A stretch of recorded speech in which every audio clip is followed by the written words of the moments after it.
Tí ò bá sí àwa èmi tí ń dúró wájú yìí tí ń lérí ogun tí ní òkè Buhari nìṣó ká máa bá lọ.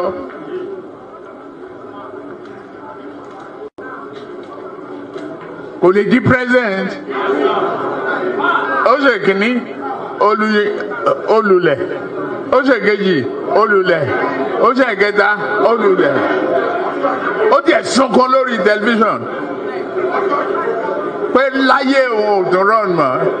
Mo dẹ̀ lọ bá ń Kaduna wà rán ọ̀rọ̀ ẹkún kọ́ lélẹ̀ àdúró tiẹ̀ wà dẹ̀ wọlé. Nǹkan kan ní pé o ò ní fọ̀rọ̀ orílẹ̀-èdè Yorùbá ṣeré. Ó dẹ̀ gbà. Àtijọ́ tó rẹ̀ ti débẹ̀ mi ò gba mínísítà, mi ò gba contract, mi ì tọrọ ọbẹ̀, mi ì tọrọ gàrí, mi ì tọrọ fúra lọ́wọ́ ẹ̀, mi ì dẹ̀ yàwó ń bẹ̀. Mo wá ní lọ́tẹ̀ yìí o, Yorùbá ló kàn.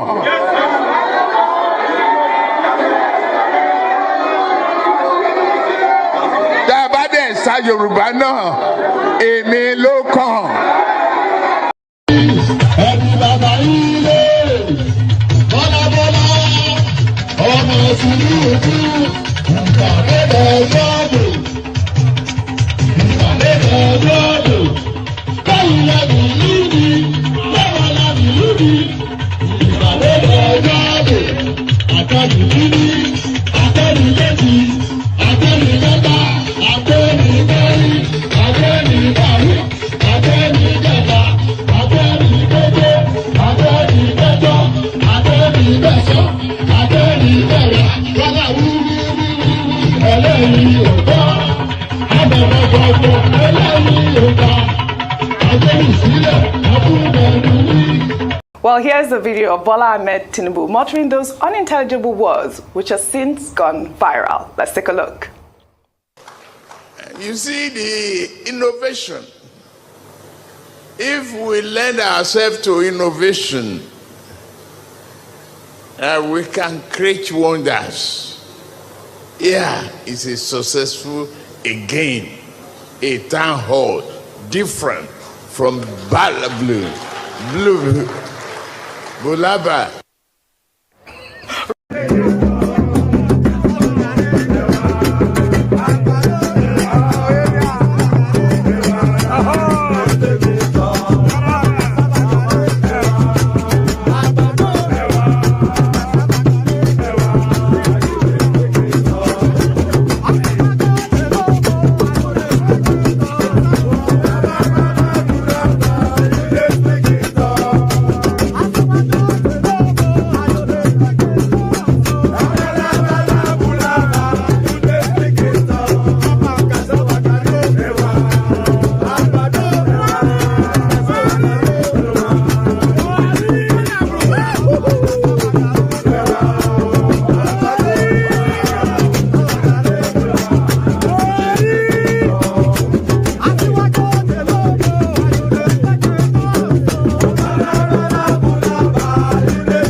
I'm going to be president of this country, whether you like it or not, and I will preside over the affairs of this country, including presiding over you. I think you must start adjusting to that reality. The sooner you do that, the less chest pains you'll have when that reality comes.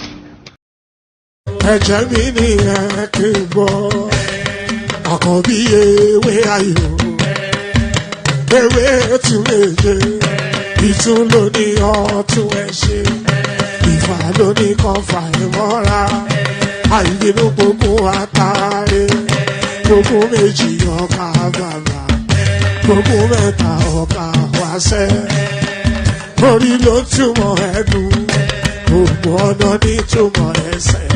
Akọni ìmọ̀ tú ìmọ̀ jọ, ìmọ̀ èmi ni wọn kì í dálẹ̀. Wọ́n bá lọ mẹ́lẹ́mọ́, wá fi jóye ẹlẹ́mọ́. Akọni wọ́n bá lọ gbé fèrè, wá fi jóye ẹrùkù. Wọ́wọ́wọ́ bá tẹ̀lé, wá fi jóye aláre. Àwọn mẹ́tẹ̀ẹ̀ta parapọ̀, wọ́n wá jọ ń pẹ́ mọ́, ẹ̀ẹ́mọ́ olóko jẹ. Wọ́n pa Akíntọ́lá, Akíntọ́lá ọmọ Ògún. Wọ́n pàdé Ìyọ̀dà, ọmọ Àtàlàbọ̀bà. Àkọ́bí wọ́n pàdé Ṣàtàdàdẹ, ọmọ ọba Ìjẹ̀bú Mèrè. Aṣíwájú odò gbólùkẹrẹ, ajagun lólòdì ọ̀run. Tó bá ṣe pé tìyẹ, tó bá ṣe pé tìyẹ, lọ́ bá ń darí jọ wí.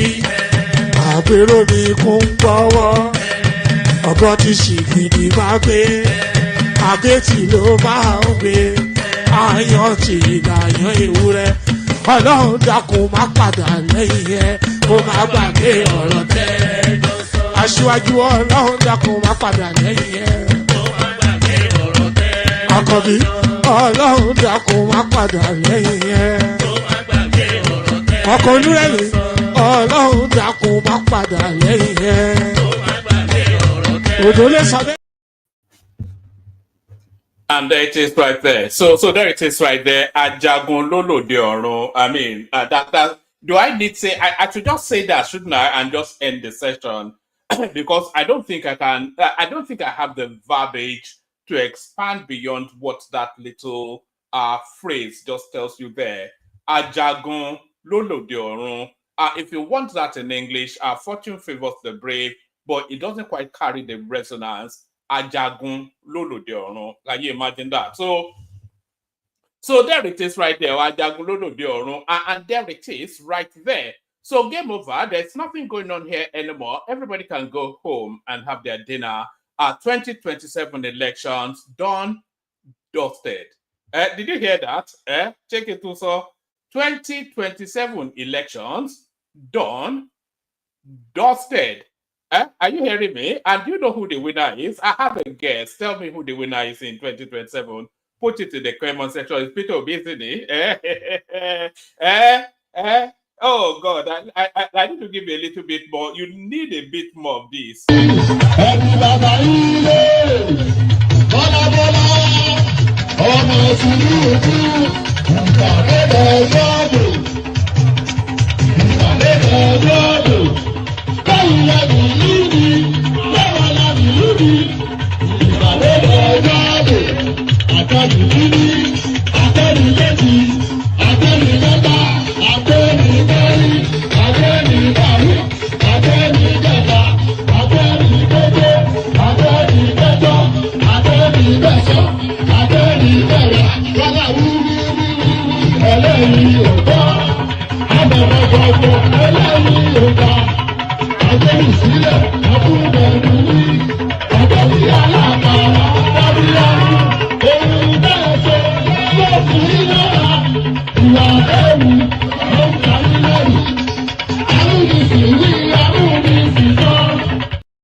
And there it is right there. So there it is right there. Amonishi. So there it is. I mean, there is nothing else to say. So, of course, you've all heard the news, and if you've been living under a rock and you don't know what's going on, then, before I even get into anything, if you ever want to know what is going on within the Nigerian political space, if you want to know the trajectory and have an understanding of how politics plays and how it's going to play out in the future, just stay with this platform. There's never been a time there has never been a time that you've ever visited this platform that we've not, with a high degree of accuracy, projected to the trajectory of the Nigerian political landscape with a high degree of correctedness, if there's such a word.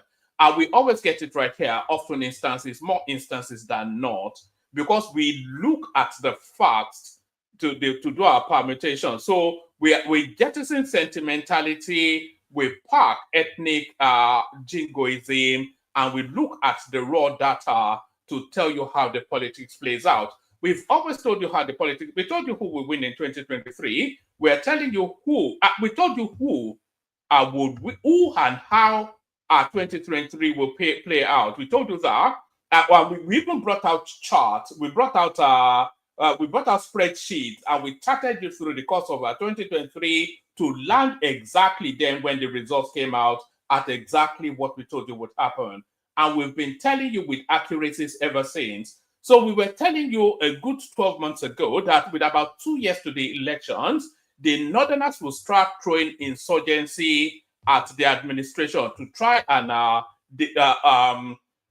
destabilize it. We told you that. So we told you that because we know that is the one trick that the North has. So we told you that, and that is playing out now. We also told you that Tinubu is going to win the 2027 elections. And let us now tell you something else. The election will be won long before 2027.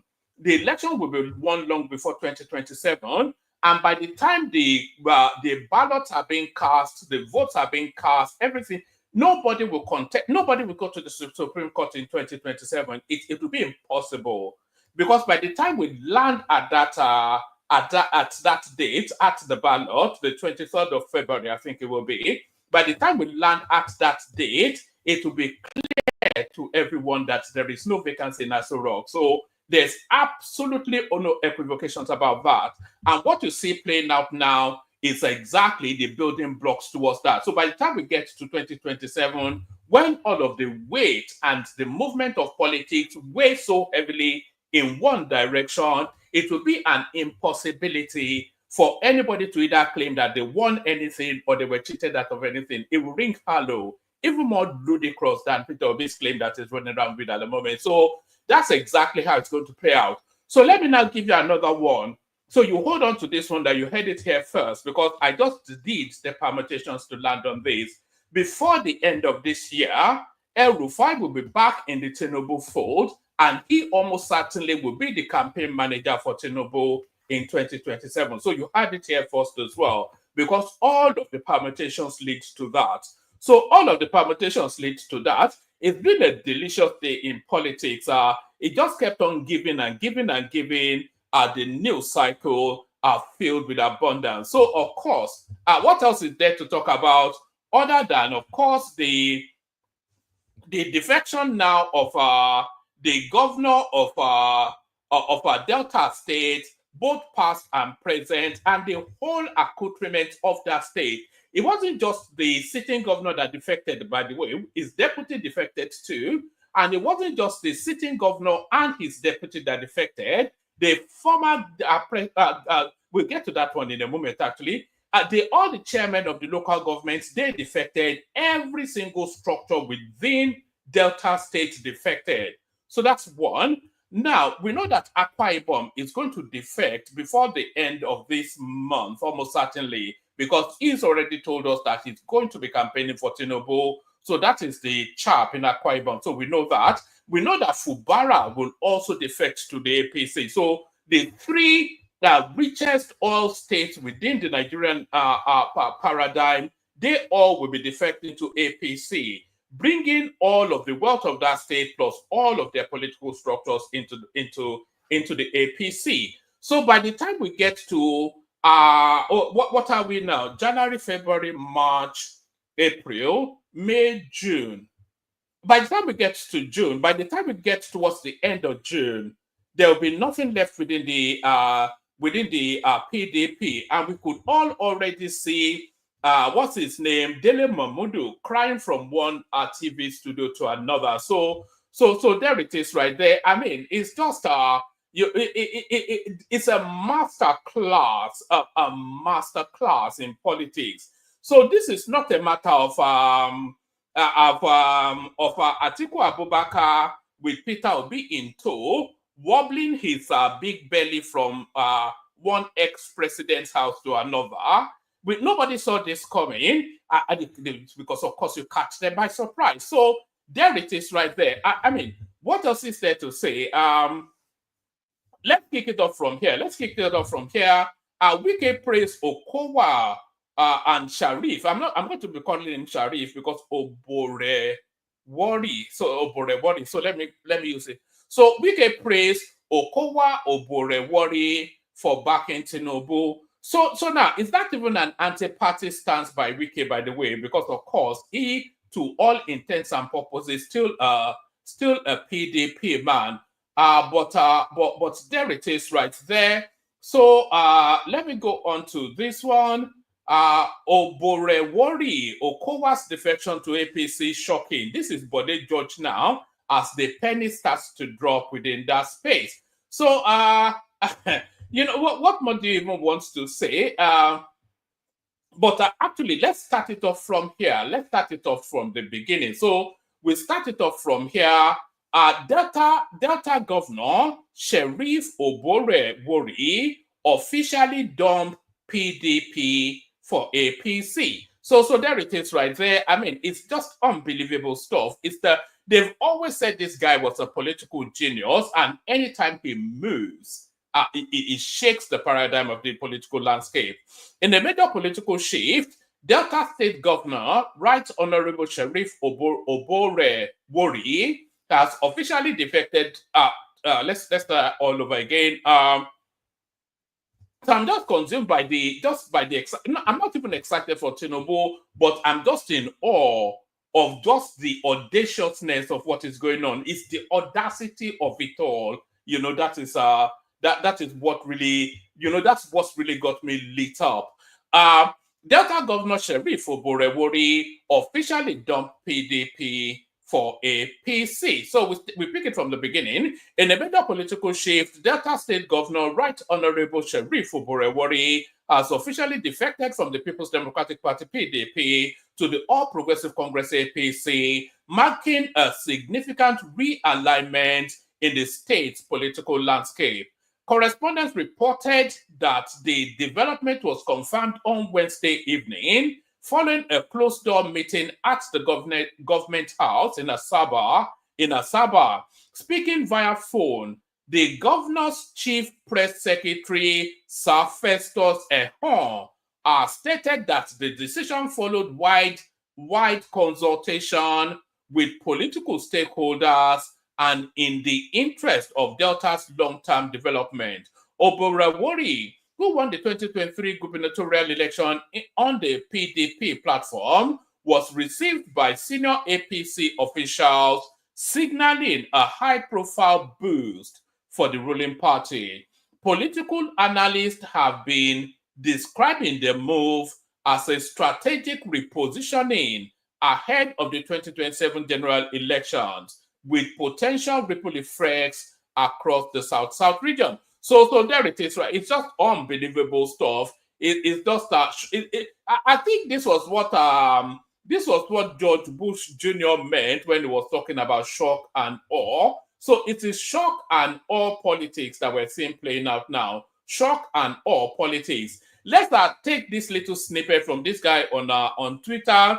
It says, isn't it funny that it is Tinubu who is actually building a coalition? I never see this kind of thing before. So it's just caught them completely off guard, and with one backhand slap of the hand, and everybody caves in. So there it is, right there. So still within that space. So still within that faith, Wike praised Okowa Oborevwori for backing Tinubu. So now I'm not quite sure that Wike should be moving so swiftly because it may, that constitutes anti-party still. And when will he even make the move? Wike is never going to make that move anyway. He's just there to continue to put his boot on the neck of that party and by extension, Atiku Abubakar. The Minister of the Federal Capital Territory, FCT, Yemson Wike, has praised Delta State Governor Sheriff Oborevwori and his predecessor, Dr. Ifeanyi Okowa, the 2023 People's Democratic Party PDP vice presidential candidate for endorsing President Bola Tinubu. In a statement issued on Wednesday by his senior special assistant on public communications and social media, Larry Olayinka, Wike described their support as an endorsement of Tinubu's good governance. He stated, "It is another endorsement of the president's good governance and commitment to the development of the country."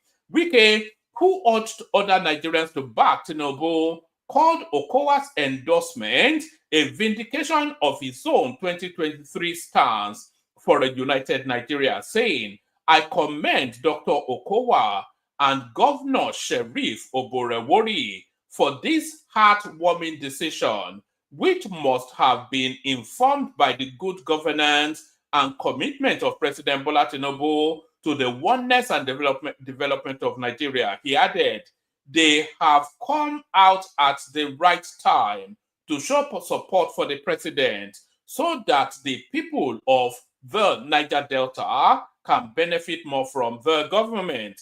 Wike expressed delight that others are joining the renewed hope train he foresaw in 2023. So there it is right there. And by the way, there's a lot more to come. We'll just stay steady because it gets interesting, it gets funky, and it gets even more delicious. Let's go on from there to see what the PDP is making of all of this.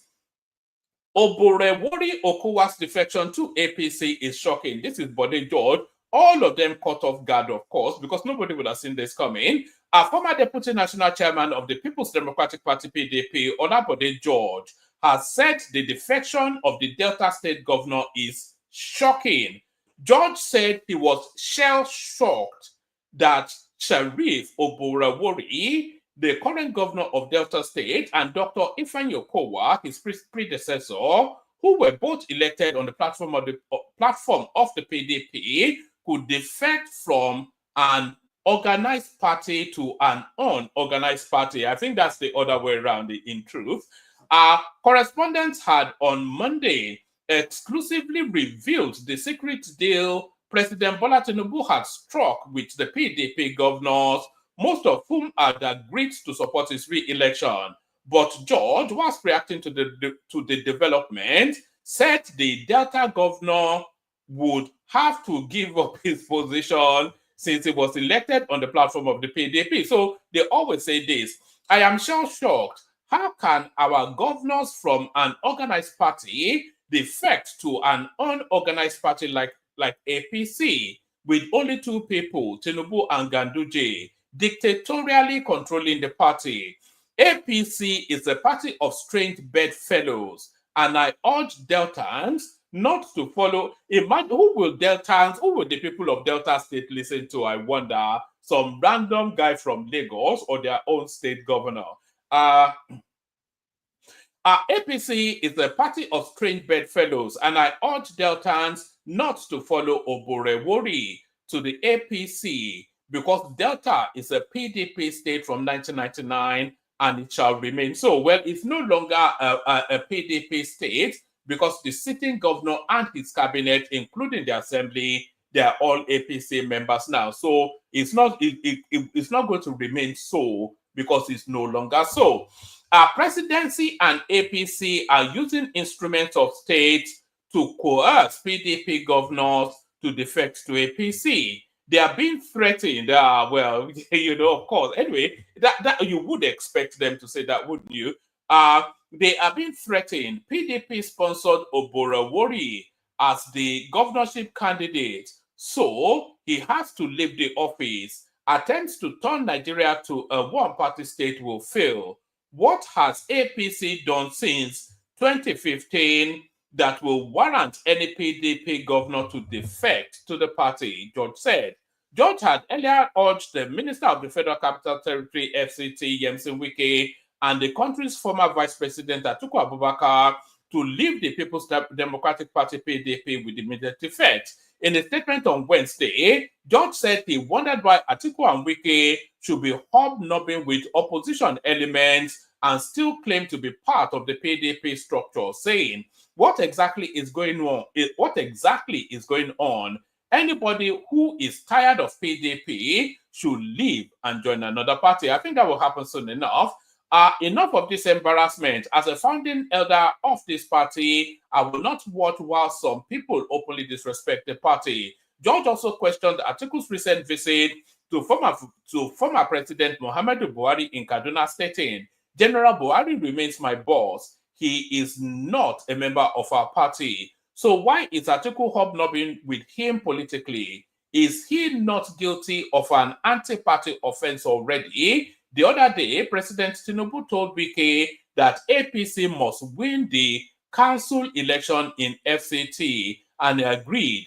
Wike has been given a direct order to win FCT for APC, and still claims to be a member of the PDP. Are people now shameless politically that they cannot be principled? Where is the leadership of our country? Well, of our party rather. So the leadership, that question is really a question that Bode George should be answering himself. So where is the leadership of your party? You are meant to be an elder statesman of that party. Where is the leadership of our party? Why are they tolerating Atiku and Wike? Why are they allowing the duo to continue to embarrass our party publicly? Now, some governors are joining them to endorse Tinubu's re-election in 2027. I ask again, what exactly is going on in our party? Has discipline gone to the dogs? Has everything broken down completely? I wonder why I think we all know that the party is already dead and buried. Has sanity taken flight in the way we run the party now? Nigerians are yearning for change, which only the PDP can offer, because ours is the only organized party. Apart from Ganduje, who else do you know in the APC's NWC? APC is a one-man show being controlled from the villa. This is the time for the national leadership of the PDP to take decisive steps to save our great party. As a founding member of our party and an elder statesman, I call on other elders of our party to call Atiku and Wike to order, as the two are not bigger than the PDP. They cannot continue hobnobbing with enemies of our party and think I will keep quiet. So what can you do about it is the bigger question, is the wider question. The truth must be told. The truth must be told every time without minding whose ox is God. This is the time to save our party from those undermining PDP from within. If Atiku is strategizing on how to form a coalition with others because of 2027, it should do that outside of the structure of our party. You cannot be within and be working against the interest of the party. We will never allow that. Wike's case is very clear to everybody. He wants to be in the good books of Tinubu whilst working against our party. Yes, I think we all know where that goes. So we leave that there. So we leave that there. There's a lot of clips to play on that space, by the way. But let's just go to other matters, see what's going on elsewhere. Kano Senator Kwankwaso Sumaila confirms dumping NMPP. So where has he gone to? I think we can all guess where he will be going. So yes, the senator representing Kano South Senatorial District, Abdurrahman Kawu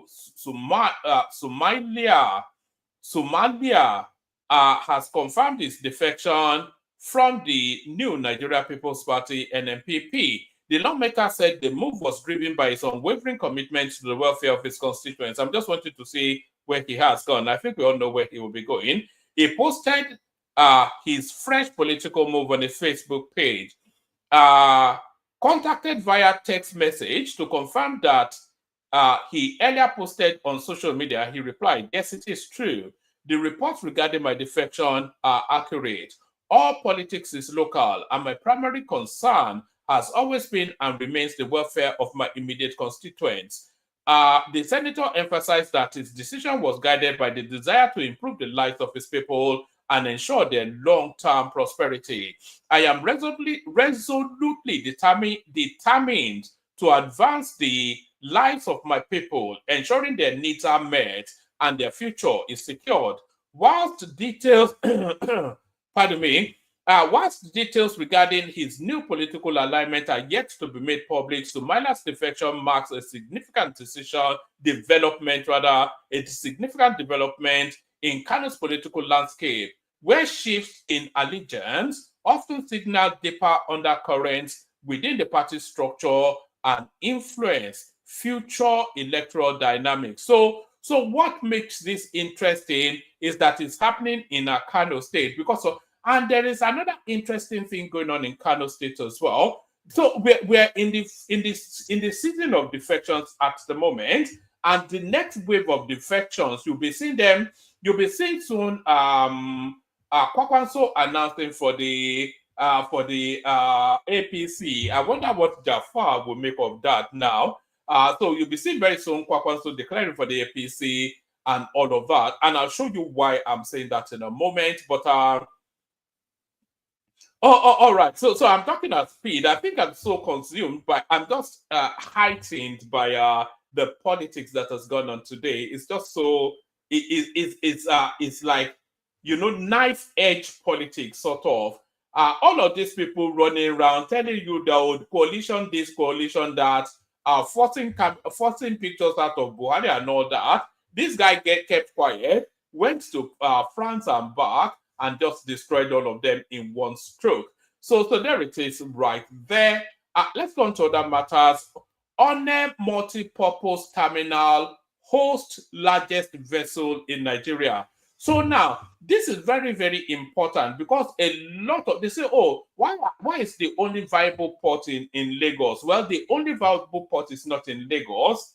The only viable port is not in Lagos. And One is closer to the southeast, and the southeasterners are the biggest importers. So if they want to use One, they can use it. And they cannot say that One does not take the size of ships that they use to ferry goods, because the largest vessel is now able to dock there. So that narrative now dies now that there are no seaports in the east. The One multi-purpose terminal in River State has successfully hosted Kota Karum, the largest vessel ever to berth at the One Federal Ocean Terminal. The milestone event occurred last week, further underscoring OMT's growing prominence as a hub for large-scale maritime trade in West Africa. So with that now, maybe we'll start to see the beginnings of the decongestion of Lagos. Flying the Singaporean flag, the Kota Karum is owned by Pacific International Lines, one of Asia's leading shipping companies. The mega container vessel, measuring an impressive 301 meters in length overall, arrived at the OMT jetty at 10:30 a.m. and was safely berthed by 10:50 a.m., utilizing berths 9 and 10, boasting a capacity of 6,606 20-foot equivalent containers. The vessel is a major addition to the line of large vessels now calling on a port during its there it is anyway. So that defeats then. So there is no that kills that narrative then that the only viable seaport in Nigeria is in Lagos. So that's dead now. So but they will continue to regurgitate it, of course, because these people they have no interest in fact. They just like to make noise and propagandize. So make noise and propagandize El-Rufai Malami don't speak for us. Ex-CPC lawmakers pledge loyalty to Tinubu. So I think it's a Tinubu masterstroke day. That's just what we're saying. Former members of the 7th National Assembly elected on the platform of the defunct Congress for Progressive Change CPC say Abubakar Malami, former Attorney General of the Federation, and Nasir El-Rufai, former governor of Kaduna State, have no authority to speak on behalf of the Legacy Party. The forum announced Tanko Al-Makaru, former governor of Nasarawa, as its leader, noting that he was the only state chief executive elected on the platform of the CPC. Rising from a meeting in Abuja on Wednesday, the group described Malami and El-Rufai as political lightweights who carry a negative balance in value. Speaking to journalists at the meeting, Nasiru Ilah, chairman of the forum, said members remain committed to the values that battered the ruling of Progressive Congress APC and expressed loyalty to President Bola Tinubu's administration. It has come to our attention that certain individuals, groups, and entities who had no electoral value during the heyday of the CPC have falsely claimed to speak for or represent the CPC, purporting to act on behalf of its legacy and its millions of supporters, Ilah said.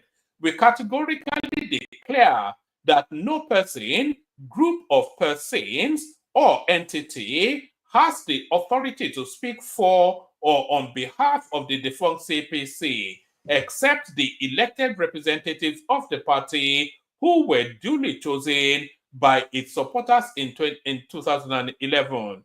We, the former elected members of the CPC from the 7th Assembly, and many more who stood for elections and won, and were subsequently robbed of their hard-earned, hard-won, yet short-lived victories, remain the only legitimate and authentic voice of the defunct CPC.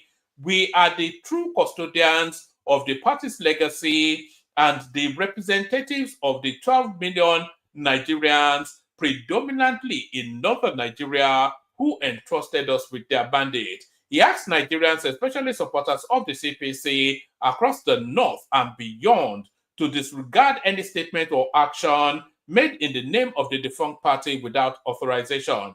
Ilah reaffirmed the members' loyalty to President Bola Tinubu, adding that they would continue to defend the core values of the APC whilst ensuring the voices of its supporters are not exploited or misrepresented. Misrepresented. He also urged the media, civil society, and the party to verify any claims made under the banner of the CPC, insisting that only members of the 7th Assembly and Al-Makura are the legitimate voices of the Legacy Party. So this is the battle for the heart and soul of the CPC. Are we even seeing a resurrection of the CPC is the wider question. So there it is right there. So they are blunting somewhat the tools of El-Rufai and company. And by the way, let me send the link again. There's nobody in the studio. If you want the conversation, you have to hop on. You know how it goes. If you want the conversation, then you have to hop on. And I think there's a conversation to be had today, actually, especially with all of this going on. It's just so wild what is going on at the moment. Let's see. Where is the link? Let me find the link so I can send it in. Yes, let me send the link in. If anybody wants to come in, come in. I'm happy to have the conversation today, actually.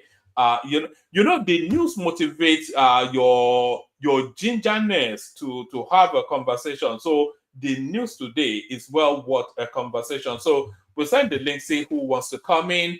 As we go on from there to, is there any more? Right, so to this then, Tinubu issues fresh directives to National Security Advisor, Service Chiefs on Security, says enough is enough.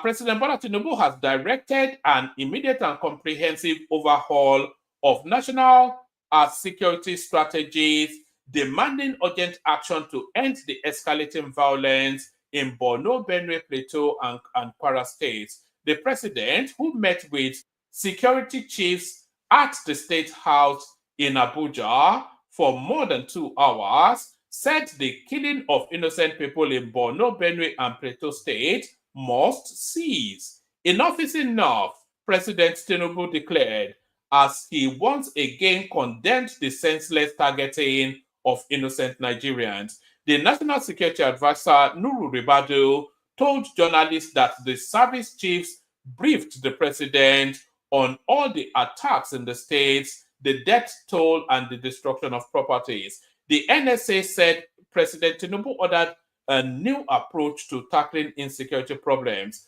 Ribadu noted that the president was also actively monitoring and giving instructions during his work visits to Paris and London. Mr. President gave us the chance to come and brief him again. It lasted very long. We gave him an update on what is going on. Even when he was out there, he was constantly in touch, giving directives and following developments. Today, we had the opportunity to come and brief him again, and it lasted hours. It was a very detailed briefing, and it was exhaustive. We listened, we took instructions from him, he gave new directives. The fact that Mr. President is insisting we work harder to, the fact is that Mr. President is insisting that we work harder to restore security in the country. We gave him information on what has been happening and assured him of our commitment. We had carried out, so there it is right there. Enough of all this marching order, though. We just want to see results. Enough of, I really, this is what Buhari used to do as well. They will slaughter a whole bunch of people, and then they come out in the news and tell us that Buhari gave them their marching order. Never mind the marching order. Maybe just start marching, you know. All right. So now this next piece now. This one comes with a video actually. Buba Galadima Hakim Baba Ahmed, part of those who cheated the North. This is our Kwankwaso now. But before I do the readout on this one, let me play you this little clip. Let me play you, hopefully I have it. There was a whole bunch of clips. A lot of them couldn't get into the studio because the studio was so full.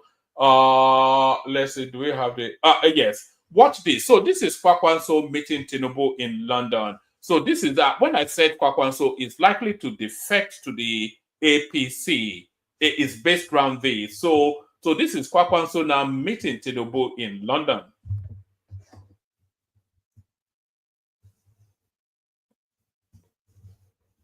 So it doesn't especially come with any audio, but it says Kwankwaso in closed door meeting with Tinubu. So that's Kwankwaso right there. And of course, that's them standing together. So it's quite clear. So there's no equivocating anything right there. So, of course, what else will they be discussing other than politics? That is Kwankwaso right there. You see, what you are actually seeing now is not the politics of 2027. What is going on at the moment is the politics of 2031. Because I think the political landscape has already considered 2027 to Tinubu. But what you are seeing playing out now is the politics of 2031. Buba Galadima Hakim Baba Ahmed, part of those who cheated the North. This is Kwankwaso. You know, all of these people that say, oh, this, that, the North, they ruled the country for 8 years. So what did they do for the North is the question first.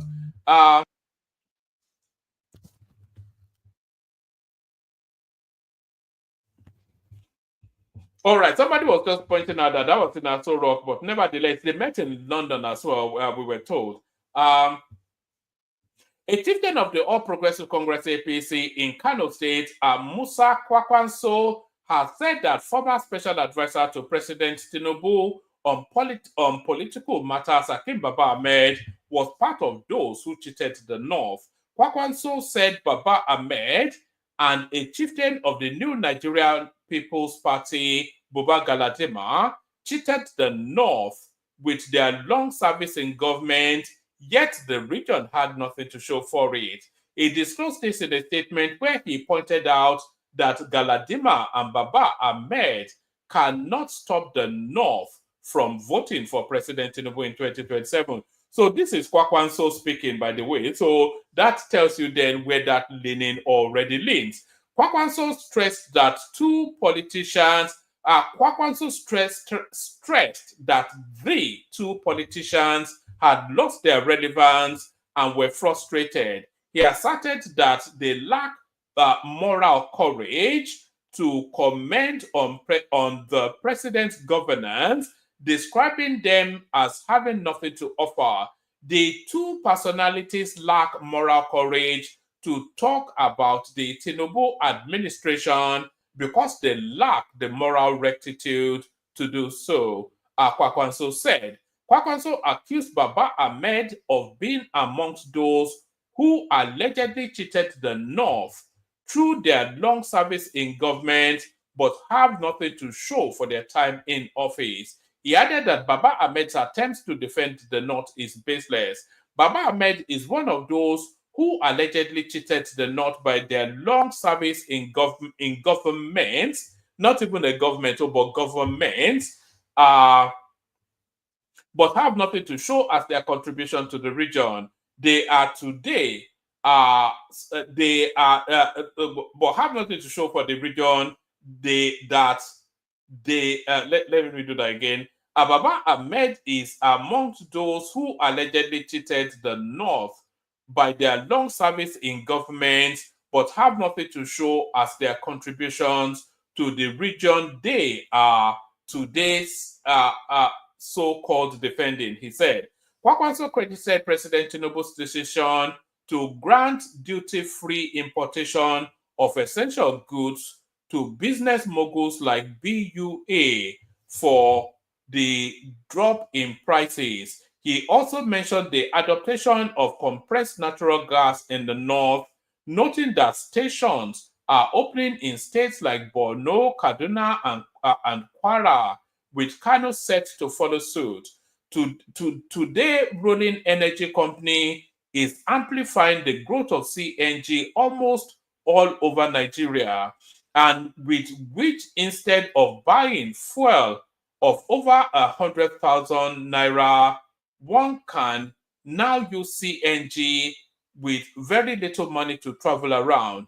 And in the north, CNG stations are almost all over the region, with the government putting it in Borno, Kaduna, Kwara, and Kano will also soon have their own, Kwankwaso said. He asserted that northerners would not heed the criticism of Baba Ahmed Galadima or former Attorney General of the Federation, Abubakar Malami, due to their lack of contributions to the region. Let me say this, whether they like it or not, Bola Tinubu will win his second term and will win the entire North with a landslide victory, because Nigerians appreciate the government's transformative agenda, which has started yielding results, Kwankwaso declared. So that's Kwankwaso also, that's the defection of Kwankwaso that we've just seen right there. So that's another one bites the dust, sort of. But let's now start doing the clips from here. So let's go on to this one and then we pick it up from here. So long as my system holds up and it doesn't act too funky, it's starting to funk up a bit. I'm not quite sure if it has a bug or something. I'm waiting for it to respond, but that's what I'm doing. Let's see. Can you hear anything? I can't hear anything.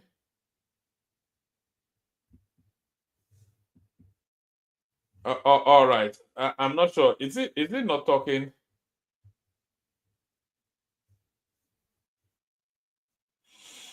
All right. Okay. So okay. Let's just abandon that. So we've done the Wike praising the defectors, the defection in Kano State. We've done that.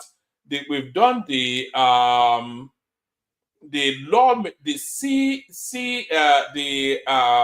what are they called again? The Buhari Party, CPC. Are they called? Yes, we've done the CPC members telling us that these people don't speak on their behalf. We've done that. We've done the lamentations of Bode George. We've done that. We've done the on a port, which has now birthed the largest vessel yet to visit Nigeria. So all that no seaport in the north, I don't think they can hold on to that anymore because although these people they don't deal in facts, they deal in just propagandizing, they just deal in noise. Actually, let me play you this clip. It fits into this slot because as early as tomorrow, you still hear them going around their usual watering holes, telling you that there are no seaports in the north. So this explains why they do it. Have you noticed that thinking for yourself is now considered elitist? That being educated is suspicious? That checking facts is somehow censorship? Congrats, you're living through the collapse of intellectualism. It didn't happen overnight. This was methodical, and here's how it works. Step 1, rebrand ignorance as common sense. If a fact makes them uncomfortable, it's fake news. If history proves them wrong, it never happened. If a scientist explains something, he's part of the agenda. Step 2, attack expertise. Doctors must be lying for profit. Professors indoctrinating your kids. Journalists, secret agents of the deep state.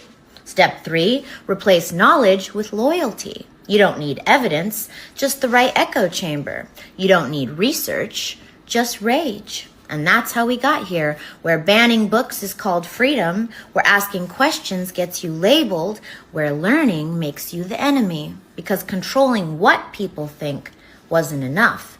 They had to destroy how we think. So there's that right there. So there's that right there. So the seaporting on there, it works perfectly and it can take any size vessel that anybody wants to bring in. So we know that. But as early as tomorrow, you'll see them back in their spaces telling us that the only seaport in Nigeria is in Lagos. Tinubu issuing directives to Nuhu Ribadu, etc. So we don't want directives, we want action. So we want to see. We were even praising him that we've seen significant improvements in the insecurity, but we will excuse this particular spate because we know that it's politically motivated. We had the anticipation that the Northerners will attack him with insecurity, but how quickly he deals with it then is something we want to see. We want to see it dealt with fairly quickly. Delta State governor, of course, crossing carpet. We know that the whole of Delta State, not just the governor, they all cross carpet. So I think we've gone through that one. Yes. So there was a lot of that. What else did we go through? We've gone through Kwankwaso also defecting to the APC. So Kwankwaso's defection to the APC, it negates anything that Baba, Ahmed, El Rufai or Atiku stands for, because with Kwankwaso in the APC and Ganduje already in the APC, that delivers Kano State. So that's a million votes right there. So all of the votes in Kano State will go to Tinubu. Every single one of them goes to Tinubu. And then with all this South, Fubara is coming, by the way. I think everybody knows that Fubara is already one leg in. We saw him doing it Dobale in London not that long ago. Akwa Ibom is already on board. So everybody on board. So by the time we get to 2027, I don't think anybody will be campaigning. They will just do the veneer of a campaign. Nobody is going to invest their money in that election or to try and unseat Tinubu because nobody has money to burn. So I'm not even sure. Maybe Atiku will not even turn up. He will just go back to Abu Dhabi quietly with his tail between his legs. So this is a 2027 election. The election is taking place right now, and the winner is already emerging. I think we all know that. So I think we all know that. Let's whisk through the clips that we do have, and then we'll see who turns up for the conversation. No one yet in the studio. If you want the conversation, hop on. We kick it off, start it off. Where are we starting it off? Shall we do the Delta State clips that we do? Actually, before we go to the Delta State, okay, let's go to the Delta State clips first. So let's do the Delta State clips first. quite a few of them. Maybe I won't play you all of them because there's so many of them, but you all know what's happened. Today, I'm saying it here. I'm an honorable man. I'm governor for Delta State. But I will tell you, whether you like it or not, I want to say it here. Mr. President that you see is supporting this administration. God has made him the president as God has made me the governor. So as you are supporting me, support him. Because if he fail, I will fail. But he will not fail, I will not fail.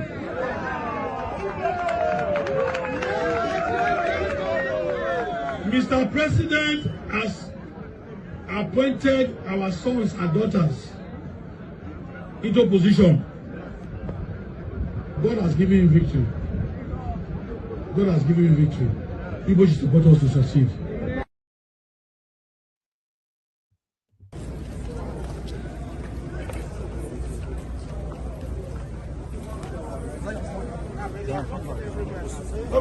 Come. Let them move, let them turn, let them move.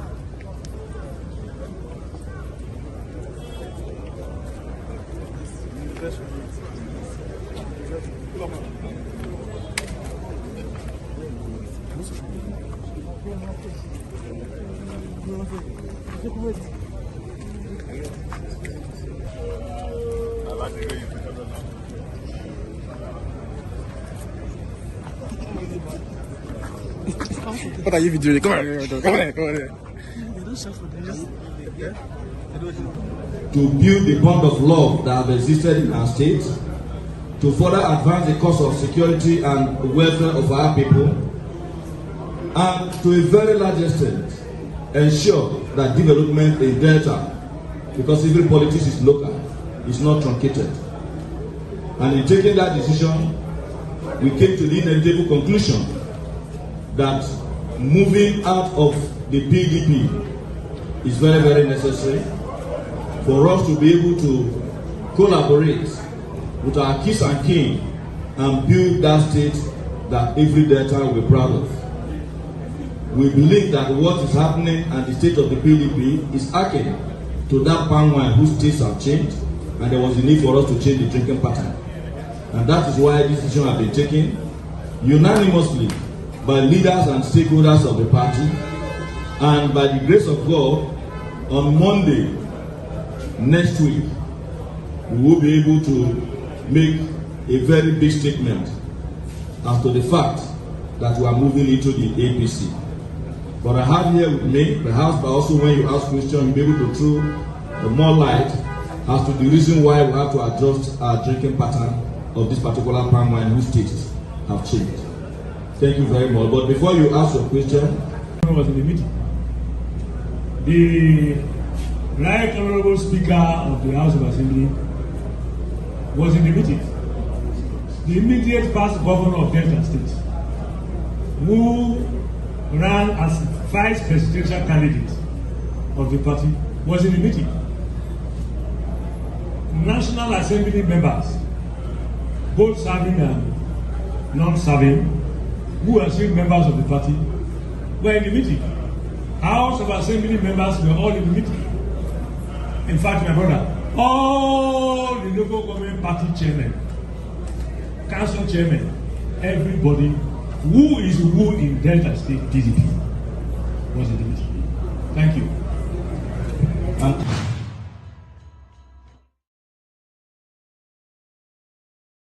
So there it is. So that's Delta State bagged and tagged. So that's Delta State bagged and tagged, Akwa Ibom bagged and tagged.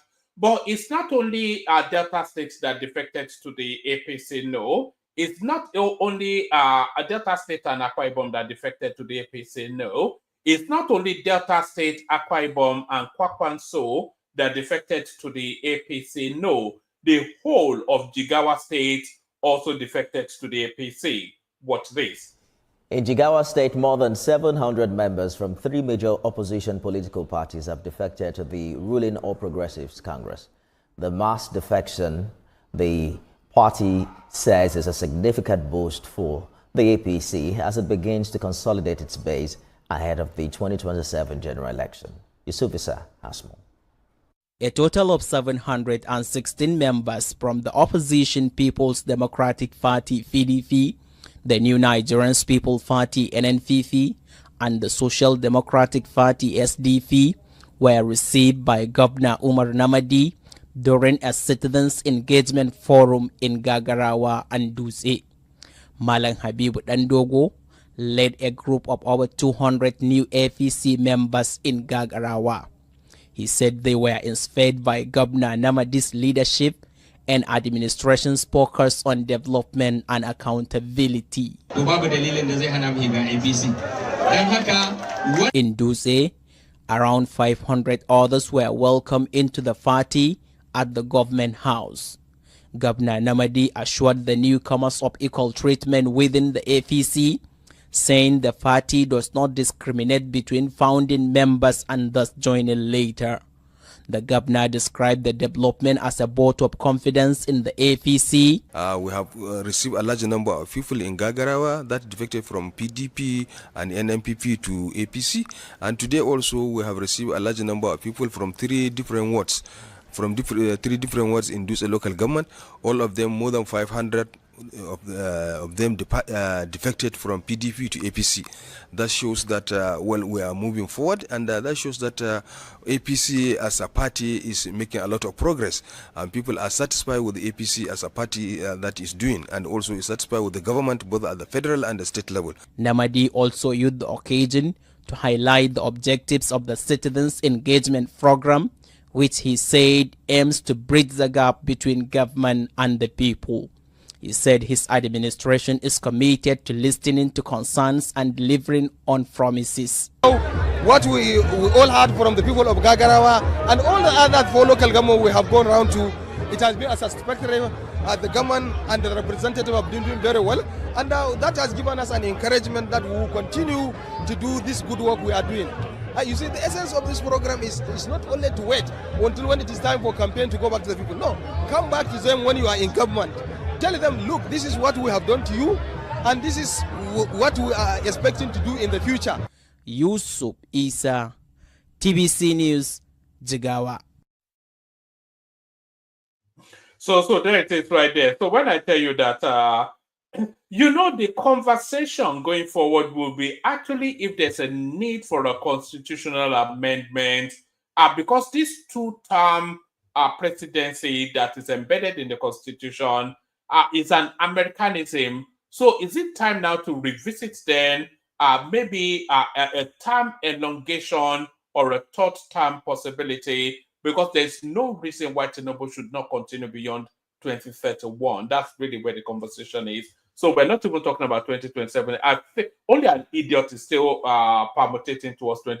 Imagine all of those images that we've been seeing with Atiku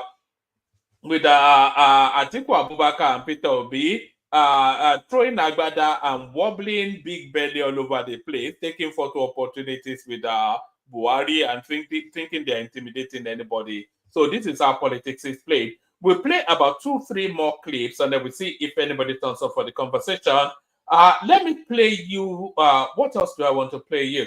Oh, all right. So you see, politics is a very funny thing. And they say do not die in their war. And when they tell you not to die in their war, they mean that literally. So you think that the only people that stand in opposition are no really more than 2 people, Prince Adebayo and those sort of people. But these people, how much in opposition do they even stand is the question. Because when you look at it, when you pop the bonnet and look into the engine of Nigerian politics, you'll find that they're all the same. Watch this.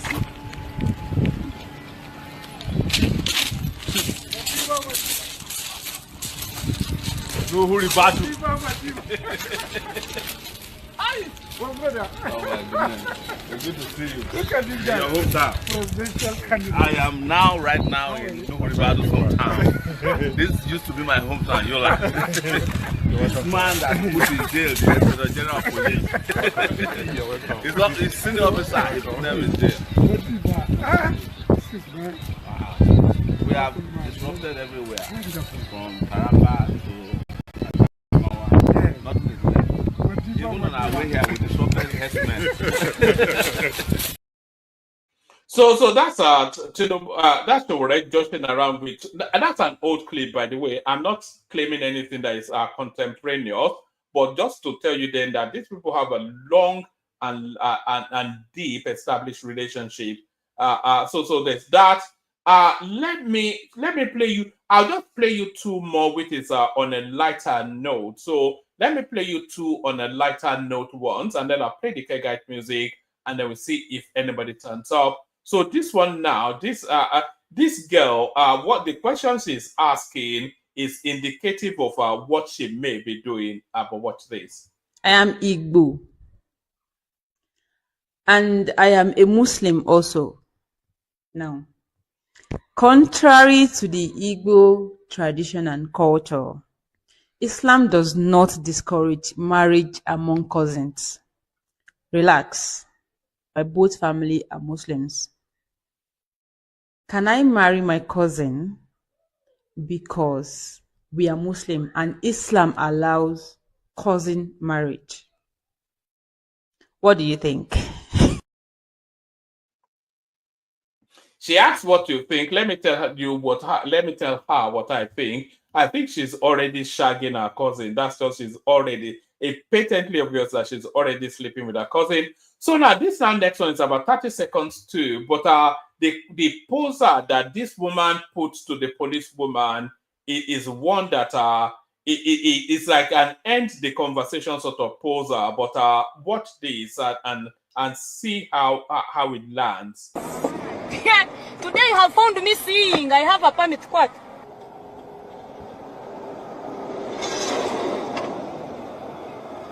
But young lady, the driving permit you are using appears to be expired.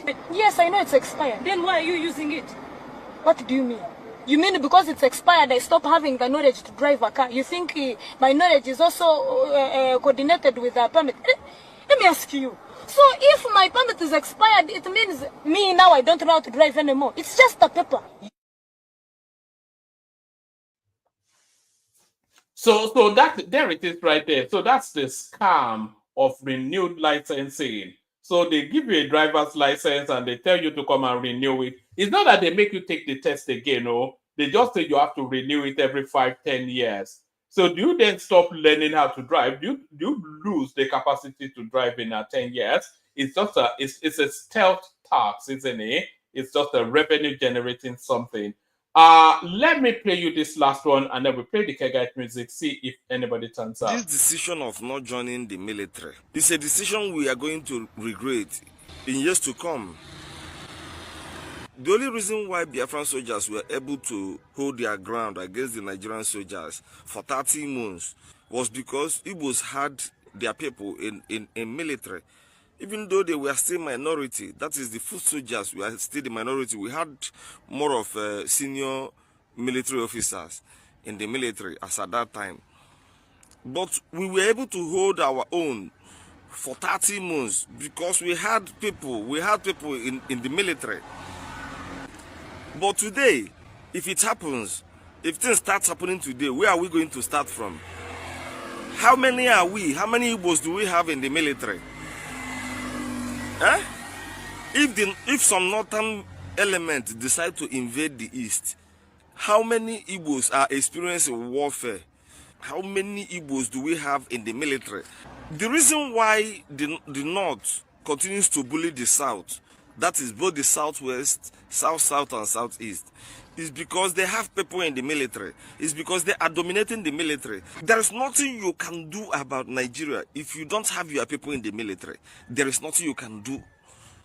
If your people are not dominating the military, there is little or nothing you can do. When you finish shouting, you rest. If the North decide to have their independence today, tomorrow they will have their independence. Nobody will stop them because they have the military. Yes. They are asking you people to go and join the military, and you are refusing. I made a video about that. You reported it on TikTok, brought it down. With time to come, you people will regret the decisions you are taking today. How can you fight? What can you do when you don't have your people in the military? The Fulanis continue to bully us because we don't have our people in the military. Even though the Fulanis are not originally Nigerians, they are dominating every part of Nigeria. If they decide to go their separate way tomorrow, they will do it. Nothing will happen. Yes, because they dominate the military. I decided to call out the Igbos to join the military. Let us have the numbers in the military. And you guys reported the video until TikTok brought it down. Watch this video. They have the weapons and they have everything. So this time they must take over. And Fulani people don't talk, say, look, they want they won't carry this country, make it become their own. Make them come and say, they Fulani too. Now then get Nigeria. These people say Nigeria, now the only country where belongs to them. They don't write them. I have documents to show this. I don't send them to president. I don't send them to police. I don't send them to DSS. These people say, look, nothing will stop them. That they have the money, they have the power, they have the weapons, and they have everything. So this time they must take over. And there it is right there. So the army actually took a recruitment campaign to the east over the last week or two, and they got snubbed because they thought they were snubbing the army to spite Tinubu. But then, of course, exactly as that guy said, they will regret it fairly shortly. The regret will be almost instantaneous. But let's play the Kegage music and then we'll see what happens after that. Only water, where they see ma. Water. Only water, where they see ma.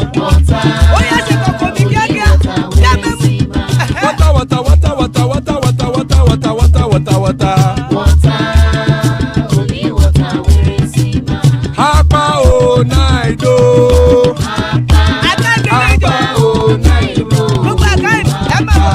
Hapa you don't come o.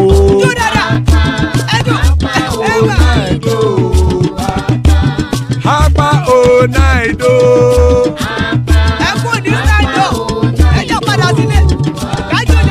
Oro keke elemu ye o. Ibe shodi ya kekere elemu re o. Obi master kekere elemu re o. Chifu Faila ti kekere elemu re o. Eruku lele elemu de. Eruku lele egbe elemu dode ojare o. Eruku lele Ghana ti de everybody o. Ọmọ ẹlẹ́yẹ ẹ̀yẹ o ó dilé o. Olúyẹ̀lá ẹ̀yẹ o ó dilé o. Petro Sodana ẹ̀yẹ o ó dilé o. Petro Sodunke ẹ̀yẹ rẹ̀ ó dilé o. Ẹlẹ́kọ̀ ọ̀run mú ìní o.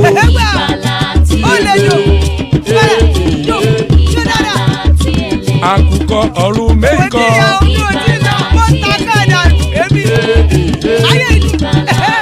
Ikú kò ní ríwà gbéṣe o.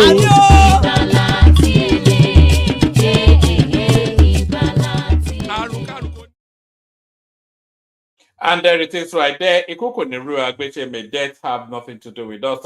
Joining us, Baba. Always a delight when Baba is here. Baba often instances kicks it off for us. Kulata joins us as well. So good to see you, Kulata. Good to see you, gentlemen. Still plenty of spaces. Anybody that wants to jump on, jump on.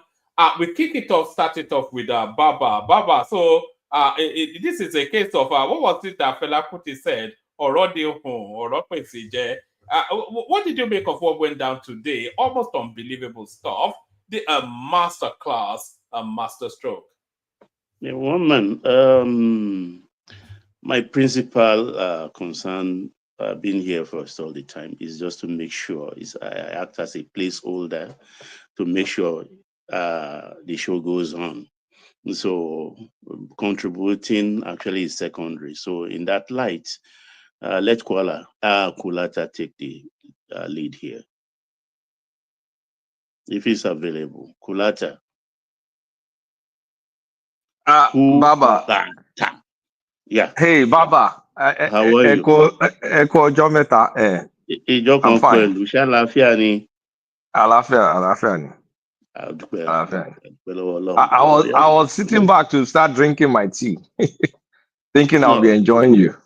No, you go ahead. I will support. Just go ahead. We can make it conversational. Conversational. Okay, exactly. Cool.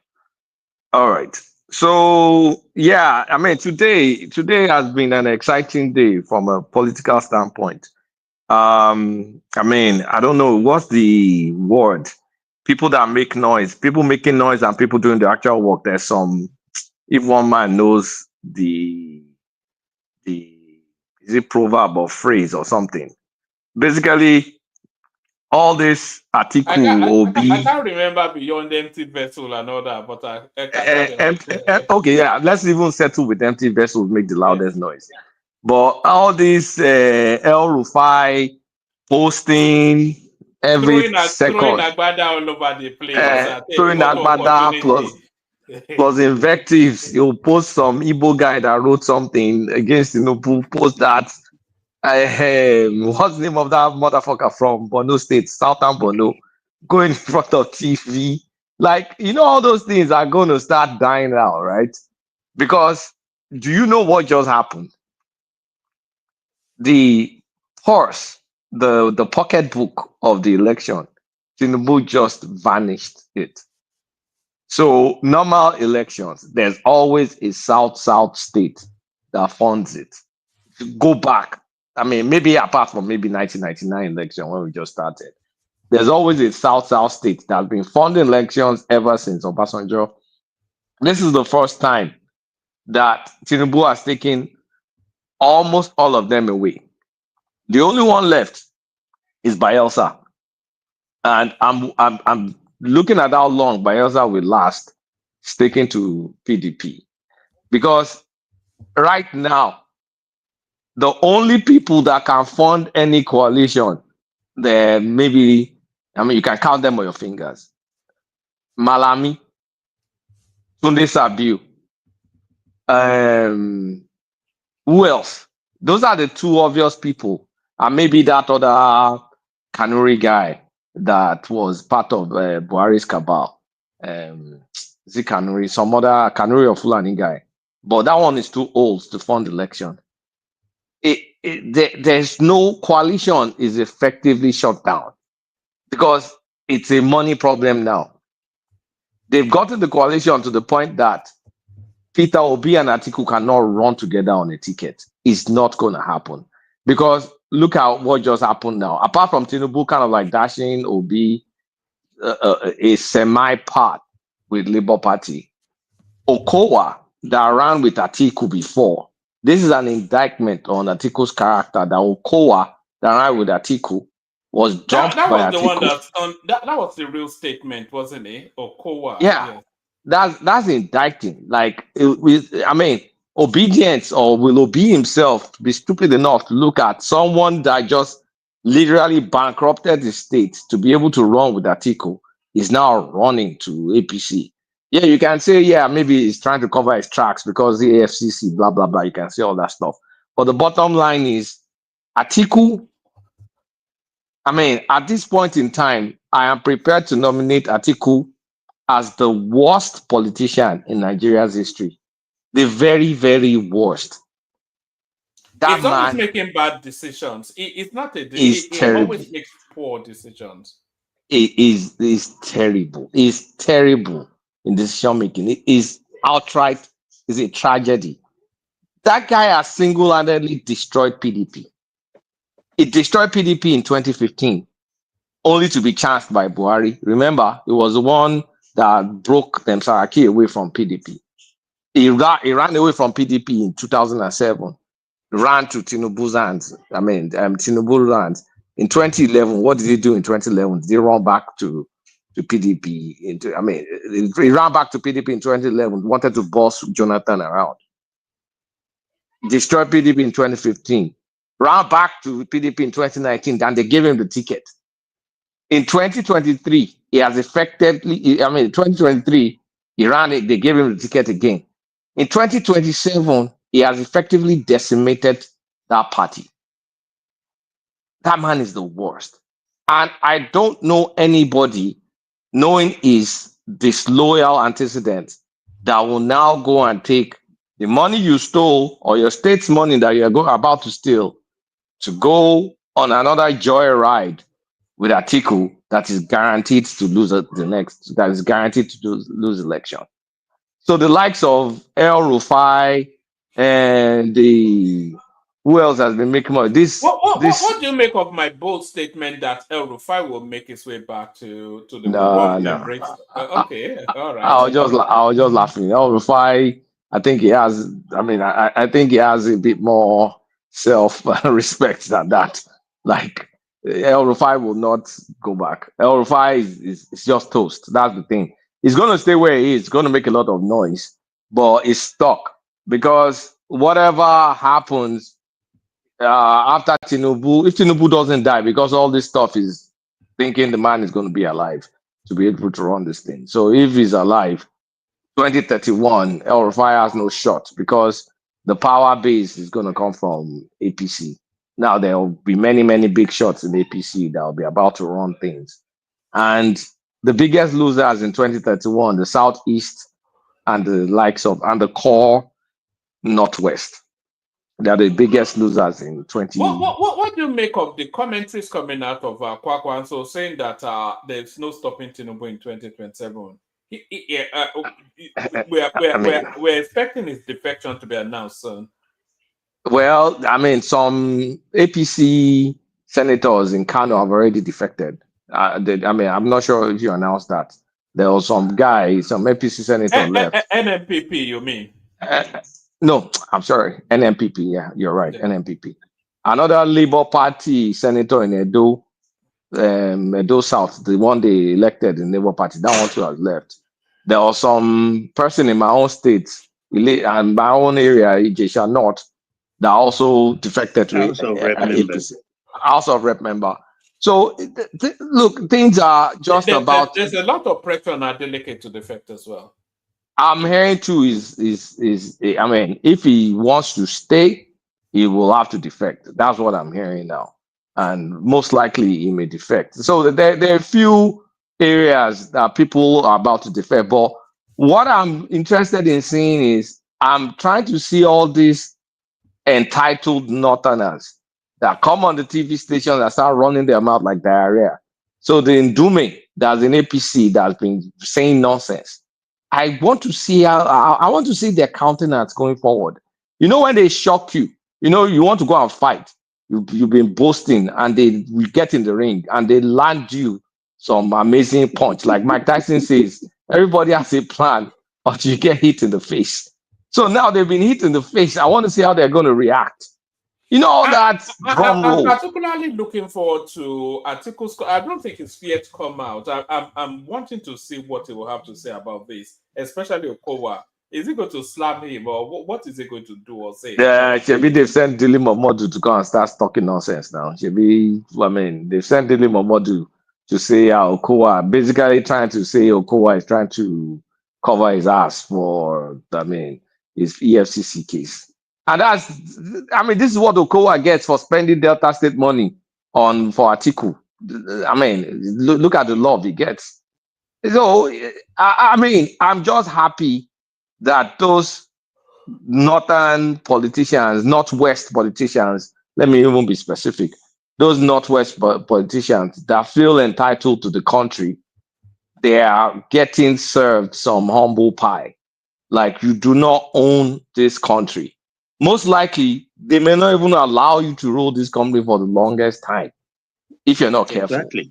Exactly. They may not even allow you, because when you think about it, wasn't Buhari kind of like, if it wasn't for Obasanjo, I would not have been president. And Buhari that has been trying on his own with all the northwest entitlement mentality. He tried 3 times, he didn't win, and he was winning the entire north. So it's about time someone just kind of like curtails this rubbish this entitlement. You cannot do anything without the Do law. you think they are going to attempt to take this guy's life? Because I can see, because all of their permutations is not permutating, and this guy is out to decimate them. I think we all know that. So No, nobody's taking anybody's life. Ìjọ tí aṣíwájú bá dijú tó lọ, Ọlọ́run ni. It's God. Nobody's taking anybody's life. So forget all that. Forget all that once. I mean, and when you are asking, is Tinubu about to destroy them? Tinubu has already destroyed them. Like, who's collecting money from central bank from amongst them now? Who is collecting subsidy money? How are they gonna normally? The way they fund election, subsidy money, round tripping, Niger Delta money. Who has all that one right now? Who has the money to be able to? Nobody is even going to, even if they have the money, it's not worth the spend, because Tinubu is signaling that it's not leaving that seat in 2027. And if I was Tinubu, and by the way, sorry, Atiku, Kulata rather, not Atiku, I don't correct. That wasn't even a Freudian slip. There's still a series of big events to come. There's still the census, which will impact significantly. There's still the new INEC chairman, which will impact significantly. But already the way is palm. And then don't forget the Youth National Conference. And the Youth National Conference, and then of course the impact of all of these reforms nearer towards the elections. And towards the elections, by the way, Tinubu will pump in a lot of money into the middle lower income space to insulate and create a feel good feeling to in the build up towards the election. So there's still a lot of, it's going to continue to hit them in the face. That's just all I see. mean, we never start. We never start. And one thing I realized, I don't even know if I should mention it because it's apparent. If Tinubu runs for another 4 years, like if he wins, it's going to mean that out of the 32 years that we've been doing democracy, right? Southwest will have ran half of it. Obasanjo 8 years, Tinubu 8 years. Oshibajo, VP, 8 years. That is something that is not that palatable to someone that is obsessed with power. So effectively, since democracy, you've boxed the nut to a corner when it comes to getting the presidency. You know that, right? If you add Jonathan 6 years on top of it, the South is actually dominating the presidential. They are being decimated, unbeknownst to them. If you remove the guns, there's no way that the North can outmaneuver the Southwest in politics. Because that's all of the levers of the Southwest, they control the media, they control the law, they control narratives, So I'm not sure unless a military, outside of a coup, there's nothing that they can't outmaneuver. How can they outmaneuver the Southwest in politics? They're not equipped now. But 1 minute, for example, 1 man, they're not getting angry in social media. I have been to TikTok, not get angry in social media. They get angry, you devices in social media. They get angry on TikTok. Angry. Understand? Yeah, they can get angry now. They're always angry. If you get angry on TikTok, your phone will explode, and that is it. I get on there. Some people would jump from a high-rise building. So things are kind of like setting up in a way that, like, honestly speaking, I remember what I was going to say. One move that I wish for, I hope it happens, I pray it happens, is for EFCC to go after Malami. Like, not all this small joking going after, go after Malami big time. Take him down. Take Malami down. Like, you need to kind of like all this like But feeling of he has to navigate Buhari to be able to do that. forget all that. Buhari is always going to give tepid support. Forget all that stuff. If I'm going to say Tinubu that's already president, you absolutely need Buhari for what now? Buhari But he cannot. doesn't want Buhari to go to war with him. Buhari will never go to war because Buhari is not personally involved. Buhari is a very selfish human being. Buhari will not do more than he did. He's just going to say, oh, I support APC. We're never going to say more than that. What did Buhari do during the last election? It was you know they're already going after Mele Kyari. One Edo came out today to say there's going to be a forensic audit of his term there. Yeah, I saw that headline, but I didn't read the article. But like, I forget, leave Mele Kyari alone for now. They can go after him. I don't care. Malami, they need to go after Malami. That guy, they need to go after him. They need to cut him to size. It's not just a dangerous guy, it's a stupid guy. They need to go after him and take him down. And well, Tunde Sabiu, that guy is a small boy. They can pick that one up if they whatever they like. Maybe that one is too close to Buhari. But Malami in particular, because Malami is the one spearheading this CPC revolt, right? They've been doing this planning for the past 2 years. Before Tinubu even signed before he got inaugurated, they've been doing this CPC nonsense. And when they take Malami down, I want them to remove this Southern Bono Gandume. I want them to primary him and put some other person on that ticket. Maybe you can bet on that with Boala in that same zone. Put Boala. He's not coming back. Ndume is finished. Like I want Polata. What did Malami do you now? No, Malami is very disgusting. To deal with Malami, see, let me tell you something. To deal with Malami, you finish Malami small, and I think that's what they are doing. They won't go directly. They know where his interests are, right? Pick on those his interests and start finishing those things one by one. So it's just like they are pinching you, and you can't shout, you can't cry. That's death by 1,000 cuts. Yeah, that's what they are doing. Because if they go directly, kind of like, oh, it's because of coalition. No, don't go directly. They should say because you know what I want. I want him to holler, to shout because of coalition, and then they will be futile at the end of the day. They will start killing him immediately. See, go and watch. Sorry, Larry. I think they missed that window. But I thought when they picked up Emefiele, they would have picked up Malami as well. Yeah, because it was because of Buhari. It was because that's too early to pick Malami. Emefiele was kind of like the obvious one. At that point in time, transition just happened, Buhari, blah, blah, blah. But right now, everybody don't know where they're right? So, yes. Larry, I get what you're saying, but me, I don't want that one. No, I want... You know what will happen? I don't want that for me personally. I don't want it. Malami will run away. I don't want him to run. Got me if any. So he will intend to. So that's what's going to happen. Go and mark it down. Because Malami, number one, Malami wants to contest for governor in his state. If he wins, that's a problem now. So he wants to contest for governor, and they know he wants to contest for governor. So they have a way of, you see this. They know themselves. They know themselves. Larry, every smart deal Malami. Any smart politician in the north, because they knew what Atiku was all about. And even all these things, all this alignment and realignment that you're saying, it's expected. Because any smart politician in the north will wait for 2031. Because number one, even in the north, they need to get Atiku out of the race.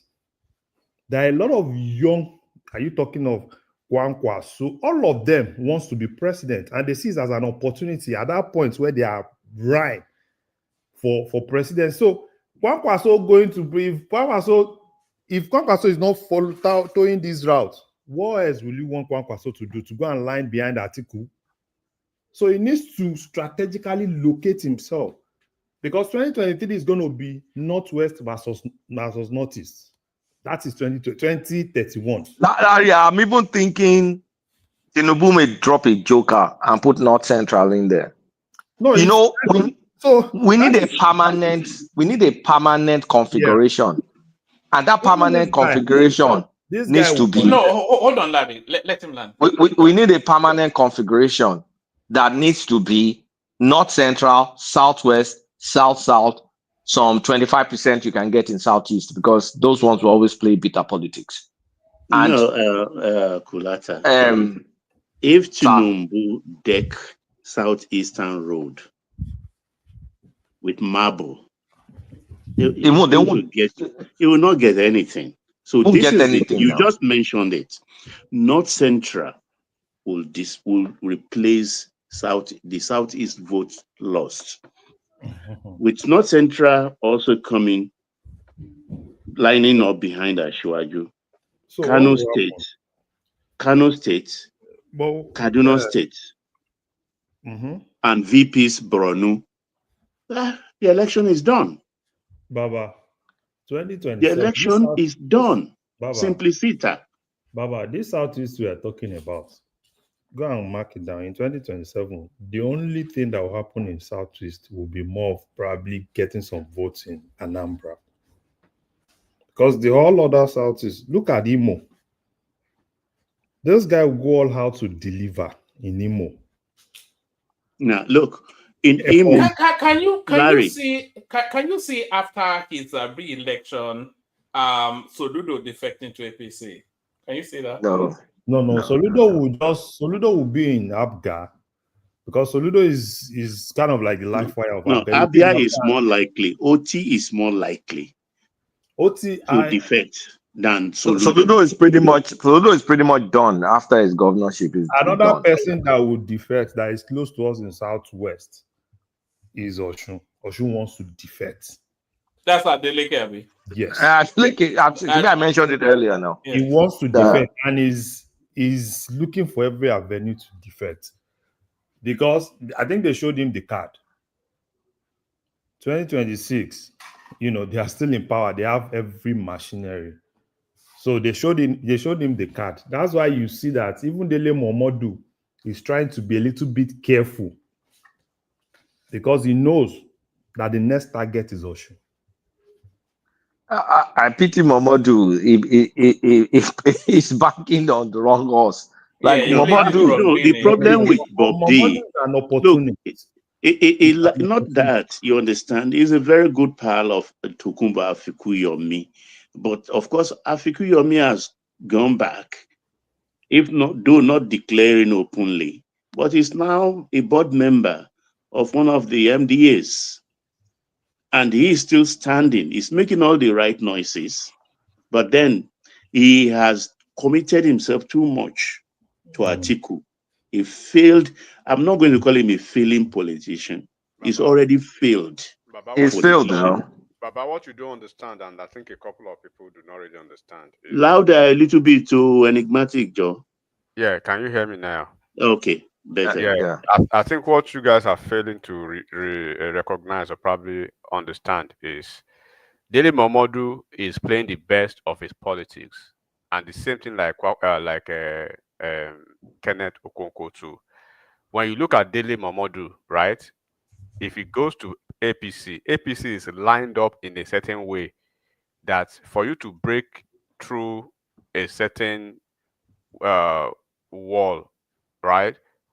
You have to probably queue or probably be under some other people. Like Dele Momodu now, it's better for him to be with Atiku, and they bring him to the front line almost immediately. They front loaded him to the front line almost immediately. Take it or leave it, he's getting paid and he's living his life and he's moving here and there within the PDP folks.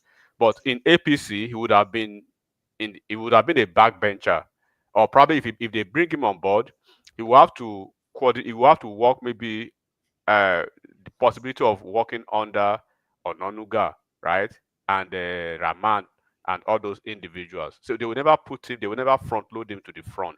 So it's better for him to be like a small fish, a big fish in that small ocean where he can get his dollars. The same with Okonkwo. Immediately when Kenneth Okonkwo left, he was in PDP. He wanted to be a House of Assembly. They knocked him. He wanted to be House of Rep. They knocked him. He wanted to be party chairman. They knocked him. He came to APC. The same thing. They knocked him. He went to Labour Party. Almost immediately, they front load him to the front line, and he became the national spokesperson of Labour Party and Obedient. Right. So those opportunities will never come to them naturally like that in APC because it's a structured environment. Even Boala that was loaned to PDP that came back, you see the way he was rearranged back into the system, right? They have to find a way to bring him under. It was his personal friendship actually that nicked that position for him, and of course aligning with Sheyi also helped. So I wouldn't blame Dele Momodu. He's doing his own type of politics in that. So instead One of man, I beg you, don't let them knock my uncle.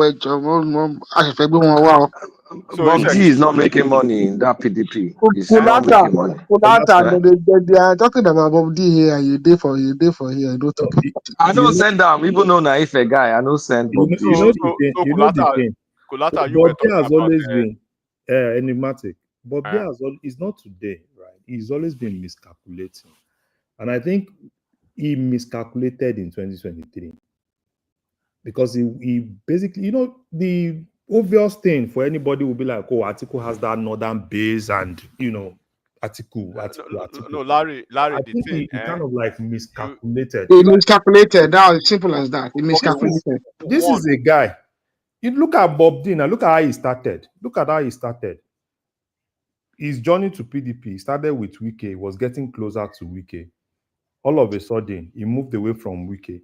From Wike, he moved to Obaseki. And that was when nobody knew Bob D was related to Edo State. Bob D is Edo now. Is Edo now. We that grew up in Ife, we've always known. Edo now. Him, Delegiwa, and the other was that third Dela is a journalist as well. They all flaunting that Edo thing, not until he get closer to Obaseki. He was claiming Yoruba. Yeah, Larry, let me tell you, right? Yes, I take your point about the possibility of him miscalculating, but when it comes to political relevance, in APC, right? Do you know even during the campaign? Because people do not even know. Most people don't really know this. During the campaign, for the first few months, they were not releasing funds. They were not. That's why you see that some people will just come and they will quickly run out again, right? They will come, they will run out again. Like that's Naja to all of them. They were not releasing funds until a certain period when things were actually coalescing, and then they started releasing some funds, and they released those funds strategically. Not just that everybody is trying for. No, it was released strategically. And when you look at people like Dele Momodu, once again, right, the opportunity they will have in such a little time, right, in PDP, in a Labour Party, they won't have it okay, for instance, if you come to Ondo State APC now, right, there is a structure that you have to go through before they can front load you to any position, right? They even if you are part of the diaspora APC, you must have been a part of a certain process before they can bring you on board to even coordinate your meetings with some people in Aso Rock or people at the national level. There are ways to do this. Okay, yes, you can say maybe because Bob D's relationship with Tinubu could have done something, but Tinubu himself, right? There's a way he fends. There's a way he does his politics around people like Bob D. Why do you think he fenced this Utomi up to today? Part Utomi, So when you see people like that, they can bring you on board, or you may be a part of the system. They will even give you an office, but the office will just be like a dry land. Nothing is going to come in through you. So they will enigmatic. They should go and ask Fela Duro to his office was so dry for 18 months that he just stopped going to work. They will suffocate you a little bit, test you, and see if that your loyalty. Fela should not have taken that position. I know him personally, but let's leave story. on like the issue of Malami, they are cutting. I believe Kulata is. Me too. I really want them to punish Malami, but I don't want them to punish him. On the other, I want him to be left out there, just like we look at the way they treated Peter Obi, and they are treating him. Do you think they don't have things about Peter Obi, but they can't? They leave him alone so that he will be able to suffocate PDP. What they are doing with Malami now, they know that SDP is cutting Malami, right, to finance the SDP, and we know that Tinubu has one leg in SDP. Instead of Tinubu spending the funds for SDP, they are trying to have Malami on board to do that for them. So the question people now are asking is, who? Let's assume today, right? Because all this, their coalition, the coalition, they are talking about coalition. So for the past 3 months or 4 months. On the other hand, it is Tinubu coalition don't get accidents. Yeah, it is Tinubu that opposition parties are having. Coalition all accident, Linio. All accidents. No. Kulata. So let's even because some people are still believing there's going to be a coalition. Let's assume there's a coalition today. Oh, there's going to be a coalition. Oh, I mean, here's the thing. There's still going to be something. There will be, but the question, guys, is the coalition not already taking place, but it's actually taking place on the, God bless you. It's Tinubu that is doing coalition. They are doing coalition for. And you know we want them. Doing coalition now. So look at they are just doing photo. But here's the thing, one man. There's some people that have been sidelined and they're permanently sidelined, so they have nothing to lose. I think the problem of the coalition right now is a bank account problem. They'll still coalesce, right? They'll form whatever they need to form. And it's very obvious to me that Obi will not be able to join them. Obi is going to be on his own. But who is going to be... The coalition are just... The people in the coalition, the obedience don't sink. Sorry, Aro. You've already touched on it, Akulata. Malami will be the banker for the Malami is a potential banker, but is Malami prepared to throw away his money? Well, he has to, because that's what they stocked the money for. It's attack funds, isn't it? No, I don't think Malami is the kind of guy that likes to spend money on politics like that. Malami doesn't owe anybody any money. I think Kulata said it earlier. Their cash cow, the usual cash cow, the fuel subsidy is dry. The forest subsidy is dry, and major states which Niger Delta don't dry now. Which they usually focus on those financial war shares. They are completely covertly. I mean, not even covertly anymore. They are openly for Tinubu now. So who is going to? Obi will never release all those obedient funds that he had in 2023.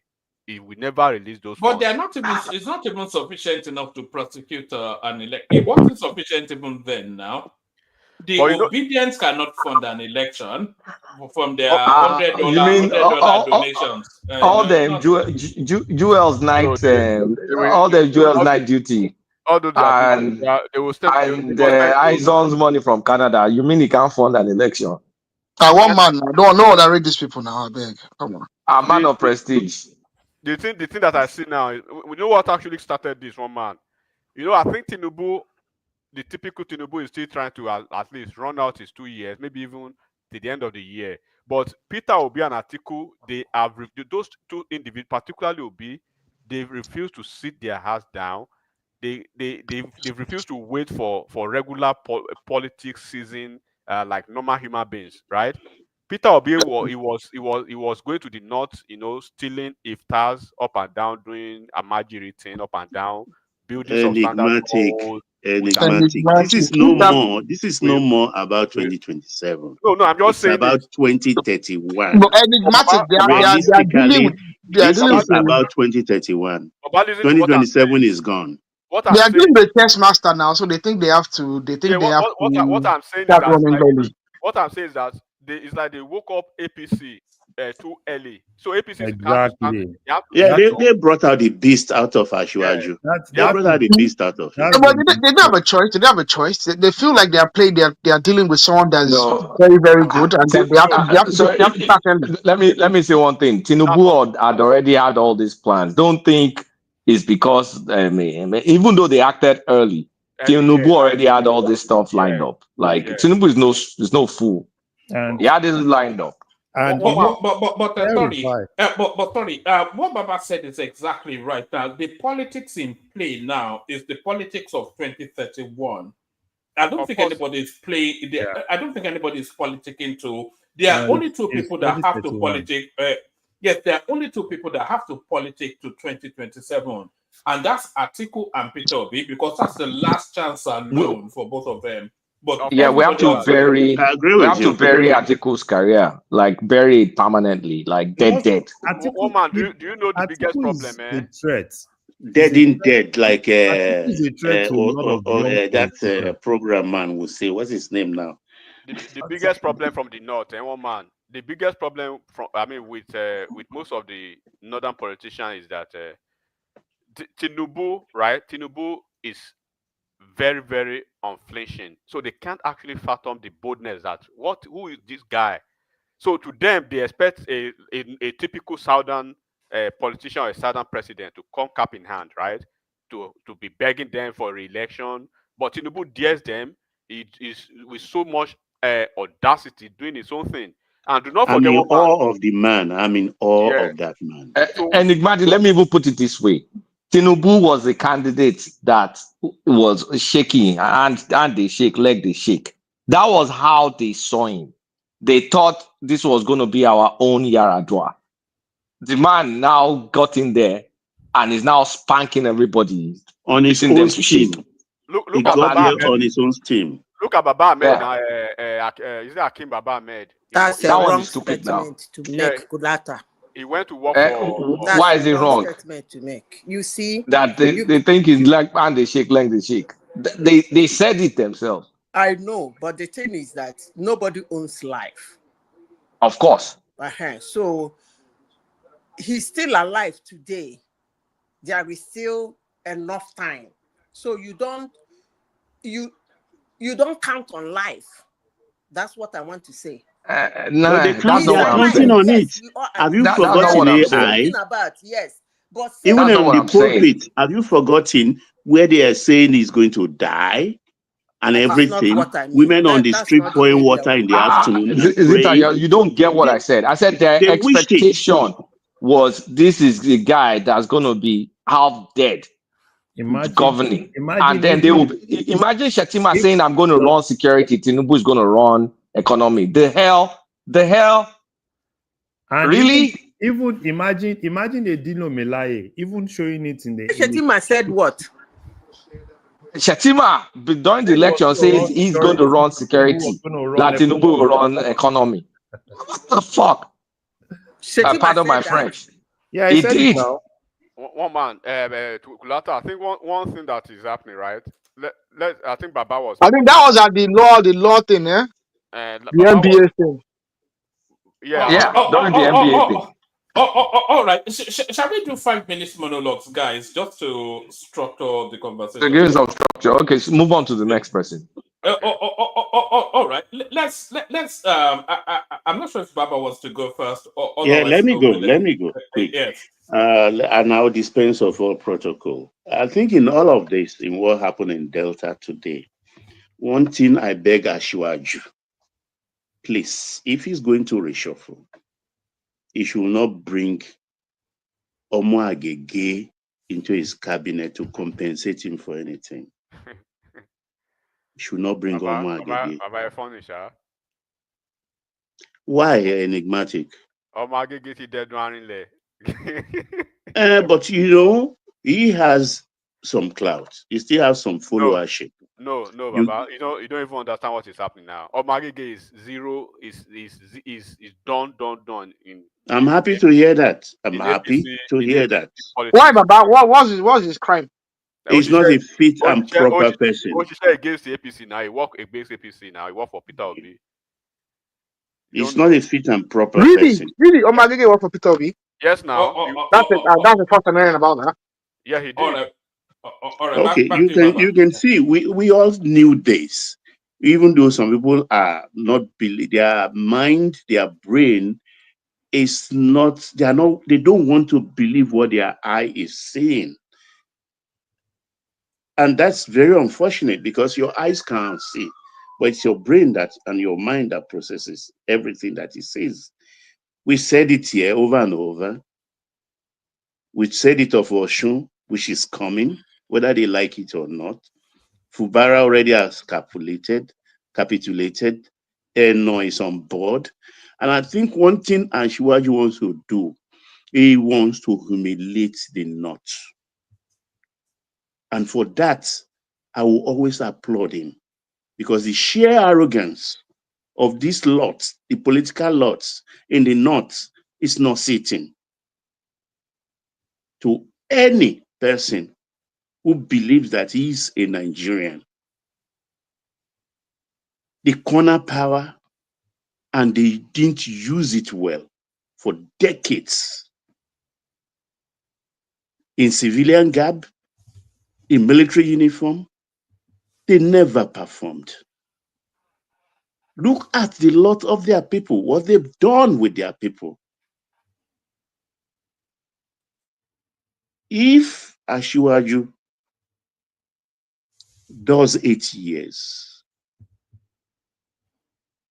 they will never again even look at their so-called political elites in the face, because it will change their lots. The Almajiri's culture will be eliminated entirely from that space. And I'm enjoying this. 3 senators already, when they defected, the Shinedu, what's his name now? Ned, which one they call Ned. When he defected to join and Shinedu Nwoko, Shinedu is turned to Ned, and to join people like Dafinone and Joel, the third senator. I knew it's a done deal with Ibori's daughter also defected. And I mean, this estate for 5 electioneering cycle had always gone to PDP. 5 or 6 electioneering cycle is the PDP. So what happened this time? What APC could not get through the ballot box, they've come to give it to him on a platter, and they delivered the states, and rightfully so. And just not the governor, Okowa also in tow. They may say anything about Okowa maybe saving his bum. Of course, why not? If not, what did Atiku do? Did he lift a finger to even acknowledge him? What has Atiku done for him? So we are living in an interesting time. And the bottom line of all of this is, of course, the Northwest particularly. Their noses are being rubbed in the dust of time. They will be obliterated. And Kashim Shettima should wash it. Should wash it. Kashim Shettima should wash it. It may not last till 2027, because I don't like what is happening Why in is that Borno though? State. It's been quite loyal. You mean the resurgence of Boko Haram in that spaces? Exactly. You And see what the hand of Kulata said now as a reminder, because I remembered that speech he made, claiming that he will be in charge of security. And that speaks volume. That speaks volume. For the Southeast, I still repeat, with the IPOP factor, they will never vote for Asiwaju. But then, that doesn't mean the man will not apply another master stroke. there is the Nnamdi Kanu factor. It could be an instrument to be used, because all this posturing Tinubu from... holds all the atheists for I've all always the used that atheists. word here.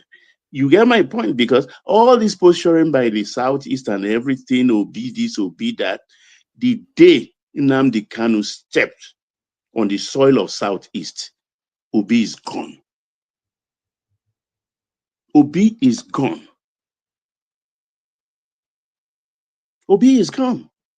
So that's why I say it's a factor.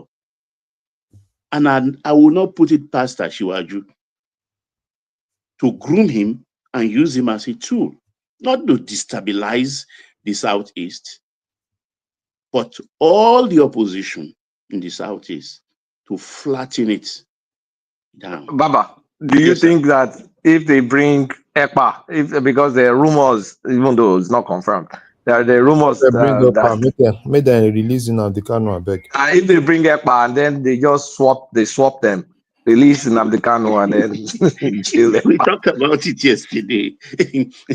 Yeah, now that is, look, it's going to be very, very interesting. But in all of this, Nigeria is the person that will benefit. If Nigeria is a person, or we use the person, this thing for gender for Nigeria, Nigeria will benefit, because this political rascality of the North has taken us way back. Way back. We should be in the forefront in Africa with the size of our economy, with the size of our population, with the size of our human capital development. We are making waves all over the world. Why are we not making it on our soil? These are the people. I will repeat at the sounding like a broken record, all the indices that makes us look bad. 80% are contributed from the North. From the North. And of late, when we started hearing, we not. Now, we are going to now say, we South. Because everywhere we looked at, I was shocked today. I listened to a Bobolo. The man can speak. He can address people. I was shocked. I've not been following that man. When he was addressing a community where he went today to inspect an abandoned school project, he spoke very well. He spoke very well. I was among those that were really deriding him during the campaign. I now asked myself, what happened to this man? What transformed him? What loosed his tongue? And I hear he's performing. I'm not an Edo person, but I hear he's performing. 2 more minutes, Baba. Yeah. So it's now going to be the South versus the North. And the North will be incomplete because North Central, the Benue Plateau axis of it, they say never. Kogi, Kwara, already in the bag. Sorry, Baba. Sorry, your device is not connecting with the stream. So go out and come back in now. Sorry, carry on, Baba. Yeah. So the North Central is in the bag. And that's all Asiwaju needs. Kano is in, Kaduna is in. So Borno is in. If Shetima fall in line 101% without dissent. So what when the Northwest can score him 0, it really doesn't matter. A lot of things have been done. A lot of things have been done. We should not be blinded. I yield, woman. All right, brilliant. Brilliant, excellent. There's just so much going on. You know, it's almost amazing to imagine that this guy has not yet marked his 2 years. I think 2 years actually comes up the 29th of May. You know, and so much has been done. But enigmatic. This is a moment in time. I was just saying in the opening phase that this is the election done and dusted. What happened today are enigmatic. Yeah, Oman. Well, to someone like me, I believe you shouldn't be surprised. You remember after when I think my first time coming on the show this year, I told you that 2027 is done and dusted. If you could remember, I think I told you. I said it, not even told you. I've repeated, I've reiterated it several times that 2027 is done and dusted. So if you think you're a politician and you know what you're doing, uh, there are certain things you should know. And I did say it clearly too that Tinubu's pathway to re-election, right, is going to be through the corridors of the southwest and south south, right? We know south is not is a they are not relevant politically when it comes to national politics anymore. I mean, they are not even anymore from time immemorial. And northwest and northeast, they've shown their hands. So whatever, when you go through the numbers, the last numbers in both the northeast and northwest, people can check the numbers. Tinubu lost both when you have the combination of those two regions. Tinubu lost to Atiku. In the northeast, I think Tinubu had only one state, but no state, right? In northwest, he had Zamfara and uh, Jigawa state in the entire northwest. So when you are talking of the two core norths, he had just three states in the core norths. So the core norths comprising of the northeast and northwest. And when you hear them making noise loud, because when you see all these individuals in Yobe State, for instance, where Ahmed Lawan, right, came from, APC has never lost a single election since the formation of APC in Yobe State. But Tinubu lost in Yobe State, and they won every other elective positions, top to bottom, from councillor to the governor. But Tinubu lost. And this same pattern actually was replicated in most of the northern states, right? Buni was playing a double game in the last election. Exactly. So, and a couple of them did also. For instance, in Adamawa State, right, Binani was running against Binani and Ribadu had the primaries, but the Kaba supported Binani, and then of course Tinubu's people, they supported Ribadu. So it became a very dicey primary. They had to tell Ribadu, don't go to court, leave it alone. Let's focus on the presidential campaign. And during the election, Atiku, and that's why Fintiri has problem. He's having a problem with Atiku today. Atiku worked against Fintiri, who was PDP's candidate then. He was working with Binani. Atiku did the same thing in Bauchi State. He worked against Bala Mohammed. Atiku worked for Air Vice Marshal Sadiq Mohammed. Yeah. So coming back to the politics of 2027, there are certain things that I told you that you should look out for and you should take it to 2031. I said in 2031, the Tinubu would have completed his term, Southwest being the president. And then at that point, there will be rotation of power to the north. And all things being equal, the way we are seeing it, probably Tinubu is going to be favoring the minority north, right? Maybe a Kanuri man. I'm not talking about Shetima now. I'm not talking about Ribadu now. I'm not talking about anybody. But Tinubu may probably be tilting towards, the minority north. And then where does the VP comes from? It comes back to the south. Southwest will be out of the VP equation. It will be a direct fight between the south and the southeast. And south they've started their own politics, right, since 2023 election. And we can see the way things are actually panning out now. In the 2023 election, right? People want to say, okay, they were rigging, because that's what they say. Tinubu, the Tinubu. But the question is, what happened in the north? Nigeria does not start yesterday. they've always been rigging in every election. If you don't know that, then you shouldn't be talking politics. But my focus is, did APC, did they allow APC and PDP, right, to breathe in the southeast? They muzzled APC and PDP out, but they are the one who will be crying about rigging. So now, regardless of that, now look at what the South is doing. Can't you see South is getting ready? In 2027, in 2023, they stole, I keep saying it, they stole the Senate presidency from the Southeast, because the Senate presidential seat was the exclusive preserve of the Southeast.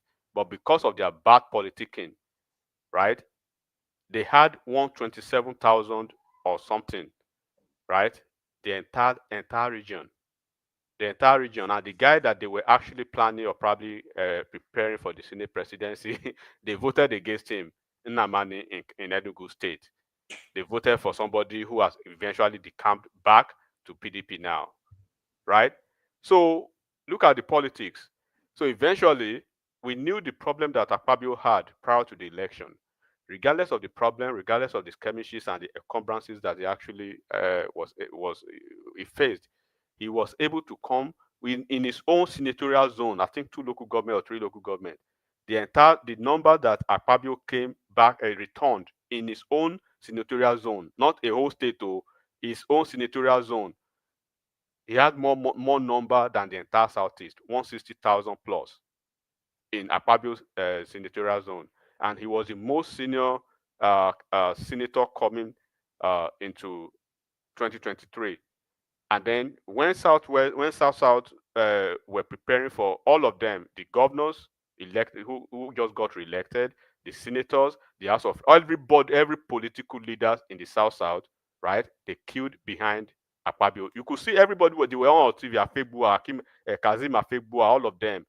It was a big campaign for South presidency, while we had a couple of Southeast people here denigrating their own people, right?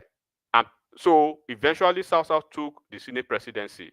They took the Senate presidency with almost 900,000 votes from their region as against 127,000 votes. So now they have the Senate presidency in their bag. Now, when you see the politics in the Senate, in the Senate now, since the completion of that Senate presidential election within themselves, the North, they've never given up. They've been scheming, and they will scheme until Akpabio completes that 4 years to get Akpabio out, and that has been the playbook. Whenever we have somebody from the South, how many Southeast people, when they were Senate presidency, did they change? Right? They almost changed Akpabio. When Saraki was there, they left Saraki alone for 4 years. David Mark did 4 years. Ahmed Lawan did 4 years. But whenever it is the turn of the South in the Senate, they always want to have one problem or the other. And the person they are preparing is Yari of all people. Can you compare Yari and Akpabio? Yari was an ex-governor. Akpabio was an ex-governor. Side by side, Yari cannot claim Akpabio's shoe when it comes to developmental, intellectual capacity to run a state. But they want to replace him with Yari because of their silly politics. And I like the way that they stood behind him. They are not allowing that to happen. Who are the people that are against Akpabio too in all this fight? Because they are not seeing the power dynamics. They only want to see something different. Now they are consolidating power going to 2027. The South, they want to retain that Senate presidency in one man, right? They want to retain the Senate presidency in the South, and they want to use that Senate presidency. And in addition to that, look at the portfolios, look at the cabinet positions, right? For South. No, let me highlight them for you. In the cabinet, Nyesom Wike, FCT minister. The first time that a Christian, a Southern person will be the minister in the FCT. Do not forget, FCT is Wike is like a de facto governor on his own in FCT, number one. The Minister of Petroleum State, Lokobiri, right? Enikin. from Bayelsa State, the Minister of Aviation, Keyamo, from Delta State, the Minister of National Development, which used to be NDDC, that now it is all coordinated, right? It is from Edo State, the Minister of Gas from Akwa Ibom State, the minister from the guy from Cross River, I think is I forgot his portfolio now.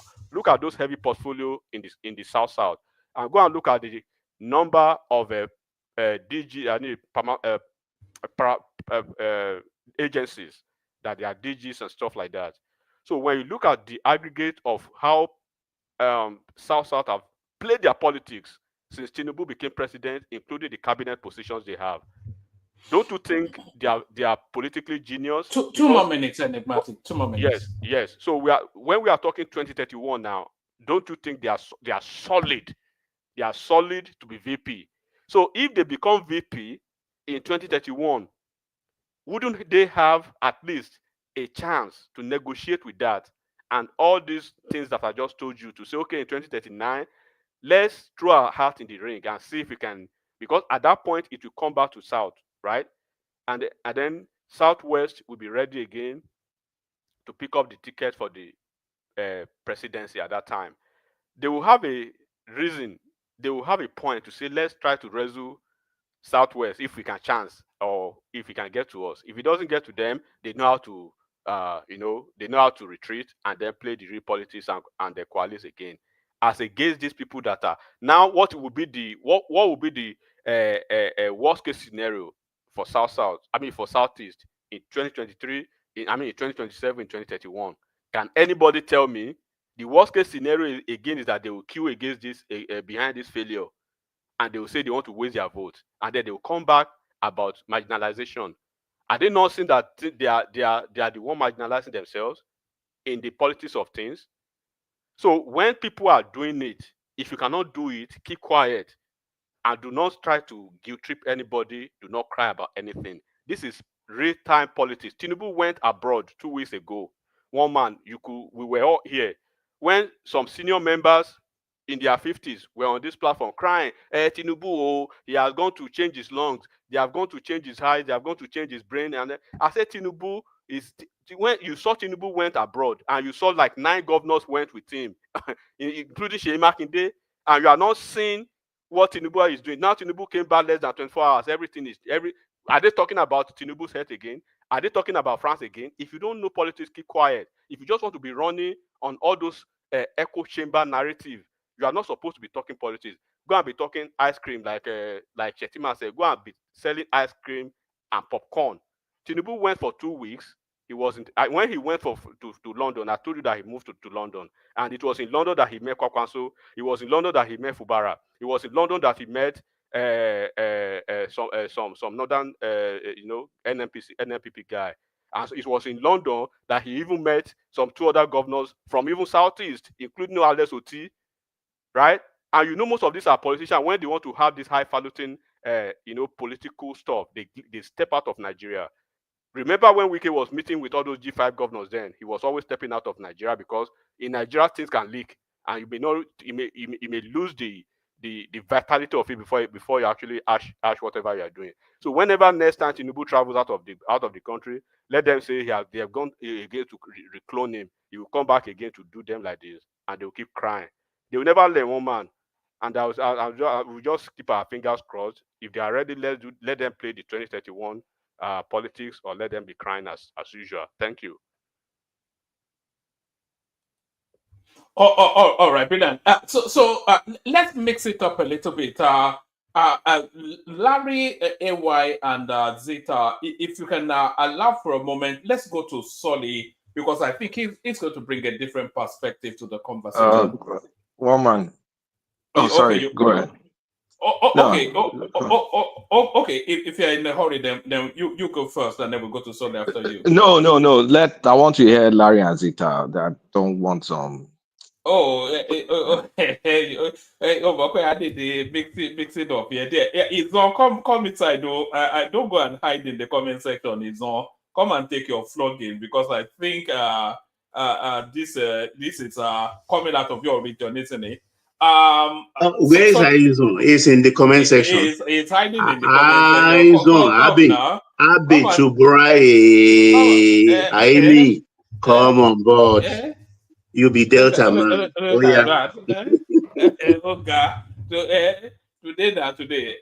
So Solly, you're up next. 5 minutes monologue from you, Solly. Oma, I will come back if I have time. So let me just step aside. All right. I just came to gloat as usual when I have the time and I see the opportunity. I was the first person to say that PDP is finished. Everyone here on this panel argued with me as if you know Tinubu and APC more than me. So now that my prediction is coming to pass, why are you not giving me my flowers? Why are you not giving me my flowers? So I came here to come and brag because I knew what was going to happen. PDP is finished and it's going to get totally wiped out. And Nigeria, and I was the first person to even suggest that they are going for one-party state. Nobody will give me my flowers. But when I was putting it out there, everybody was arguing with me. They were even insulting me. They were even twisting my word. They now even lied on top me again so that they would throw me out of the platform. Treated me like shit just because I was saying the truth. So who is going to give me my flowers before we continue? Thank you very much. What do you mean? You never you were always sorry, man. You never said anything like that. You never said anything like that. Your own thing was to come here and lament against the government and say you want Nigerians to die or suffering so that they will learn the lesson. Yes, I'm still in that position because it seems like their Konkolo head has not learned anything yet. They are still doing tribal and religious battle. Until religion dies in that country is not going to change. Religion is the first thing that has to collapse in that country. So I still see Tinubu. Tinubu doesn't even need to do all this manipulation and taxes that he's doing. Nigerians are not ready. Nigerians are not ready. He's going to win the election. Straight, and no corrupt person is going to beat him because he's the most corrupt out of all of them. It's only like a revolution that happened during that kind of revolution that brought in Buhari. Do you see what is going on as corruption? The realignment of politics. You see it as corruption? That's just political strategy. That's just and I always repeat it. Nigerian politicians they are not good politicians. They are very, very bad politicians. And most of them are bad because they never actually had to work hard to get into the positions that they got into. They got into those positions through thuggery, rigging, bribing. Unlike somebody like Tinubu that has had to use strategy, has had to actually deal with smart people, has had to actually formulate things, with thugs, with agberos, and actually have a plan, actually have a strategy. It doesn't just enter the bank vault and carry money. It does what is called legalized fraud, one way or the other, so that you will be able to cover his tracks. So you can't compare his political prowess as a corrupt politician with all the other little boys, all the other little corrupt people like Atiku and Obi. That's why those people, they are just looking like fools right now. Why Tinubu is washing their plates, washing them off the political space. The only opposition that I'm going to see is Sowore's party, because it's the only one that will have a different ideology compared to the other corrupt politicians and political ideology that is out there. All of them are proving themselves to be corrupt. They are now isolating themselves and making sure that the only opposition left is a party that is claiming not to be corrupt and wants to fight corruption, bringing that kind of Jonathan and Buhari scenario all over again. It's just rinse and repeat that is happening. And one man, you cannot say that I did not say that PDP is going to be finished. I said it. But if I tell you that you should go back and look for it, you will not want to do it because it's going to prove me right. How would I? No, sorry. Even if I wanted to go back and look for it, how would I know when you said what in? We stream every single day, sometimes twice a day.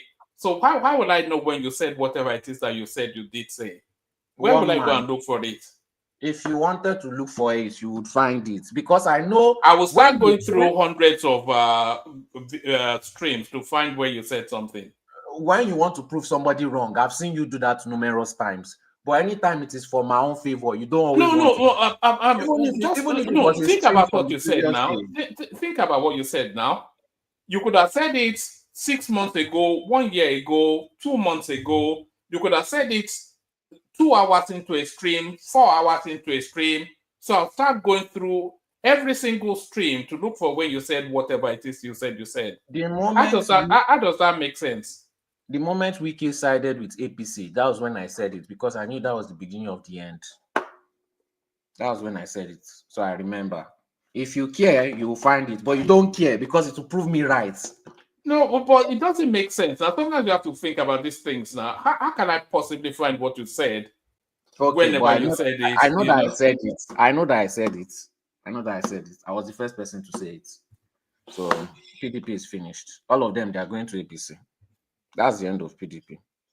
All right. I don't know what Atiku was thinking. It just seems so brain dead.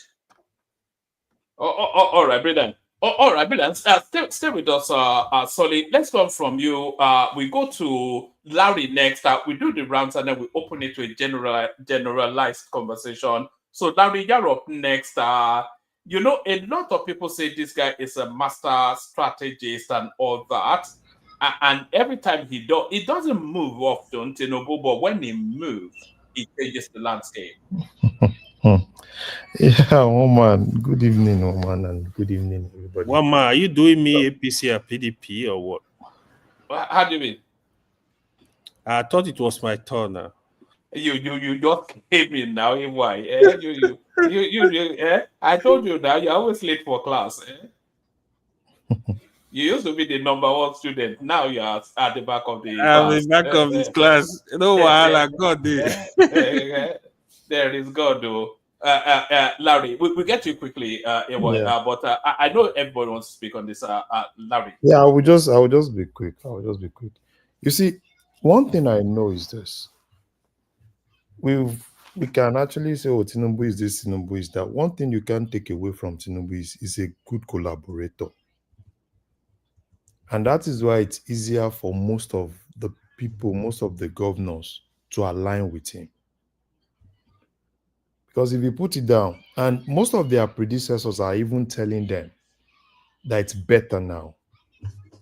It's better now compared to what it used to be. You've seen a Tinubu that is basically, he doesn't even care.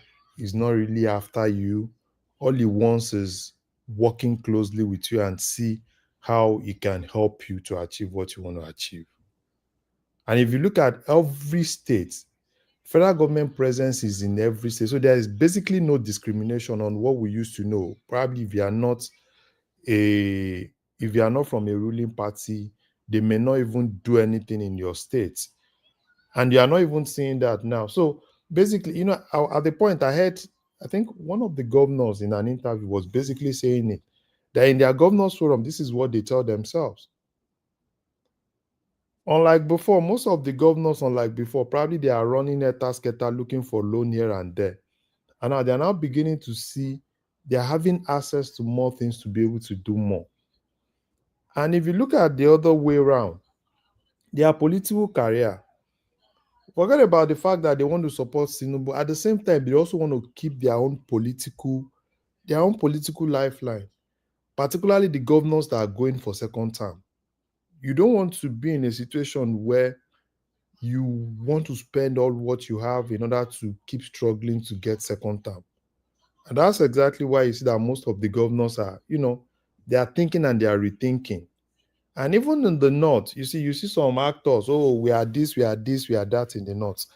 And I think it's even good now that they are now beginning to see themselves. You want a coalition, but a coalition that is based on hate, a coalition that is based on, your own personal grudge with the government. So how do you want to build that? And I think even El-Rufai and the likes of them, oh, we are in the forefront of this. And people are now beginning to ask them, even in the north, are you really genuine with what you're really looking at? Because if you put it down, right, the best thing for the north is 2031, not 2027. And they know it. They know it. If you let it be South versus South, If it is South versus South, yeah, everybody will be fine. In 2019, it was North versus North. Atiku, Buhari. So if we are going to 2031, if the North, is this arrogance, we are the North, we can decide on things. And Tinubu is beginning to change the status quo. He's beginning to, even in the North, those people that felt that, they are the eyes of the North, they have the followership, you're now beginning to see them now querying the status quo. Because the likes of, imagine Kwankwaso is there and and El-Rufai is trying to lead a coalition. Imagine what an insult. Basically because, you have one or two things with the government. Yeah, they didn't give you minister. Yeah, it's obvious that, probably some of us felt, probably they will have treated you better. But you should at least be patient a little bit. What did you make of Okowa being part of that list? That was the real stab to the heart, wasn't it? No. There is nothing Okowa could do, right? Okowa was basically used in 2023. Do you remember that some weeks to election, Okowa even still went to go and borrow 100 billion? So Okowa basically did everything. They milked Delta State to stupor. Okowa funded 2023 election for PDP. Do you think Atiku had that money? The easiest thing to do is to look for one big cash. They wanted to use Fubara. If they had had their way, probably they will be using rivers. At least Delta is dry. They will go to rivers this time around. And that was actually the plot. Because Atiku does not have that money. So the easiest thing to do is to look for one state with the big pocket and bring them in and let them spend the money. Because even Sheriff, I'm even surprised that Sheriff is even able to do any projects in Delta. Because Delta is highly indebted. There's a whole lot of issues in Delta, but God, good for them, right? It's been good. Fuel subsidy is gone. They have more money. So they are beginning to pay back the loan. I think I saw a list. I don't know if you got that list. How much each of the states have paid back in their loan pre-2023 to now. So a lot of them have paid huge chunk of their loans, and which is actually good for them. And that's exactly what's happening now. So most of the governors, so if you see some of them will even be in their party and they will still support the president because it pays them for them to maintain it like this. Because if an Atiku comes in now, it's more of a revenge. Atiku is not coming for governance. It's a payback period, bring more people down, enemies here, enemies there. So, and some of the governors, they are going to weigh it. Even like the likes of Bala Mohammed and the likes of them, okay, an Atiku in government or a Tinubu in government. Tinubu is trying to be friend of everybody. Be you in opposition, he's not fighting you. You can do your thing. He doesn't even care. Even the rivers that we are talking about, rivers. I'm very sure, for Wike to have come out and say, yes, that was not his plan. That means he was caught off guard. Because Wike, the way the thing was going that time, they were ready to pursue to the final conclusion where they get that guy out, impeached. So, as far as I'm concerned, and another thing is, this guy has been doing a lot of projects, and a lot of things are happening in that country. And they've basically been covering everything with politics. And you have this side, some crop of people that are more focused on negative things. A lot of things are, if you sit down objectively, analyze things, you see that a lot of things are happening. A lot of things are now beginning to get themselves into proper shape, proper perspective. A lot of things are beginning to, they are beginning to, by probably in the third year, probably next year, you start seeing a lot of things adding up. The infrastructure will start adding up. A lot of other policies will start adding up.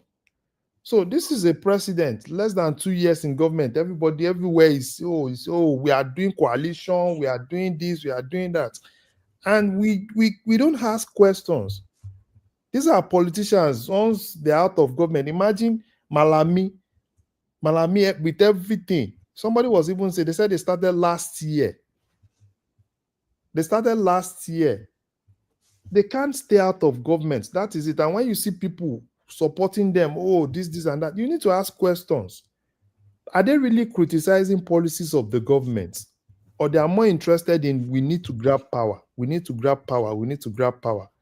So as far as I'm concerned, the only thing I think Tinubu needs to focus on now is the security. And they said today he had a series of meetings with the security chiefs and police. Police in Nigeria, they are not doing anything as far as I'm concerned. Because police is actually the problem. And Larry, don't you think this Egbeto man should just be discarded with? What is wrong with you? If that is He's the not way, doing anything. But that they'll give Sowore a victory if they do that now. So yeah, It doesn't matter. This guy has been a pen pusher all his life. Because as Baba, one man, are you saying that you are threatened by Sowore having a victory? So the thing is, Baba. No, he will embolden him to feel that. Baba, you see, as far as I'm concerned, right? And there's no problem with he's that. Not the head of Egbetoku is not the head of operation. All he just needs is to give police an IG that is not from the operation is never Baba, going to be successful. He can have Baba. It depends on the kind of head of operation, and if he gives that head of operation free hands to do normal operation. In most cases, right, an IG, all you need is just leadership, proper leadership, and give operation the better perspective. Give them direction and let them lead from the front also. So for me, because the military in Nigeria is seriously overstretched, and we want military in everywhere. And I look at it, if you look at it, those guys are tired. They are tired and this is basically because of the lapses of the police. Rather than police focusing on what they are supposed to, I don't even know if there is police in that country. The only thing I know police do is probably you want to go to Nigeria now. They will tell you, I was talking to somebody, said, oh, you are coming to Nigeria, don't worry, 2 mopo for you. That is the only thing they know how to do. He has withdrawn all the mopo according to him, but this is not the first time he made that announcement. Baba, if you want to go to Nigeria today, I can tell you, my friend. No, forget about that. I can call. If you want 1 dozen himself, you go get from inspector. That is what I'm actually saying, right? So the only thing I think Tinubu needs to focus on now, right, is the security issue. He needs to focus. If he needs to call Egbetoku needs to work. Even that other guy in DSS, I'm not even seeing that guy doing anything. He's just talking. Those guys are not doing anything. The only people that are working now is just the military. So every other aspect within the internal security space, they are not doing anything. Police is not working. Civil defense is not working. DSS is not working. The only agency internally that is working is NDLEA. So if all those people are not working, so why are we deceiving ourselves? There will be issue with security. If police can work today, at least the army can relax a little bit.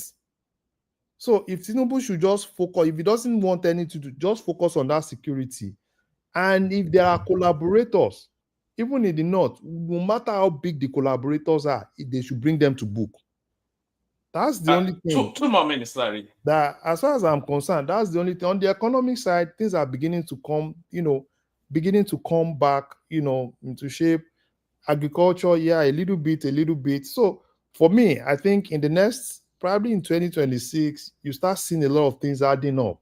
And then we start, enjoying the government of Tinubu. Yeah, Tinubu, 2027, for me, Tinubu is winning 2027. A lot of realignment, a lot of people, a lot of realignment and a lot of realignment. But it should just do more on security. That's the major priority. If you can do that, it's just going to stray into 2027. Thank you, one man. One man, before he leaves, I have questions. All right. Leave the questions for a moment because I think people have been waiting for quite a while now. They want to speak. Let's go to Zita, from Zita to AY, and then we open it up. Zita, you're up next. All right. We don't seem to have Zita for the moment. AY. So AY, the floor is yours. Did you see what happened today? Did you see it coming, AY? Yeah. I mean, we were discussing this stuff last week. First of all, I'm not surprised at any Nigeria that Nigeria politicians, they can do anything, trust me. No ideology, it's just a normal thing.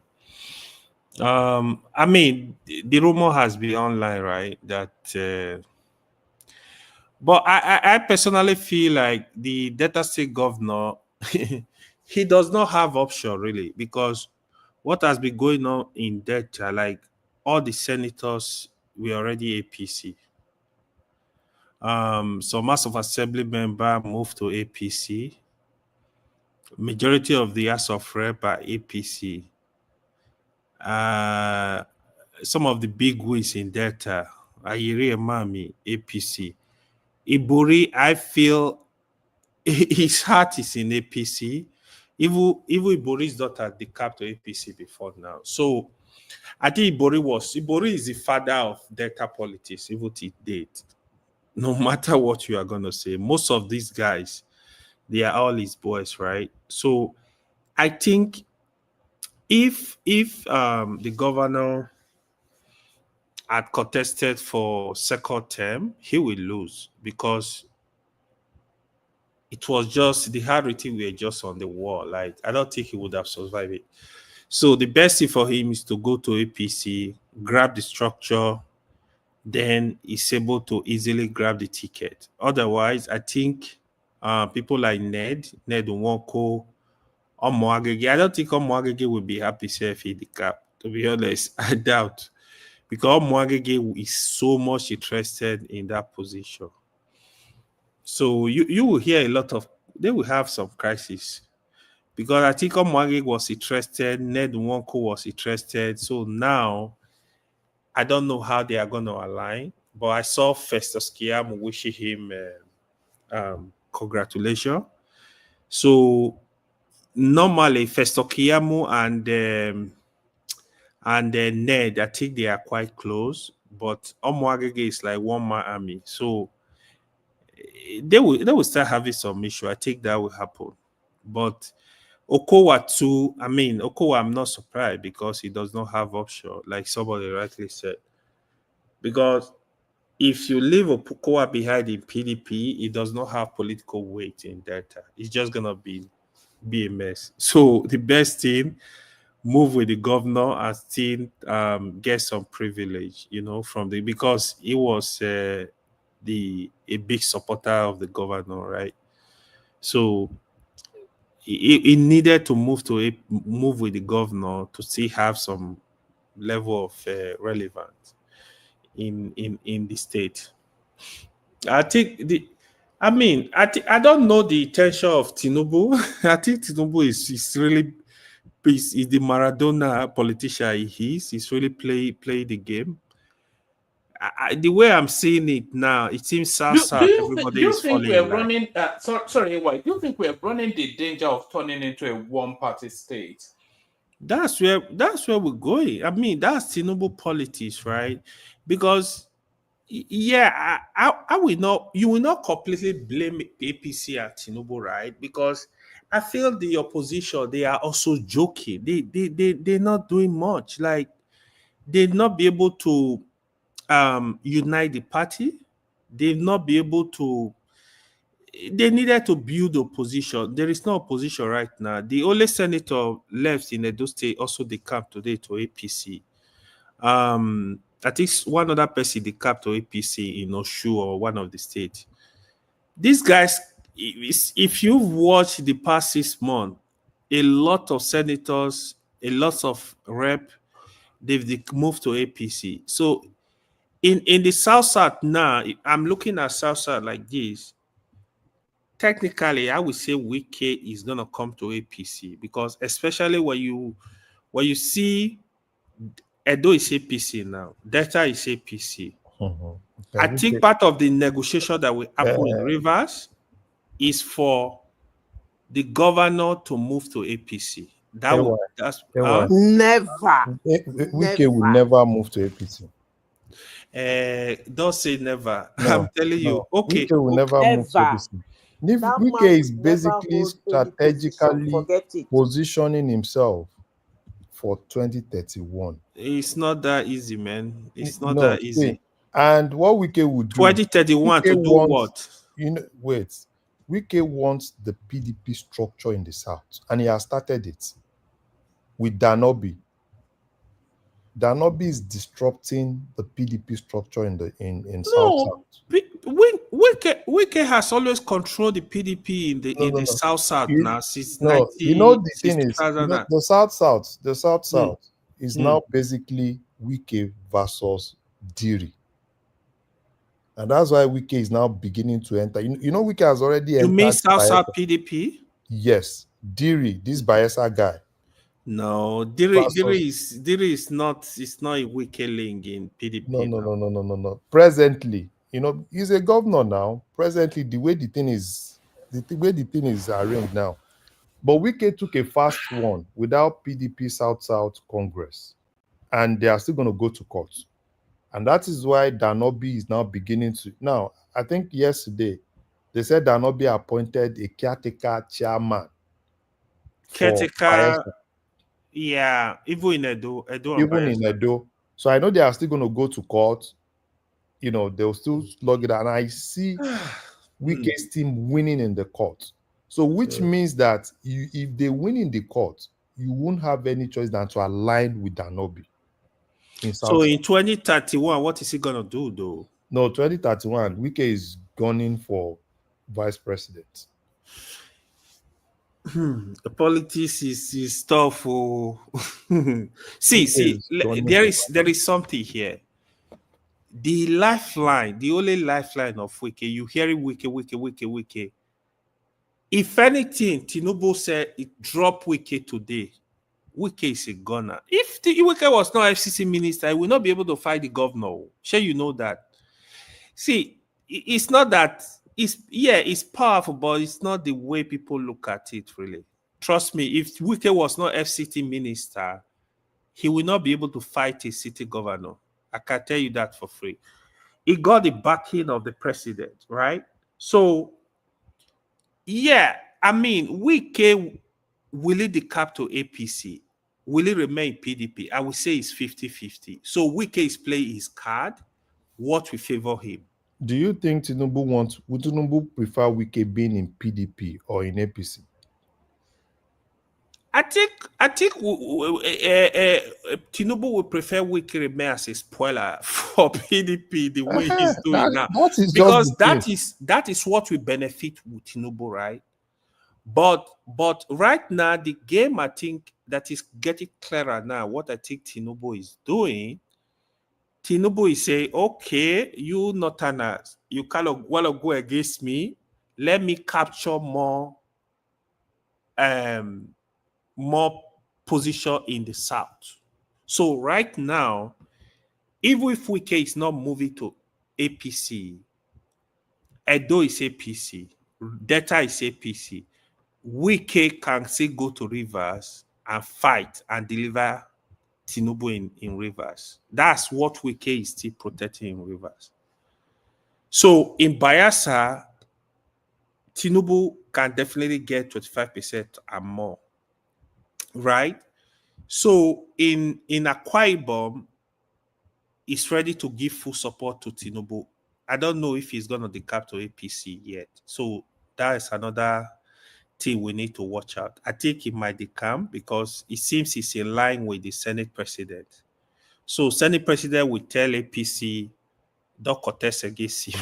That is what you see in Akwa Ibom. It's just funny politics going on. In Cross River, it's APC. So what this is showing is that Tinubu is kind of solidifying his position for 2027 in the South, meaning he's going to get a lot of votes. Watch out for you guys. Watch out for Adamawa. Adamawa is about to go APC too. Yeah, a lot going on. Tinubu, I've said this many times. Is that not Governor Sule? No. Fitri. So Fitri is having problem with Atiku. So it's a brand for APC now, and Tinubu is really playing. That would be a real slap in the face. Right? So that's Atiku's home state, isn't it? Fintiri might not move to APC. So Fintiri might not move to APC. Fintiri is trying to position himself he's bringing a successor, and Atiku is supporting Binani. Yeah, but Binani is in APC. No. Binani is almost left APC. Binani is part of the it's moving? coalition. Binani is part of Atiku's coalition now. Okay. No, that meeting you are referring to, Larry. Baba. She sent a representative. She didn't attend in person. Baba, Shebi Atiku went to Binani's house now. I saw Atiku in Binani. But Atiku, assume that he's the one cutting here. Atiku supported Binani in 2023. And don't forget Adamawa is a Nuhu Ribadu state too. Now, Atiku did not support Fintiri in 2023. If you look at, there's something on the internet now, the Atiku boys, I watched one video yesterday, the Atiku boys were basically, they came out, what actually happened. I can look for that video, I'll send it to you, one man. They outlined everything. They said the crimes of Fintiri, all what Fintiri did and everything. So basically what is going to happen in that Adamawa, Fintiri will be in PDP. He's not leaving PDP. He's a wicked guy. They will be in PDP, but they will push. They know Atiku is nothing. They will be in PDP, do the normal wicked thing, spoil Atiku's chance, and at the same time, that governorship, because Atiku does not have a say in PDP in Adamawa State. He can support Binani, use money and everything to support Binani, but Fintiri will still have a say. That's what's going to happen. And the likes of Ribadu. I think we'll have a say in under which political party will Binani run? SDP now. Binani is going to SDP because Binani is not even part of the APC caucus, because Binani is not a pro-Tinubu person. It's more of Buhari person, I know. So, and don't forget, she's a big contractor with INEC. Baba, forget that thing. Binani problem, right? It's money. She needs the money. So she will remain where the money is. But Binani, Binani and Ribadu, they are not on the same. Baba, Binani don't shit for church. Oti Yagbesi church. She's Ofi Bible Papa Nudi. Okay. Let me move on along South as this first. So there's South. I think Tinubu is. I see him winning South in 2027. The way things are going now, right? Then in Southeast, APC are in charge of 2 states, Imo State and Ebonyi. I'm also seeing the Soludo second tenure.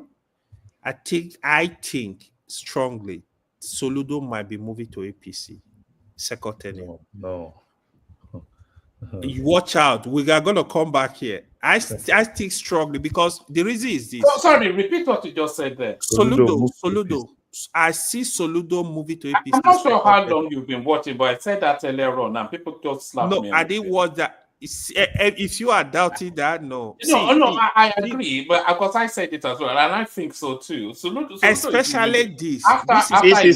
Why will he leave? It's his second term. It's Abia brother you should look onto. Let me explain to you. Because his politics will be outside of Anambra State. To be outside Anambra. And it needs to be in the central space. Yeah, Soludo will want to go to the central. So now PDP is dead. Abga cannot go to the central. So don't you think all of them, Soludo, right? Soludo might actually position himself, and do exactly what Asiwaju did with ACN. Because Soludo needs a strong block. Soludo need a bigger block. Look, you don't know what politics is. Listen, folks, listen. Platform they are saying. They want to teach a lesson and arbitrate all Peter Obi's this thing. Abia will go to APC. Mark it today. Nobody should forget. Abia will go to APC. Abia is going to APC. Abia will go to APC. The politics of I would let me give you 2 things you should watch out for in this Anambra election, right? If you see APC big wins in Anambra, pushing for Tinubu in this election, know that there is an agreement already. So you might see Soludo and Bianca Ojukwu moving to APC. Soludo want to play federal politics. The only way Soludo can join that politics is to move to a popular party. Okay, look at it like this. If Soludo moved to a popular party, moved to APC, what is the need for him? Because 2031 is... Look at the need. This is politics. Again, okay, hold on. This is politics, right? What I can't connect right now, I don't know the relationship between Soludo and Tinubu. No, cordial. Okay, now look at it. The way this politics is deadly, right? They might think like, okay, you know what? The Southeast, there have been a lot of campaign, like when you gotta give us power. So they might say, okay, let's give Southeast vice president position or South. Why are you joking? Wait, it go happen. Because hold on. The reality is in 2031, it's gonna be hard to go choose vice president from the Southwest. Vice president will come from South most likely. Is coming from South. Yeah, because Southeast, they are not really in APC, right? But I'm looking at more of South. But anything can happen in politics. That's just the honest truth. 2031, Akpabio is strategically also aligning himself. I beg, I don't want Akpabio as vice president. Let him go as he retire. He has 2030. If Akpabio can come back in 2027, still as what? Senate president? Trust me, it's not going to happen. Wait and see. Trust me, it's not going to happen. Wait and see. If Akpabio can finish these 4 years, he should be very lucky. 2027 is not going to happen. See, if it's still the same thing, come 2027, the same structure, right? And even you see a lot of this, some of these northern guys that you are seeing in the Senate, you see new people coming into Senate in 2027 from the north. Yeah, a lot of this northern voice.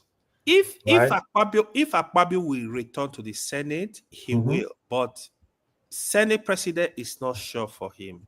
I'm telling you, it's gonna be hard. Except probably if Tinubu wins, and probably if Tinubu work against Akpabio. But if it's not that, Tinubu does not work against Akpabio. If Akpabio comes back, Akpabio will get that. It's easy to get Senate presidency now. It's not easy. That is looking at it's easy for, you see, this is it. It's not easy for a new person. It's easy for a current Senate president if he comes back because he has the chest, he has the people. So the new ones that are just coming, all they will just be looking for is they will be looking for the green light everywhere. Because if you are a new senator, a lot of old senators will always return. A lot of old senators won't return. Go and put that down. A lot of old senators. Why are you saying that? Return. Even from Ndume is not coming back. A lot of old senators. Go and put that down, right? A lot of old senators will not be coming back. Even Ahmed Lawal might not return, you know. A lot of them are not coming. Some of these senators. I'm not sure. Somebody just mentioned Udume. Udume is a strong politician in his zone. I don't think I'm here anymore. These guys are not easy to beat too. No, I'm telling you. You know the thing. Udume has always been hiding under the governor. No, that's not correct. Do you have you seen any? Has Udume has he gone for any primary in APC before? Hold on.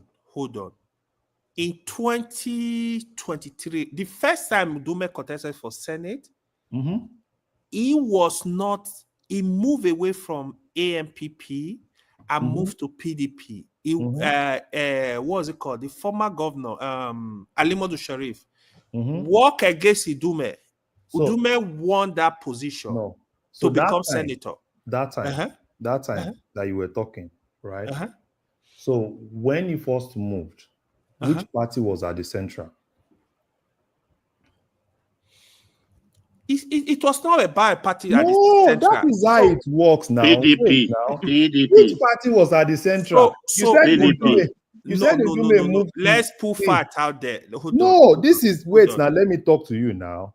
That election, that Ndume's election. You said Alimodu Sharif worked against Ndume. Don't forget that election, was a federal election. And that election was held the same day the president's election was Borno held. State Wait Borno now. State was fully Wait, AMPP forget that for thing long. now. I'm telling It's you. not about federal. See, It you was know not the about thing is federal. the dynamics with National Assembly election. The dynamics with National Assembly election is the Udume fact was that, the only PDP senator then. Oh. but Ndume at that point was aligning with the party in the national. You first mentioned now that he always aligned with the governor of the state. That is that okay. What's the difference? You were aligning with the party. Wait now. I love at that time. Udume is a popular politician in Borno. I'm not gonna lie to you. Now. APC will hear Undume it. is a popular politician, right? But people are now beginning to get tired of him. See, when you start seeing Udume work for his people. He work which for his Ndume work for his people. No. He's doing something. Who deflected?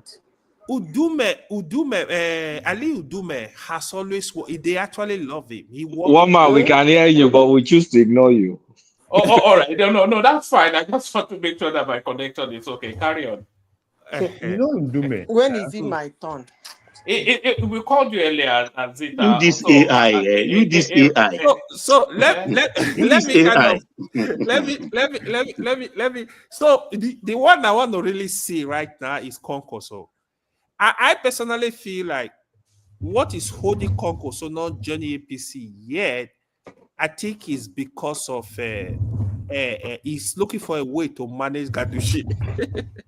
Gaduje is actually an obstacle for Kwankwaso. But Tinubu can manage Gaduje now. If he tells Gaduje to step it down, he will step it down. They don't. Both of them don't have problem with the Tinubu. Where the problem is in Kano. So Gaduje will not want Kwankwaso to be his leader in Kano anymore.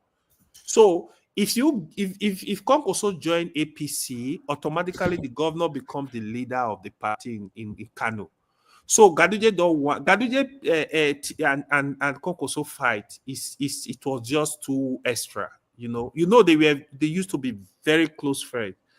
I think he's looking for a way. I think if Gaduje is not careful, Tinubu must sacrifice Gaduje and let Kwankwaso commit to the party. That's the expediency now because because Tinubu carries more value than Tinubu need. I disagree with you.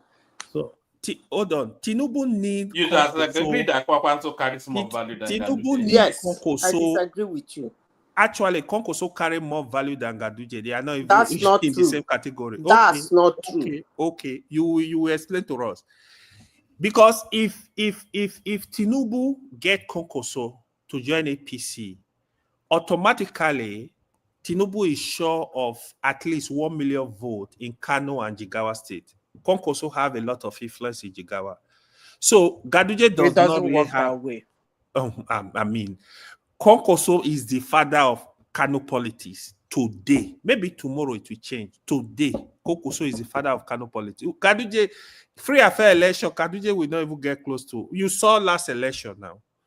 Gaduje is not a match. Kwankwaso control Kano votes. That's just the honest truth. That last election was close, though. It wasn't a blowout by any stretch. It was close. If Gaduje is that popular, why did his son lose? Don't forget Gaduje was just living as a governor, Kulata. No, it's not about being popular. It's about APC membership in Kano. That last election was not exactly a blowout. No, you know the thing is the difference. APC got like 500,000 votes, right? Or less. I don't see Kwankwaso leaving an NPP. He will leave. Probably if he will leave. Forget that. He will leave. Because Kwankwaso is planning for 2031. I'm sure he's planning for 2031. And probably, he might probably. Sorry, apologies. You are wrong. It was a blow. I said it now. How much was it? How much was Kano? What did APC get for second? Well, just for percentage. It wasn't a blowout. Almost 60, 30%. 59% to 30%. That's a blowout. Is that the presidential? Yes, now. Yes, that's the presidential. That's more like No, that's a blowout. That's double. Sorry. Yeah. Okay, I walk it back. I walk it back. I walk it back. I walk it The back. other thing is Kwankwaso, NNPP won the 3 Senate seats, almost all the rep. he actually killed APC and PDP in Kano. Who is saying Kwankwaso is not popular in Kano? Kwankwaso care. No, Go to Kwankwaso. Kano and ask I Kwankwaso. didn't say Kwankwaso is not popular in Kano. It's- What I'm Ganduje saying is is not a that match. Kwankwaso politically does not have much value as Ganduje. When you reach my turn, I will explain to you. Somebody that left power, how many? Let me just say this, right? The last election, Ganduje's second election, actually, Yusuf won that election. APC actually have to use force to push him out because they were scared. They needed Kano. In Kano, Ganduje does not have political value. Let's not deceive ourselves, bro. Don't even go there. Don't go there. Thank you. It's gonna be interesting. Let's be watching, man. A lot will happen before 2027, man. Especially next year. AY, good morning, everybody. Good Yeah, morning. I hear. Yeah. Sorry, yesterday my flow just went off. I was not watching this. You can see that I just disappeared. Yeah, I saw that. Okay, so sorry. The question I want to ask. Okay, let us assume that Tinubu wins maybe 2027. What will be the future of Ganduje in APC? Because knowing fully whereby after that election, the chairmanship of the party have to be shifted to the south.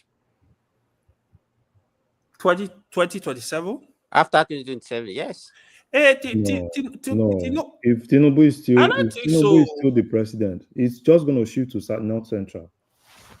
Yeah, so Tinubu will Not always... central. What do you mean by what I'm saying? In preparation for what they used to do is, if the president is from the south, the chairmanship will be from the north. But after 2027, knowing fully well that it can go anywhere. It you have to will go to the definitely south, go to the north, to the south. Tinubu will give to his Lagos boys now. The thing is, one thing I know, what will now become of him? That's what I'm saying. No, is he going to do second time? We'll go back to if Papa get the position, the thing is, it will probably end up in the it will end up in the Senate. Ganduje. And then you people, what will be the future of that party, that APC? If Tinubu is still the crisis that will brought that APC that you people are looking at will be worse than that of PDP. At some point, APC will scatter. But if Tinubu is, that's what you people think. Yeah, but the thing is, right now, because that party doesn't have any structure, it's because they're in power. That's why APC doesn't have structure. As much as okay, Baba, who is the national secretary of APC? You are asking. It's Bashiru now. Bashiru is from Osun State or so. Not the secretary. Bashiru is the secretary. I saw Baba Bode George asking that question. And I was like, why is Baba Bode George? Doesn't He's already senile. There is national woman leader now. There is secretary. Bashiru is secretary. So he didn't get what he's saying. All those people, do you hear about them? The only person that you hear about is no. APC chairman. Bashiru has always been vocal. That they don't even have a national working committee. They don't have meetings. They don't do anything. Let me tell you, all these things that people are talking about PDP is because, let me tell you, it's only money that actually move Nigerian parties. If APC are not in power, that party will be in tatter. But Simba, your argument is moot. Now, who's going to have money by then? Is APC now? But okay, Simba, what do you expect parties to be doing if there's no election? What exactly you want them to be active? Active for what? I think the point Simba is making it's actually to concur with what AY and I said that Kwankwaso has more electoral value No, That Because one doesn't. is not a debate. It's not a debate, I man. mean, How do you compare Kokoso and Gaduje? It is not. Gaduje doesn't command votes in Kano State anymore. See, You know that? one man, That is not. Let Zita explain. Let's hear the wizard's opinion. I mean, say now wizard. Zita, what do you which call of yourself? Trump's which of Trump's Which of let's get You know, you should change No, your Madam name Zita, to and that. don't You ask know, us what just we to are troll, discussing because you are part of the just to troll discussion. them. Change it to which of Trump. So which change of your name. Trump's? And Madam Zita should not ask us what are we discussing, so you know what we are discussing. Who is When the they talk chairman about of? self, eh? Go on, Zita. Who is the chairman of APC now? Ganduje. Good. Because the president is from the south. That is not why I asked the question. I just put that as an add-on. Sorry, which? You see,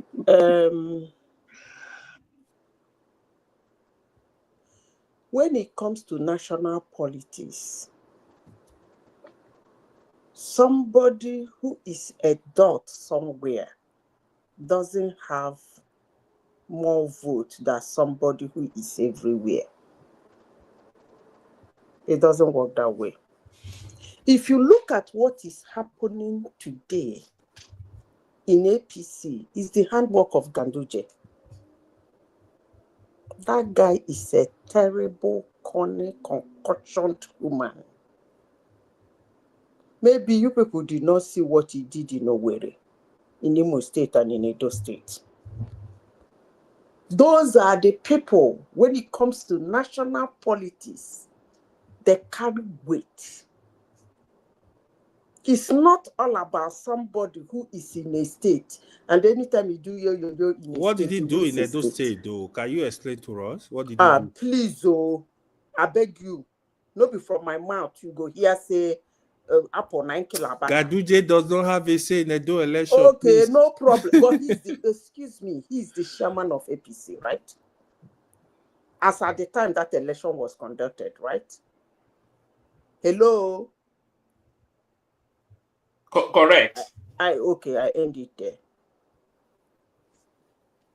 And in Imo State, he was the chairman of, in fact, after the Imo State election, he said... He wasn't the chairman during the Uzodinma or something, though. No, he was. He said they are going to replicate. It's a replication. Madam, Uzodinma will win that election again today. Forget about Gaduje. You don't need Gaduje. Yes, when you see why I don't discuss politics of going round and round is that man, when I'm sorry. You know I'm laughing. Please, before I lose my thought. When I remember the slap. When it suits you, you give the accolade to the person you want to give the accolade. When it doesn't suit you, you give the accolade to the person. What is the business of Gaduje at the Edo election? I remember vividly, most of you called Uzodinma Supreme Court governor. And you guys made bold to say that he will not win. You brought a Labour Party man and they were running helter-skelter in the whole of Imo State with their P2B. Because they believe that they won Imo State in the presidential election and therefore Hope Uzodinma. I heard every word. People came to one-man platform here to speak about Hope Uzodinma and how they are going to throw him out. And now he won the election. The same group of people are here saying that Hope Uzodinma would have won that election with or without Jagaban, with or without APC. I don't discuss politics that way. Hope Uzodinma is... I don't discuss politics that way, but it's okay. If you believe he would have won it, no problem. I repeat, who is the chairman of APC is Galadima. Look at what is happening in that party. He's a background person. That is the person you need when it comes to national politics. I cannot, as a politician in Nigeria, keep Kwankwaso, who cannot even talk to anybody in the Southeast. I don't even know whether they know the name in the first place, let alone in the South. I don't know whether people in some part of the south side know who the heck Kwankwaso is and his party. You cannot keep that person and keep this Gandola, and you say that Kwankwaso is somebody you want to replace Gandola. On what grounds? To give you Kano?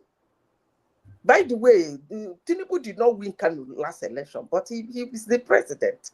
So why would you replace somebody who is doing a perfect and systematic, calculated on ground work for you with somebody who is going to give you one state? Is that how you people do I your think I agree calculation? with Sita because Ganduje's value is only Kano. Let's be honest. Outside of Kano, is No, useless. Gandija's value is not only Kano. He's the chairman of It APC. is no, sorry, not Ganguje. Kwankwaso, sorry. Kwankwaso is what I mean. His value is really, really Kano. Outside of Kano, yeah, Kano is critical. I get it. So But why? outside of Okay, Kano, but somebody did not win Kano last election, and he's the president. So why will you what's trade him the with what's the somebody use? who is doing underground work for you around the country? I agree with the analysis. Look at what is happening in APC. Kind of vote can be People almost are 2 or 3 of jumping the other ship states. every day. High profile. Look at what happened in Edo State today. The whole, every that girl said it. Ending of last year, that PDP will not understand. Is it what's this person's daughter that is contesting for that? What's her name again? Help me. That Edo girl. Oh. Yawo Two-Face. No, I'm talking. Is it Ibori's daughter or something? Yeah, Ibori's daughter. Yeah. She said it sometime last year that PDP will not understand what we hit them in Edo State, in Delta State. And it just happened. The whole, everything from Tom, Dick, and Harry moved. Gandhi is still walking about, distributing the dollar. We don't give Making credit deals. of data to Gaduji. I'll give it to, because Ibori has been having meeting with, I think it has something to do with Ibori. Okay. Ibori is connected. Okay, no problem. Ibori is The one personal that friend is of Tinubu. happening in Enugu now. If I can put in 2 cents real quickly. You see, in Nigeria, you guys, when I talk sometimes, people will abuse me and said I am not the only one that have knowledge. No, just share your own idea. It's okay. I mean, at least Kolata agree with you now, right? Please. But what I'm saying, and I broadly agree with you as well. But yeah. Zita, I think Prince just wants to insert something in. What I'm saying is that this attitude of not watching closely what is happening, and when it happens, you try to push it to somebody. Now it is what is his name? It is Ibori. The one that is happening in Enugu State is Ibori, I think. That one is Ibori too. The governor has the camp to APC now. Watch the drama. Don't worry. Watch the drama. Share you people say that Kwankwaso has more value than Ganduje. The one that is happening in Akwa Ibom State, that is Ibori too. What about Adamawa? That's Ibori too. Well, all those are still speculation, right? So it's not speculation. Adamawa is not speculation, no. It's not speculation. I know Fitri is having problem with Baba Atiku. May Atiku say make he rest. It's annoying me if you want to contest. Let him rest, Joe. It is not a case of problem. It's a case of deal. It's deal making. When you are a very good negotiator, Baba you Tinubu come out went on shining. Nigeria to one party Have you state. ever listened to that Ganduje, that thief? Have you people ever listened to him speak? Well, you guys, Ganduje has a PhD. Why are you people referring to Ganduje like an asshole? From UI. No, he has a PhD from UI, actually. I called him a thief. I didn't call him a dullard. Ganduje is smart, too. I called him a thief, and he's a smart one. He has been working with Kwankwaso for a long time. Long time. He Okay, was Kokoso boy I'm now. done with that area. Let me say, somebody said about APC scattering. When I came into this platform, the first thing I said about APC, that there are conglomeration of smart politicians in Nigeria. That's the word I use for them. What they're doing with their smartness is a discussion for another day. They're using it to do evil. Now, as the days pass by, they go about looking for, like attracts like. So they go about, they have moved Wike, position him. Wike be APC, I won't be APC. Or you stay in PDP now. Wike it's not staying in the PDP. Wike, what are you? I am PDP working for APC. How that works, leave it for him. That is the position they have given him. And he's working on that. They are looking for them wherever they are, bringing them into their party. And you see one thing. They are not the core PDP people that they're picking. I said it a few days ago. PDP, the core PDP party members are very stingy. I have said it several times. When you gather party people and they are extremely stingy, that party doesn't go far. When they lose AI, 10 years out of power, not be yamu. Where the money? Hold on. When they lose PDP power, were not stingy now. Hold on, please. Was Wike stingy? But you didn't on that. That's why I say when I'm speaking, people should listen to me. APC is single-handedly picking out those ones. Where is the Benue man that built a helicopter and a house and left a helicopter at the top of it, on top that doesn't fly? David Mark. Where is he? That is a man who made billions of dollars from Nigeria. David Mark is actually stingy. Atiku will come out to bribe delegates, but to get the party working so that that party will stand for him to win on it, he will never do that. PDP is party that does not bring out money to sponsor their party in and out of power. They don't do that. And do you know what APC is trying to do now? It's trying to strangle them financially.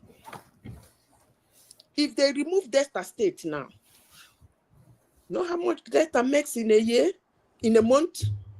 They're taking River State, they're taking Delta State. They are gonna take Akwa Ibom State. So those are the three big earning states now. Hold on, let me finish. Everybody has his own opinion. Let me get my own opinion. Where will they get the money? Because they cannot bring out their money from their pockets. Difference from APC. APC are conglomeration of criminals who are ready to open their vaults to fight their cause. So if you sit down here and think that APC, if they ever go out of power, that they will scatter, I bet you if they go out of power, they will come back mightier and worse than they were before. I rest my case. I don't know the topic you people are discussing. You don't start. You need to disappoint. Huh? You need to disappoint. You don't come back to this topic matter. Just carry on. Anything you want to I don't know the topic you people are discussing. I just that's what you just finished with now. I say it. PDP. No, I'm not sure how much of the news you've been following, but what does it? How is your MAGA doing? Huh? Your MAGA leader, how is he doing now? Who is my MAGA leader? And I don't want to go MAGA already. Trump now. Trump. He's doing great. He's doing great by having his balls. By having his balls handed over to him. Hold on. All right. Is that how you do this? Let me reply you. All right. Let me reply him. One man kill it. One man, please. Hold on, Zita. You reply him, but not whilst I'm here. I'm going to bail out, hand over to Chioma. So I'll stop myself in. So Chioma, Simba yet to speak. Patoski is there as well. Someone's not here now. Well, Chioma is here. So Simba yet to speak. Prince Daddy, Patoski is there as well to back you up. If you want to bail out, maybe Patoski will take it over. So thank you, everyone. See you tomorrow. The super chatters were, of course, always Ayo. Also, there's Ayo right there, and then Ola as well. I was there. Anyone else? It was Ayo and Ola. So that's Ayo right there, and that's Ayo again. It's not sure. So there are about 3 Ayos and 1 Ola. So thank you to those. That space still open. Anybody that wants to super chat. Hold on. All right. Thank you, everyone. See you tomorrow. So that's the running order, Choma. So let me bail out and over to Choma. Okay. Let me reply you. You see one thing. China is paying the media. The fear-mongering. Listen to me. Let me finish. China is paying me. Colata. When I speak. Get patient.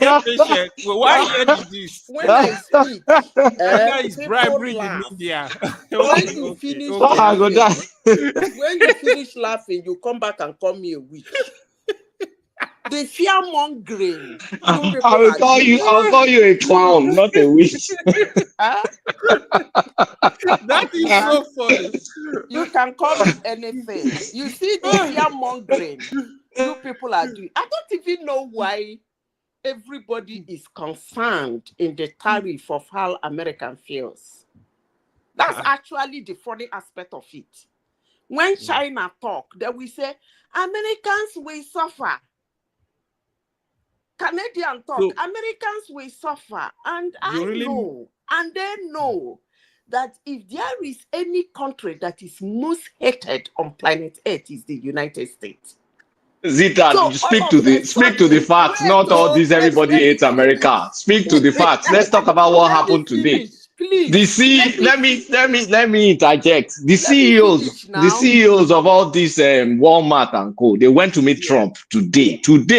They told him, Bobo, the shelves will be empty if you continue with this your nonsense.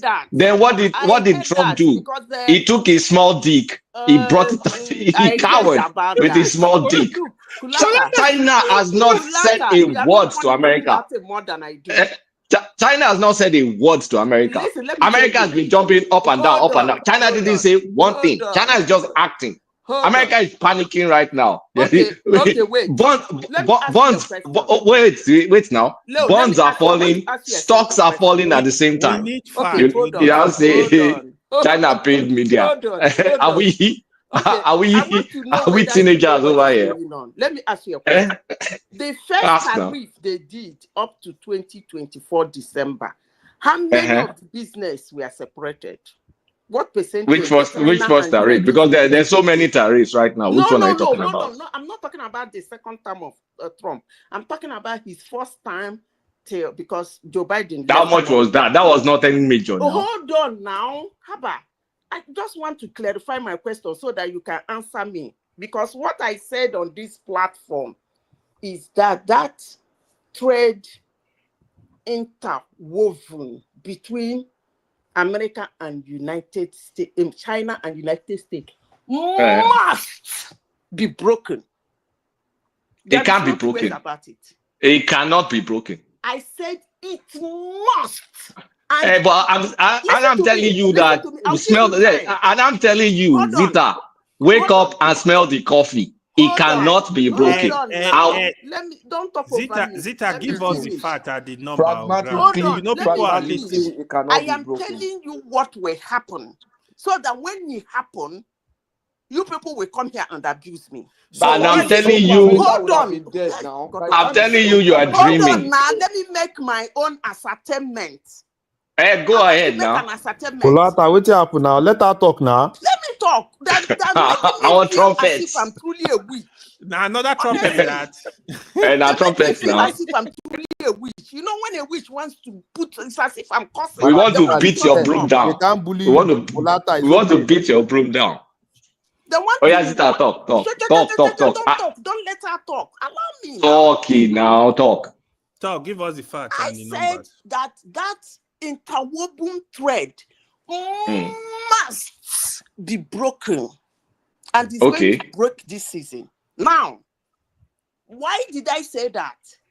The first set of tariff, this one lost 37%. The other one lost 26% of the trade deal. 26% of the trade that we are doing. Of trade volume, is it by dollars or by what? The type of trade that we are doing.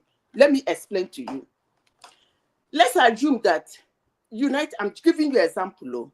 United States used to buy maybe, let's say they used to buy clothes, chewing gum, bread, garri, this, that. Then China used to buy from them shoe, bag, curry, and those things.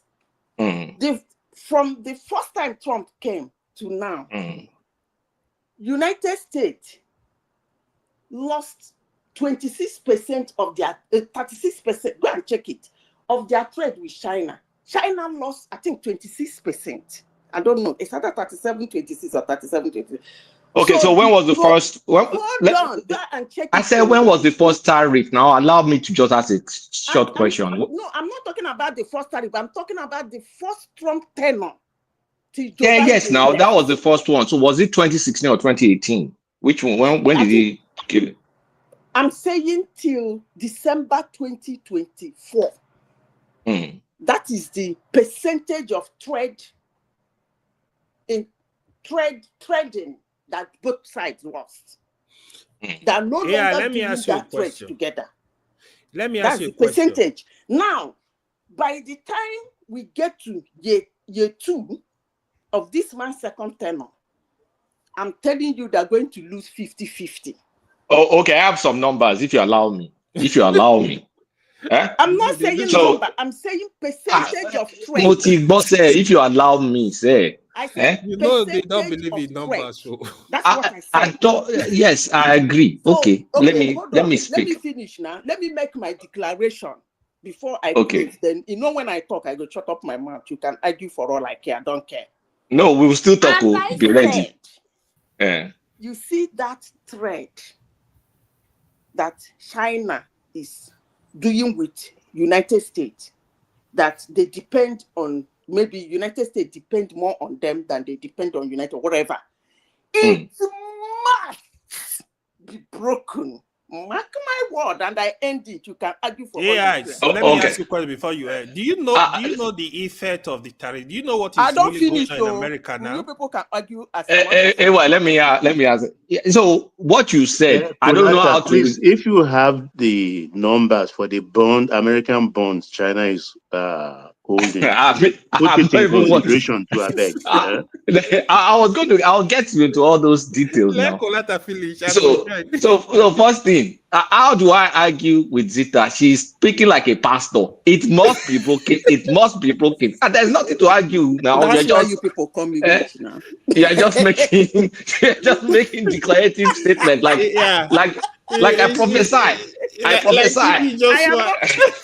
Hello, excuse me. Hello, excuse me. Choma, now don't block the flow. Let me respond, Miss Zita. Hold on, I'm speaking. Hold on, so I don't have to kick anybody out.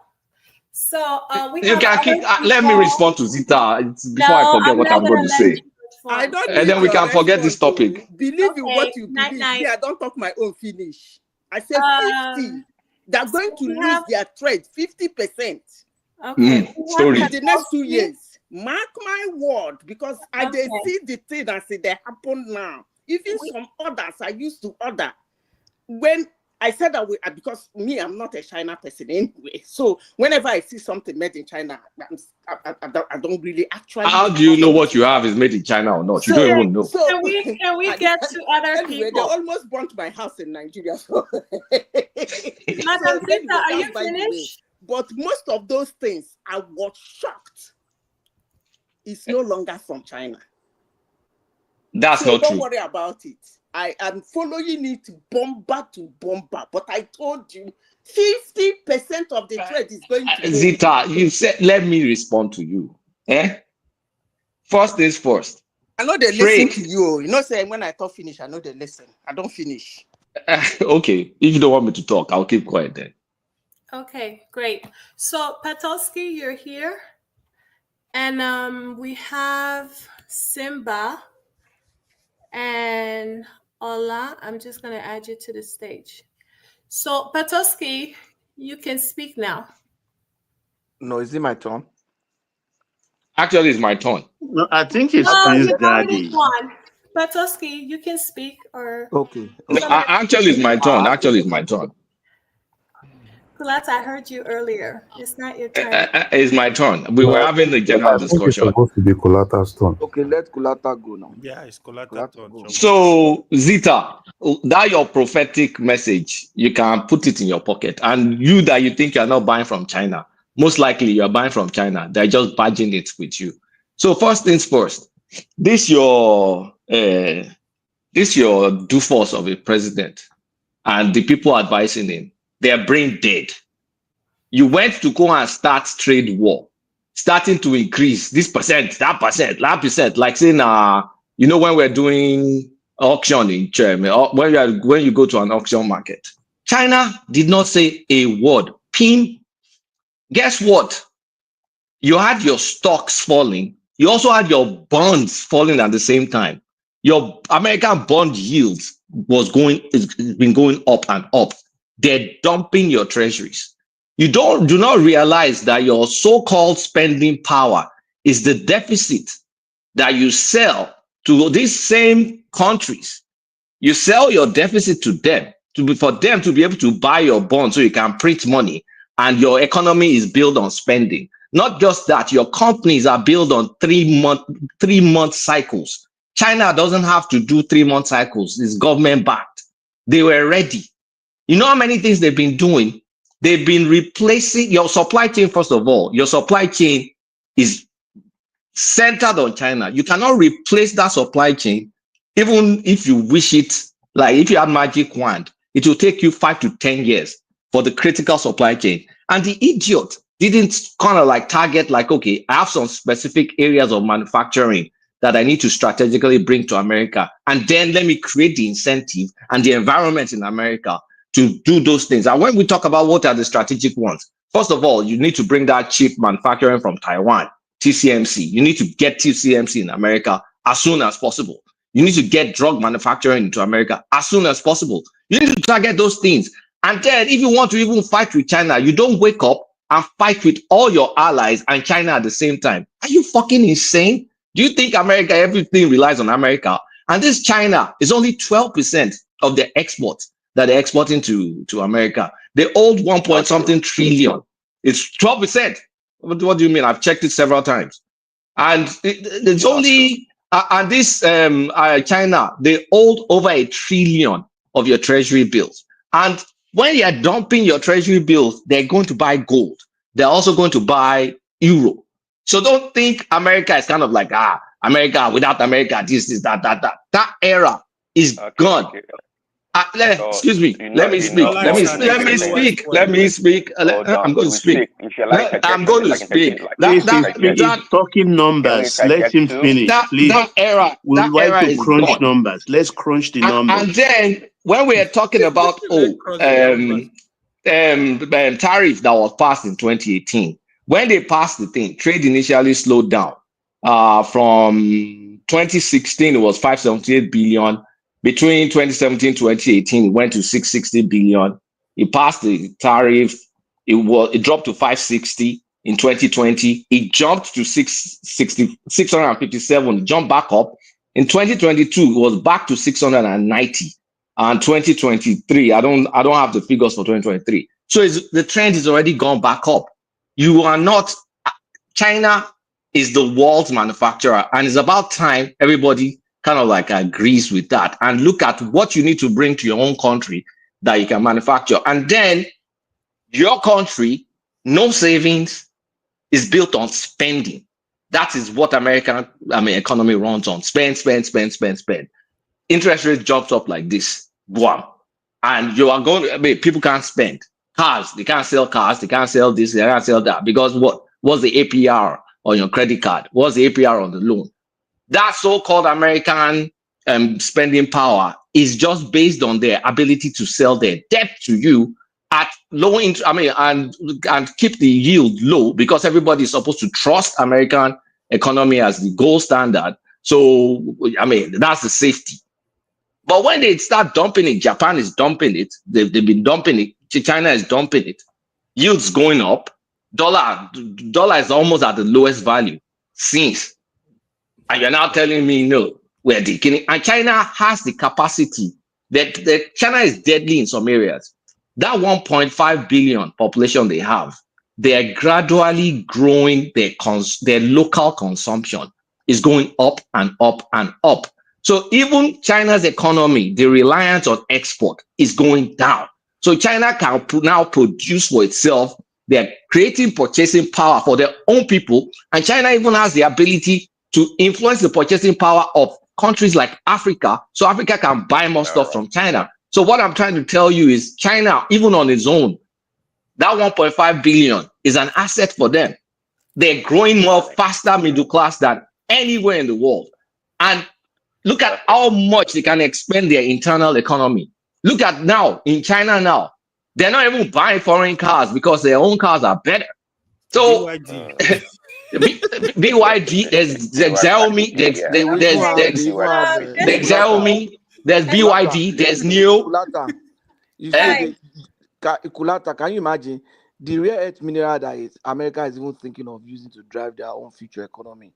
It's from China. Of them are in they China. refine it in China now. Yeah. You can find rare earth minerals in anywhere, but they refine it. Can I put in a few words before we get in the details? Go ahead.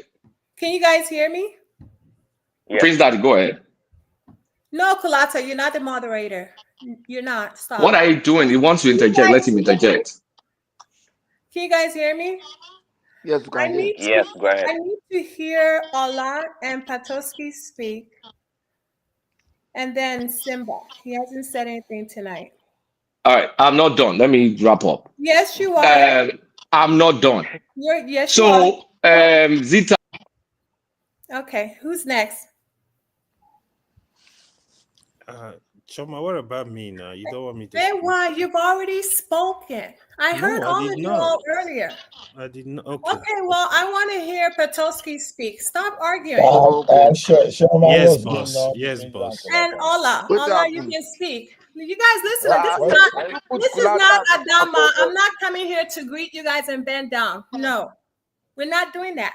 Okay. Okay. Petoski, you can speak. Ola.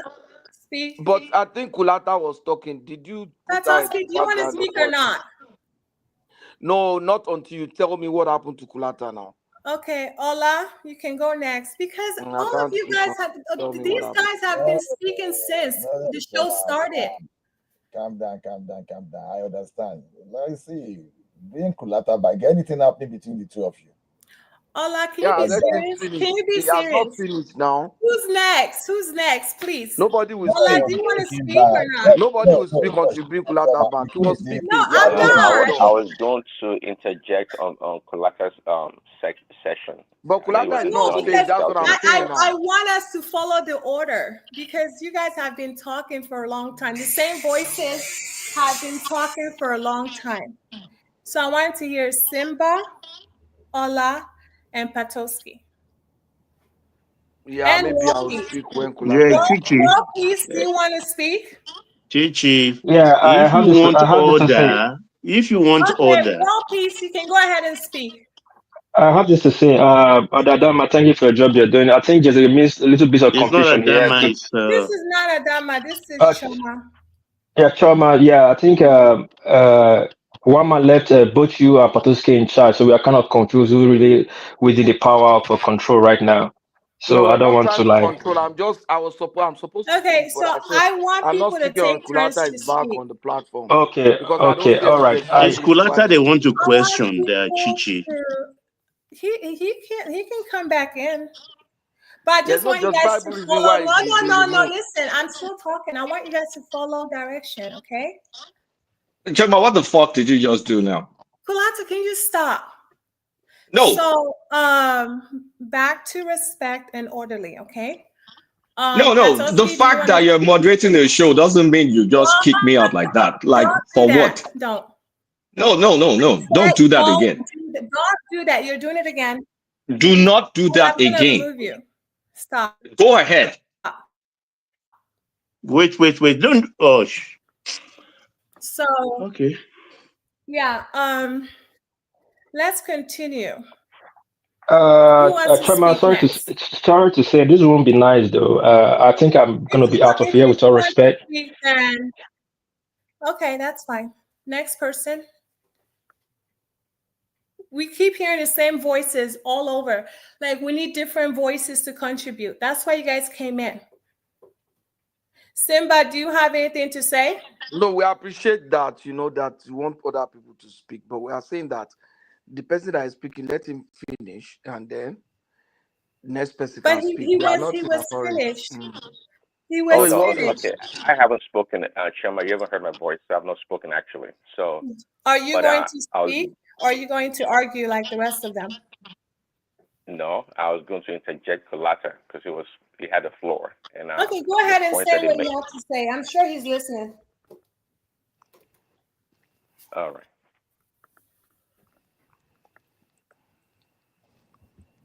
Okay, Kulata, let's Kulata come back though, because I was actually going He can to come back. questioning too. He's Yeah. not banned. He can come back.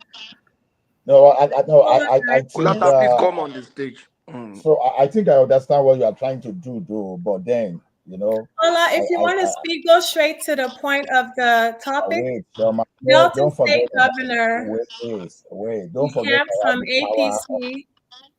wait, don't forget I have the power of moderator too. I'm not just coming Well, as you a should moderator. have came here earlier. I was trying to go to bed. You and Petoski. No. That's why I say I appreciate what you are doing, because I don't have time to come today. That's And I why. saw one man was trying to communicate with you in the comment section for you to hop on, and you were taking your time. No, because I'm on a system where I don't want to log in as an administrator, as a moderator. So that's why I'm not in as a moderator today. So the thing is, well, I don't know who is going to lead this economic argument now, because that's Well, why we were talking about Okay. Nigerian politics before you guys started talking about China. No, I'm not good when it comes to politics. I'm only good when it's. What did you think about the governor, the Delta State governor, moving to APC? I'm not good when it comes to politics. I can tell you that. I only like to talk about economy and globalization. So, Choma, you wanted to welcome you back, but you came back. You want to be bullying everybody on the platform. Is that what you want to be doing? No, it just you guys listen. I'm not here for all these stuff you all are doing. We have to follow order. That's what it is. But the people that are supposed to talk, they say you should allow him to talk. So what is your home? Why didn't you allow him to talk? They consider their time to him. They've already carried on a long conversation. We say we don't mind. So why should you want to super? But we had other people on the platform that haven't spoken.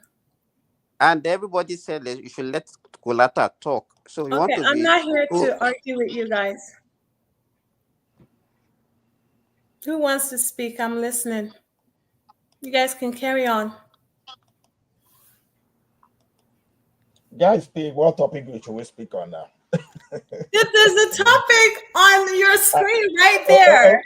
Okay, Prince Daddy. What I know is that your president really good, and we've discussed this thing before, that that thing, that boju that is doing, you are just putting trade, you are putting trade war up everywhere, you know. Ah, no. Oh, we are not bullying the moderator. Ola is a Chinaman.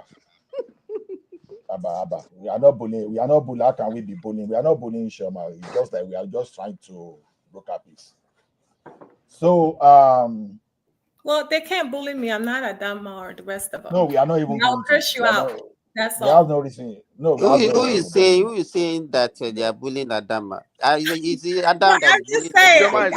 you're not about to talk over me. No, Shoma, we are not bullying you. The only thing is that So what happened was stop that I now. was trying to pause the conversation. Bullying everybody now. So what happened? I was trying to pause the conversation, but you guys were talking over me, and it's not going to happen when I'm moderating. Period. And that's with anybody on a panel. Okay. So continue. Okay. Prince Daddy, you know, don't tell you say your president don't mess up, you know. I think he's beginning to beg China now, but you guys just don't that this your Trump thing is becoming irritating. I don't even want to hear all those things again. It's becoming irritating. Every day you people will come here and be talking about that Trump every time. Okay, what should we talk now? I didn't say I don't get topic to talk now. You talk. Okay, so maybe we talk of polygamy. You're not serious. There's a topic. Did you guys read the headline on the news today? No, I think can you hear me? I think the talk for me is what Tinubu is doing with Delta State. I'm very, very impressed that the South is coming together. You understand? And I think all the South states should look at that. Because if they not think they can take a position and then begin to bully everybody, by the time they see this happening, I'm sure they will feel threatened. If we can mobilize the Southeast and everybody's rallying together like that, if you look at it, even if you look at it in terms of population, there was no significant difference between the North and the South in terms of population. Yes, now. So if we can come together, but the problem is that can we really come together? That is it. We can. Now something will unite us. We have never done it. It has never happened. And that's why it will shock them now. That's why it will shock them. The only group that we need to talk to and sit down with is just Southeast. South, they don't mind. South is already aligning. Because River State is going to align. Let me tell you, the two major regions that are problem of the South are the Southwest and the Southeast. The problem is actually not with the South. You know, South was it was only during this what's it called now? During this republic that South has been a bloc. They have never been like that, and now so the useless two regions are the Southwest and in fact the most useless one is the Southwesterners. You see some of them. How many Northerners have you seen that are speaking that spoke again? Yes, but you see like Ola's pastor, all those George, all those, and it's because of bitterness. That's the way. That's the way they behave. Okay, the pastor that ran for office and only had one vote. That was busy sending SMS. God told him that he's going to be president, and they are still following him. Send the SMS to people. I'm telling you. So with what we have now, if the South can come together, then they not to feel like they can't just begin to take all those kind of what can I call it? That like as if being the president is their birthright, and you see the thing that's populated down to even you see some of them that come on this platform, they'll be talking authoritatively as if they are the one that holds the key to the Aso Rock. If without them, nothing will work in that country. Whatever they want, they must get it. Vote. They can tell you the North will not vote for him next year. Now what they are saying, if they say the North, he has lost the North next year, They are simply saying, no, you cannot become president. That's what they think. So if it is like that, why didn't Buhari become president with just the vote of the North? And mind you, the North is not one now as it is. The North is fragmented. The vote of the Northwest is not going to be the same vote from the Northeast and from the North Central. Even in the Northwest, the Christian vote and the Muslim vote, all those things, there are those differentiations are there now. You understand? Yeah, So it's yeah. not, you can't say it's going to be this way or that You way. know what they have been doing. Let me tell you, even Pato, what they have been doing before was they suppress the minority among them. You understand? They will be the ones speaking. The minority will keep quiet, and whenever they would just needed them, they just bully them and use them for whatever reason they want to use them for, and abandon them. But those ones now, they also come out boldly. But those ones, they are still, Those ones that are kind calling of. out to speak now. I'll give you a good example. Look at Southern Kaduna. For the first time in a long while, those people are experiencing peace in a way that I've never had before. Those people are experiencing peace in a way that these are people that have suffered and suffered. If you remember one man, Major General Lekot. Yeah, now Somani Lekot. That man went to jail now because of his people. Because of those Zungo Katab, that Southern Kaduna, this thing. The man trying to defend his people.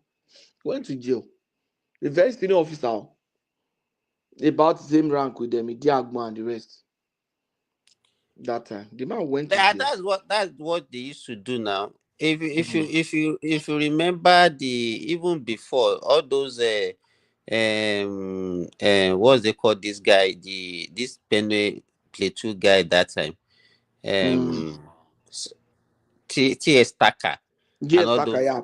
Joseph Taka and the rest. It's just I don't know if the South can come and block and say no, this is what you want. I don't know. And you see some of us that will go to them and say, we want to be subordinate to you. If you can give us the post of vice, that's what those are the yeah. It cannot happen because now you will vote. Northwest will vote his own.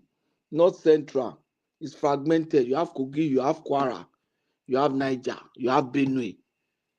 The only state in the North Central that can phantom to the Northwest more is Niger. It's just Niger. And Niger Yes, it's just Niger. That's the only one that they can say is north. Benue is out. Benue, Plateau, Nasarawa, Kogi, Kwara. So what are we talking about? Now the rest north are northeast and northwest. Fine. The ability of the northeast and the northwest to come together is just the only thing there now. I think what he needs to do is just to infiltrate to those Christian northeast, those Christian northeastern states like Taraba. Yeah, if I like, you should just appeal to those ones. If you can win this North Central and win even 1 or 2 states in the Northeast, that's all, and win the whole South, to hell with them. If you win South, the problem we have with the southern politicians these days is that they are not as tough as the old one. And it's just because of the culture. Our politicians are exposed to where they can just gag them up, because when you steal money and you stash away, they know what. Well, what's happening to your mic? Okay, maybe it's the system I'm using, I guess. Okay, continue. It's the system I'm using. You know all this tech guy. Ola, I can hear you clearly though. I can hear Ola. No, clearly. It's breaking. Oh, okay. Okay, so I think the system I'm on is serious system, and the security on this one is very high. Maybe that's why. So, like what I'm saying is, the southern politician. Can you hear me now? Yes, go ahead. Okay. So the southern politician, I think they are weak. Yeah, because of the exposure. You know, when you are looting your people's money and you stash in America, you put in the UK, you put in Canada. So it is very easy to mobilize against these people. That's why they cannot talk. But you see the other one, they are brutal in such a way that some of them can even hide money underground. They know how to stash their own money now. So the South politicians, they start to lose a lot because of where they are hiding themselves.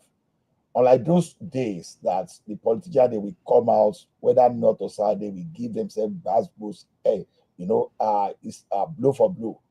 So I think that's why, because over time we've actually exerted all some kind of the northern politicians. I mean the crooks among them, not the entire north.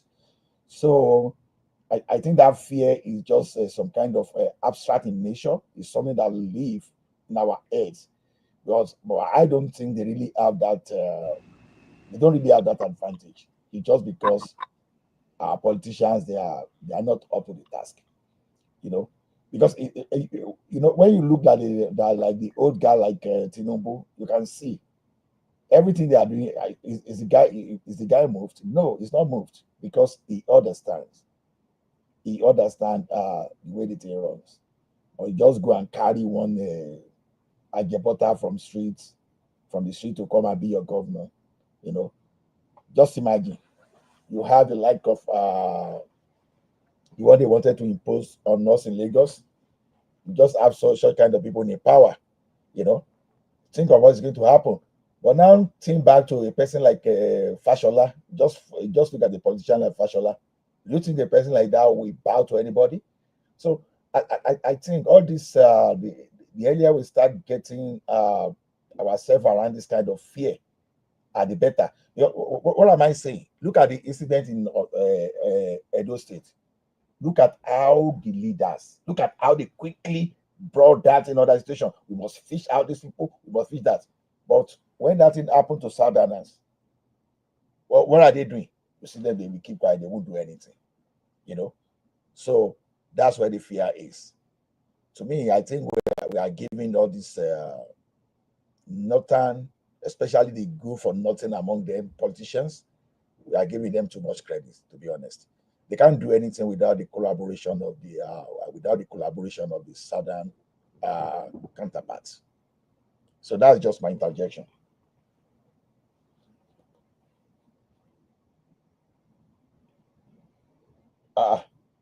Simba, Atoski. Okay, I know the yes, who can hear.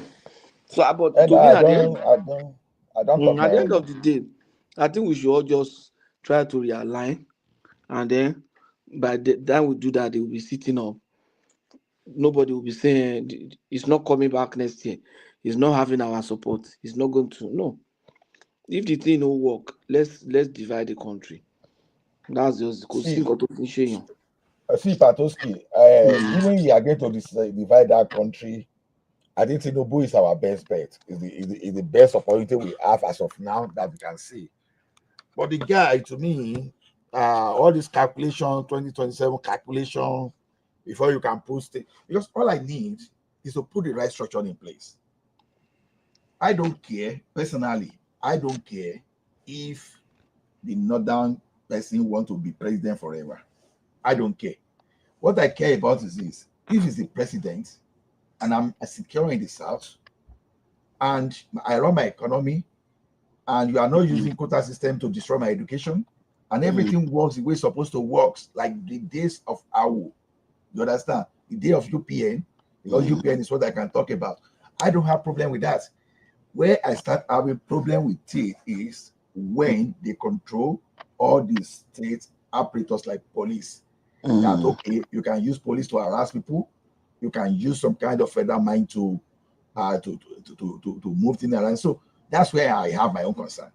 And if this guy there is not doing that, I'm still waiting for 2027. Honestly, personally, I begin to lose respect for him, because by now Some other things he said the other time that I even expected him to have done. All his 2 million soldiers, all his cassava, and again, this man is not doing it. Yeah, I appreciate what he's doing around the monetary policy. I appreciate other things that he's doing about long-term policy. But man, the fact that he cannot implement those things that the common people who are not that complex in interpreting the way the economy is going, the fact that he cannot do all those things is giving me a serious concern. Because I believe that if he has done all those things, that would have even boosted our productivity. So waiting for that 2027, honestly, anything can happen in 2027, including, because once we are human, I'm not praying for anything bad to happen to him, but we are human. Even me that I'm speaking now, I'm just boring today. I don't know what's going to happen to me tomorrow. Why should a leader wait forever to do the right thing? A serious leader should come around the way you shake them around the floating of naira, the way you've done about the fuel subsidy. You should have done that across security and all that things. Don't start playing politics. What if they don't vote you there? And if God say it is your time? Ola, what do you want him to do? What do you want him to do? Ola is right in the sense that, men plan and God laughs. I beg, we are not in a church. We are discussing politics here. So we don't know what will happen to Tinubu next year. I'm just saying, continue. Forget about those things. Those are the black man thinking of. We are not in the church. Let us talk reality. We are not talking. We are not. Antichrist, Simba. Okay, go ahead. Well, when the princess it's Antichrist. I'm not Antichrist. I'm just being realistic. We should not be thinking about maybe somebody will die and all those things. Don't put all those things into the thinking of where you are discussing politics now. But what if he dies? What is the meaning of that one? Yeah, it's changed a lot of things. Okay, look at Jonathan. Look at Jonathan. Jonathan is alive. Ola, he was not playing die. politics. And if he dies, another person will take the question I wanted to ask you earlier on was, what are those things that you wanted him to do now that you think he's not doing? The state police thing is becoming too slow. I've been asking you people, what do you all use people that talk about state police? What do you think that state police will do that the federal is not doing now? What additional thing are they going to? Is it because you people are thinking that the governor, they don't have the control? That's why you say, okay, let them have their own police that they can control. Is that why you people are agitating for state police? I don't know. I don't get it. Okay, let me tell you one thing about state police is just look at Amotekun as a form of state police being controlled by the region of Southwest. Now, the federal government is looking away from all those criminality, especially the one that has ethnic coloration. You understand? Now, when they form the like of Amotekun, give them gun, just because the federal police wields the entire power, they are not ready to give gun. So, and the next thing is, some people, a particular ethnic group, is treated like a king, while others are just like slave. Anything can happen, right? So, but now Amotekun was willing to take them head on, but we are not empowering them. Just empower Amotekun at that time. Do you think these idiots will still be in our bush, be wrecking havoc? Because that one, they will know that, okay, the entirety of the control is within the southwestern region. These people, they feel the existential threats that these people are bringing to our community. They'll be able to face them. That's what we are saying. But in a situation whereby the person that is the presidency, we appoint a particular, just like we have Egbetokun now. You know that if Egbetokun had wanted to go in a way of using Yoruba people, of using ethnicity, and let's assume we now have some people like equivalent of all those criminals, headmen in quotes. I mean the criminal among them. I'm not saying all of them now. Say what you want to say. Don't be afraid. Don't be afraid. No. I just have to, you don't see that some people want to be politically correct. So let me just quote it before anybody start coming. So, the thing now is, if we have another ethnic group that want to behave that way, let's assume that Yoruba is the one now bullying everybody, threatening everybody around, and you have a better there just because he's Yoruba man and he's not talking. It's dangerous. But if we have our own people to man our own territory, it's going to be fire for fire when it comes to that. Because we know this is our own people. Even when they don't want to even do the right thing, we still have some family member that will still find the So did you think that Tinubu is the one blocking it now, or is the one not doing it? Because the last thing I heard about it that the Federal Executive Council has already signed it. All the governors have signed it, and they have passed it to the House. So why are we blaming him for that? Why we are blaming him for that? Let me tell you one thing. Politicians have a way of speeding whatever favors them up, right? And this Tinubu, if we really want to accelerate it the way it is, you understand, he can accelerate it. Because Okay, well, if he didn't accelerate, why do you think he's not doing it? Do you think that is because he doesn't see it as a problem, or do you think that maybe because what reason do you think is why do you think he's not doing it? I don't know, but at the end of the day, I would just say it's all about politics.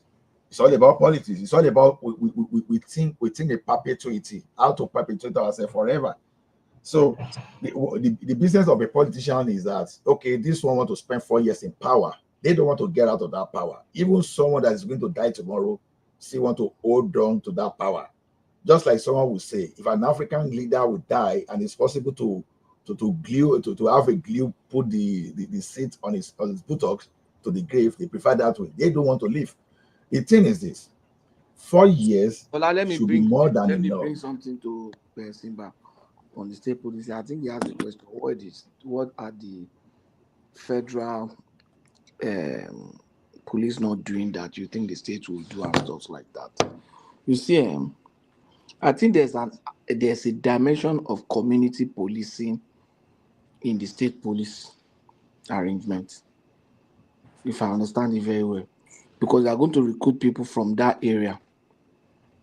You understand, that state, and they are going to be even if they are going to transfer them, it's going to be within the state. So you see somebody that will serve in a place for a longer time, unlike somebody today is in Kano, tomorrow is in. You understand? If they move them around, they'll be familiar with that state. If you are in Jagaban to Abeokuta, Abeokuta is not totally strange to him, and maybe in another 5 years he's back in Ijebu. You understand? So there will be people who understand the terrain of that place. So that's why I say there's an element of community policing in state policing. Then two, it means more boots on ground, because when we say state police, it doesn't mean they will also scrap federal. So if we have in a state, maybe we have federal police presence of maybe 10,000 federal police, and then the state is able to recruit additional 10,000 or maybe 20,000. That's 30,000 boots on ground. We have all been saying we need more boots on ground. So that means 30,000 more security, 10,000, 20,000 more boots on ground than we had before. You understand? So that's another advantage that I think we have. But I totally agree with you people. But do you think that the states as they have now, even can they actually provide the finance to do that? Yes, that's a very strong question, and that's a very good argument. Not all the states will be able to afford it, but the states that can afford it should be able to go ahead and do it. You understand? I'm sure that if they want state police now, by now, states like almost all the states in the southwest are currently managed Amotekun, can just switch the Amotekun to state police. They might not increase the numbers, but at least they have more legitimate ground. Though they have a legitimate ground, but they are more empowered by the law. You understand? So if for your state has Amotekun, maybe they have 2,000. They don't necessarily have to increase them to 20,000 of a sudden. They can still use that 2,000, but now they are more empowered. They have laws. For example, look at what happened in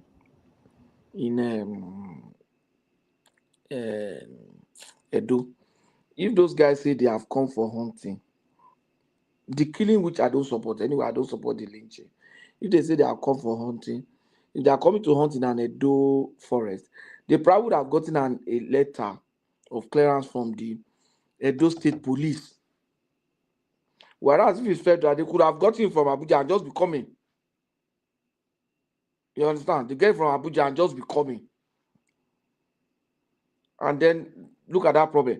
If they want to come to Edo, they are getting it from Edo Police. Edo say, where are you doing your hunting? Oh, we are doing it around Uromi. Yeah, Uromi forest is very volatile now. Considering, okay, maybe last week there was kidnapping. So if you are going to do your hunting, limit it to so and so. And mind you, in a structured system, they have places where they marked out for hunting. You can't hunt in certain areas. So if those places are marked out for hunting and they see hunters there, nobody will say, oh, because they are reserved forests marked out for hunting. So all those structures will be there.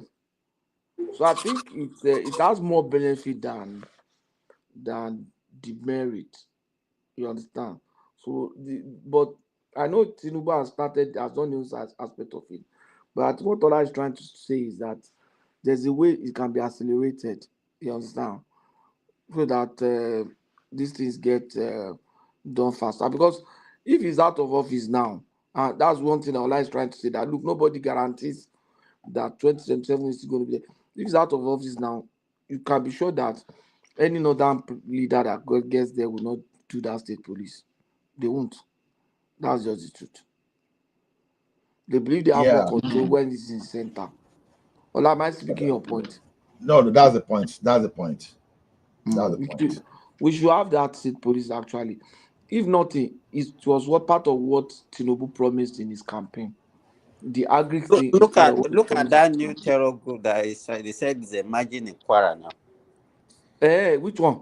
New terror emerging in Kwara? I was hearing. I read it on the news that they said that some guys, they have this reserve in along Kwara North, yeah. Mm-hmm. So that that Bogu game reserve and all those things has been abandoned by the federal government.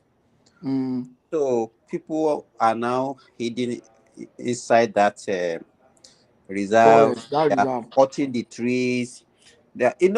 Whenever you see any kind of terrorism, you know that there's something in that area that some people are trying to exploit. They are doing a lot of illegal logging, killings of those games and all those things. So is what is actually fueling that thing. Along this Kanji, Nibusa, stroke, Kayama area. Those things Tinubu is supposed to, because for example, if you want to create forest guard and empower them, you can only do it at the state level. That's where it can be easy. Maybe you create forest guard because Ogun State, the state has some forest guard, but the forest guard they don't really carry. I don't know. They existed because I could remember maybe like 2 or 3 years ago, one of my cousins was employed in Osun State as a forest guard.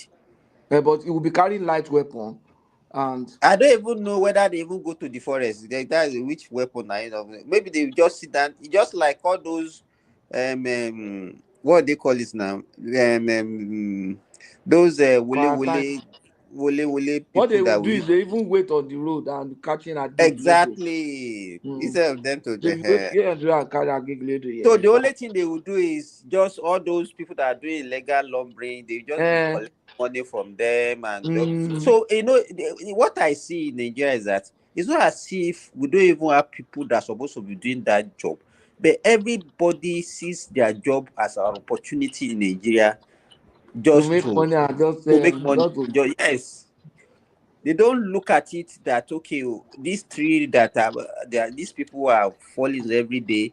Maybe some trees are even more than 1,000 years old, 2,000 years old, and then one useless guy will just come and cut it one day without replacing them, and then they will just collect peanuts in exchange for that. Collect 50,000 or 5,000 for that person and say bye bye. Yeah. So, and you know, in East Africa, because they drive their economy is built around game tourism and all those things. They had people. There's the Lord Resistance Army in Uganda that was that they were in the forest of Kenya or something. They were hiding there, and they were getting funding. But when their funding was being cut off, you know what those guys do? They will go into the Kenya reserve, kill elephant, and carry their tusk and go and sell. Rhino, go and sell like that. That's rhino horn and everything. That's money they were using to fund the rebel activity. Kenya had to go and train people in Israel and hire a military company. They had a task force, empowered them. Those guys have helicopters, they have very good equipment and everything. And before you realize it, those guys were able to push back those Ugandan rebels from their own forest. So we need those kind of. So that brought me back to state can do that. Are you talking about this guy, Lord Resistance Kid, something like Lord that? Resistance Army in Uganda. Yeah. You know they were going into some of this one East African forest. I think it's that leader. You see alive? Those guys been there for that guy. You know, Simba. You asked one question the other time. I think it's still there. Let me check. You asked one question the other time. I just want to respond to it. Maybe we forgot. You see, the police we have now, that is federal police, they are majorly funded by the state. You understand? They are majorly funded by the state. Because, why am I saying so? You see, state will be buying them vehicle. We've seen state buying them rifles. We've seen state buy them a lot of things. So, why can't you allow state to run the police? Like, at least Ogun State did it. At least when the Amosu was living, you know how many thousands of rifles that the Inspector General of Police quickly ran to that place to pick, that they were not even aware. So already Lagos sponsor is doing the same thing. Osun State is doing the same thing. Ondo State is doing the same thing. So the thing is, this federal police, because the state will be able to control their own destiny. Like what we are saying now, are we saying that if we ask the police, some idiots will just come to that reserve forest and now sit down there and now be harvesting what they didn't plan for? Government plan for that thing. Since one day, at least if I don't know anything, they've been doing foreign stuff as far back as the late 70s. That's what I can talk about. Now, just imagine the type of reserve we've kept since that time. That's the reserve that has spent 40 years. That now some idiots are coming from somewhere and they are now harvesting there. What's supposed to be the kind of the state treasure, and now it's not becoming some kind of livelihood for bandits. I think that's one of those things. If what happened in Edo State now were to be state now, for example, I believe that the governor will not be quickly running with his tail between his leg, just to say, okay, I must get them. Yeah. So to me, the state are already funding the police. The only problem is our police is politicized because the command come from Abuja. You understand? It's just like the city we live. Just imagine our CMP that the federal police should just come and be doing. No, they won't. Where city of Calgary police? No way. CMP will not come there and come and try rubbish. The city of, and even if the federal police try to do rubbish, they can be even arrested for violating. But Ola, all those things that you mentioned and that they are doing, they are not obliged to do. They are just doing it to support them. Something that you are not doing regularly. It's not something that you are doing more. It's even from when you not take responsibility fully. Do you understand what I'm saying? That's exactly what I'm telling you. Even the federal government is even irresponsible as sponsoring the police as we speak. The state are the one funding them. And don't forget that the state too have security vote, that people don't question the governors very well, what they do with that security votes. You know, Ola, that security vote no be small money. Oh. That's what I'm saying. I heard that some states are taking as much as 3 billion every month. Simba, you are not lying. You are right. 3 billion. The least they did not get at all is about 1.5 billion every month. So now tell me, it's security votes, right? Tell me how 36 billion in a year cannot sponsor the police. I can tell you, we may not even need large number of police like people are saying, but we need police that are well equipped, police that can use helicopter, police that can use. I think we have duplication of work in that country. Okay, nobody is even talking about these people. What are they using them for? And there are many, the so-called civil defense, whatever that they and they are still recruiting people. I think the problem has to do with the police.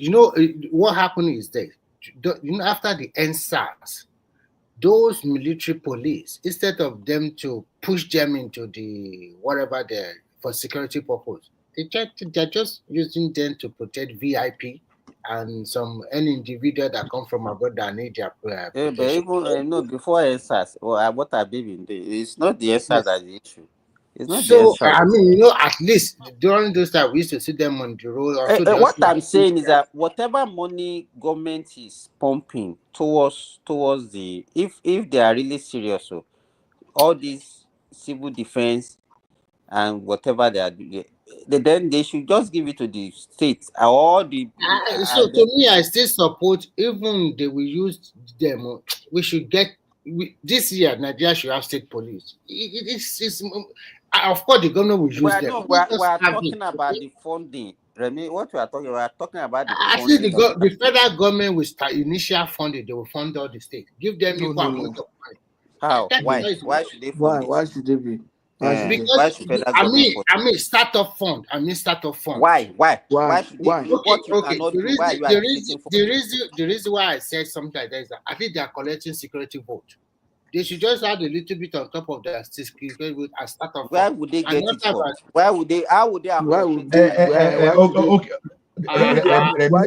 Remy, let me address that. Let me address what you just said.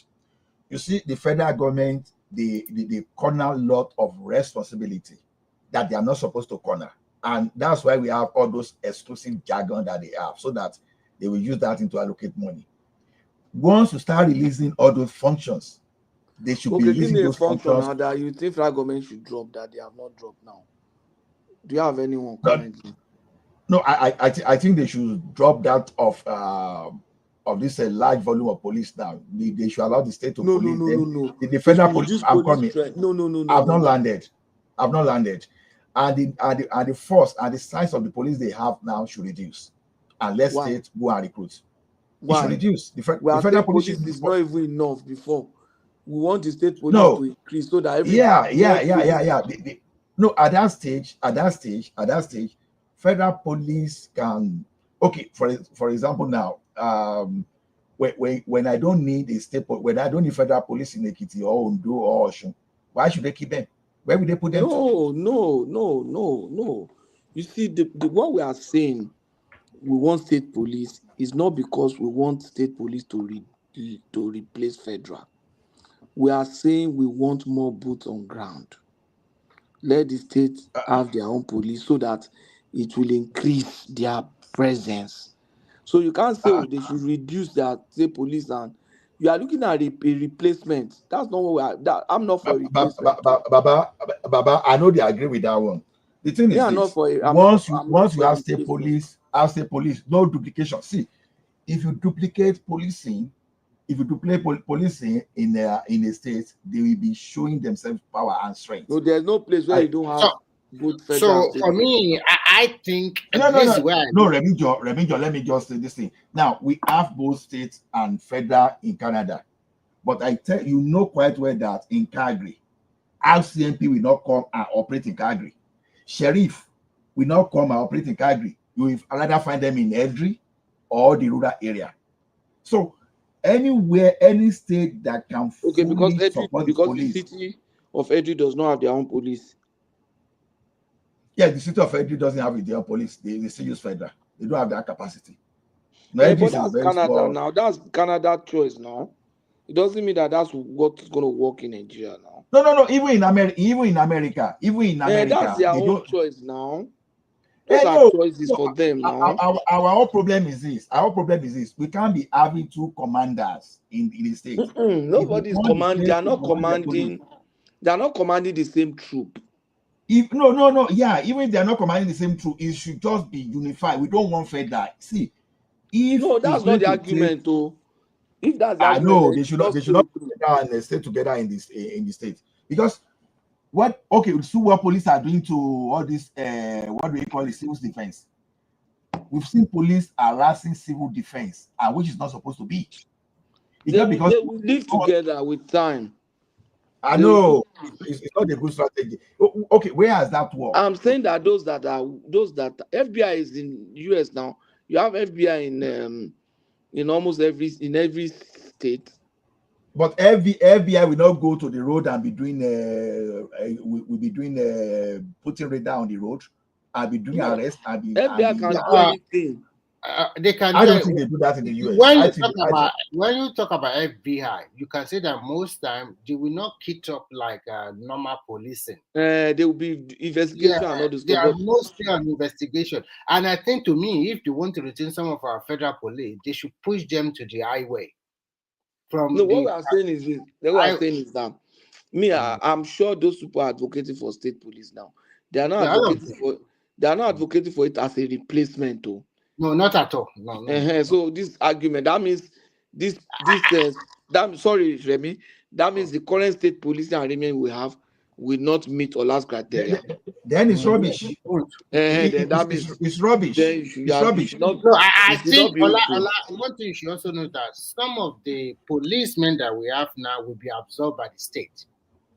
I think so. I don't have a problem with that. You can absorb them. But let it be a but I can still absorb the federal police. Some of them will be absorbed by the state. Go and write it.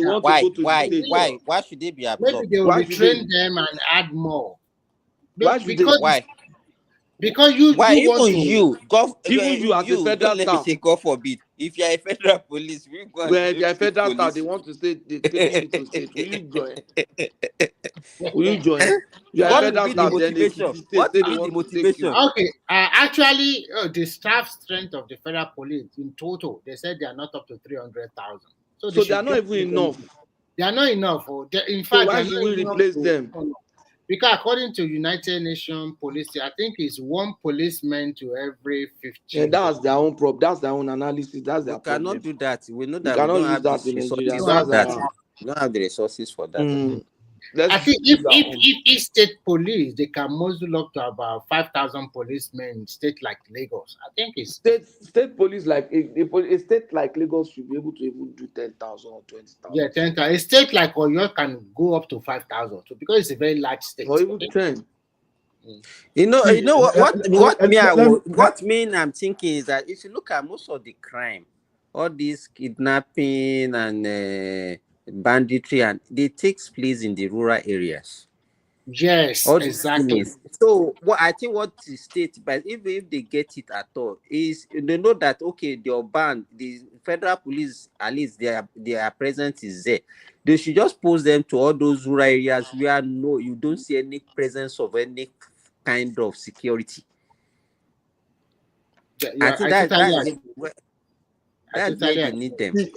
See, let me tell you the type of state police I'm looking at. You know, I'm not looking at the state police. I'm not looking at that federal police of just a corridor. I'm looking at the state police that we have, their forest parts, or maybe they want to revive the forest guard, but they will have their own traffic division so that we don't have duplication of like road safety and all those jargon.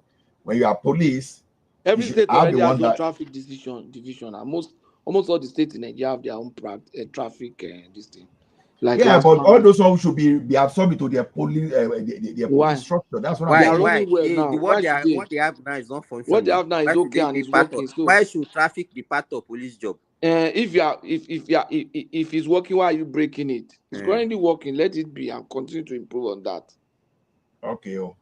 Because the thing is this, I want a state police that will be well funded. Like I said, now when you know but that does in the not prevent bush, well funding now. You know so why we are when saying you are, no? Because when you put in too much work into that police work, you are also not helping them. You are now building another mega system and structure. Currently, no, you're not getting me. Hold on. The federal, you say the federal have too many things in their hands as a government. They should free things. Now we have a state police. We don't want the state police to have too many things. Let them focus on policing. Let them forget traffic. Let them forget forest guard. Let them forget. You understand? Let them focus. They should not even be. They should not be in charge of all those mundane things. Me and my wife, we are fighting. I want to go and report Traffic, you. no. See. It's just because things are not working in Nigeria. That is why we are seeing what is happening in Nigeria as normal. It's not normal. That's why we have duplication of roles. See, when you have a police structure, instead of having the Oga Patapata of the traffic people, Oga Patapata of Ashogo, Oga Patapata, it's just going to be one Oga Patapata, but there will be divisions. It's still the same organization. You have stopped them. There will just be divisions. Okay, maybe before you have to have a general that used to head everybody. Maybe you just choose inspector, or maybe Patapata captain to head a particular division. So all those bureaucracy that used to have, that used to suck at the resources, just cut them off. No, now, the Department of Motor Traffic will be controlling all the road safety. No. Look at it this time. Look at it this way, Oga Patoski. The same police that can arrest and can prosecute criminal in Calgary, the same can take you for other crimes, can take you for anything. So what I'm saying is this: a standard police person, you understand, should be able to perform some of those roles, but you have to equip them. I focus more on equipment. I don't see you can have 1 million police, and if you don't have the right equipment, it's a criteria for disaster. But okay, now because you have a criminal in the bush, you don't even have drone just to gather your surveillance. You don't even have something to capture data. You don't even have something to drone that I just mentioned now. Do you know that the Nigerian military have started manufacturing drone? Exactly. And they want to even have and they have been fly up to 40,000 feet and can carry a lot of ammunition. They just launched it. We are manufacturing drones now. Yeah, I'm even sure that they are just starting it because a drone is not something that is that complex that they cannot be No. It's already finished product. Maybe they'll start using it. You see, the military. These ones are military drones. Drones, so that can. They said they can use it for the security. They can also use it for even oil installation and all those things. And it can even whether it is military drone, or not, our military should have gone beyond that. Our military I don't even like what you are saying. At least we have done something. That is a typical Nigeria. Something we don't have. We now have it to say no. We're supposed to have gone beyond that. Okay, we don't do this one now. Simba, I'm not here for praise singing. You know, I've been talking about praise singing. Ola, let me ask you a question. Ola, should I ask you a question? You are a Nigerian. You are an electrical engineer by training and by work. Then by self-training, you are an IT professional. Okay. Now, what other discipline you need to be able to manufacture a drone? You need maybe a mechanical engineer to join you, which you can easily have access to. Why didn't you create a sample and send it to Nigeria? No, that's where I disagree. Why you not do them? No, that's where I disagree with you. Now, look at it this way. You say I should do sample and send to Nigeria. It's not the way it works. Where I said I'm surprised. Wait now. Where I said I'm surprised that we are celebrating it now. We have those people that manufacture armored cars in Nigeria that even exports in Remo there. We have some other security. You are right about we have some other security equipment manufacturers in Nigeria. If not because of politics, this guy they could have acquired this capacity like 20 years ago.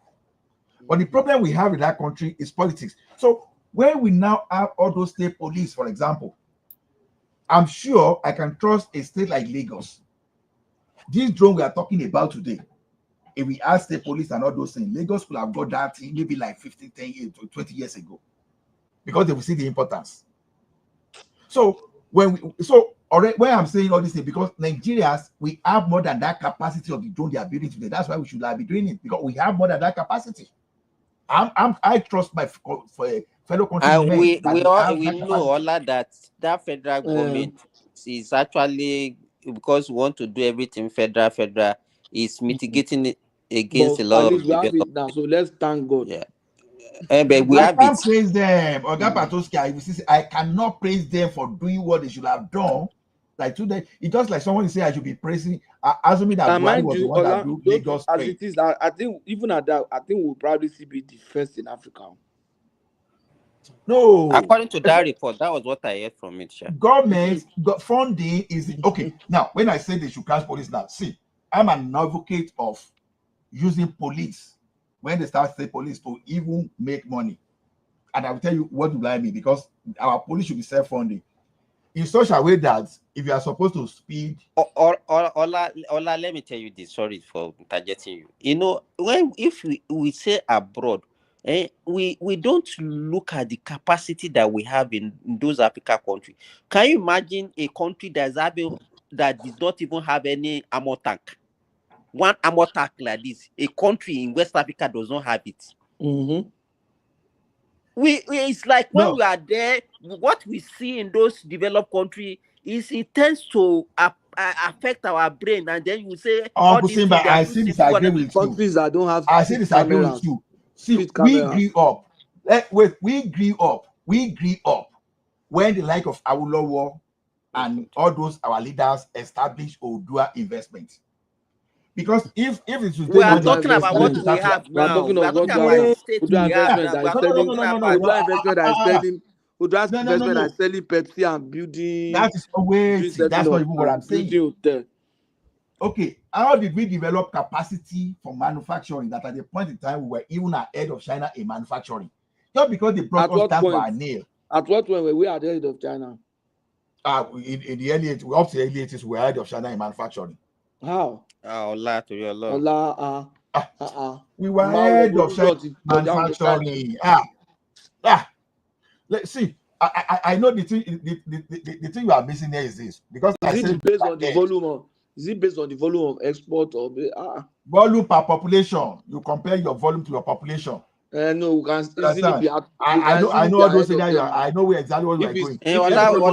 Ola, what is your point? That we are saying that is the state we have, the state that we have now. I'm telling you, wait now, because I said some country don't have. You are not telling us what happened during time of Awolowo. What relevant does that have to do with what we have on ground now? What I'm telling you is this: we should not be praising mediocrity. We are not praising. I'm telling you that all those things that you consider as being too simple in our own domain is not too simple. Yes.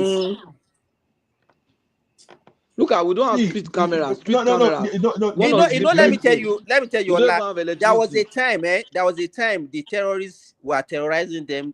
It was even during this guy that they used to praise to this what is the name of this guy that is there now, that everybody is looking at as if he's the messiah of the next generation.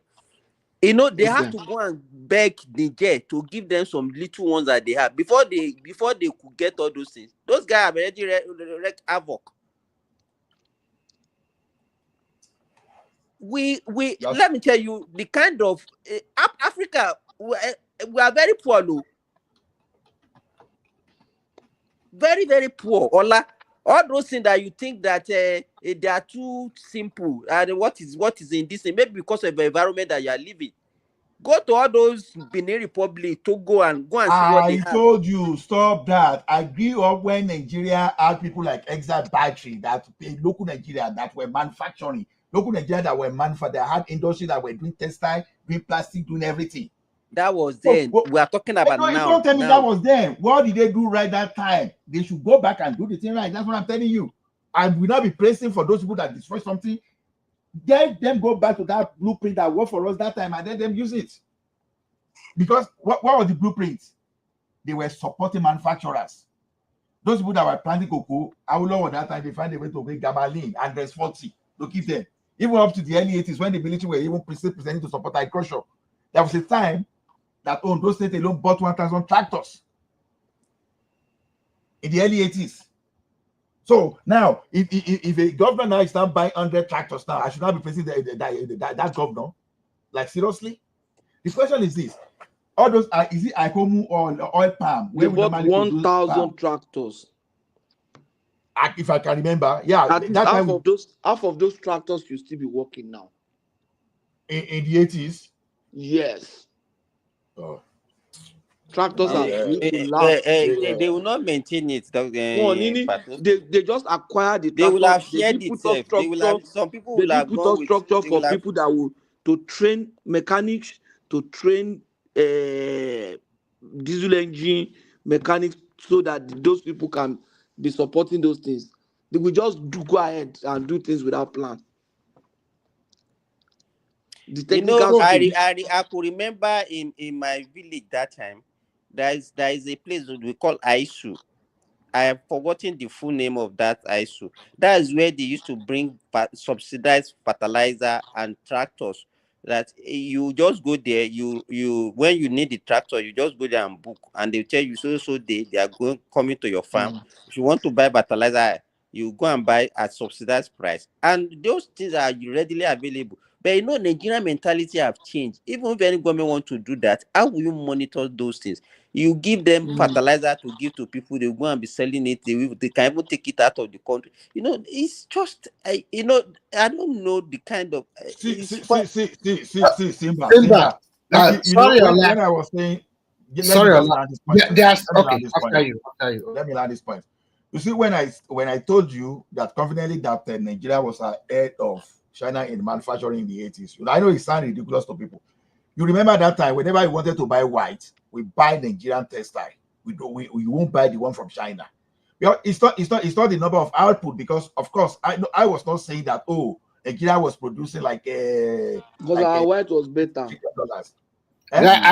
In addition, Ola, because during that time I knew where did I get it?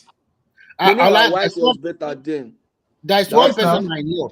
Do you know that all over in the Lagos that time, there was a time when Ankara and Asho Safeti, you know what they call Safeti clothes? Aswani.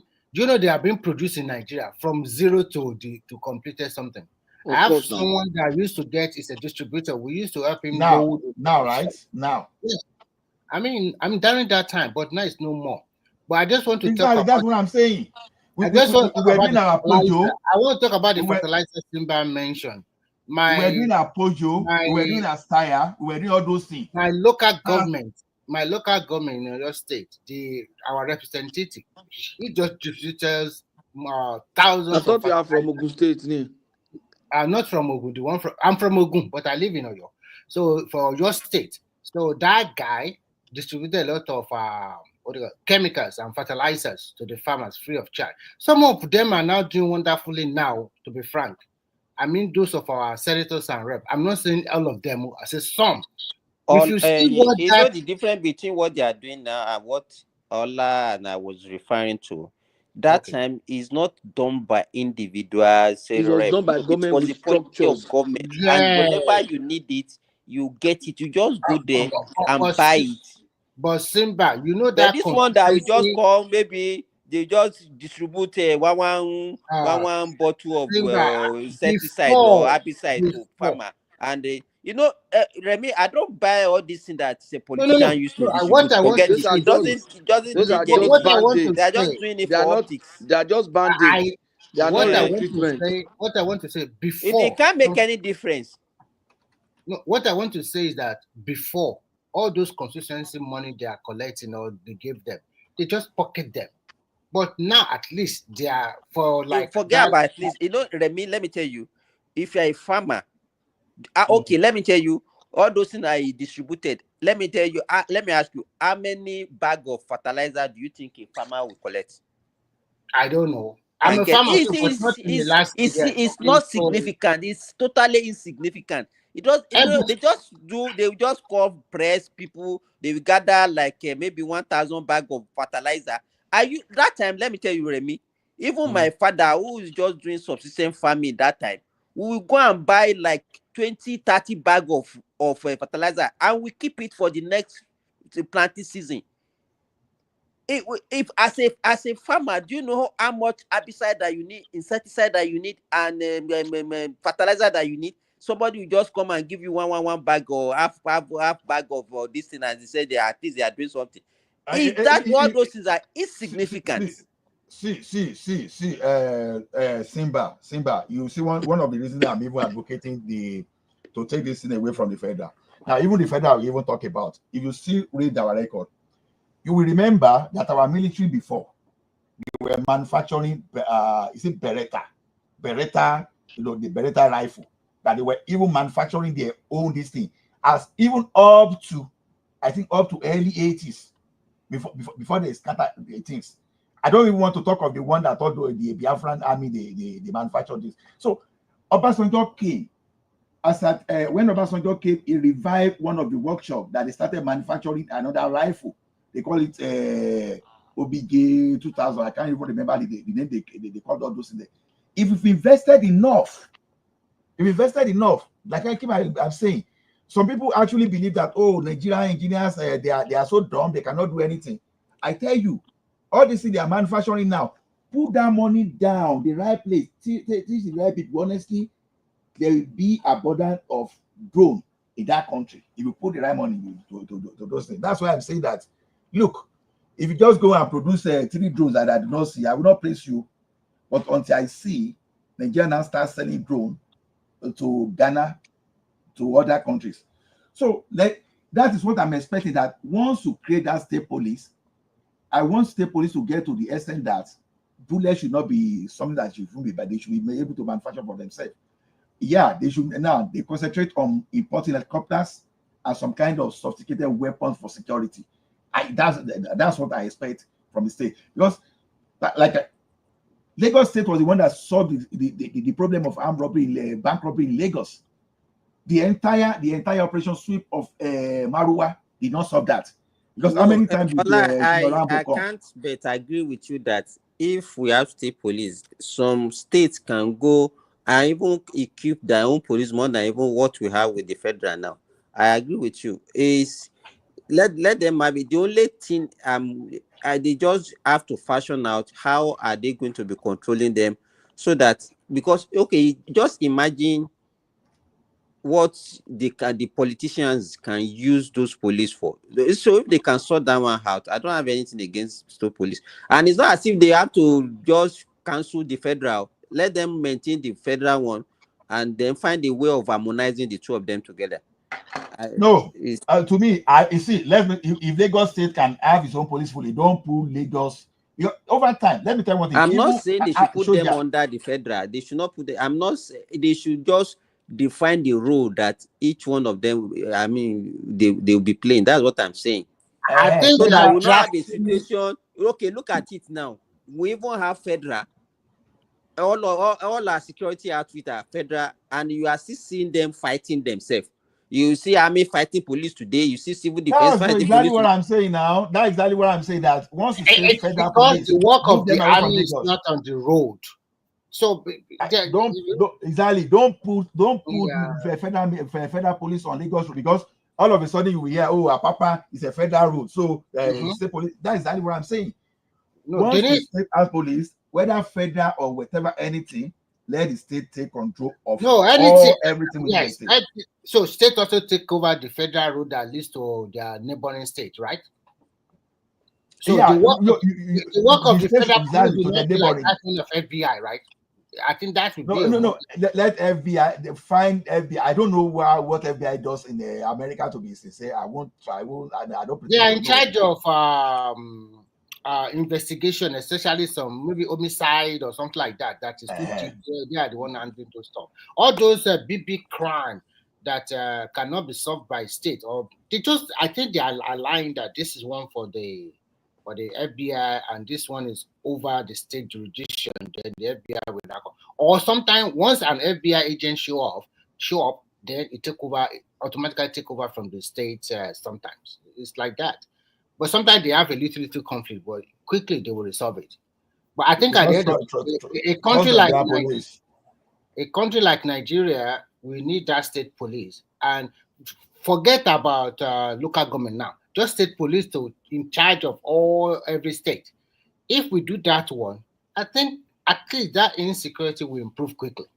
And we need to find a way to fix our power. Just imagine our ego here, and you just go and meet state police and the federal police on the road in Lagos. Now every day they go show themselves power. And I think we need your orientation for Nigerian citizens too. You should respect security people, and it's the way they recruit them is what I don't like.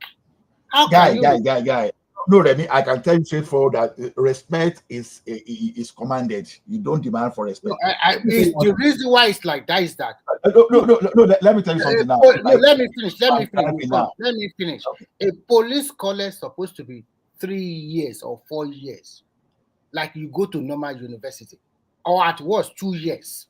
You go for that 2-year tough training in both classroom and physical exercises and the rest. When you are coming out as a changed person, not 6 months and they put you into that dormitory that is smelly or something like that. What are you learning? You are learning nothing. A policeman, if you see a policeman in all these developed countries, if you want to speak English, they will speak English with you. If you want to speak their local European, they will speak with you. The way they kit up alone, you will love it. But the way we do our own stuff is totally uncalled for. It make them cheap. I beg to differ. But I think you need that extensive training. Not that. Let me tell you one thing. Even American police, is just of recent when they started using their body camera. If you look, there are lots of YouTube that you will see how those police they abuse power very well in America. What caught them over time is the control and technology that they're able to use. You know, the police is messing up on the street now. Before you see the citizen now, they record them. See, when you see a policeman that his mission is what is going to get outside his salary by the time he's going out, you are going to lose respect. This guy will be complaining, oh, they don't pay them well enough. And you go and be harassing someone that is not even any 1/15 of what you are earning, just to a start. If you cannot get that money, you frame him up with one kind of crime. Ola in Canada. Hold it. Now, if you train them, I don't want training. I'm telling you that if I'm driving on the road, once I know that police is there, 2 things will happen. Number one, if he pull me over, he has his evidence to tell me that, okay, I've done this.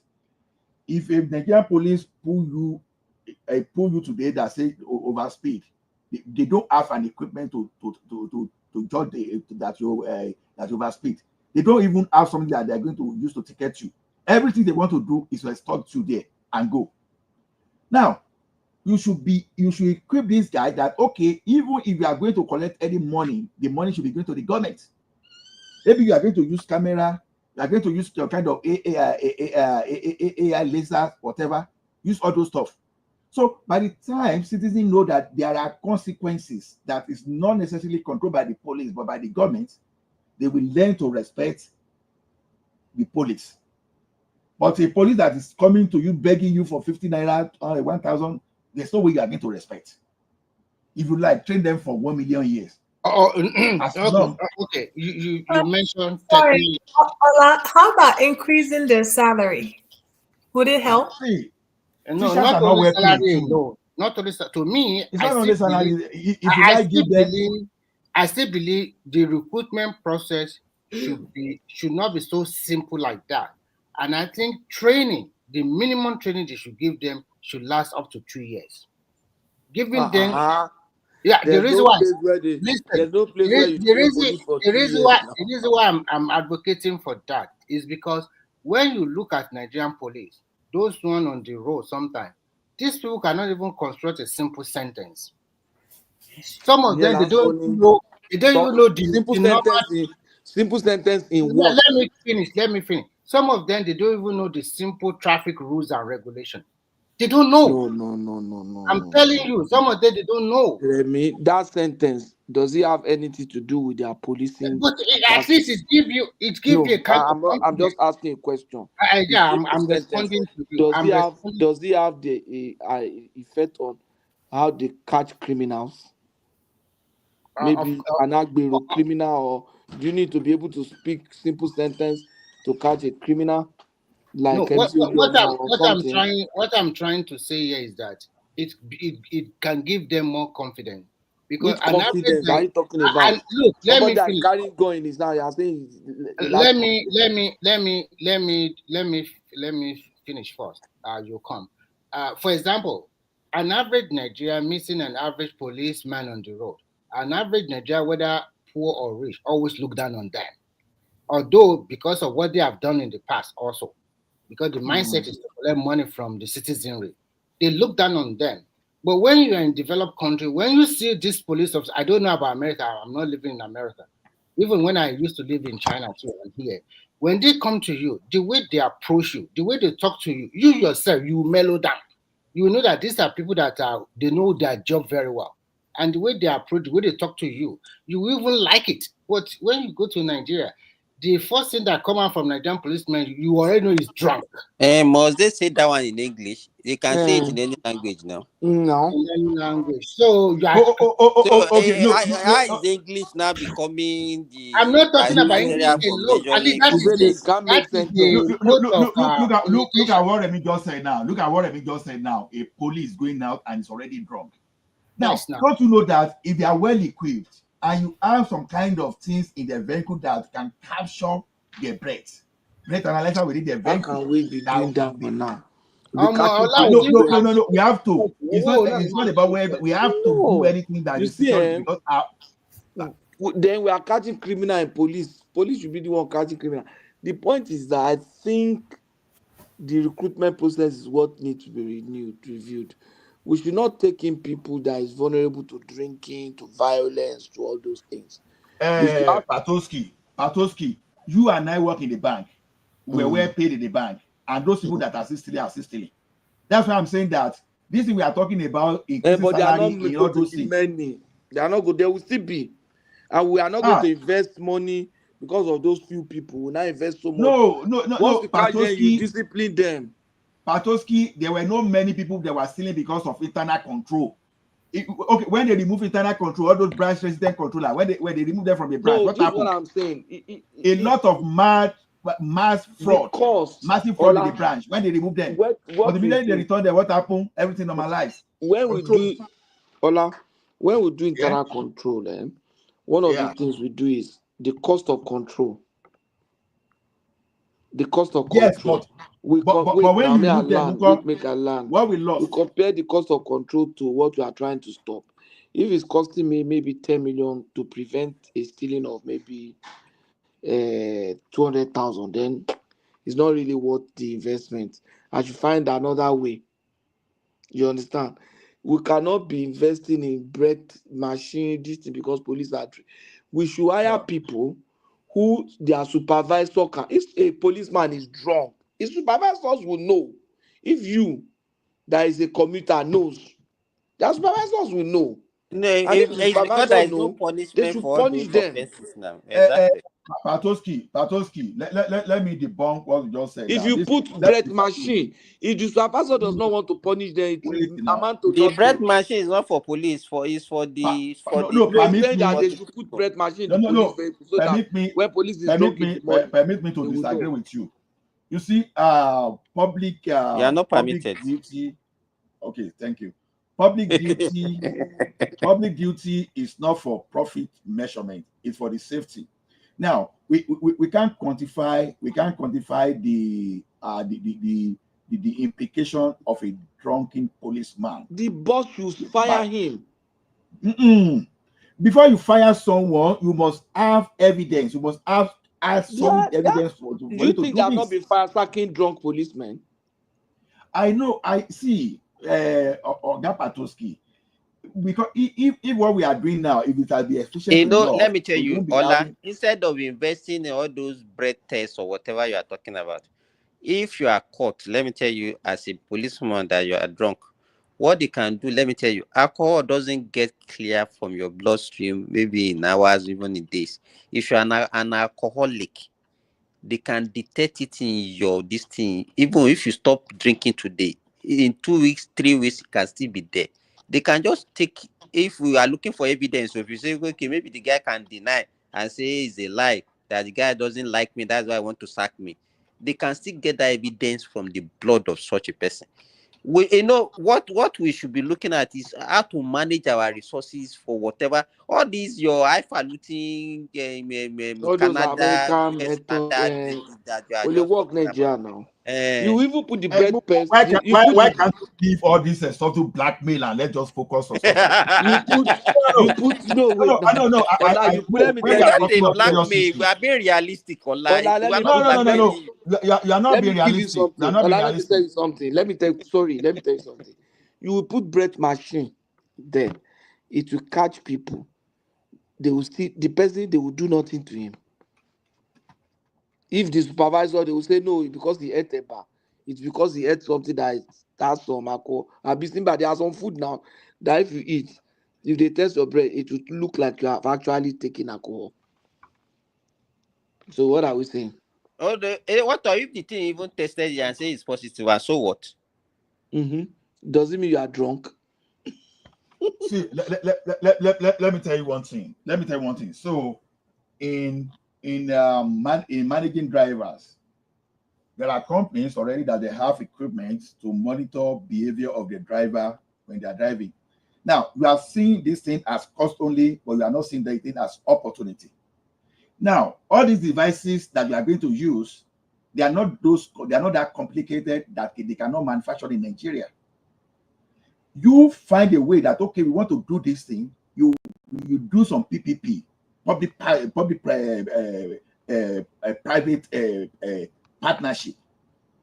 That in such a way that you don't want a drunken police to go and tie an innocent person before you will be expecting the supervisor to fire. You want something that, okay, you are monitoring all those behavior, and those behavior will even serve as something. You're firing police is one thing, prosecuting and jailing them is another. That when you do that thing continuously for like 10, 15 years, I tell you, the face of policing in that country will change. Because when I say, okay, put equipment, all of a sudden you think, oh, we are going to spend millions of dollars. No, you can create that opportunity of that equipment. Another thing that I'm thinking we are not getting right. Look at Remy now. He said they should train them for 2 years. I mean, are they trying to get diploma in policing or what? No, you see, Patoski, how many people did he train? How many years did he take to train people up to university and they are still stealing in the bank? How many years? It's not about training. You have to put control. Train them for 2 years. You understand? You see someone that is earning like up to 50,000 a year that is still stealing. Do they want to study medicine? Someone that spent 4 years in the university, you put him in police and train him for around 2 years. You know what I used to ask is that I don't even know why they are extending the training for every discipline. Those days, you hear that somebody just went to one university in London, within 2 years became within 3 a lawyer. years, he's back with a degree law. By years that he became a lawyer. I remember they said that Olowo went in 1944 and became a lawyer in 1946. So how did they do it? Then now the same law is something that somebody is studying for 5 years and go and spend 1 year in law school on top waiting. And if you look at those military guys that we are looking at those days, it's just like 1 year training or 2 years training. NDA now. 1 year, I mean, the first set spent just 1 year certificate. In short, the certificate they used to get from NDA that time is like getting A level. I want to design A level only. All those Ogundipe, Moritala, how many years training they do? And then they be promoting them every year. This year he was in They lieutenant became colonel. major By general. second year, he General. became a major. Became this. When did they And those join? are the guys who are still talking about that they are very trained, they are very disciplined, they are this, they are that. You sure those ones are just lucky? Some of them joined army 1957. By 70. By 1966, they are already major general. Some of them are major general. 67, 68, they are major general. Within short time. With certificate in education. A level. I think it's not the number of years that really matter. It's how how can you want to train to leader?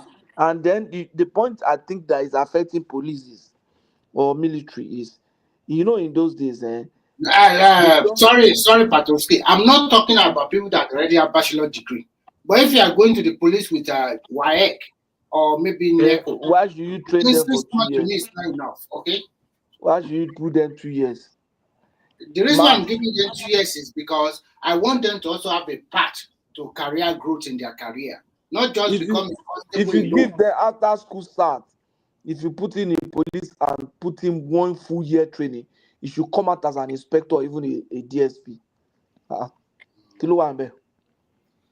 Okay, that's what I'm trying to say, in a nutshell. Those days now, those days when we finished secondary school, our mates that went to police, they gave them inspector now. Yeah. They became inspector, sharp. I say, and they don't make money that time. If you look at them, even those days, by the time you finish primary school, some people will go to what they used to call grade 2. Grade 2, yeah. Yeah, you just go and spend 2 years there, you become a teacher. And those were the good teachers that we thought we had. Those are just like somebody that instead of going to you know when we're in the primary school, it's those people that come and do teacher training now with us. Because I have a big auntie like that went to that grade 2. And teacher training college. They will give you physical training. College, yeah. They will give you physical training. The way they teach, their handwriting on the board, I think they are good, really. They are really professional in what they do. Because they taught them to become teachers. But you know what Guna did? They not cancel it. They said, okay, now before you can even teach in primary school, you must have. So when the standards started falling, the only thing that we thought of is not about training, it's elongation of time. Elongation. And the quality of training that those grade 2 had, the NCE guys didn't have it. Because the NCE guys were not the guys who wanted to teach. They were guys who couldn't get admission to university. And they say, okay, Machensi, to buy our Matunjam Bushilo. Ṣé ẹ ń gbọ́ Uncle Simba ni Uncle Simba tó jẹ́ pé ọkọ̀ kọ́ lọ NC kó tó lọ Simba did you go to NC lọ university. Grade 2 là ń sọ. Grade 2. I went to grade 2, Grade 2. And that what they are saying now is that they want all college of education to be awarding degree now all over the country. No, see. If you ask me, all these it will not solve any problem. That's what we are saying. Why should they be emphasizing those things? Is that what is affecting the quality that comes there? Exactly. You understand? A time will come that they will say that okay, everybody must have master degree or even PhD. Does that solve the problem? Does it improve our industrialization or productivity? Someone that has bachelor degree that can't do anything with it. So what is the? So, Baba, Ola, do you think each state should have their own educational curriculum? Let me tell you. Let me give you an example. You see? Yes, now that's my point. That's always my point. We need to. I think the states. Listen, the state should focus on school, but they should focus on what students do outside school. They should focus on. We should start looking at our cultural orientation, our mindset, and everything. Those are the things that makes us as a people. I'll give you a good example. I was I went to pick my son from the airport, so he just finished this session, so they're on summer break. So as we're driving back, I said, "What are you guys going to do?" He said, that they are trying to do interdisciplinary project. Or is it multidisciplinary project? I said, "So what are you going to do?" He asked his friends that they went to high school together. One of them is an electrical engineering student. He's a mechanical engineering student. They have another one that did physics. They have another one that did different field, IT and stuff like that. Now those guys are using their summer to build a humanoid robot. That's what they are thinking now. That is cultural. It has nothing to do with school. They are in different universities, in different parts of the state, country. But they see that, even as students undergrad, we can do something and we can put it out there in the market. We can create something. But what do our children do outside school? Those days when we were younger, we used to read, we used to compete, even with students that are not in your own school. I remember in Ibadan then, we had guys from Loyola, from St. Gabriel's, because we live in the same area, different schools begin to exchange notes, begin to compete, that's the thing. But nowadays, what do students do outside school? They will be doing streaming, they will be doing bomb. They will say, actually, you see, Yabo Joe wedding, see this one wedding. VDM, I said, Kiniko, have you seen what? Oh, you heard about Yabo Joe's wedding? Where they don't let me rest. Hey, you know, Patoski, you're right, because the American you kept quiet. Says you heard Yabo Joe's wedding now. You just suddenly wake up. I was trying to agree with Patoski. I was trying to say that the American kids here, you know, they have this after-school program in their school that is robotics. You know robotics? Yeah. You know, they invent stuff, and I mean, it's very interesting. And we don't have that back home, except for maybe private schools. Exactly. See children from different universities because they live around the same area, and because now they are bringing their knowledge together. This is middle school. This is middle school. Patoski, it has to do with the parent also.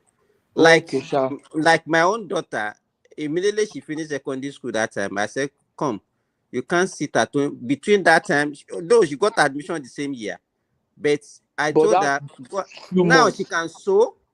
You understand?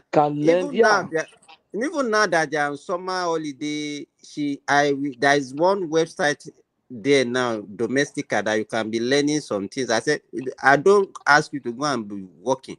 Okay, she's around now, right? Yeah, go and She's in the city. Yeah, she's in Lethbridge City. Yeah. Okay, I think I will drive to school and see her when I get home. So I can log before summer. So you know, that is what skill acquisition is very key. Is good. Yeah, and that's what Nigerians are supposed to focus on, not on certificate. Exactly. Now the certificate, and then when they discover that people are not doing well at certain level, they will now upgrade. Okay, so that in now BSc, if you don't have BSc, will it do anything? It will not change anything. It won't change anything. Same, the irony part of it is that once they have it, they will tell you, me, bachelor degree or master degree, go back and learn skill over my dead body. That is what you'll be hearing from them. They don't. It's like with all this certificate, I want to get a better job. That dream, that's something. You don't want to go so low to be a fashion designer. Not thinking that job that they want to get is somebody that created it. Yeah, yes. Where is all those jobs concept now? That job that they want to get, somebody that created it. All of I have these. one of my guy is working with an oil and gas company here. One day I said, we should go and read more. Say waiting. He said the company where he's going to work now. He said the guy that owns the company just has high school. And the guy has an oil and gas company upstream. I think we should be training our children not to be an employee, but to be an employer. Exactly. They should be able to put something out in the market. Yeah, let me tell you, there was a time I was working with Kwara State government, and we now had a meeting with the head of service of that time. In fact, that time I think she was the woman. Yeah, you know what she said? She said salary means salary. You understand? Salary it means salary. That's something that you just see cannot take you anywhere. It disappears. Yeah, it will disappear. And before you know it, Omar disappear. Now, so salary, that is it. No matter how they pay you to disappear. Simba, you guys were just financially indisciplined. That's what is happening. If you are disciplined, even if they are paying you 1 naira, you will plan on that 1 naira and live like a king. How many salary earner is a millionaire? It's because you guys were financially illiterate at that time. That's what happened. I won't be surprised. Those people earning salary will be the one throwing parties every weekend, living like that. Financially literate. I will not lose CBEX. No, everybody can't be an entrepreneur now. You get my point. Everybody can't be an entrepreneur. Even if you're earning salary, you cannot be going to one big party every weekend. Forget I mean, you don't be surprised those who earn salary, a peanut salary, will be the one to throw the party of the town. Yeah, people like Ogun State people, Babati and the co. Sorry, I'm also from Ogun State. So I mean, I won't spare you guys because you guys are the one that corrupted the entire Nigeria. Everybody is not doing the one. People that only what you like to eat is just and egusi. We are conservative. So Simba, for you guys to be earning salary and still be complaining then. Look, everybody can be a businessman. No. Your state is like a glorified village. You guys don't spend money on your villages and the rest. Look at Oguna. We spend money doing a lot of things. We create a lot of employment for a lot of people. Small employment, Abi. Employment. No, what is okay. We have a lot of factories in Oguna. Everywhere. Actually, to be frank with you, you guys are saying the truth. It's just like salary, no. No. I completely disagree with that. Look, when people, something called taste, when it changes, you're hearing more than what you heard before, and yet you are complaining about, the money is not enough. Look, if you live according to your salary, okay, the propensity to save will always be there. But excuse, I don't hear much. Where would that saving take you? That's what you are saying now. So it doesn't matter, no matter how major that saving is. Survive, Abi. That's what you just want to. No. No matter where you found yourself, salary is better than none. The thing is, people always believe we are that. Talking about environment, a place where people need work. Listen, so we need to everybody can be an employer of labor. We are not saying, but we don't have enough employer. We need everyone cannot become an employee. Who is going to employ you if you are just an employee? First and foremost, the reason why people don't employ, Simba, you and I have lived in the area where artisans, people that are doing tailoring and all that, they employ people, and there was a lot of jobs around that time, mechanics and those, those people with the craftsmen. So, and those people are not, employer of labor. What happened? Why people decided not to employ people? Because people think they can manage things by themselves, and they're touching their customers. When you employ people, no matter how small the task is, you are an employer. But everybody can be an employer. If you work in an established where you earn salary, you can plan towards everything. You know that before you sign off for yourself. You live in the Western world. You know that an average labor, maybe to change your tap or to do this, is expensive. Where in Nigeria you talk about mechanics that you think that they are employing people. Most time, the people that are working with them, 85% of them are apprentices. They are learning it, not that they are working directly for them, and they can use them for 3 or 4. Remy, before I forget, let me ask you. You'll be able to tell us. I have heard someone telling me today that they are planning to repatriate Simon Ekpa from Finland. What I know about that guy is that they're going to take him to court in May. About that extradition, unless I ask one guy that always follow that kind of. They say it's very difficult to extradite like that from Finland. No, it's very difficult. First, they try in Thailand. They said the Finland government have sent representatives to Nigeria, and they have record of investigations on Simon Ekpa. First, they will try him here, and if there is need. If there is a need for him to be transferred to Nigeria, they will release him. They say they have evidence. They might extradite him because they don't want any trouble. Because they have evidences and they have a special arrangement now. Now they can. Because they come and see what happened. Remy, if found guilty, can they denaturalize him and send him back to Nigeria and withdraw their citizenship? It also depends on his lawyer. Canada will ask him to serve a sentence here in Finland.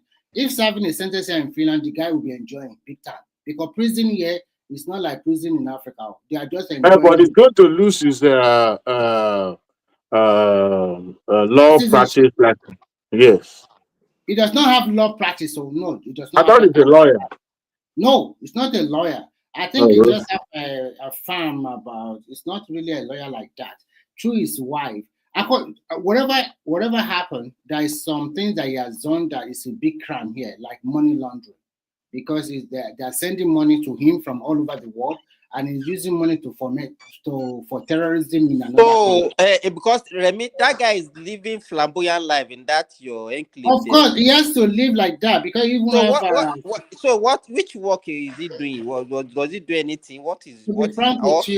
To be frank with you, I don't know what he's doing, but the money that is trooping into that guy, he can afford to get higher bodyguard. But why is Finnish government allowing those money to come? Why are they allowing those money to get to him?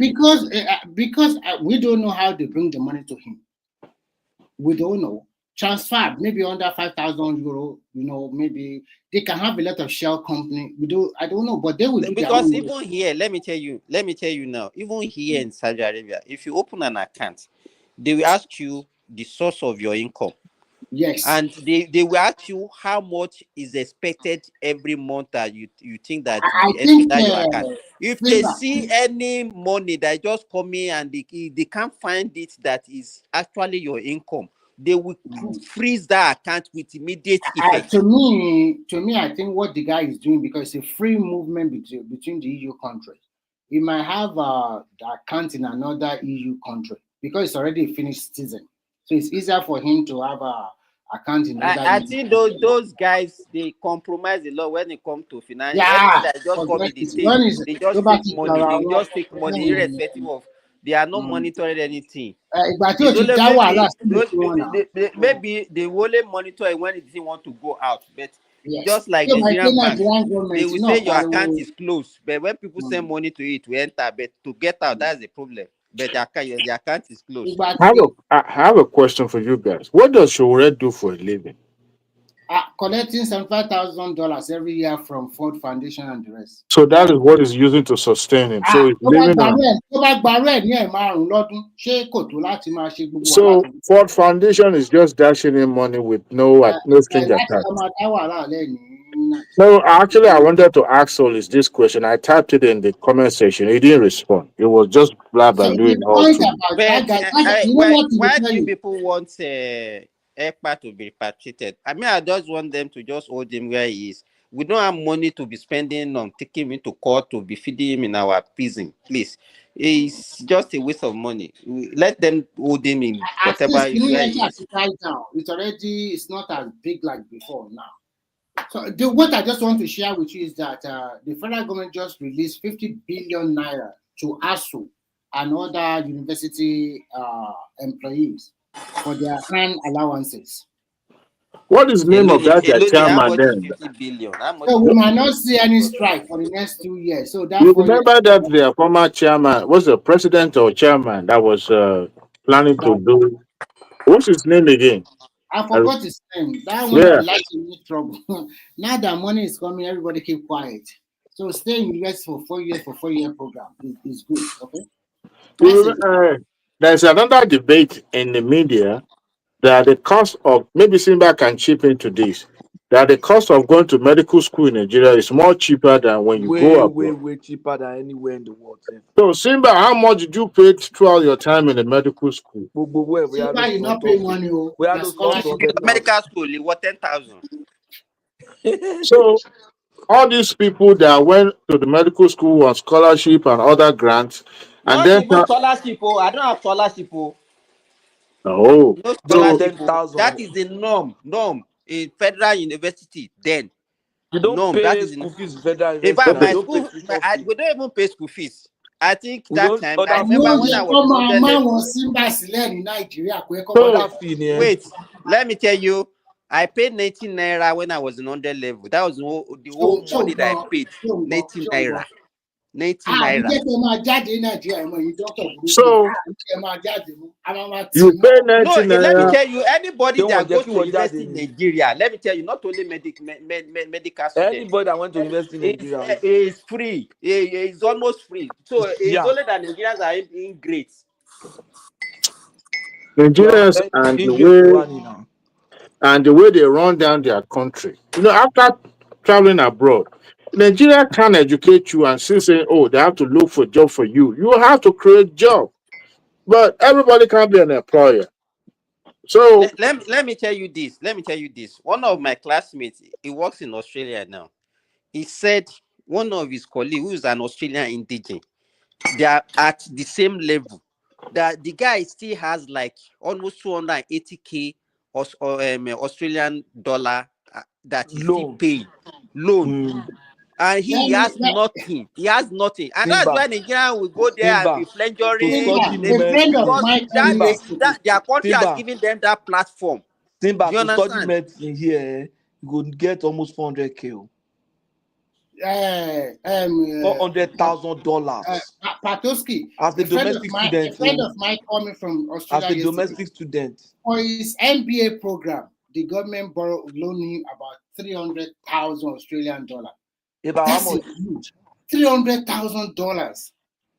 That's too expensive. For MBA program. With 400.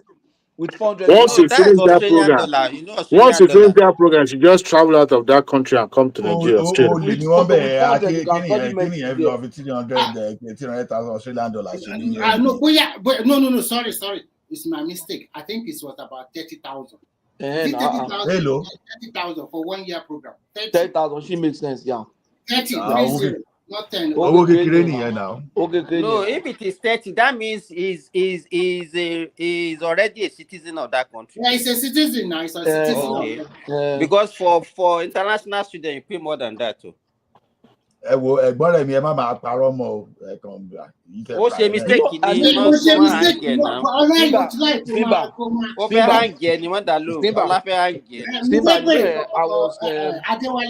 Adewale, sorry to ask you this question. Are you really sure that this Ola is from Ekiti? It's not. It's not from Ekiti. It's not. Where is it from? It's probably from Kogi or Natasha backyard.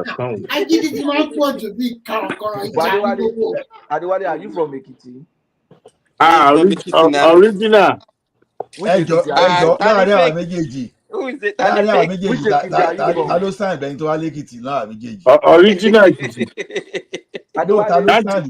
Can't you tell by my accent? You know how Can't you tell by my accent? Which Ekiti are you from? No,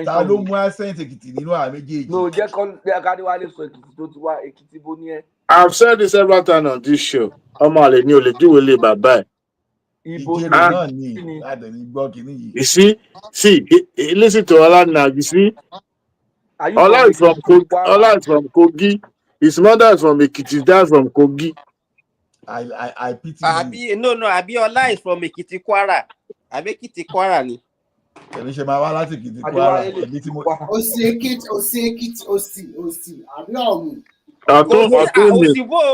Nígbà tó kúrò lẹ́kìtì ọ̀tún ni. No. orúkọ. Okay, yàtọ̀ ní sọ pé Ọ̀yọ́ ń bọ̀, ó wá níṣẹ́ ọmọ Ọ̀yọ́ ni.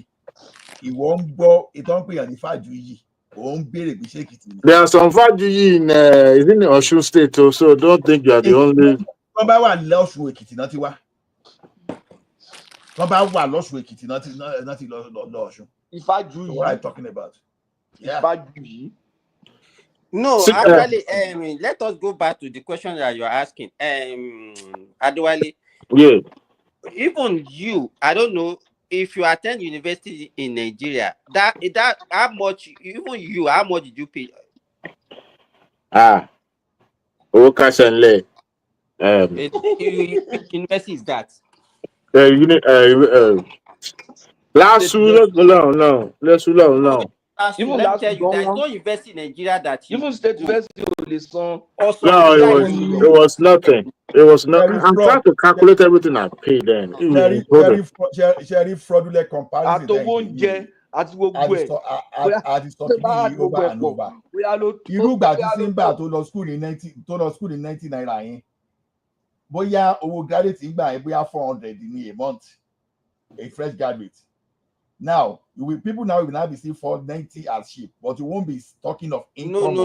Even if it is 400 naira, that is for 1 year. This is not what I pay every month. Though. That is a whole year. What are you talking about? Uncle,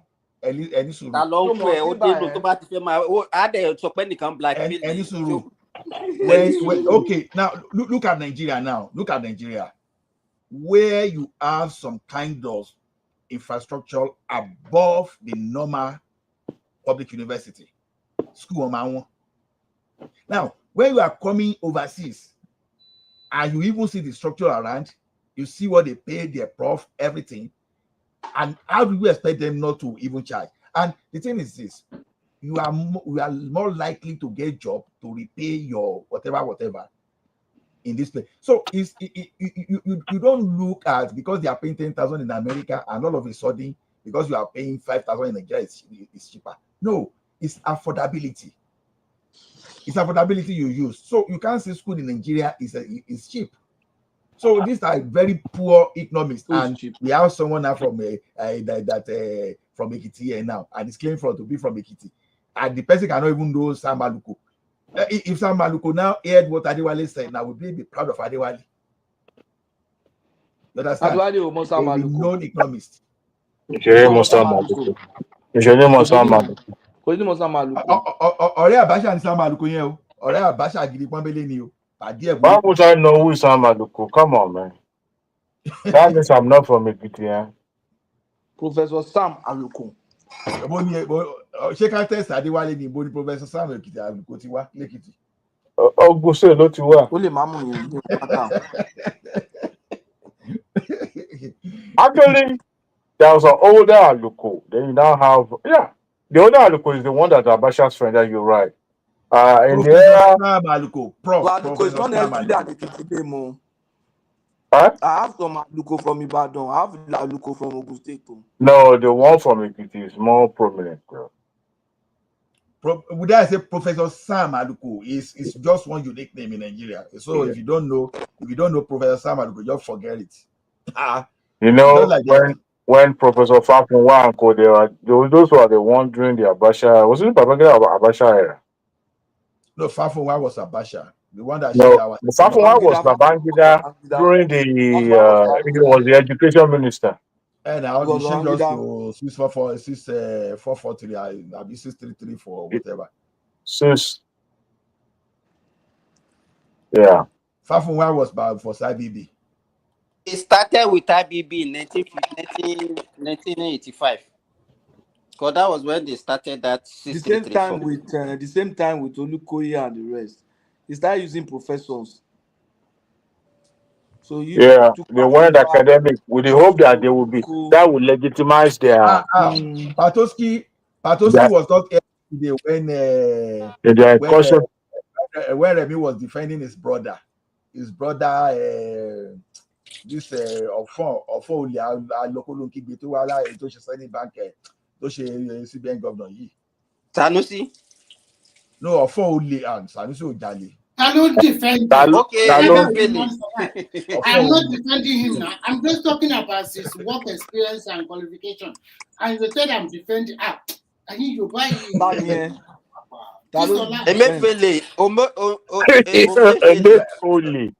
Remy said he's the best CBN governor to have I did not say that. I didn't say nothing like that. Emefiele's cardinal sin was the fact that he contested. Why are you mistaking me for Lana? Why are you always calling Adewale? I want you to warn him now. Emefiele's cardinal saying was the fact that he had the audacity to contest for election while he was the governor. No, was he even qualified to be in that office? That was what we were arguing. But regardless, for the fact that he chose to contest, I knew that guy is going to end up in prison. I said it on this show. That's just a matter of days. Even Remy said he didn't do anything, that they were just persecuting him. No, I don't think Remy will say that. No, hold on, no, Adewale. How can this guy be lying on me? And I don't think he will say that. I didn't say such a thing. Ola is a politician. So I was kind of wonder why the likes of Dangote has not stepped in to help his friend. You know, when he was he was in office, they used his position to get foreign currency, for their project. Now that he's in Gulag, he's in detention. Why haven't they helped him? At least they are connected. He didn't do it for free. A friend indeed is a friend in need. Now, why can't they reciprocate the same gesture? After about 10 years, when they release him, he will come and take his own shares from Dangote.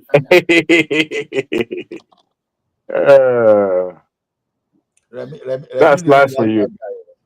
Remy like that guy. No, I don't like that guy at all. I'm just talking about you cannot take people's educational qualification and work experience from them. But what economics in your undergrad, one banking and finance, so called nothing CBN governor. When we had academic in charge of CBN governor,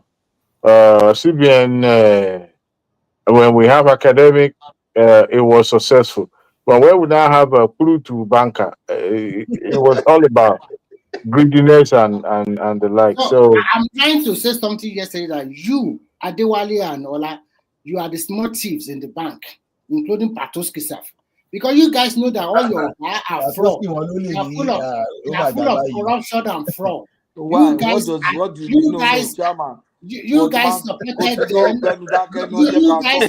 them in total collapse of Nigerian system. At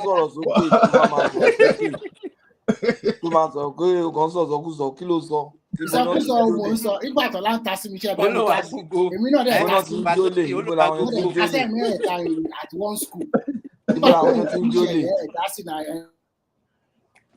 Now that I'm speaking for the three against three. Uncle Remy, if not because I've known you this is not about Uncle Remy. You guys are the one.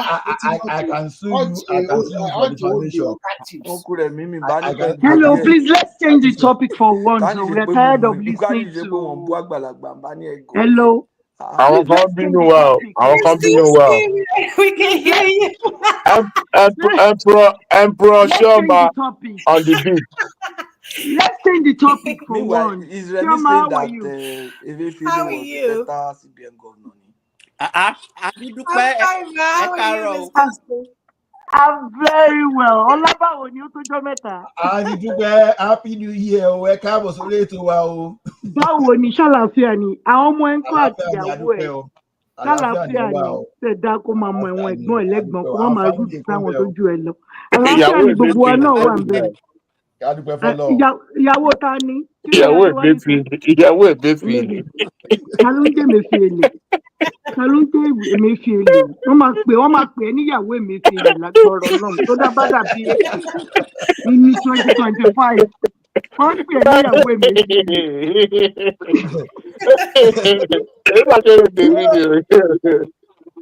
Mi ò ṣe ìyàwó Emefiele báwo wọ́n máa pè é ní ọkọ olè Emefiele. Please let's change the topic, guys. Let's talk about something more interesting. Ṣé yín kò ń sún yín ni? Wọ́n á sọ̀rọ̀ politics látàárọ̀ dalẹ́ ẹ̀ ní sùn ẹ̀ ní wo. Kò dẹ̀ sí changes kankan lu. Dr. Simba wà bẹ́ẹ̀ yìí, Dr. Simba. I didn't realize that. Kò fẹ́ fọ̀nà bí tó ti rógbó hàn wá ni. Olówó ni Simba láti ilẹ̀. Farmer ni doctor dẹ̀ ni. Simba ló ń lọ gba abẹ́rẹ́ Saudi Arabia bóyá ó lọ ta arógbó ń bẹ̀ ní ààbò. Irọ́ doctor ni o. Ilé ìlọ́ta jẹ́ abẹ́rẹ́ síbà. Irọ́ o, doctor ni abẹ́rẹ́ Simba. mo Farmer má dẹ̀. kó bá mi o abẹ́rẹ́ mo gún o. Farmer ní Nàìjíríà doctor ni ní Saudi. Yóò dà fún ẹ̀yà mi. Èèyàn mi ni Simba. Àlàáfíà ni Simba. Ó máa tójọ́ mẹ́ta. Tójọ́ mẹ́ta. Agbọ́lídé ni èmi àti Chioma travel. Abẹ́ ń ṣọ̀tẹ̀ ni. À ń ṣọlọ́tẹ̀ o, à ń dìtẹ̀ǹtì wa o. Emperor Chioma. Kùlátà gba ti lálẹ́. Ó dé láàárọ̀ yìí, ó bẹ̀rẹ̀ sí ní she just came today. Dúpẹ́, let me report Chioma to you. Okay, please let me. I'm listening. Bullying everybody. She bully everybody. She even chased away collateral. Can you imagine? Màá má jà sọ̀rọ̀ nǹkan àti. So we should not interfere in that. And that's the domestic matter. Kí ló ń kọ́ ní bẹ́ẹ̀ yẹn? Kùlátà àti Chioma. Ìyẹn lè wá lọ́ọ́ àwa ti gbé sórí ni gbogbo wa gbé sórí ni àmọ́kọ́ tó ṣẹlẹ̀. Ṣé yóò mọ̀ pàtọ́kùnrin àtòbìnrin bá ń ta gé ni? Lẹ́gbẹ̀ẹ́ ọ̀rọ̀ ìfẹ́ ni. Bí àjọ wò ni ọ̀rọ̀ fẹ́. Ṣé yóò mọ̀ pé Chioma àti Kùlátà wà nù kankan ni? Ṣé ẹ̀yin ló ṣe mọ̀ yẹn lẹ́yìn? Kí ló tẹ̀yìn ò ṣe já sí báyìí? Ọlá abẹ́ rí nǹkan báyìí. Ló ṣe bí èmi béèrè mo béèrè lọ́wọ́ ṣe wa pé kí ló ń ṣẹlẹ̀ láàrin àti Kùlátà ń sìn yìí. Patoski gan dá sí ngbà yẹn náà Patoski ló tiẹ̀ gbé sórí ngbà yẹn pé no he must bring Kùlátà back. Mo tiẹ̀ tún bring ẹ̀ back gan gbà mí. Patoski ṣé kìí ṣe bọ́ àìtó máa ń lọ ṣọ́ọ̀ṣì yẹn ló ń jẹ́ Patoski. Kí ló ṣẹlẹ̀ gangan? Ìyẹn ò dá kankan mọ̀ tiẹ̀. Ìyẹn ò dá kankan mọ̀ tiẹ̀. Ìyẹn ò mà dá kankan mọ̀. Okay, Dúpẹ́ okay, you were not listening nígbà tó ń ṣẹlẹ̀. No, I wasn't actually. What happened? But boyfriend and girlfriend. Sọ̀rọ̀. No, ó dàbí ẹni pé there was more to it. Initially, tí Kùlátà bá ń sọ̀rọ̀, baby ẹ̀ kàn kọ́ tẹ̀ pé it's okay. Kùlátà nínú àjọsàn it's okay. Ìgbà tó yá ó ní kí Kùlátà tó sọ̀rọ̀ ó ní kí n sọ̀rọ̀. Àwọn èèyàn nínú pé tán Kùlátà ni èmi ṣẹ̀ṣẹ̀ join gbà yẹn ni. Kùlátà lórí platform pé tán Kùlátà mo ní gbókè pé tán Kùlátà ni kó jẹ́ kí Kùlátà sọ̀rọ̀. Kùlátà bá tún sọ̀rọ̀ tí o mọ̀ kò fẹ́ yẹ kó sọ̀rọ̀ níṣàlẹ̀ but at that point ó ní láti jẹ́ kó sọ̀rọ̀. Kùlátà wá sọ̀rọ̀ àtìpẹ́ ó ní pé ìtó sọ ẹ́ ti tó. No, èèyàn tí ò mọ̀ wọ́n ló máa dá sọ̀rọ̀ domestic matter ni gbogbo yẹn. Oh, okay. Nǹkan tó ń ṣẹlẹ̀ behind the scenes ni kẹ́yìn máa. Domestic matter. Ìyẹn ti da domestic violence. No, kò sí violence lọ́rọ̀ wọn o. Kò sí violence lọ́rọ̀ wọn. Bó ṣe wà yẹn bó ṣe jọ máa ń tagi nìyẹn. Boyfriend and girlfriend ni wọ́n. Kò sí ọ̀rọ̀ kankan nú ẹ̀. Ó kàn gbá Kùlátà sí background ni. Mo ní that is wrong. Nítorí pé kò yẹ Patoski ni. Wọ́n á tún gbé Kùlátà padà sórí stage. I was the moderator, you know, and I was the moderator. I know. Ìjọba ti ẹ kọjá Tabasha o. It's like everybody stand straight. You don't want to get out. I'm like, oh Lord of mercy. Everybody ló collect. Wọ́n ṣe collect ní pẹ́ lọ́sàìdì Kùlátà. Kò láì kéèyàn máa ṣàìdì Kùlátà. Kálẹ̀ ń ṣàìdì.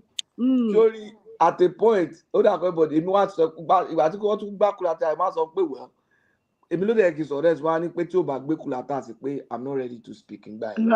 Patoski gan ló ń dá sọ̀rọ̀ tí ó kọ. Èmi mo lọ dá sí. That was what I expected everybody to do. Àwọn yẹn kàn drop ni. At the point ó kọ Amẹ́rin péré. People agree though. So the thing about it, if you're paying attention, you see the direction they were trying to take it to China. No, but you lost almost everybody on the panel. And that's why Ola, if not, we will have closed. Ola ló jẹ́ kí Ola ni, if not because of Ola, we won't be here. It was now me, Ola, Simba, and you, just 4 of us. Well, only you guys are the only ones that support me when these people decide to act. No, I didn't support you. I didn't support you.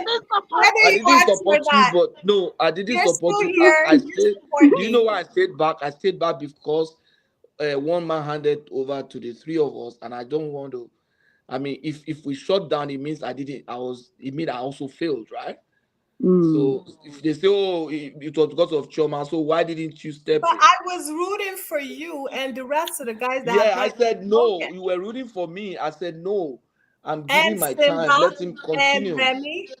The thing is, some particular people have been speaking since the beginning of the show. I like to give everyone turn to speak. Yeah, but you could have allowed him to finish. No, but you guys could have allowed me to speak because I am the moderator. No, you didn't.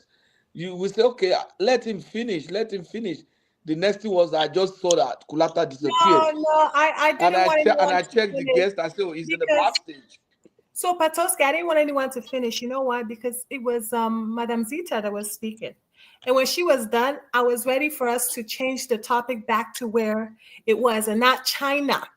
You guys were trying to. You don't like China. China and Trump. And I didn't want to, I don't want us to be engaging in China and Trump because other people came in the studio to discuss what's on the headline, you know? That's what happened. But I'm happy that we were able to hold it, Sha.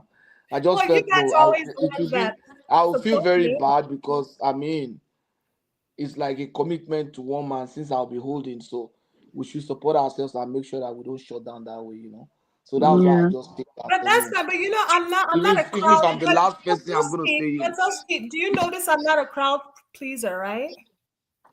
I'm not. But we have to please the audience and then also our panelists, right? The audience will be fine. I just don't want us to take it to the direction of. No, I was reading the comments and they were saying. Who removed Patoski? It wasn't me. No, he will bring back himself. He's a moderator. He came back. He's back on. Yeah. Okay. Good. Okay, now he's back on. Before they say I removed him too. But you know, it was just I didn't want the whole back and forth with Madame Zita and you know, like just three of them talking. I don't like that gang up. I don't like that. I wanted to, you know, everyone to take turns and get. No, but your audience wanted him to finish.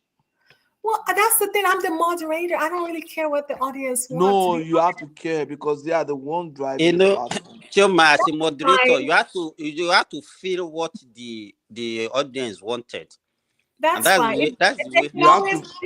It was almost the end of the show. The audience can go to bed. I mean, what else are they doing at this time of the night? Audience are the powerhouse of this show. If you don't have people listening to us, what is the point? Is it Miss Lucy that said, "Oh my God"? Well, anyway, Madam, Miss Lucy, I never got your take on the Natasha saga, Natasha and Fabio. What happened to no, their boyfriend and girlfriend, just like you and Kulata now fighting. It's just like you and Kulata fighting. Then I won't mind my business. I'll come and carry placards for you or for Kulata. That's bullshit. That's boyfriend and girlfriend fighting right there. So what Fabio promised in the bedroom, he didn't fulfill it. So that's one. So that one is not a big deal at all. It's a boyfriend and girlfriend fight. So people should mind their business. And I think very much that they're still going to make up. There's no problem between them. Don't you think Fabio really try now? Give him a juicy chairman's position. No, I think there was something promised in the bedroom apart from that. It's even more again. Yeah. Actually, do you really believe the bedroom theory, Miss? I think I actually agree with you. Because I'm telling you, they must have been on one realm before. And the husband knows about it. You know all those big men and their wives. That's the husband not to know. Husband they now. Yeah. That's the way they roll in Nigeria. Most of them. Yeah. So there's no big deal. Because if you hear the story, I think the husband was in front, right?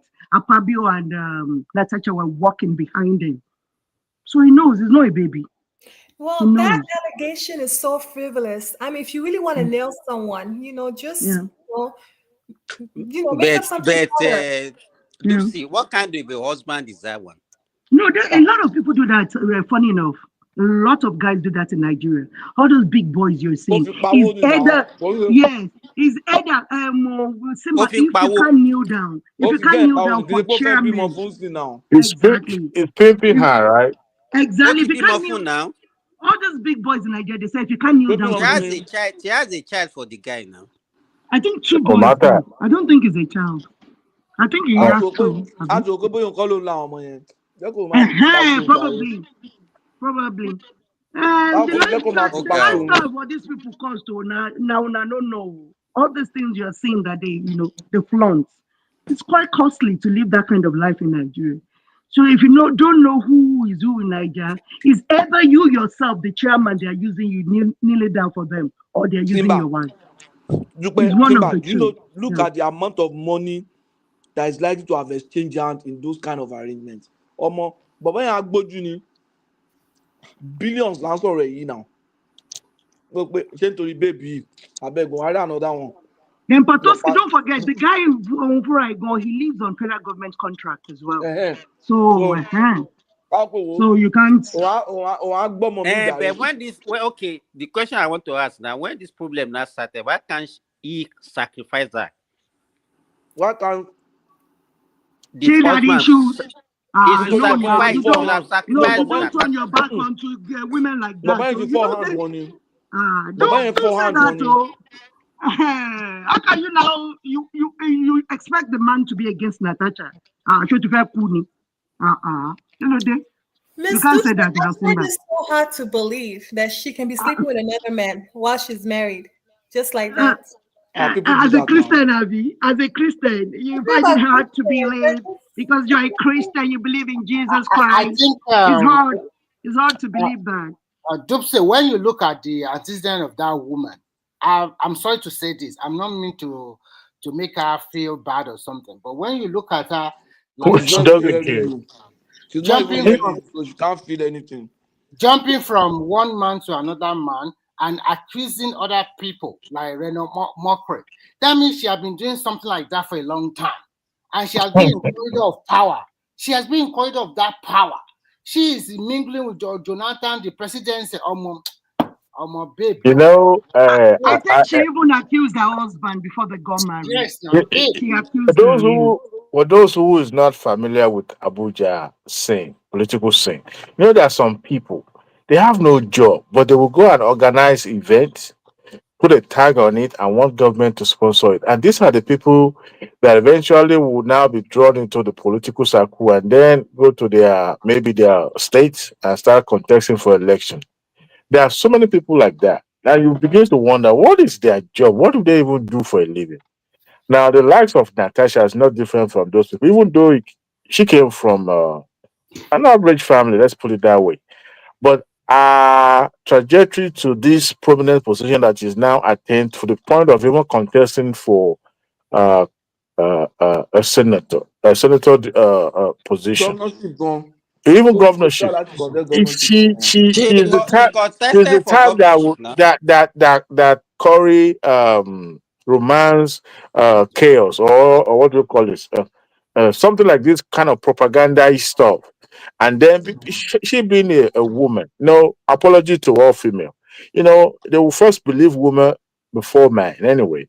And she's able to gain sympathy through what she went through with the likes of the former governor of Benue State and Akogist and all that. So she thought she could replicate that with at the National Assembly. Nobody you will tell about the story between herself and Akpabio that you want to believe every single story that she narrated, because someone that they've known each other for a very, very long time to just turn around and no family member, even people that are closer, even assistants are saying that, look, this woman is not telling the whole truth. Look, what Dupsy just said now, but if there's any truth to that, have on your left hand, what Dupsy just said, hold it on the left hand, then that little truth that you believe about that story, hold it on the right side, because they go side by side. You can't tell me somebody who we've known you to is somebody that you say they never been together, they just know each other when they get to Abuja now. We will now say maybe it's possible. But somebody you've known and people know you, I mean, you two together, you've traveled abroad together, you've done things together, you're a family friend. Come on, man. Come on, man. There's a lot of embellishment in that story. There's a lot of, tit for tat under that story. And that is why people that are believing what she said, I pity them. Can Fabio do it? Hell yeah, he can do it. But our story just doesn't add up. And I'm sorry. And, there's a little bit of cold water pouring on that story now because it's no longer gaining momentum as it's supposed to be. We are even expecting her to say something like grapping or groping. Thank you. It wasn't strong. Like yeah. Grapping. Yeah, even though he tried to rape me, use something strong against him. Nail him very well. You don't use like soft, frivolous accusations like that. At again, don't need it. Go need it. You worry about any? Did you see that one? Adewale, you are the only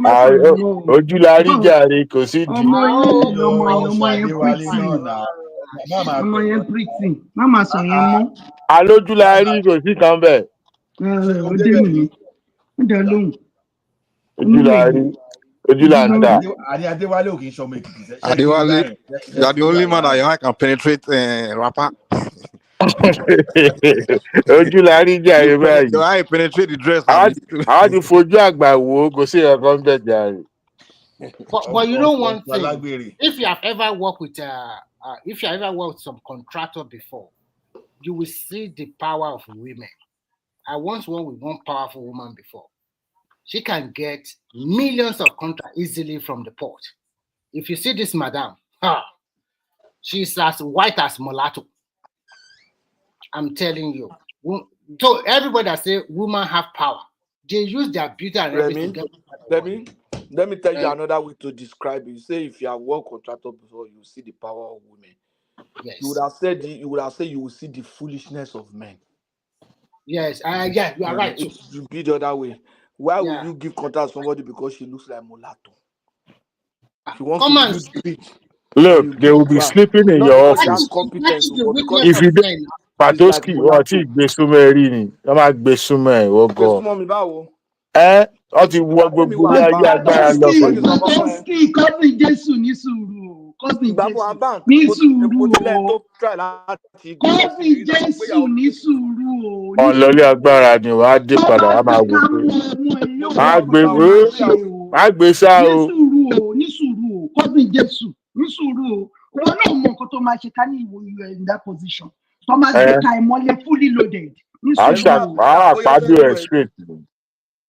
Ẹ̀rù àbá ẹ̀ pé bóyá o ti fi nǹkan sára bóyá o fẹ́. Ẹ̀rù bá wo. Ẹ̀rù at that time your mind will not be good.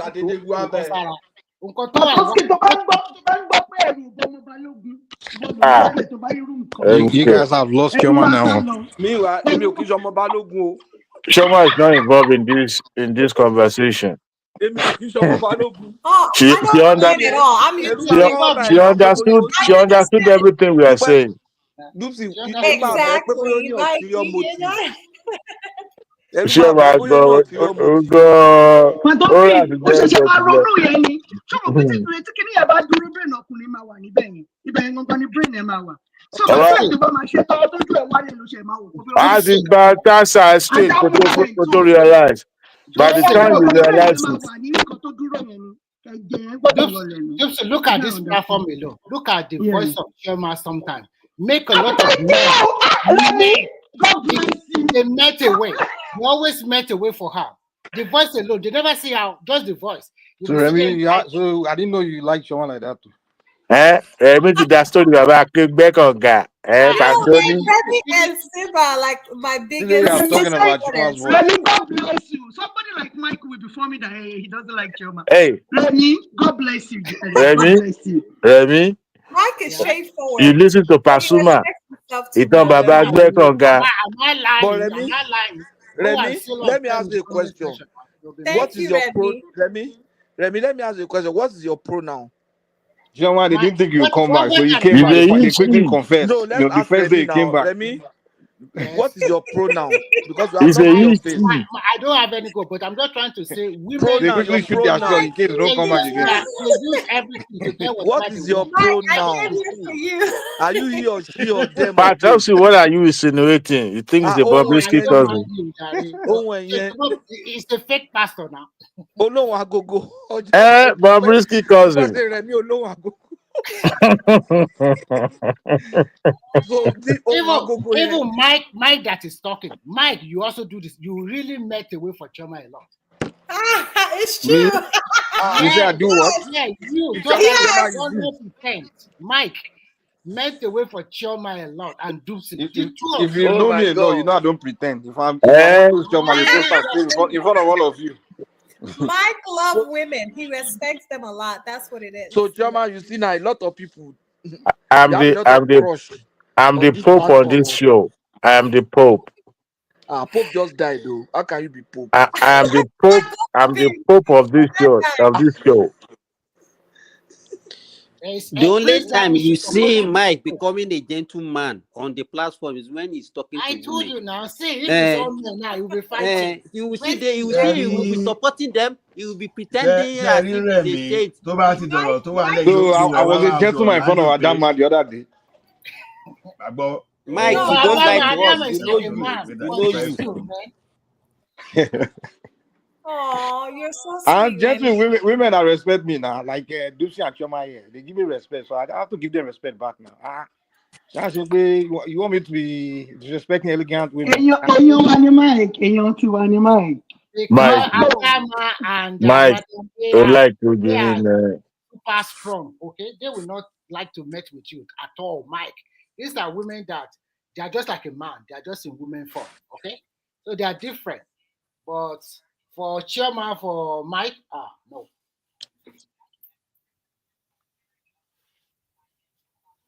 Let me just shoot your shot. You might not come back. Mike, confess to your shot. Mike, confess to us. Do you like Chioma? Yes or no? No, let's hear. Mike, do you like Chioma? Yes or no? Do you know that my wife is right here hearing you guys? Mike is let her hear your voice. You can hear her laughing. Okay. Oh, she sounds beautiful. Choma, she sounds beautiful. What did he say? No wahala for you. He said you're scared. You don't want to fight anybody. Oh no. Mike respects himself. He's not like that. Mike, do you like Choma? Yes or no? Choma, you know my wife like you a lot, Sha. Oh, I love her. Tell her I love her. Anyone that understands me and likes me a lot, I love her because it takes a wise person to understand me. Yeah. Your mama tie straight.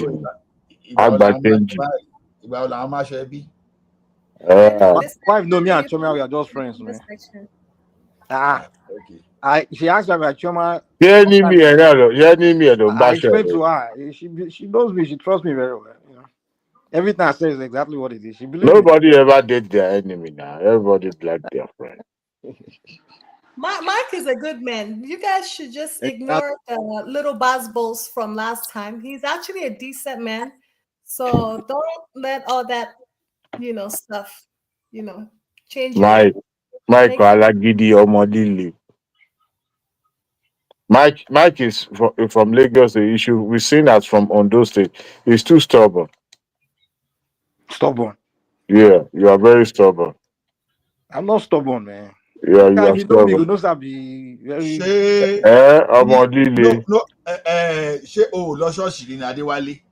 You show me issue. Ibi tó bá ti gbọ́ pé ǹjẹ́ Michael wà kí ló máa wà ń bẹ̀. Jàbí kankan. Àwọn jàgídíjàgan. Láti gbọ́ Michael kó ti wà pé jẹ́ oníwàhálà rẹ o.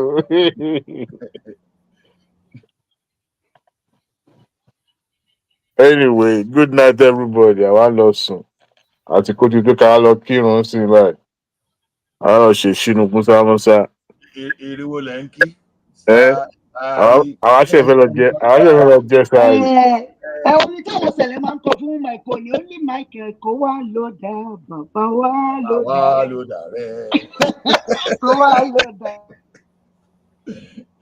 Ẹ rọra gbọ́ ajagun Michael dìde. Ibi nǹkan tó fi ń gbá àwọn ọmọ yẹn ń gbà ni. Ṣé ìwọ ò lọ ṣọ́ọ̀ṣì rẹ ni? Kẹ wọ́n máa ṣe ẹ̀pà náà. Àwọn èmi ò lọ ẹ̀pá náà bọ̀ bó ṣáà ń mo lọ jálá tó ń forí. Ẹ̀pà náà ni. Èmi ò lọ ẹ̀pá náà rí o. Michael mímọ́ Balógun. Ṣé ọlá ti lọ ṣẹlẹ̀ rí ni? Ṣé o ti lọ ṣẹlẹ̀ rí ni? Mo ti lọ Church of the Lord. Aládùúrà tàbí kérúbù. Àwọn white garment ni àwọn white garment. Aládùúrà. Ọgbẹ́ ló ti láìkọ̀ obìnrin ibi tó ti lọ ní irú nǹkan yẹn lára ibi tó yẹ ló ti láìkọ̀ obìnrin. Àwọn oní white garment ẹ máa ń láìkọ̀ obìnrin gan. Ẹ̀dùn lásán mo ní o. Aṣọ kúkú yẹn dàbò máa ń jẹ́ kó wà possessed pẹ̀lú pé kọ́ láìkì kan máa lóbìnrin ní ṣe nǹkan kan. Mi mọ̀ nǹkan tí white garment yẹn ní ṣe pẹ̀lú. No white garment dùn gan o. Mímọ́ Balógun. Àwọn white garment yẹn ìfọ́nà ìjọba máa gbé picture Jésù. Ọmọ náà. Orúkọ Jésù lẹ́yìn ìjọba máa lọ rúbọ. Ẹ̀pà náà ó kó ní kálukú kó wá máa yá rẹ̀. Wọ́n ló mọ bí tó ti ń sọ yìí. Elijah. Oh my God. Ọlọ́run dárí ẹ̀ṣẹ̀ jí àwọn tó ṣe o. Ibi tẹ́ bá ti gbọ́ pé kan sọ pé jẹ Michael lọ́bì kan kẹ́tì mírí fáwọn yẹn pé wọ́n bá wọn. Ọ̀tẹ́ bá gbọ́ pé ìjẹ Gabriel ni that's a good win, so peace be unto you nìyẹn. But bí bóyá ibì kan wà tó ti ń ta àkànrú tó ojú ogun ti le yàrá gbọ́ pé Michael sì débẹ̀. Ṣé lóòótọ́ làwọn angels yẹn máa ń lọ sáwọn obìnrin? At least ìkàtà àkà ni. Okay. Mo rò pé bóyá witness rí ni mo kàn fẹ́ mọ̀ ni pé àwọn Christians wá rí sí mi ń ṣe pé dúpẹ́ ṣo tún ti dé mo kàn fẹ́ mọ̀ ni o. Oh my goodness. Because ìgbà tí kẹ̀kẹ́ Elijah tó ń lọ tó fẹ́ kó lọ Michael náà ló sì lọ làjà ń bẹ̀. Ọmọ líle. Ibo ló ti kà yẹn. Ẹ mọ̀ pé Elijah òkú ẹ mọ̀ pé kẹ̀kẹ́ iná ló gbé. So ta ló dá kẹ̀kẹ́ dúró? Ibo ló ti kà yẹn? Àwọn ọmọ ogun Persia àbí kí náà pè mí ọ̀rọ̀ àmì ó ti gbàgbé. Ìyẹn ò ṣe Elijah náà Daniel nìyẹn kó ṣe kẹ̀kẹ́ Ọlọ́run ló ní kán mú Mike kúrò Nàìjíríà bóyá kì bá wà lóṣòdì kó máa gbowó.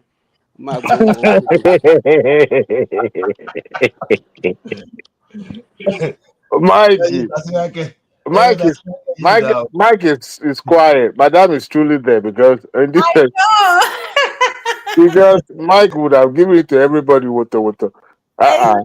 It's not that quiet like that. Kí ni Simba sọ? Ó ní kí ni Mike wà Nàìjíríà kí ni ìbọn ṣe lé? A máa gbowó lẹ̀ ni. Mo náà máa gbowó lẹ̀ lóṣòdì ni. Ó máa gbowó lẹ̀ lóṣòdì. Àjọ Mike jọ lóyìn ọ̀bẹ yẹn, ó jọ ẹ̀ńtá lè gbowó lẹ̀. A ti gba junction, ó máa ti gba junction. Bóyá àwọn àti MC Olúọmọ náà bá máa kọ̀. A ti máa ṣe kundus fáwọn ọmọ oríta. A ti máa gbé kundus fáwọn aláyé. But the last show, Mike was one man McCall, and of course with Ja and the African men that was supporting him. I was proud that he stood on his ground, He didn't let the rest of the panelists bully him out of his own opinion, I respect that about you, Mike. You held your own. Chioma, can anybody bully Mike? Mike is the bully now. No, but can anybody bully Mike? Everyone. No, on this platform, bully Mike. Oh, TDNE. Miss Gucci, I kept deleting a lot of negative comments behind the scenes. When was it? That was yesterday, I think. Really? Yeah. Mike, can anybody bully Mike? They tried, but they didn't succeed. Who can bully Mike? You know, Remy tried to bully Mike a long time ago.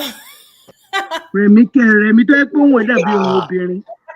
can bully Mike now. Meanwhile, let me just get you people's opinion. Let me get you people's opinion. At the rate which PDP is going now, don't you think that PDP will die like that? He's a gunner. He's a gunner. I think so too, especially if that Obi goes there. Obi is not going to PDP anymore. Oh, I thought he's going to deputize. Is he not going to be the runner? Atiku will not get that ticket. Atiku will not get PDP ticket because they will not allow him now. Atiku has destroyed that party now. Somebody said that's the reason why all these people are leaving PDP. I said that's not the reason why. PDP, who cares? If not because of their carelessness, we become our destiny. What's wrong with Buhari? I think it's the fault of Jonathan. What's wrong with Buhari? What's wrong with Buhari? I don't mind Olajari. Nothing. Even if you are talking about Buhari did some infrastructural project that is wonderful. That Lagos is not real. Buhari did infrastructural project in banditry low mule Nigeria. Hold on. Everybody don't need plus and minus. Buhari did infrastructural project. The Niger Bridge, second Niger Bridge has been a white elephant project. Every government is campaign on that.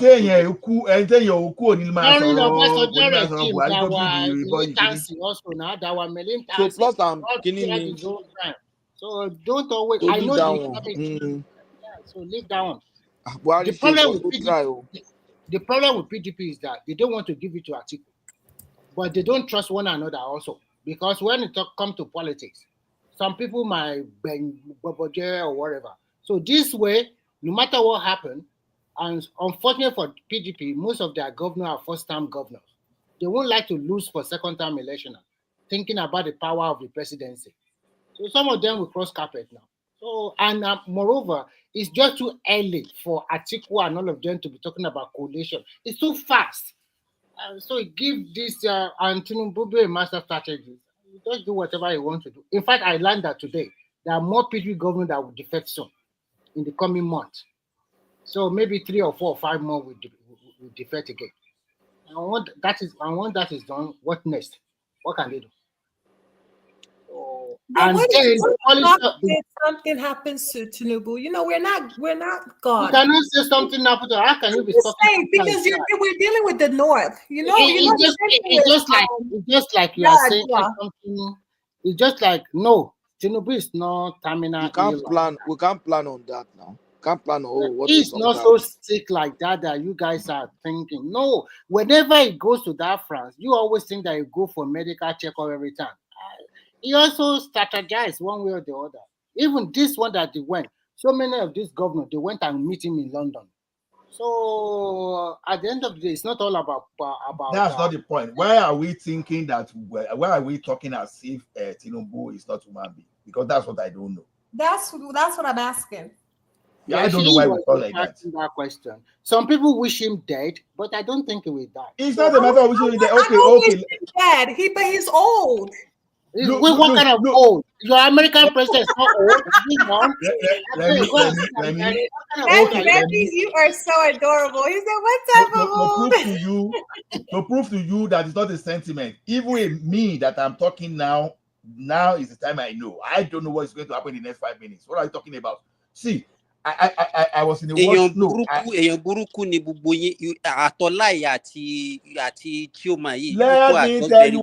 Hey, keep quiet. Let us talk. How can you be? You can't be putting death into any political equation. How can you be putting death into political equation? But the guy is still alive. Buhari, only God know how many times you people kill Buhari. Buhari is still alive today. And You some know, of you that are one dead. day rumor. I almost believe that. Some of you are dead. I saw a politician collapse. Nigerians are evil. Uncle Simba, listen. About 3 weeks ago, after going through a lot of stress, so I stood up from where I was. All of a sudden, maybe I didn't know what was happening to me. I just said, okay, let me rest. I lied down myself. I did not even remember that I lied down myself. I just woke up later.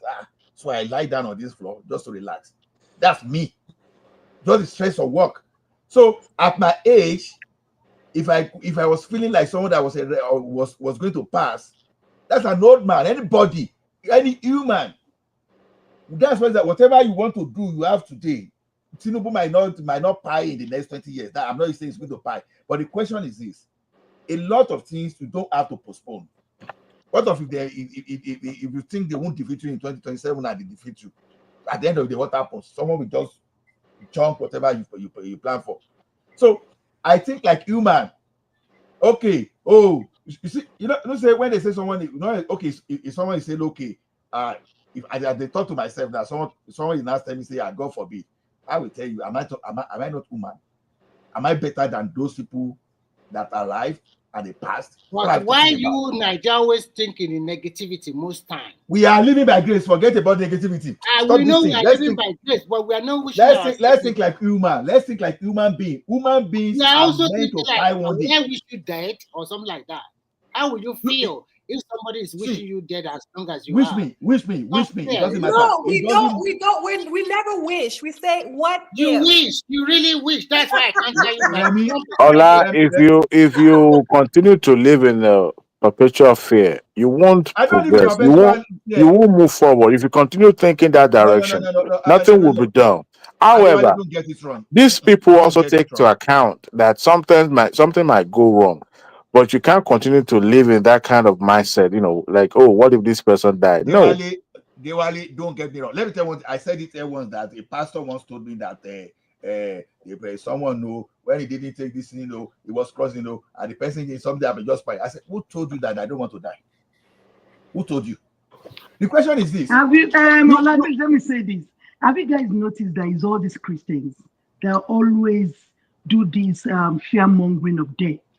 They don't like to die, but they are the one that wants to go to heaven. But they are the ones that will tell you about death. Use that one to scare you and say death is a bad thing. I don't know. So they are the ones that perpetuate this thing that Tinubu is going to die. People like Choma, Tinubu is if the guy dies in court, is he not his grandfather? So why he's going to die? He's going to die. He's going to die. What's your business if he dies or not? Why are you so bothered about that? And why are you wishing him to die anyway? Because you guys think death is a very terrible thing for a human being, because you Christians don't like to die. And you are the one that somebody has prepared a place for you to go at the end of life. But you guys you're so scared of death, Christians. So that's why they're always wishing death upon Tinubu. A human being like you. People are not human, they will say they are religious. A human being like you, a father, a grandfather of somebody, you'll be wishing him to die every day. So that will be drug pusher, will go there to go and become president of Nigeria. Well, it's not fair. You guys should think about it. This guy is trying his best. He's not showing it, but he's going to show eventually. So take a chill pill and let's see what's going to happen in Nigeria. Instead of wishing death on this guy all the time. Why?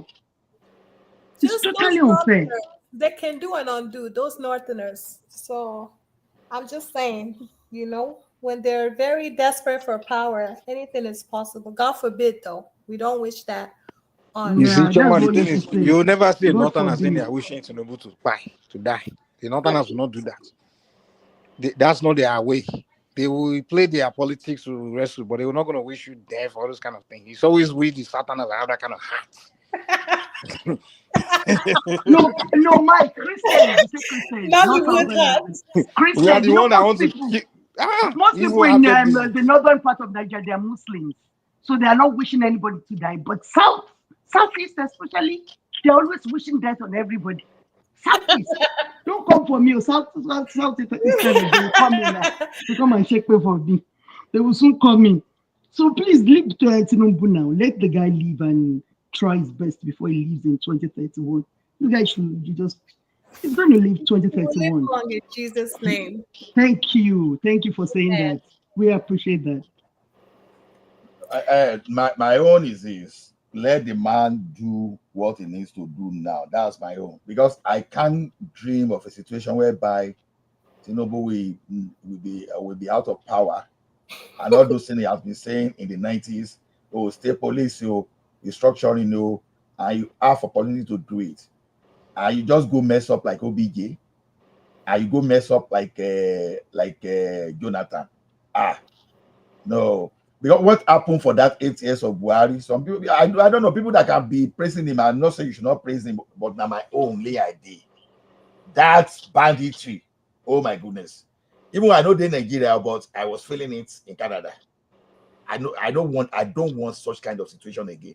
I just want a situation whereby the next time I will have my own police.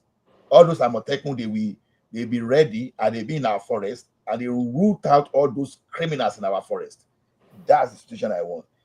See, if Tinubu likes so, may then they sell bag of rice for 1,000 naira. If insecurity day, no, he has not done anything. He has to solve that issue of security. He has to put a structure in place that a Emefiole of 4 Ajelojorile Alokolonkibe. You have to make sure that you have something in place that never should that country witness any person like a Emefiole in running our monitoring institution. That guy, oh my goodness. Shinorambo, all those we are talking about, honestly, they are just an apprentice, honestly. Maybe they see they write from self. They see they apply, they never get. Emefiole, Agbedi for you, or Gaoli, Obuda, Furalai. So, you know, when people are accusing Tinubu of only picking his fellow Lagosian people he knows, I just look at them. If the guy follow everybody advice, saying, no, let me just pick people from everywhere. When you don't know people from everywhere, you start picking them. You end up picking a Emefiole kind of person. But that's what happened to Buhari. Buhari, I don't think Buhari has any connection with Emefiole. You know him from anywhere. At all. He was scammed through and through. He didn't know the guy from anywhere. He just was Jonathan that even left him there now. Jonathan, but I don't think Emefiole would have done that to Jonathan. Instead of sacking the guy, he just kept him. So you got me. I don't believe in this. Go and pick people from everywhere. If you want your government to work, pick people you know very well that you trust, regardless of where they go. If it's only the only people you know in this world is your family member, then put. Because if you fail at the end of the day, man, that people will chop it, all of them will disappear. That's what happened to Jonathan now. Jonathan the guy had good intention, but the people around him stole too during Jonathan's time. But because he didn't have the, this presidential ambition that he had during Tinubu's time, or during Buhari's time, that's why he stole so much. No, Jonathan wasn't the one even doing the stealing. It was the people around, all the people he put. He didn't know any of them. Yeah, he may have stolen, but the guy, I mean, most of the stealing were done by others. We all know that now. What's her name? That lady, all of them were just looting on that. So the guy is not like he knew he was one that picked those people. So the guy could have, if I was Jonathan, what I would have done is go find people that I know, human beings that I trust, Nigerians, and put them there. But the guy just kept a bunch of people that don't care about you. You don't know them, put them there. They're just looting. So at the end of the day, they will say it's your regime that looted the money. Because those people, nobody will go after them because nobody know them. So, you see, Desiani is supposed to change her name to Mrs. Emefiele. Those two people, Desiani and Emefiele, honestly, they fit each other. Those two people, oh my goodness. If you allow them in charge of Nigeria, in 1,000 years, Nigeria will still be paying for the debt of what those people will steal from our treasury. Everyone by me. See, the idea is this. I can, if I'm in power, let me just be honest with you. Even if I'm going to pick someone that I do not know, maybe I will go outside the country. But mostly, I pick those people that I know and those people that I can control. Because the idea of all those idea of Jonathan going ahead to pay people like Dasuki and those people that you will pick, that they be working against you, you go and pick someone, that you don't know, and they be doing that's an example of what Emefiele did against Buhari. Naturally, the Buhari himself, or those I don't call Buhari only naturally, but I say it's corrupt in the sense that the people you put around you, you are not even giving them the benefit of the doubt. Even when they are stealing you, since they are your people, you just do it. Sometimes you should have known that the enemies of man are those of his household. You understand? Those people that can get you, those people that can even quickly catch you and destroy you are the people of your own household. So to me, that's where that guy failed. No. I was traumatized by Emefiele and what happened under Buhari. To be honest, I was seriously traumatized because I managed to move some, but some of my money still lost value back in Nigeria at that time because I don't go lie you. I had some domiciliary account in Nigeria at that time. That was a time they were saying, no, you should sell to the bank. They were like, why should I sell to the bank? The bank didn't help me to get that money when I got it. I got the money, I opened my domiciliary account, I put it there. And I was sending goods from here back home. And suddenly it got to say that you will send goods now, you want to repatriate your money. Oh my goodness. It was tough. So even I understand that policy, if their policy was to properly favor Nigerians, and some people that we don't know what they were doing became billionaire overnight, I won't be worried. So you destroy our currency just for some people to become rich. And that's what led to floating of Naira. And people really think what Tinubu is doing about floating of Naira is not good. If you really want to know, you should have gone back and look at what Emefiele did. If you understood what Emefiele did, then you come and tell us that floating of Naira is not okay. That's the best way. Because if you leave it for years to come, it will be so difficult to subsidize rubbish. That subsidy was just a regime of let us make money for ourselves. But today, the states are getting more money. That is why that focus should be on those governors too, because governors, they are getting away with this noise around Tinubu. Whereas, it's Tinubu, but you are getting money. You are getting if it was true that the state is getting 3 billion for security votes, if it was true, oh my goodness, everybody by tomorrow they should be shouting the name of their governors. In Nigeria is where we have governors that don't stay in their state, that they live in Abuja. It's so pathetic. So I just want this guy to give me my state police and restructuring, then I'm okay. Because every other thing, all those being power, those things, it's going to be get resolved over time. But if you don't put the right thing in place, that AB don't pay in. If you don't put the right thing in place, the AB will always keep finding its way to come. And the best thing is to tackle that thing once and for all. And that's what I want Tinubu to do.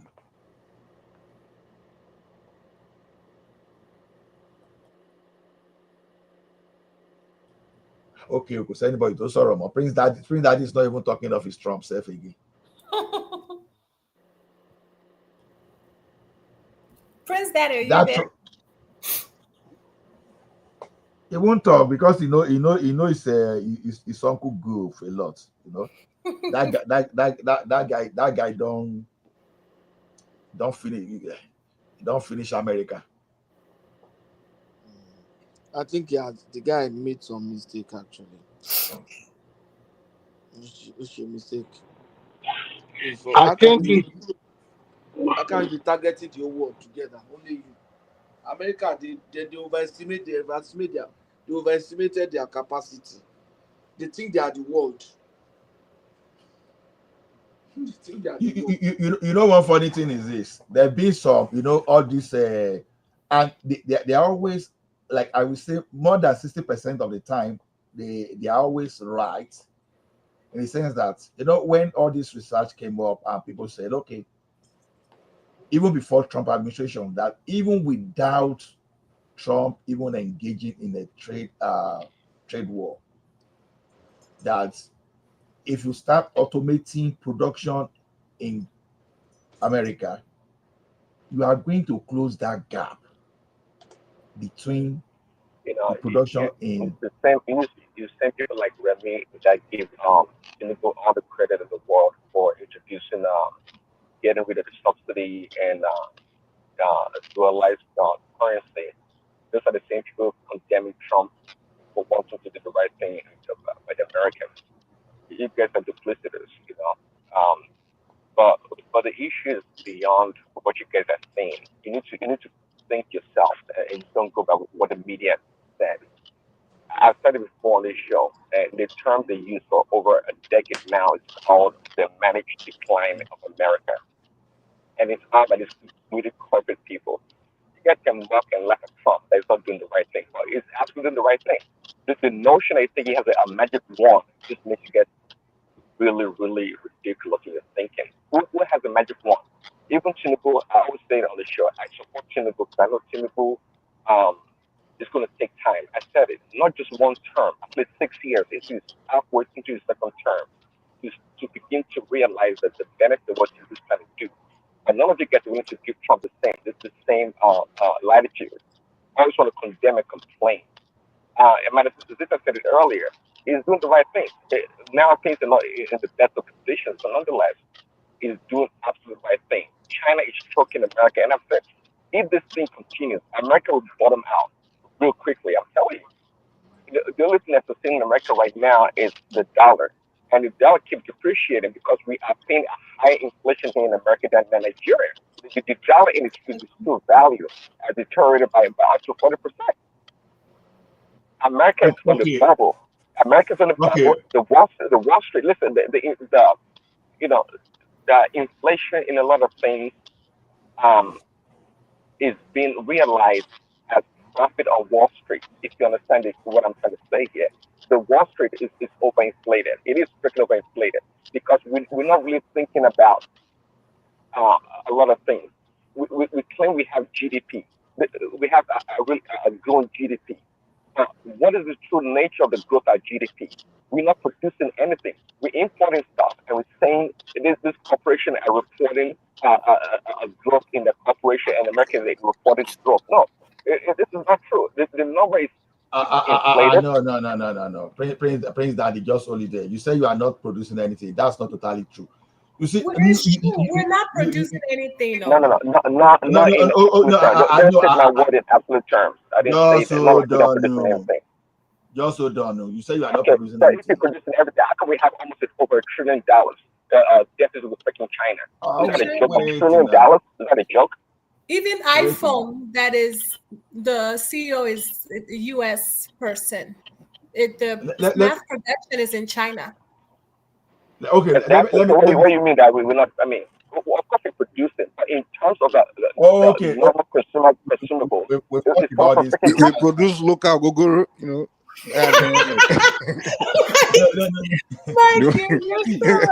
we sell it to Benin Republic, No, we are even talking of America. We are even talking of America now. It's America. I think I'm talking about Nigeria. Even eggs, Mike. Even eggs. We don't produce eggs. That's why.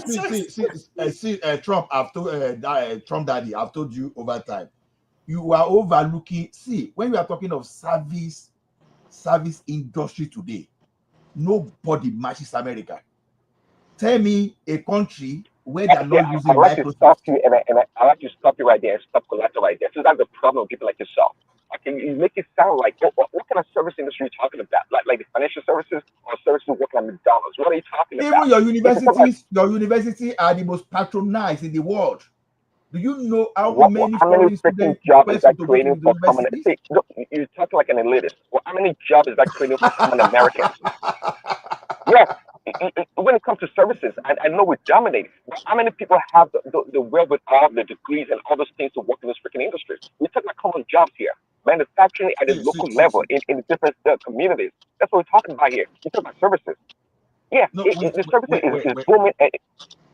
Man. You see, the question is this. It's because of the service industry, you can even afford those imported goods. Let me tell you one thing.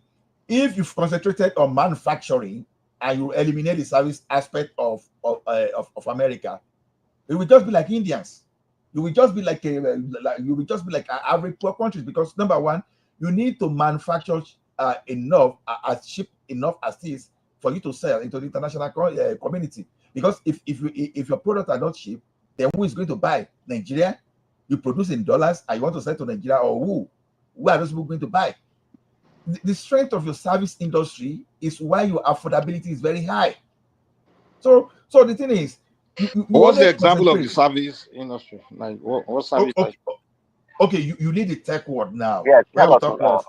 You are the one that hold Facebook. You are the one that hold Amazon. You are the one that hold Google, Yahoo. When we are talking of cloud technology today, it is America.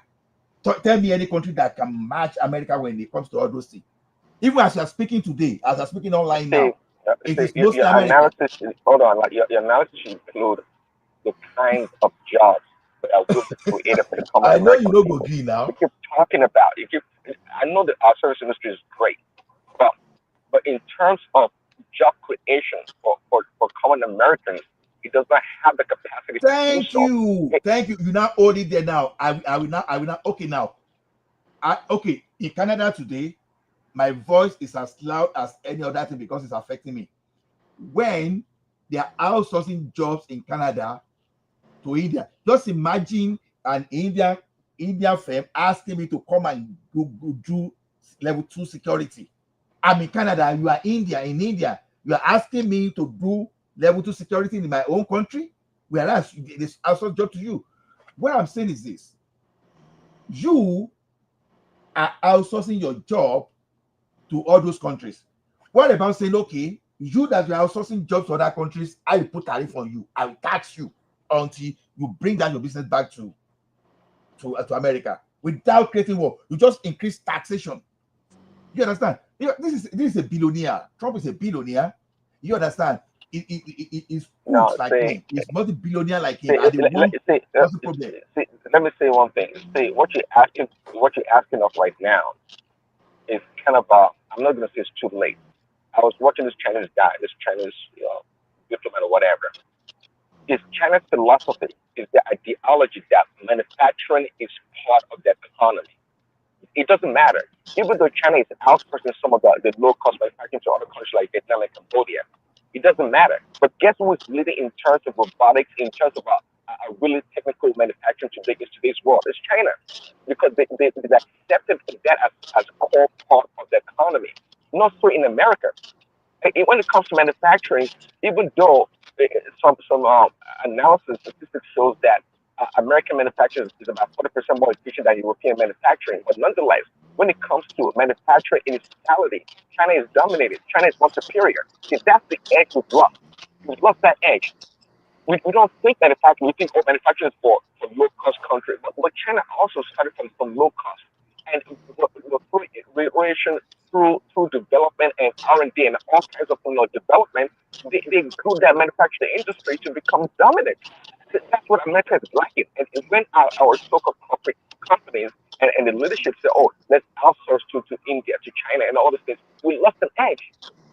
Why don't sorry, Prince Barry, why don't Americans just concentrate on their own cost advantage?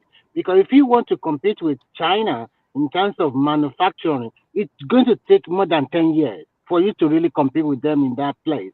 Why don't you use your cost advantage in IT? I'm not saying you shouldn't do it. I'm not saying you shouldn't do it, because if you want to do something, can you compete in terms of cost of labor? Because labor in America is not cheap; it's all-time high, and so you have to factor in so many things. Labor is not the only component of manufacturing. That's what people always say. The cost of labor is high What in about America. I understand that. What? So, because to me, I think every country have their own advantage. It's when you want to leverage everything on other countries. That is why they are fighting back with you guys. You have it so you have everything so easy there. To be frank, compared to the rest of the world. Yeah. No. It's the corporate America that had it so easy. Hold on. The corporate America, let me tell you. For example, Walmart over the past year, if Walmart goes to China and imports about, let's say, $1 billion worth of Chinese products, in America, they can sell the same product for about $50 billion. Okay, and guess what? Walmart deliberately don't pay. They cut the hours or make their employees work less than maybe 20 hours or 40 hours. That would deny them the opportunity to have to pay the healthcare benefits and other benefits. So in other words, it's corporate America that has been governing America for such a long time, and they are the ones taking advantage of it. As they are making a lot of money in profit, Americans are getting poorer and poorer every day. Most Americans, over 40-50%, live paycheck to paycheck. They don't have a real savings. And I'm telling you, in the next few years, if Trump didn't come and start making things right, this country will go belly up. I'm telling you, the next financial debacle might last much longer than the past one. But we all gotta agree though, man. I think the way Trump got all these European leaders just flying to America to come and meet him one by one. Like it looks like the guy has them shaking though. It looks like the guy is putting fear in their body. UK Prime Minister flew in immediately. No, but Italian Prime Minister flew in. Mike, that Scottish, thing all will of them work. they flying in. They are coming Mike, to beg the guy. Mike, that thing will work for Europe, but it won't work for China. What will work for Europe? That system. Hold on now. Trump, don't be quick to respond. Let's China is finish invisible. now. That's your problem Let's right be there. quick. You know Don't the be internal quick to problem with China right now. respond. You'll be talking.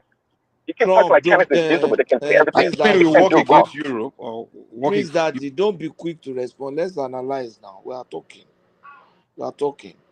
That tariff that he did, it will be quick and easy to work against Europe. So they will have no option than to come, and it will force them to come and negotiate, which is what the man also wants originally. I'm not sure he wants to just disrupt the system, but he knows that if he forces them to negotiation, then he has an upper hand at the deal. You understand? If he's the one calling them for negotiation, they will be calling the shot. But now his strategy has forced them, so he's the one that's going to have an upper hand. But that will not work with China, because China has some structure and system that can enable it to sustain itself substantially better than the Europeans. Hold on. What if Trump make Europeans join America to gang against China? Yeah. Is that? What if he's trying to get the Europeans to join America to gang against China? They can't. They don't have the capacity now. Let me But give they you are an the one example. coming to beg him now. I was listening to. That's why I say Europeans will do that, because they depend on them. Let me give you an example. Who they depend on the more? China or US?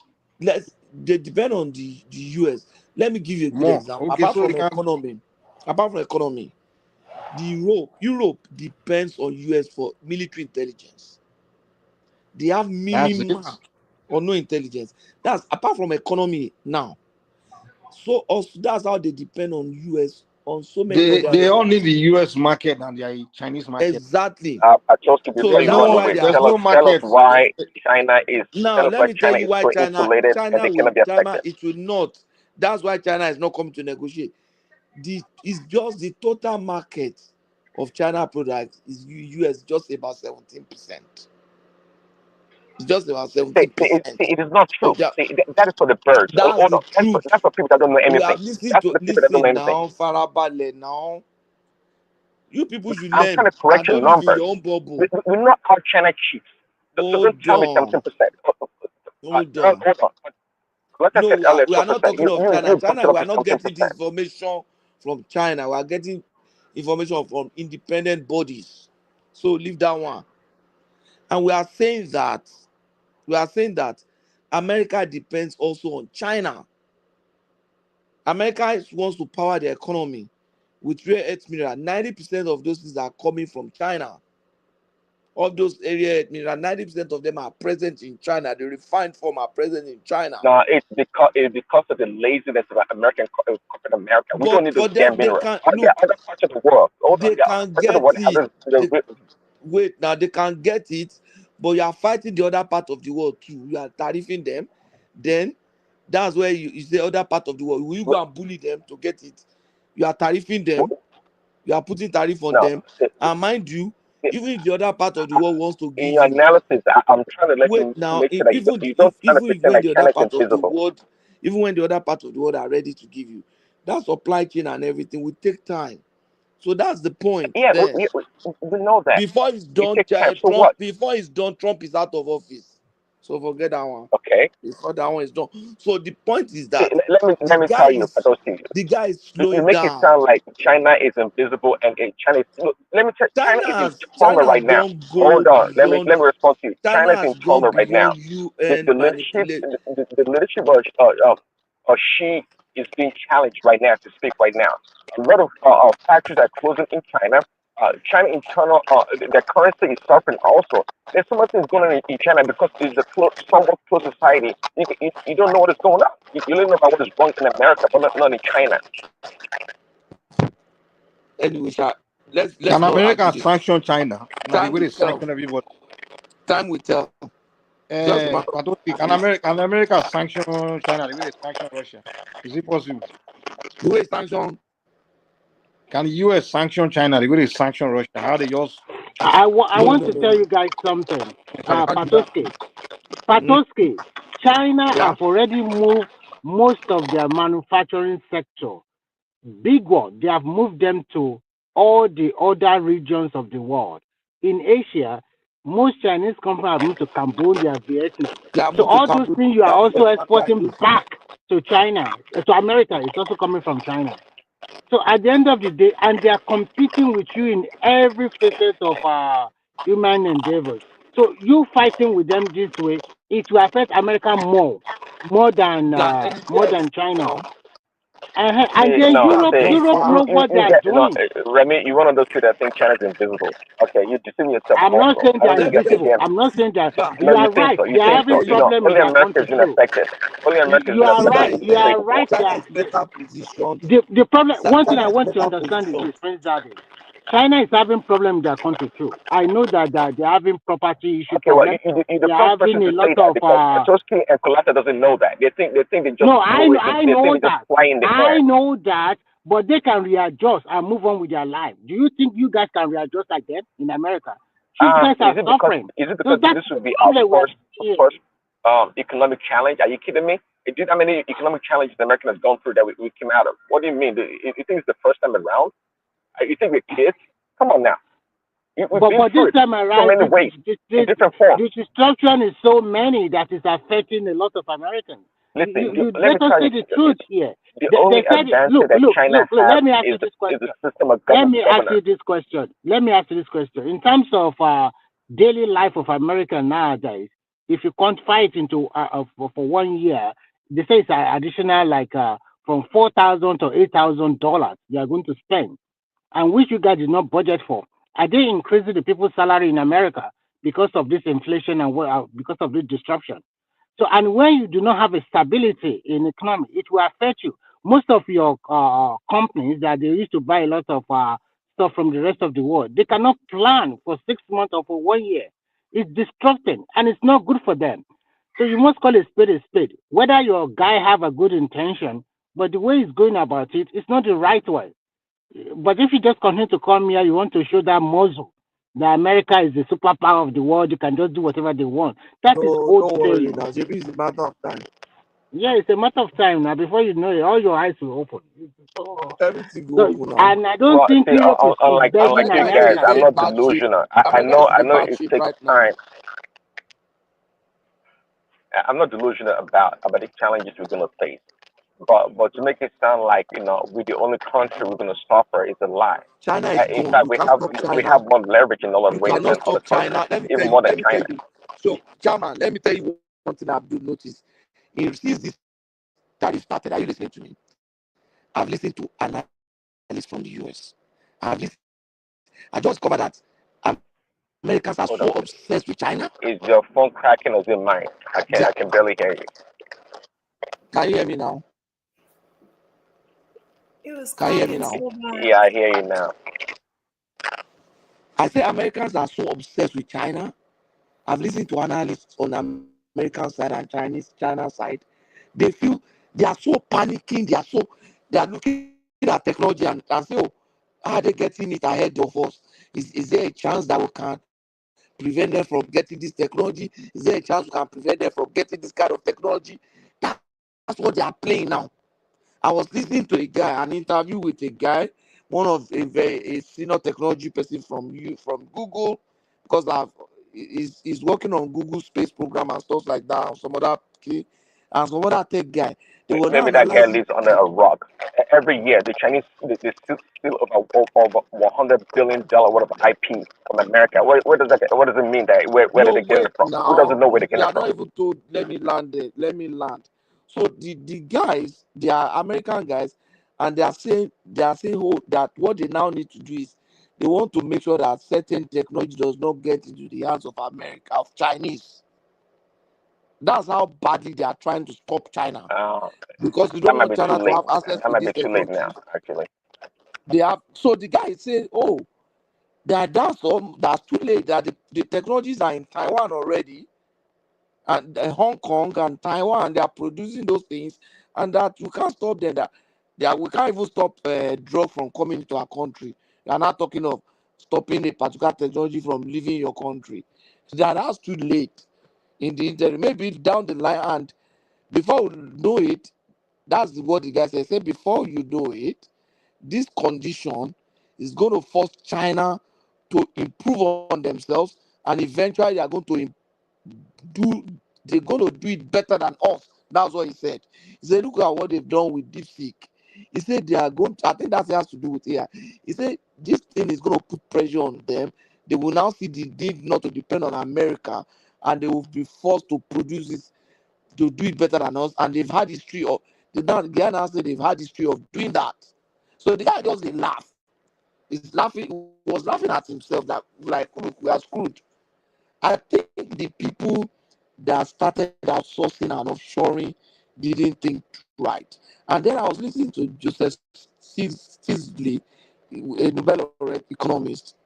He said that trying to get manufacturing back to China, to US, will not create as much job as it would have in the 50s. That robots are the ones doing the manufacturing now. So even when you bring the manufacturing back to the US, it's not going to create as many jobs as you think. So that Trump is still thinking, oh, I'll bring the auto company more jobs, everybody more jobs. Now that's not going to happen. That's not going to happen. Technology has transcended where you have somebody on the assembly line carrying one thing. You have like an automobile company, auto manufacturer. We have like almost 200 or 500 staff working for it. That is not going to happen. Robots have replaced all those people. So you could run a plant with just maybe 25% of what the number of people that used to do it with in the past, and you produce far way more output. So that Trump does not really understand this thing, and there are people that are negotiating with him don't even know what the guy wants. That normally in economic negotiation, you know what the other side wants, but you don't even know this guy is shifting. He said that's a problem that they have now, because he has been speaking with people on both sides of the negotiation. And the people on the other side said, look, we don't know. Hello, can you hear me? Hello? Yeah, I can hear you. Yeah, right. That the people, Joseph Stiglitz is an American economist. The Bell said that the people on the other side he has been talking to said they don't really understand what Trump side wants. So if they know what they want, that they will know how to negotiate and make a deal. So they just come in blindly for the deals, and I don't know the deal they are going to make. But the point is that I think America is realizing very late, and I'm surprised they are just realizing it, because even those of us who are not American, as outsiders, we knew this was going to happen. We just didn't know that Trump will make it faster. Trump has just quickened the process for them. It's going to happen when you have a system that outsources its manufacturing, that is focusing on entertainment and music, and you have a system that promotes gangsterism, laziness, moral structure, and moral decadence. Then you have a system with dilapidated infrastructures and everything. What do you expect? Okay, You have a system where you go around and you are just creating enemy for so you're yourself not against around the world. Trump trying to recalibrate the system, are you? I'm not against that. Trump can recalibrate it. But I'm thinking that if they knew, they wouldn't have voted him out that second term. I'm telling you, if that Biden had not come It's in, the globalist. maybe You don't understand what is by going on. now, It's the the globalists man that would are have against gained Trump. some. Eh? You're right about it. It's because Trump is fighting it on The all man would have fronts. gained The some mileage globalists. now.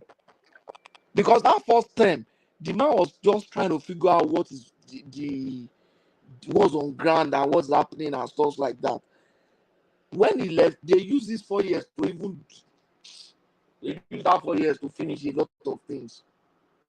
And now you need someone like Trump. You need Trump. You need someone like Trump with that ideology and that mindset to be there for the next 15 years or maybe 12 years to really reposition America and bring back the glory of America. Actually, 4 years is not enough. Unfortunately, your system cannot sustain, cannot make him come back like that. So I don't know. I'm not saying America is doomed, but I'm just thinking of who can continue what this guy is trying to do. The guy is trying to do it in as a way. Say, let's force them to come and negotiate, which is good.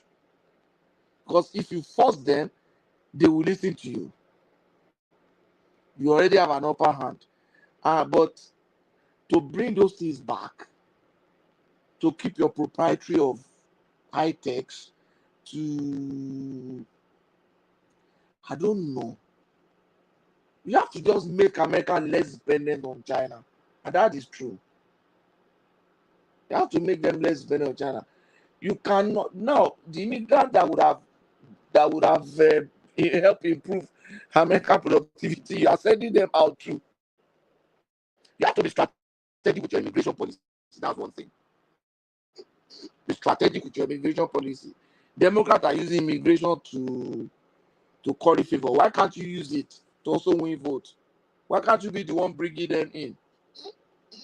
Why can't you just begin to do some things that will favor immigrants, and then because immigrants are the one that is really producing stuff, even here in Canada, immigrants are the one going to school, the immigrants are the one coming up with ideas, leading corporations, doing a lot of stuff, helping to raise the country. There are children for here know they to go school like immigrants now, or try to become Sorry, this, become I that. mean, I missed some of the stuff you were saying. I went to the No, I'm saying customs at that. the Turkey airport, and I was gonna say quickly, What happened? if Remy's there, nothing. I just had to put my headset down, my phone. Yesterday, Turkey had they had what do you call it, like a national holiday, I think like children's holiday or whatever, Okay. and I could see the unity in the country. People put like flags outside of the you know their homes, their windows. They were all in one unity. It was nice and peaceful. I was just trying to contrast that with Nigeria. You guys keep talking about why there's no unity in that country, but it was quite peaceful here, and everybody was going about their own thing. But the Turkish guy, I think most of them are almost the same tribe. Majority of them are Arabs, right? Are they Arabs? The Turkish, are they And Arabs? I won't call them Arabs. No, they're not Arabs. I mean, it's a Muslim country, but they are very free. Actually, no, they're very free and laid back. But there are a lot of Christians that lives in Turkey now. What do you mean it's a Muslim country? Are There are a they? lot of Christians, Catholics that lives in That's No, the I thought maybe historical officially I think that they're termed a Muslim country, but I don't. Yeah. Yeah, but There are a lot of of Christians course, that live I there. mean, Christian. Turkey, You want to talk about Christian? Muslim country. Hold on, I was center of one Ottoman second. Empire. I think Christianity actually got here before Islam. Actually, it did. Actually, I know. I think I know that Christianity I was think here there's a before. Greek Talking about side of Turkey? Turkey. Christianity didn't get to Turkey for Islam. Are you kidding me? Christianity got to Turkey before Islam now. Way earlier. The Ottoman Empire was it not Islamic empire? Christianity got in there before Islam. The So Turkey, they kick Christian out of Turkey now. Yes, now Christian was way in here, The way. Christian, There are a lot of way. history that pertains to Turkey, Mike.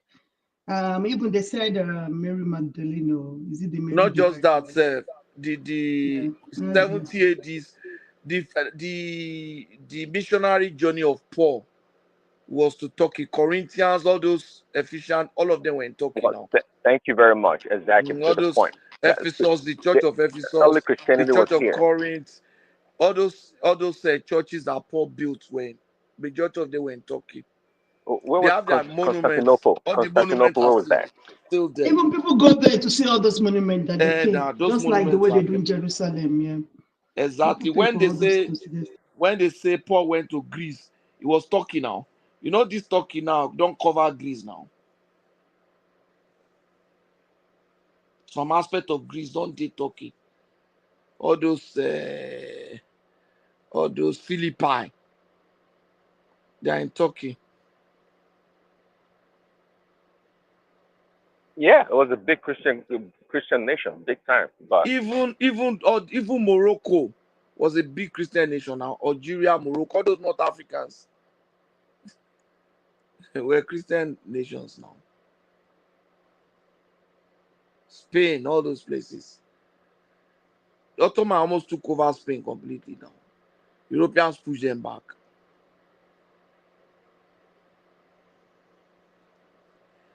I think America is realizing a bit late. That's the point. It's very sad because I would rather appreciate if America is still within that global power. I am more comfortable with America because with China you don't know what's going to happen. But there's no country. If there's a country that deserves to be the number one in the world, I still think it should be the US because every culture is here. Exactly. At the same time, I hate the way America do things by sometimes. But if it was like one European country or Asian country, no.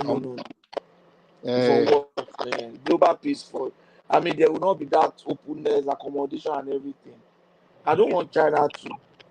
I think. But at the same time, it would have been difficult for that country to just have that simple control over everyone like that.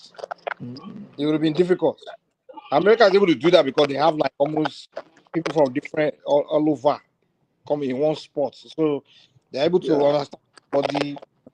But if we must say the truth, your great institutions, your institutions that every continent, every world, every country, we are like, this is the best in the world. For the last almost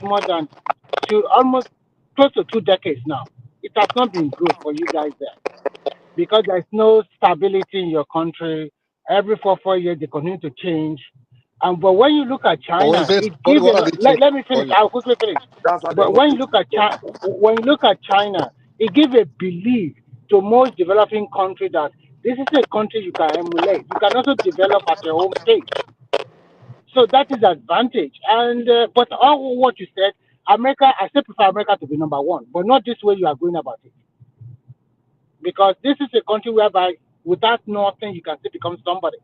In China or most Asian countries, I was very biased here. In terms of their immigration policy, it's not good at all because they won't let you integrate totally.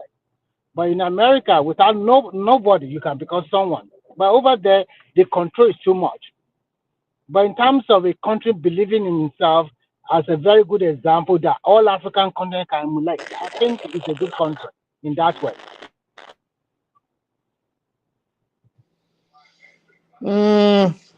You mean US? No, I mean US is a good country to be number one in terms of your great institutions and how you go about your things, how you welcome people. But the way you have been doing the last more than 10 years or even 2 decades now, it's not a good example that the whole world should follow. Like everything I've been look at the way that I have an open mind, but at the same time I'm not comfortable with your shenanigans about transgender blah blah blah. Just say immigration is the problem. Yeah, immigration is also a big thing. Yeah, And I don't know why you are castigating immigration, because those people that come to you guys over there, they are working their ass off to make your country a better country. And then you're not Yeah, coming ahead right. and Yeah, tell yeah. the guys, I mean, don't say what you don't know. You don't know. Yeah, right. Yeah, they're working their freaking ass off. Right? How come they don't go work their ass off in their country? You think you think it's freeloading? You think it's freeloading? what I want to say is that at But least you Remy, get the them. advice you be giving America, they should step up and build their own country now. They shouldn't have to rely on someone else to come in and do it for them. That's the advice you should be giving them. No advising that they must Exactly. continue.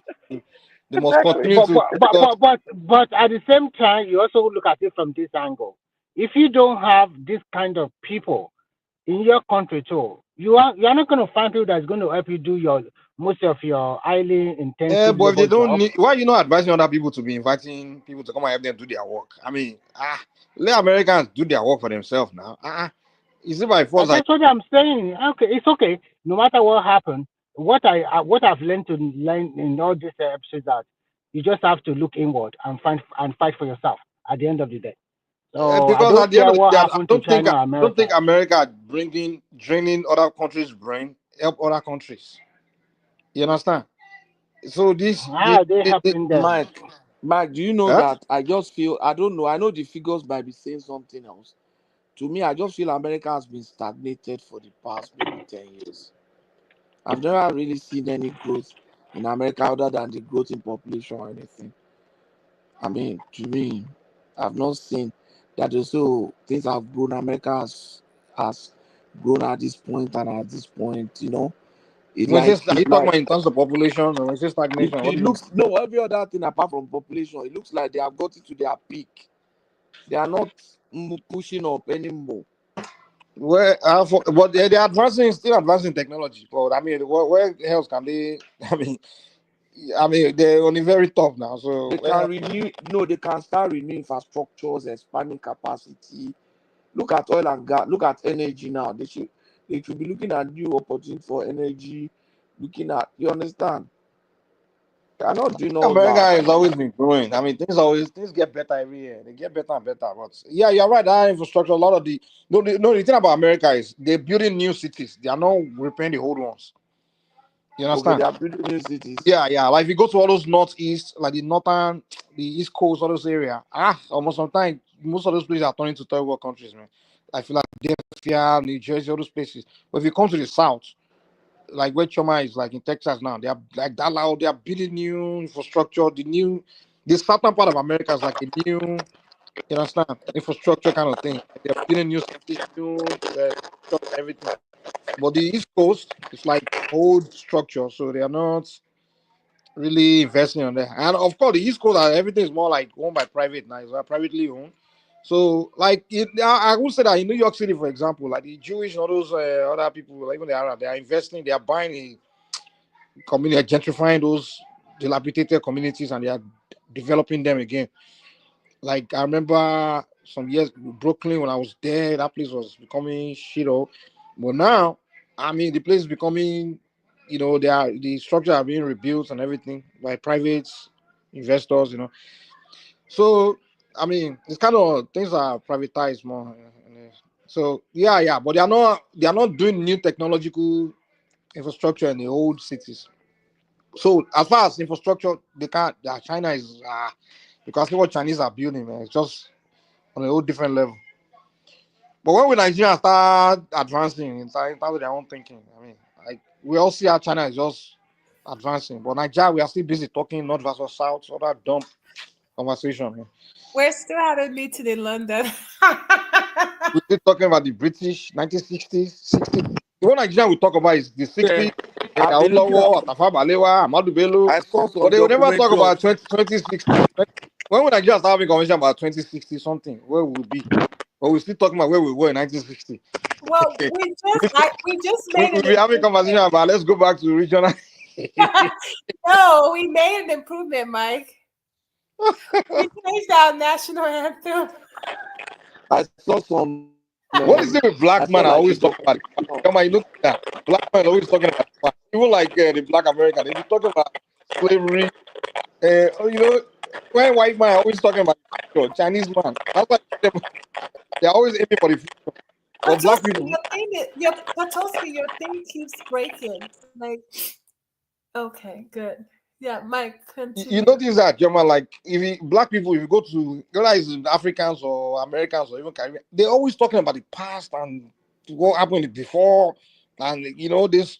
When Igbo white men are talking about, because I see some white people, I go to their platform and they're talking about how in the next 15 years maybe they'll start traveling to Mars. They will, they'll start talking about the possibility of making it happen. They're talking about the future, and even some things that doesn't exist, they're still talking about the possibility of making it exist. But when you go to black people, when we have a conversation, the kind of things we talk about, the black American, we talk about slavery all day. What happened in the Jim Crow 60s, and Nigerians too, what they're talking about. Oh, when we got independent, Amadu Bello, people that are dead, what happened in, I'm like, why do we always talking about this past? Why can't we have why can't we sit and have like one section about 20 when Nigeria will be in 2065, and it's called generational trauma, Mike. It's called generational conversation about what Nigeria can look like in 2065. It's not easy. And how we can what steps we need to take to make that possible. Nobody had that kind of conversation. Ms. Dupsy, at what point do we heal and decide to move forward? You can't heal without addressing your problem. You have to actually focus on what was wrong and what is wrong with people nowadays, so that people will be able to. They are not starting it yet. You have to start the healing journey, right? So people are not even understanding. Black man is sick. No. When it's time to go chase woman, they don't go talk to they are sick. No, it's not about chasing women. It's time to make babies. It's time to do one bed. They don't remember that they are sick. But when it's time to that's part of the sick. That one they go. It's part of the sickness. It's called mania. Why is it that when it's time for us to have fun and do? It's called mania. When you see people bring $10,000 to spray, that is not enough. That is mental instability right there. So that's when you know that people are sick. So that's called mania. You will just come that's not.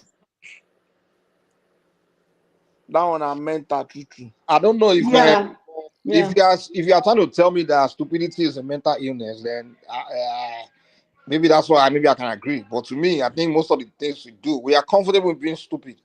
The thing is, one thing I noticed about white people, they are not comfortable with their fellow white man being stupid. Literally, they want to kill that white man. Like they feel like you should not be stupid if you are white. Chinese people too, they're not comfortable with the members of their society just being foolish. But we are okay with that. It's just normal that people can be foolish. It's just normal. We just accept it. Like stupidity is okay. You don't even have to stop being stupid. Let me go. No, Mike, you are wrong. That is not the way in China. The communist system also helped them because these are 1.4 billion people. One thing I like them about is that they don't want you to be whining unnecessarily, telling me my tribe, my religion. Those two, they cut it off. Remy, I remember when Chinese people were rounding up their stupid people and they are junkies. You are right. Hold on now, and they were shooting all of them. Yes, there was a time because it's not like okay, we don't need these people in society anymore. And they were shooting them. It was barbaric, but I'm like, damn. Do you know what they did in their cultural revolution?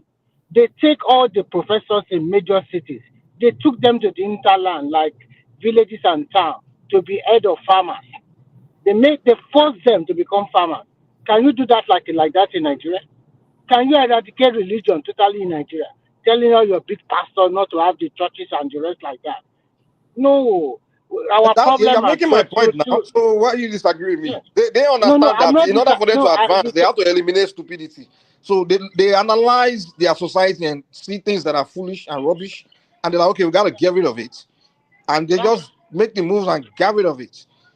And the white man, the way they do their own. Remy only want to talk about the good things about China. You didn't talk about the 60 million people that died in the Cultural Revolution, did you? You make it sound like so easy. I will just mention it. I just mentioned it. Even there were some students that protested and they went to Beijing. More than 20,000 of them were mothers. So they don't. That's what I'm trying to say. But when you look at it in the Western society, you can't do something like that. But they eliminate all these students. No. Which is not good. Which is not good. But they did it. Let me explain something. That revolution, that Mao revolution, it came to China, but to me, that revolution was not responsible for China's growth. Mao was not the You one are right. responsible for You are China's growth. 100% right. The The guy person that that really makes But it was built the China's foundation is now. growth, Zhao Xiaoping. mm-mm, It's not it was Mao. it was You not are Mao. right. It was Continue. what's his name now? His name is Zhao Xiaoping. Zhao Dao Xiaoping. Xiaoping. Yeah, that's Yeah, the guy. So that's that the thing, guy. Mao just did some overzealousness and killed people. Did this one that. No, Yes, that's not how to run things. Exactly. So that Remy was make it not. sound Yeah, like you the are right. culture. You are right. Hold on. You make it sound like the cultural Prince revolution was so I'm not perfect. saying don't use your thing on me that way. I'm not wicked like that. I'm not saying that, but I'm trying to say that for a country to grow, we need a form of discipline. We cannot just because the democracy we practice Well, it gives good a night, lot of guys. See you tomorrow, guys. okay. Good It night, gives Peter. it, But the Yeah. way but there has to be one unifying ideology that binds us together before you start doing all this other stuff. So what would that one thing be for us? so that's the problem. First, we have to eliminate tribalism and religion in our setting. We must see ourselves as Nigerian first before we can talk about I'm a Christian or a Muslim or a traditionalist or I'm a Yoruba or Igbo. If we can eliminate Okay, that, how do that you do that? How control. do you do that? How do you make everybody think like that? So, But so it's true. that's why I Mike, always let me mention answer that we it. must have a leader that will enforce No, You no, know discipline. how the yeah. food stamp, you know how food stamp and all the American government services is available to all the low privileged people in the US, whether you're black, white, or Asian. That's what Remy is talking That's about, not what right? it's saying. Not saying food stamps should No, I'm not talking about if food we have stamp. to, I'm talking what if about he's saying is that all Americans should forget their race and ethnicity and become American? That's what That's not what he's saying, but that's not. It's not the not. same It's not thing. happening American. Huh? But we Are you telling me don't Americans practice forget their? fairness. But that's what I'm saying, Mike. We don't in Nigeria. We don't practice fairness with other tribes. In what sense? Nigerian law does it not practice fairness? In what sense? Even in hiring, in many companies, they don't hire, like if you go to a northern company, they don't hire someone that is not, a Amajiri. But that's private. It's a private business now. A private business can do whatever they like. In America, the Chinese man, if you go to Nigerian business, we are Nigerians only mostly now. And if you go to Chinese American business, the same thing. If you go to Arab American, the same thing. Everybody tend to want to, it's kind of like a human thing. But smart businessmen don't do that. Smart businessmen know that, if you diversify your employment, your business grow better. Corporations, they don't do that. They make law to make sure everybody is. But foolish businessman or normal person does not know that. So it's normal, but it's not peculiar to Nigeria. So, but Remy That's was why right on that question. Yoruba, if you go to, let's say a lot of Yoruba people if you notice, like their business usually grow bigger because they practice that discrimination employment in Nigeria. I'm just saying, they typically don't particularly Lagos. The Yoruba people in Lagos, when they do their hiring, they usually diversify their employment kind of like that, compared to like I would say Southeastern. They not like they purposely do it, but they like doing their Igbo union stuff, where they do apprentice style, where they only hire their own village people. But the Yoruba businessmen, their companies usually grow bigger because when they just employ different people from different tribes and things like that, So that's a smart way to run business. If you only employ your people, your business won't go too far. You can do well, but it's not going to grow too far. So Remy was talking about the solution, right, Remy? You said about yes, exactly. I was just talking about to forge that unity. These two hard decisions we should be making in Nigeria: jettison religion and tribalism. If we can do that to the barest minimum, we are on the right path. So everybody will see Tell me themselves as a country in Nigerian. the world with a jettison tribalism. I think China did that one. It's by enforcement, okay? I don't live in China. What about United States? The United States jettison tribalism. Yes. I don't know. I never live in America. If you guys are living there, you will tell me how it's being There's run. equal opportunity employment and education. Well, it's the same thing in Nigeria now. They have it. The federal employment is a law that they have to employ people from different. They have laws in place. Now, in fact, in Africa, Nigeria is the most. But it's all about when it comes to that creating that, they have a national national character. The Nigeria have it. They have all those things to try to make everything balance. In fact, when it comes to in the world, I would say when it comes to that balance, making things balance to be fair with everyone.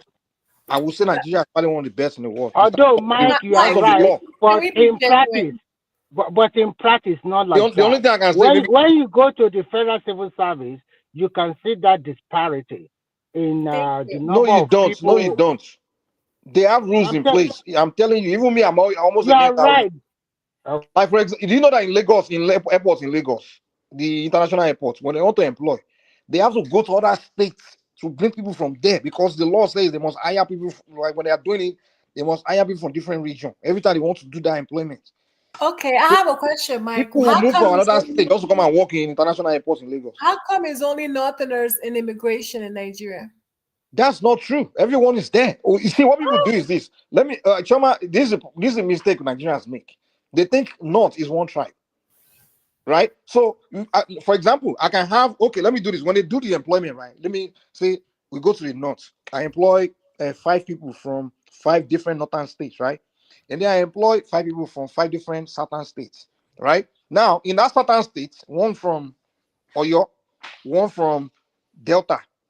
One from Oyo, one from Benin, one from Imo, one from Calabar, and one from Rivers, Ijo. So 5 different ethnic groups from the south, right? Yoruba, Ijo, Igbo, Edo, and Calabar. Now, in the north, I have 5 different people from 5 different ethnic groups from the north. Maybe one Jukun, one Gwari, one Nupe, one Fulani, one Hausa.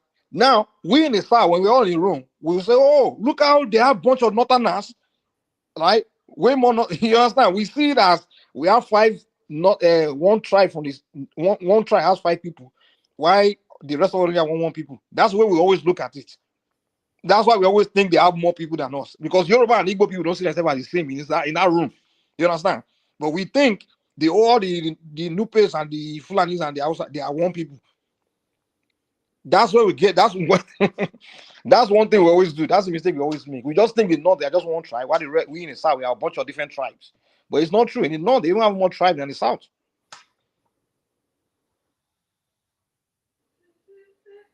Some people know, all our intellectuals know that, but they use propaganda just to brainwash us in the South to just hate those people. That's all. I used to think like that too until I moved to the North because I just thought the North was Hausa.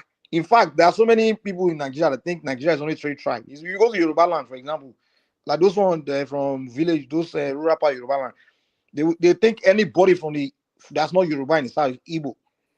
You understand? They think there's only 3 tribes in Nigeria: Yoruba, Igbo, and Hausa.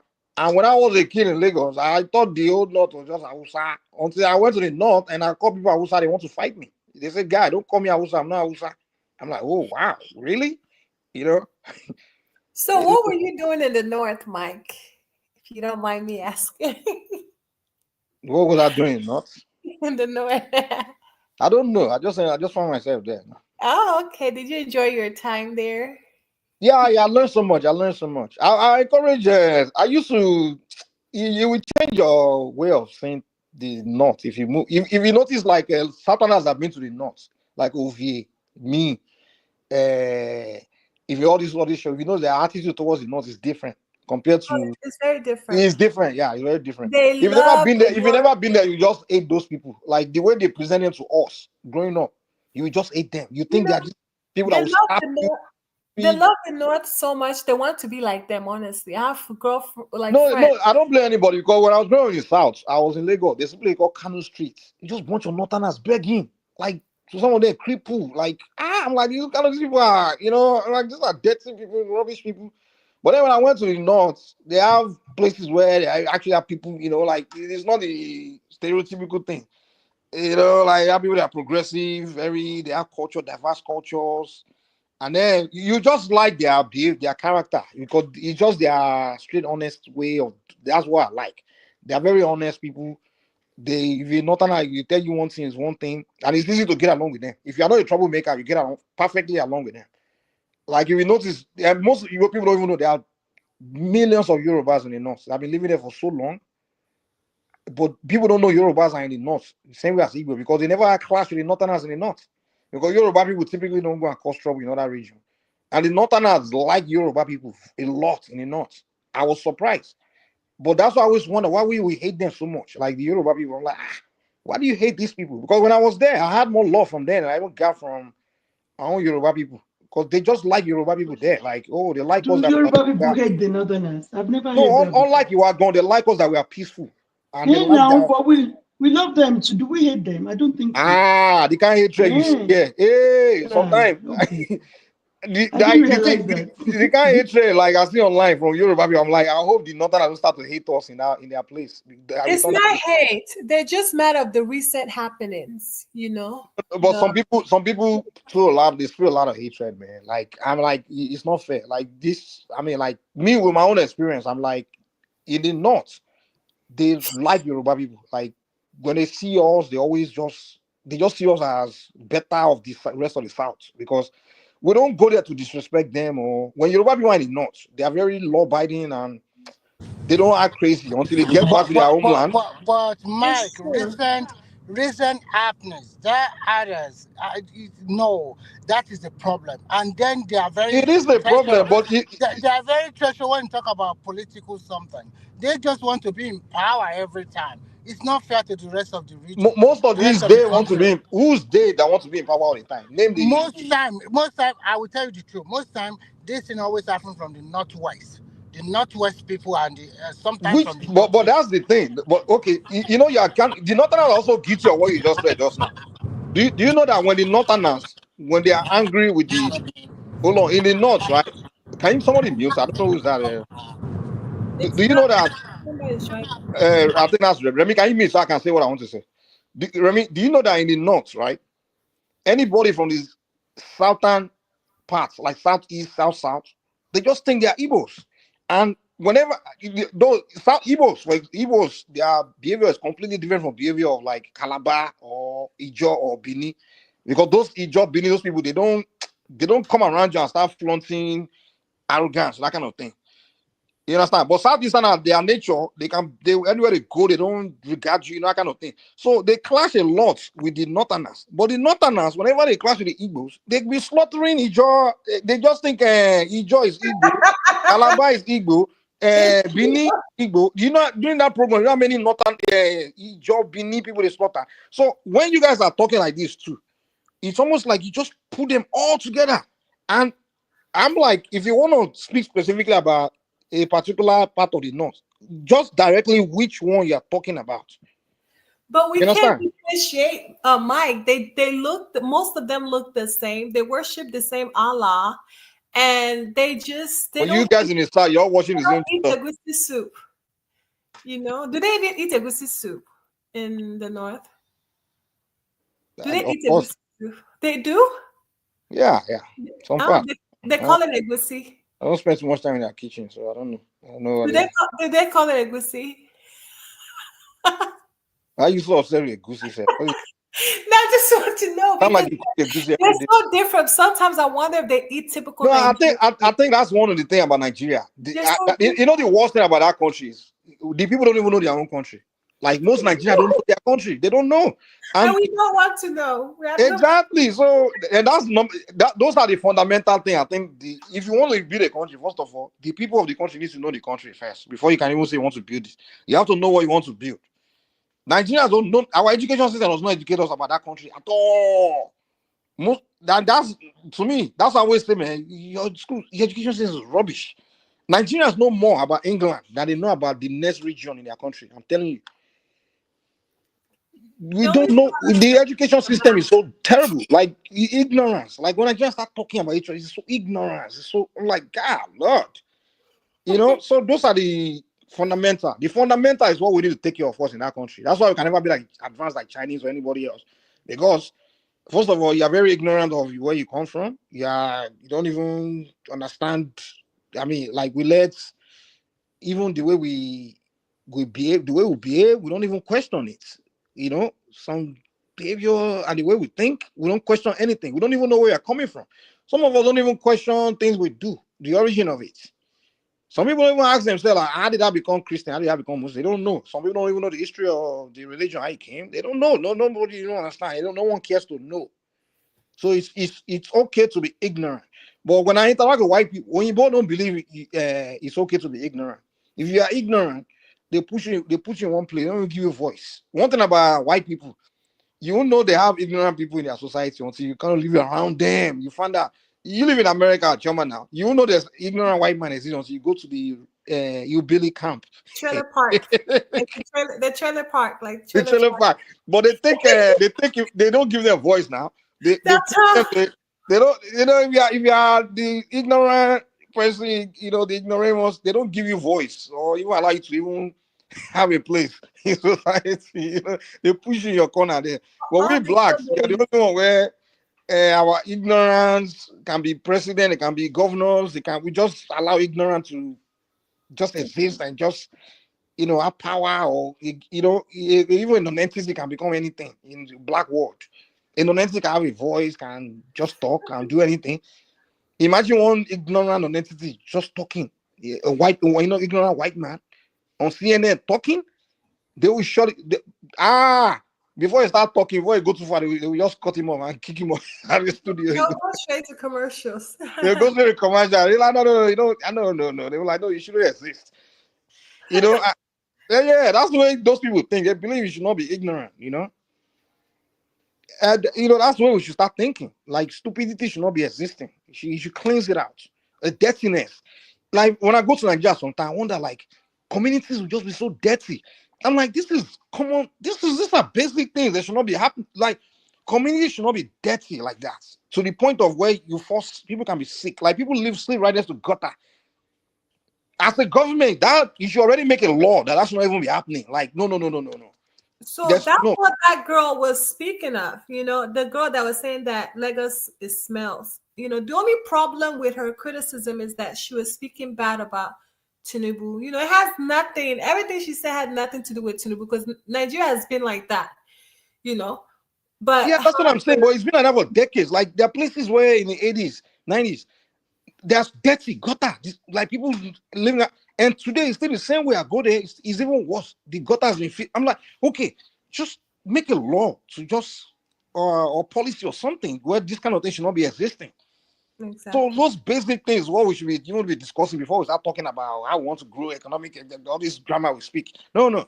First of all, let's talk about how we clean the country, where everywhere is clean. Like Rwanda. Rwanda is the only one that figured that out. Or China, or in both countries, those are basic things you should discuss. How can everywhere be clean? And then how can we make sure we grow food where we put food in food bank where no human child should go hungry? You understand? Mm-hmm. I don't know what are they doing with the prisoners in Nigeria in those are the things they should be cleaning the streets. There's no reason why human being should be hungry. Like, I'm not saying you should not have a job. I get that, I understand that, but I'm talking about there's no reason why a human being should be having food problem. Like saying like you can't eat. Are you kidding me? We can stop. Nature already gave you a land free to grow something to survive on. Even animals in African society, African continent, they are not starving. The only African animal you see starving in Africa is the one in the zoos in Africa. I'm telling you. But the animals in the jungle, the only thing they worry about is the other animal don't kill them. But food-wise, they take care of themselves. But we human beings that God gave us brain, everything, we have hungry people every day. I'm like, this is the thing these are the conversations we should have. Like, okay, let's eradicate hunger. Like, put people, prisoners in the farm to grow food for all the children. Or put, maybe we should put back slavery. Because even back in the olden days, the kingdom used to have slave class. The slave class are the one to grow the food for everybody. You understand? I don't think we should have slavery. We should make. Well, I think it's better than what we have now. All these people that are sitting, I do. Maybe we should. So, Mike, what do you think? Forcing our youth back to the farm. Do you think it's a good idea? Because so many of our youth are not doing so. That's what I'm saying now. Like, but people are against it. That's what I'm trying to say. so many people that just doing paraga and colos. Remy, do you know that back in the old days? That's freedom of choice. How about the prisoners, the people that there is no freedom when you want to develop your country. Shoma, People have to make that sacrifice. The Europeans are the one that they came to mess up our mind. Shoma, they came to mess up our mind with this freedom and human this and that. Back in the old days, right? During the kingdom, when the African kingdom were running themselves, anybody that citizen I do, they will take you and go and put you in a farm as a slave class. Young person, citizen I do. There was no hunger in Africa now. It was when people that came to introduce hunger to us now. There was, even by the time 1960, Nigerian were growing food where we are exporting, because back in the day you cannot be citizen I do as a young person. The king, they will pick you. If you don't have family, they will take you to. There's two farm. There's the family farm. There's the slave farm. So if you don't have family, they will take you join the slave farm, and the slaves grow the food for the kingdom. They feed themselves, and then the rest belong to the king. So we had to organize this thing. So hunger was not a problem. But today somehow you see hungry people, hungry children, hungry everywhere, and there's land, and you have government. They can't think that, hey, this is not okay for human being to exist and be hungry. Let's do something about it, which is as simple as, if you are hungry, come here, or we'll pick. If you see you, we'll pick you up, take you to the farm, just tell you what to do. Put seed. You don't need brain to put seed in the ground and put water and simple things like that. And these are the things black man cannot solve. Mike, can I ask you something real quick? Hello, everyone. You brought up the dirty environment, right, where people are comfortable trading or selling food on the street in the dirty environment. Do you know what happened in 2015 in Lagos? The federal government rulings, a Lagosian took the Lagos state government to court about environmental sanitation, the monthly one, and they won, and that what forced that they ordered the government to stop enforcing that. That was it. So no, I think they mistake the government. First of all, that environmental sanitation. No, my point is, if somebody takes you to court and wins, we have the appeal court. The state government never followed up with that suit. They just gave up and said, "Oh well, guess what? We lost the case in court, so no more environmental sanitation." And that was the beginning and the end of what's happening in Lagos now. Okay. Because they didn't follow up on that. You're supposed to appeal that case, that ruling. They never did.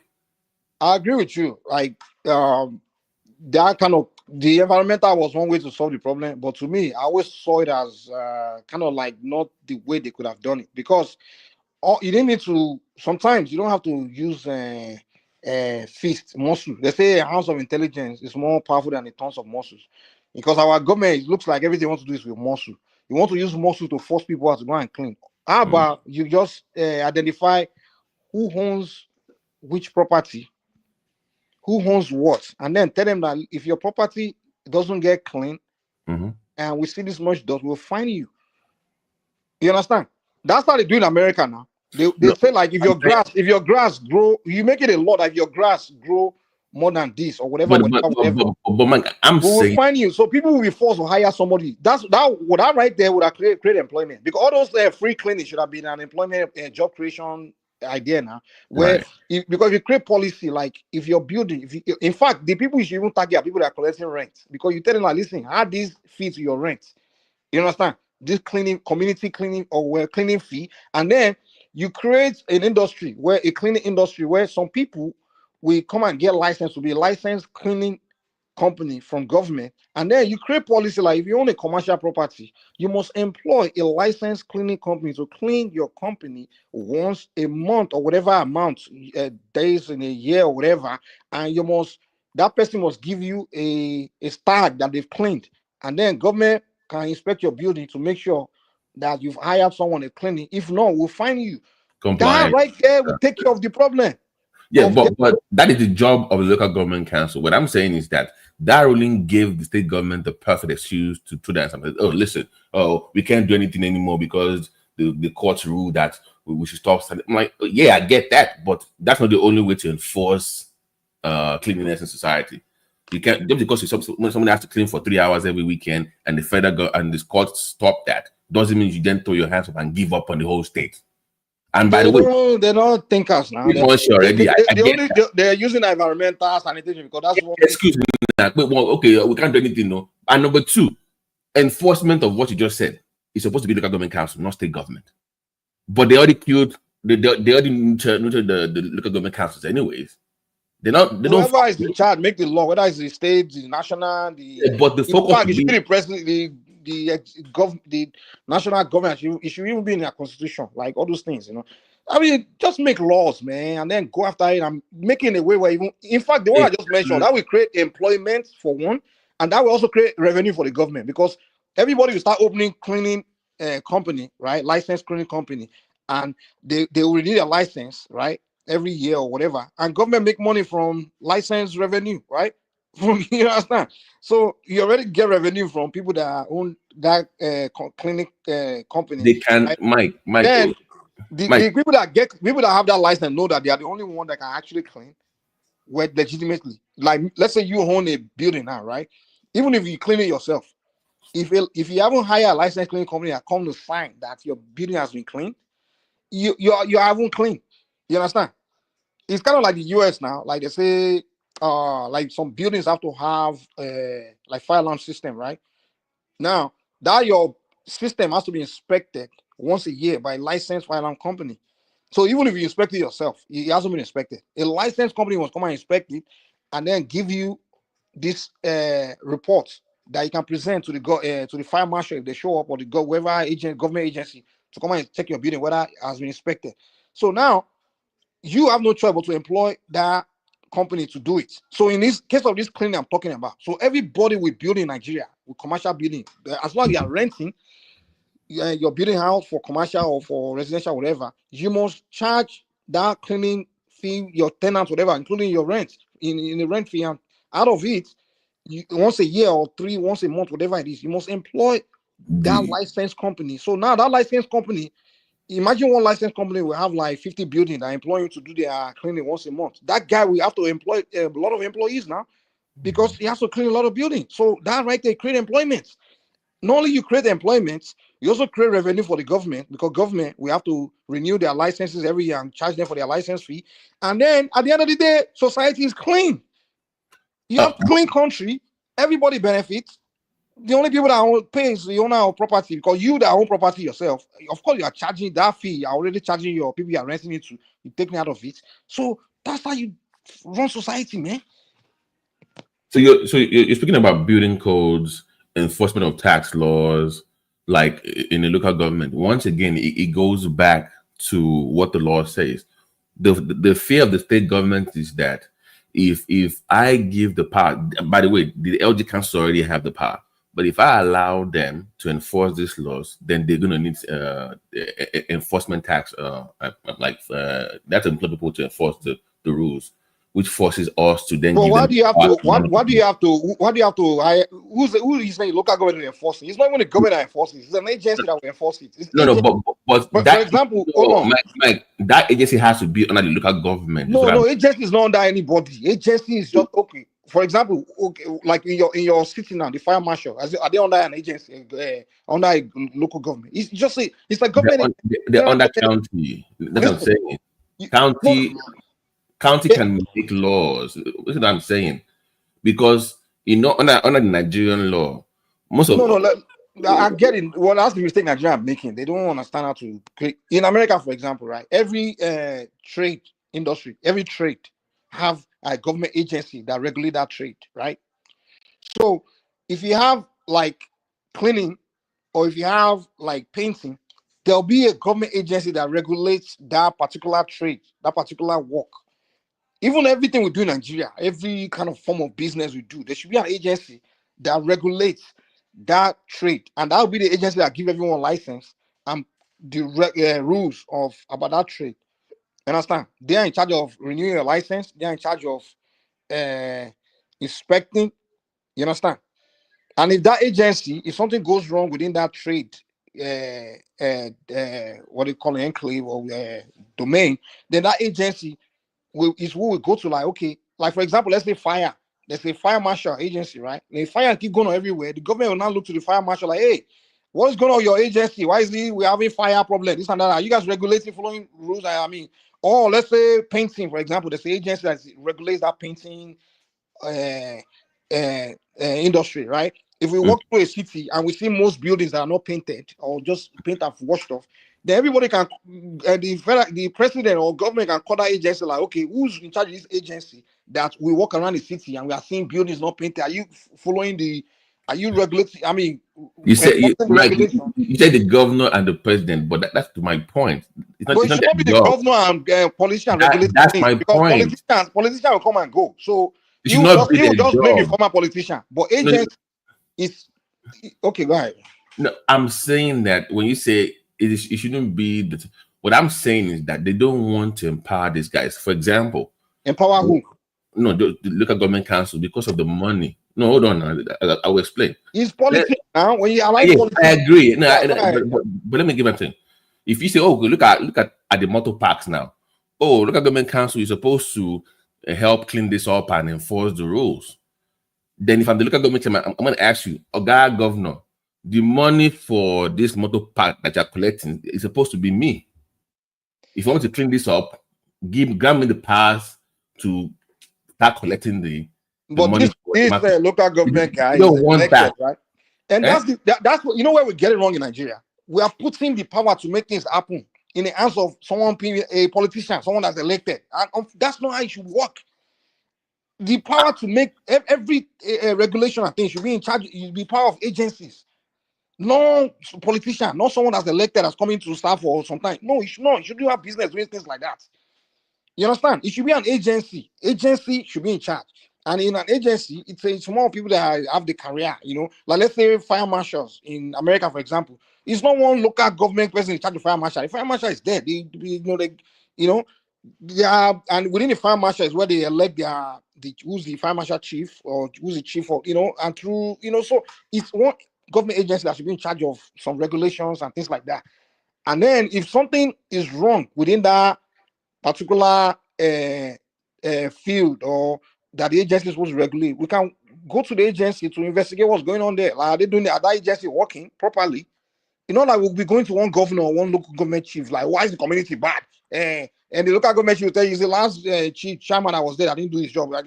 We can't be going to politicians. We all know politicians are criminals. We just allow agencies, and also agencies also make law in the hiring process. Also, where when they're hiring, the way they hire is more of someone with high level of degree or someone with level of certification, and we create exams to improve, create code books to improve professionalism, the process of doing making things better, the method of doing the where people work. And then, in America here, if you own a trade license, you must take courses on that trade at least once a year or once every 2 years to improve your knowledge in that trade. If you don't take those courses, you lose your license. So people that work in that field, they are also increasing their intelligence, their knowledge on that field. They're always, constantly learning more and more and more. And the agency will be doing more research. Up to date with the laws, changes in laws, and all those things. And also, people in the agency also, they constantly having meetings to think of ways to make things better, to put more regulation to make things better, to fix whatever things is not working too well. So that's how you do things, man. But we the thing that you put everything in the hands of politicians, governors, and local chairman. Mike, they're not wired to solve problems. Let me give you to come and chop money. Let me give an example of what I'm saying. Let's use an example now. Building codes. Only in Nigeria will you go to a restaurant and they don't have any restrooms. Exactly. And you wonder who approved the building code for that restaurant. Like, who approved it? So, but the local government ordinarily by our law are supposed to say, okay, go ahead, Prince. BT, for example, when they convert a building into a restaurant, for example, without approval, or expand the building to accommodate something, for your shop will take the fence. Where did you get the approval from? And that's the thing, because in America, for example, you can't wake up to say you want to start building something. First of all, you yourself know, for you to say you want to build something, you must be a licensed builder, right?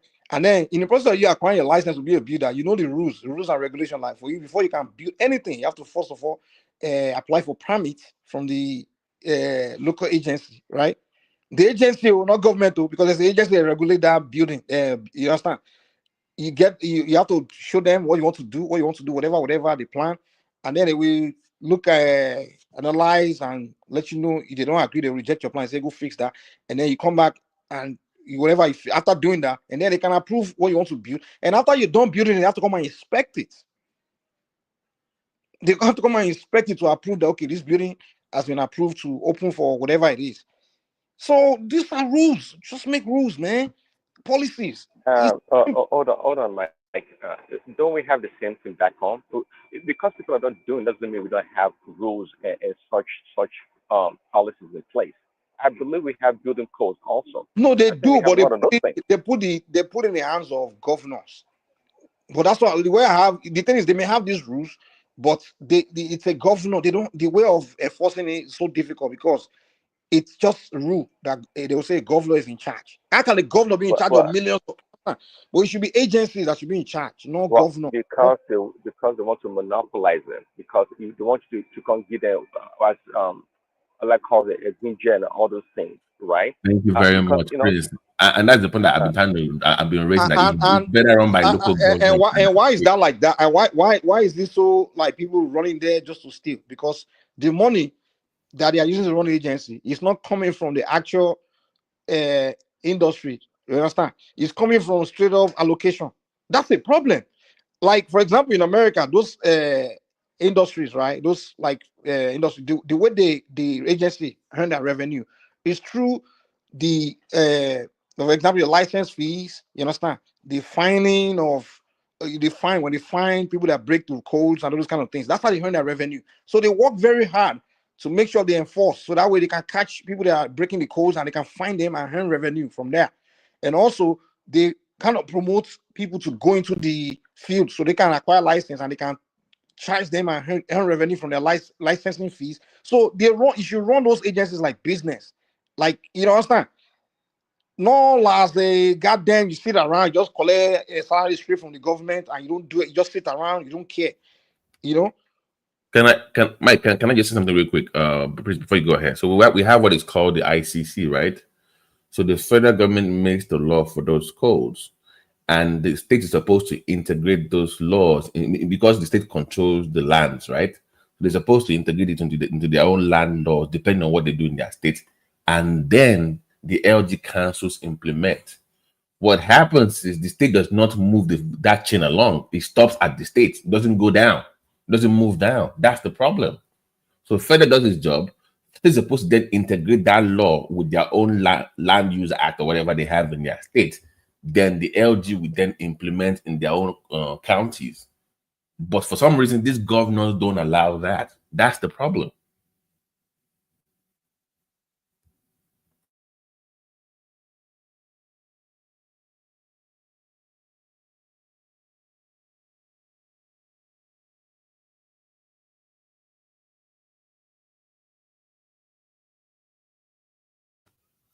Are you guys there? Yeah, I'm here. I don't know what happened to. I think it just went. It went. So, but let me just say something with the whole. That's the reason I came up when Mike brought up environmental or people not implementing policies. Mm-hmm. Even when you have agencies, he brought up the firefighter service or fire service. I'm sure wherever you live in Choma, in your own county, they have their own regulations in regards to the fire. Everybody has a different code for fire service. There's a general code, but then there are some some other more level there. There are peculiarities. If I live in Oshodi, that is very busy, I can't compare my code to someone that lives in Ijebu. I mean, it's just different. It's a different county, it's a different local government. So, but it goes back to my point. LG councils, we have to find a way to. They don't even exist at this point. Until you can solve that problem, we'll keep having issues with the building codes and people just building. And I find it appalling too as well when I go to Nigeria, where in the front of a restaurant, people will just bring out their prick and start peeing. And it doesn't even bother them. Like, yeah, that's one thing I hate about Nigeria, man. Where is the restroom? Where is the restroom? Who I don't know what you're trying to prove. Maybe because of the hair or something. I don't know. Do you know? Yeah, it looks nice now. It's just like normal. I mean, I'm serious. Like, I think it's a black man thing where like stupidity is like a normal thing to us. Like, it's only I'm serious. Like, Mike. All these kind of things, just everybody can see that something is like, for example, Prince Daddy, this thing you just said, it's been going on for forever, and everybody knows this thing here is not normal behavior, but we just allow it and it's okay. You know what they did in China? They just crushed that kind of township and built entire new city, well planned. In Nigeria, so many of our cities need to be crushed away and build entirely new cities. Yeah, that is the solution, because all these things. No, you need money to. At least we understand they don't have the money to just go build new cities now. Because people we start from somewhere. Yeah. You have to start from the basics. Here's the deal: you can't just say you want to build. Okay, who can? I mean, Nigeria can afford job moving in and start paying rent. They can. Most of them don't have jobs. But what we're saying before we even start, we understand that we are poor. Because we are poor doesn't mean we have to be dirty and be stupid. That's my issue. We are not the only poor countries. When I go to even North African countries, like Nigeria is richer than Morocco, all these countries. If you go there, they're organized, but they're not as rich as Nigeria economically, or they have a lot of unemployment. If you go to even the Eastern European countries, they look just as clean as Western European countries. You know the difference, but they are way poorer.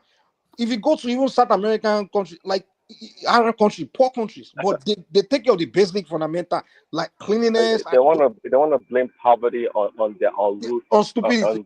They were asked stupid exactly. I mean, there's no reason why our environment can be so dirty because we are poor. But if you don't provide these people with the toilet and the latrines, can you blame them for putting their prick out there and doing the need, whatever? If you don't provide the amenities that they need, like now. No, you shouldn't put your shit out. You can go somewhere to pee now. That's an excuse, BT. That's not an excuse now. Women don't do that. It's only the men. It's only men, exactly. Let's not do the gender thing. Because it's tolerated. That's why you do it. It's not the gender. I mean, okay, thank you. Okay, so the women are not. Chairman, you are wrong. Some women in the market, they will squat down and do something like that also. Where? Okay. They also did. What are you talking about? How many Nigerian women show you that? Come on. But Chairman, I'm saying that market who approved the design that doesn't have any stores for people to use for number 2 or whatever. Why don't you include restrooms and public? That has to be part of it. Yeah, those are part of it too. Yeah.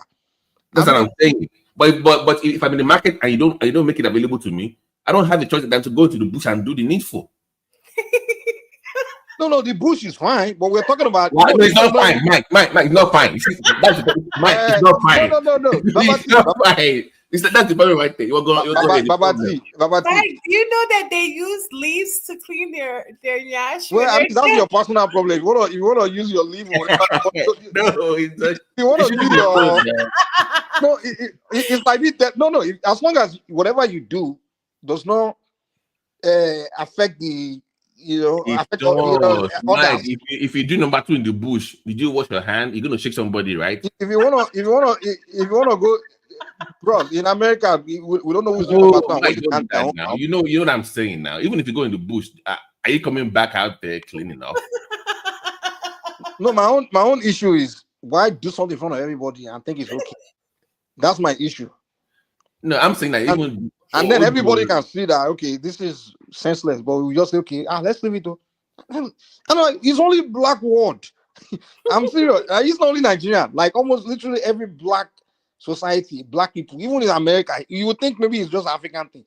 In America here, like it's only in the black community, you see stupid behavior going on, and everybody just see it as normal, as okay. And the moment you step to other people's community, they will tell you this is not okay. Mm-hmm. And I'm like, and it's the same country. What excuse you have for that, BT? It's the same country, same citizens. But you go to black environment, they'll do things that's not normal.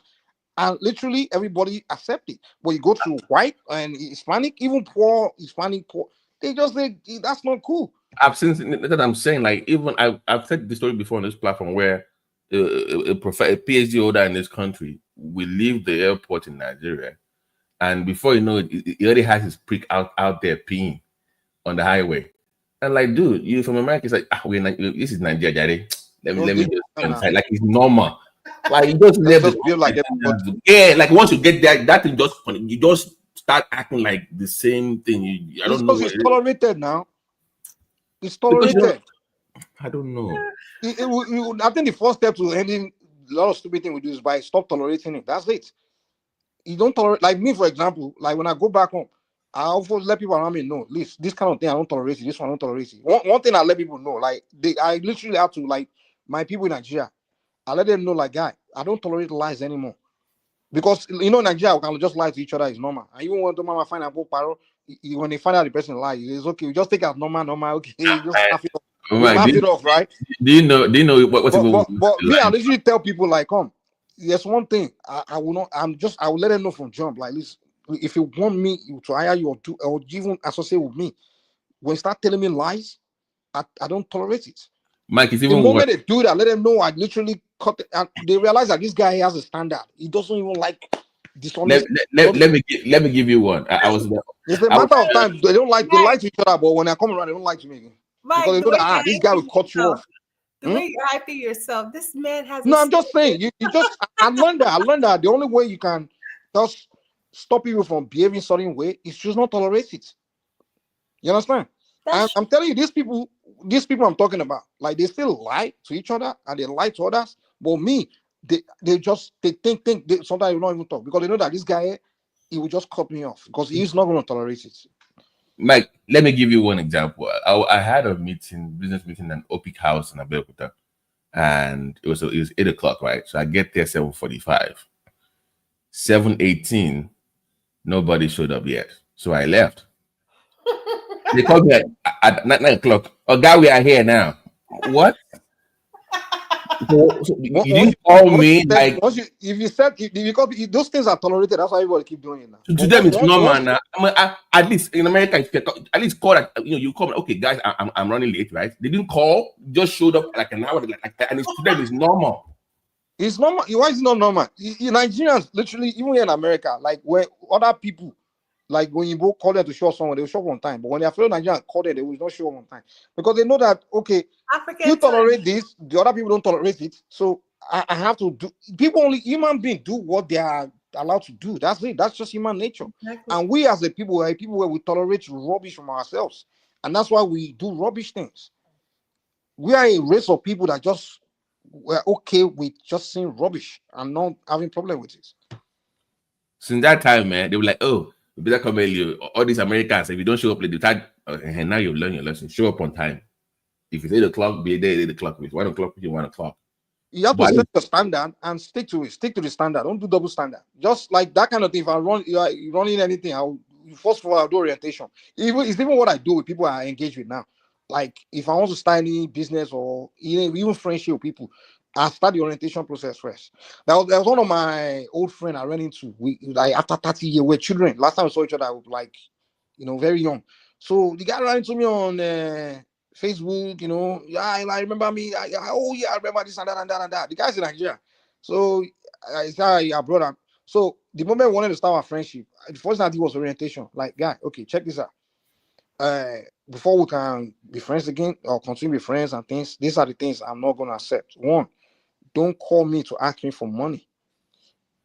Because in America, you're in Nigeria. That's number one. Now, I understand you're Nigerian. Yeah, if I have gift to give you, I'll give you. And in fact, I will make it clear because he has kids. I say, I love children. If I'm going to give you anything, I'm going to give your kids. But you as a man, I'm not going to give you anything. But if you want to benefit anything, you can bring idea to me, maybe business or something like that, and we can make money together. But even if I'm going to give you money, it's going to be in form of a loan.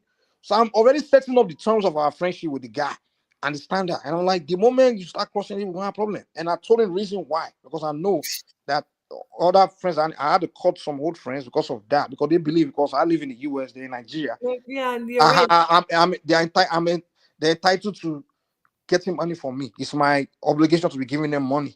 And But I'm like, Mike, I don't give it's not only Nigeria. It's even Nigerians in the U.S. They feel entitled to ask you for money. Like I had one of my friends ask me for money. Like, girl, can you give my money back? You know, and I felt bad that I have to ask for it. You know, Come on, like, you know I want you to forget. But if I forget, they're gonna keep asking next time, and because they always do that. The thing is, you have to set rules. You have to set standard. And that guy, when I told him that, I broke it down. He never asked me for money. He just call and greet. He indirectly talk about his problems. Maybe I will consider, but he won't open his mouth to say, guy, give me money. He never. So we kept the friendship. So even when he doesn't ask me for money. And once in a while, if I have something, I'll say, his kids, I just say, give your everybody's for your children and this and that. I know he will pocket it, but it's just indirectly of me giving him money. But he never opened his mouth to ask me for money. Because from beginning, I just set down standard. He called out people and asked them for money in America, but me, no, because I already set it standard. You know, it's what you tolerate that happens. It's because we tolerate all those things. That's why the society is like that. And we sit back and then we wait for one day, maybe one person will just fix things. Are you kidding me? We say we vote for this guy, we come in and fix things. I worked at a restaurant in Nigeria. Like this guy was just sneezing, like, and things like, and he didn't even clean his hands. He just the whole mess in his lip, and he kept. I'm like, oh man, this is fucking disgusting, man. I gotta get out of here. And nobody, everybody was just eating like it was normal. Like, at least cover your nose, go to the restroom, clean up, come back. Don't just sneeze all over people's food. Like, Was he working at the restaurant or he's the No, because what really pissed me off was after I gave him the look and he said in Yoruba, tiny, like is the soup hot or something? Like the way I'm looking at it, I'm just like, dude, I have to tell you, just like I don't like people that like. I think because there is no the regulatory body are not doing their work and there's no standard. So as a man, okay. If you're sneezing, take away or your ekuleni or for one or to jump by Luella. Come on now. Some people are just bajel unnecessarily in that country. It's just too much. Okay, a lot of noise. Since I started living in this country, I can count the number of times I've honked. I never, because it's not allowed here. Everybody just is like we are silently.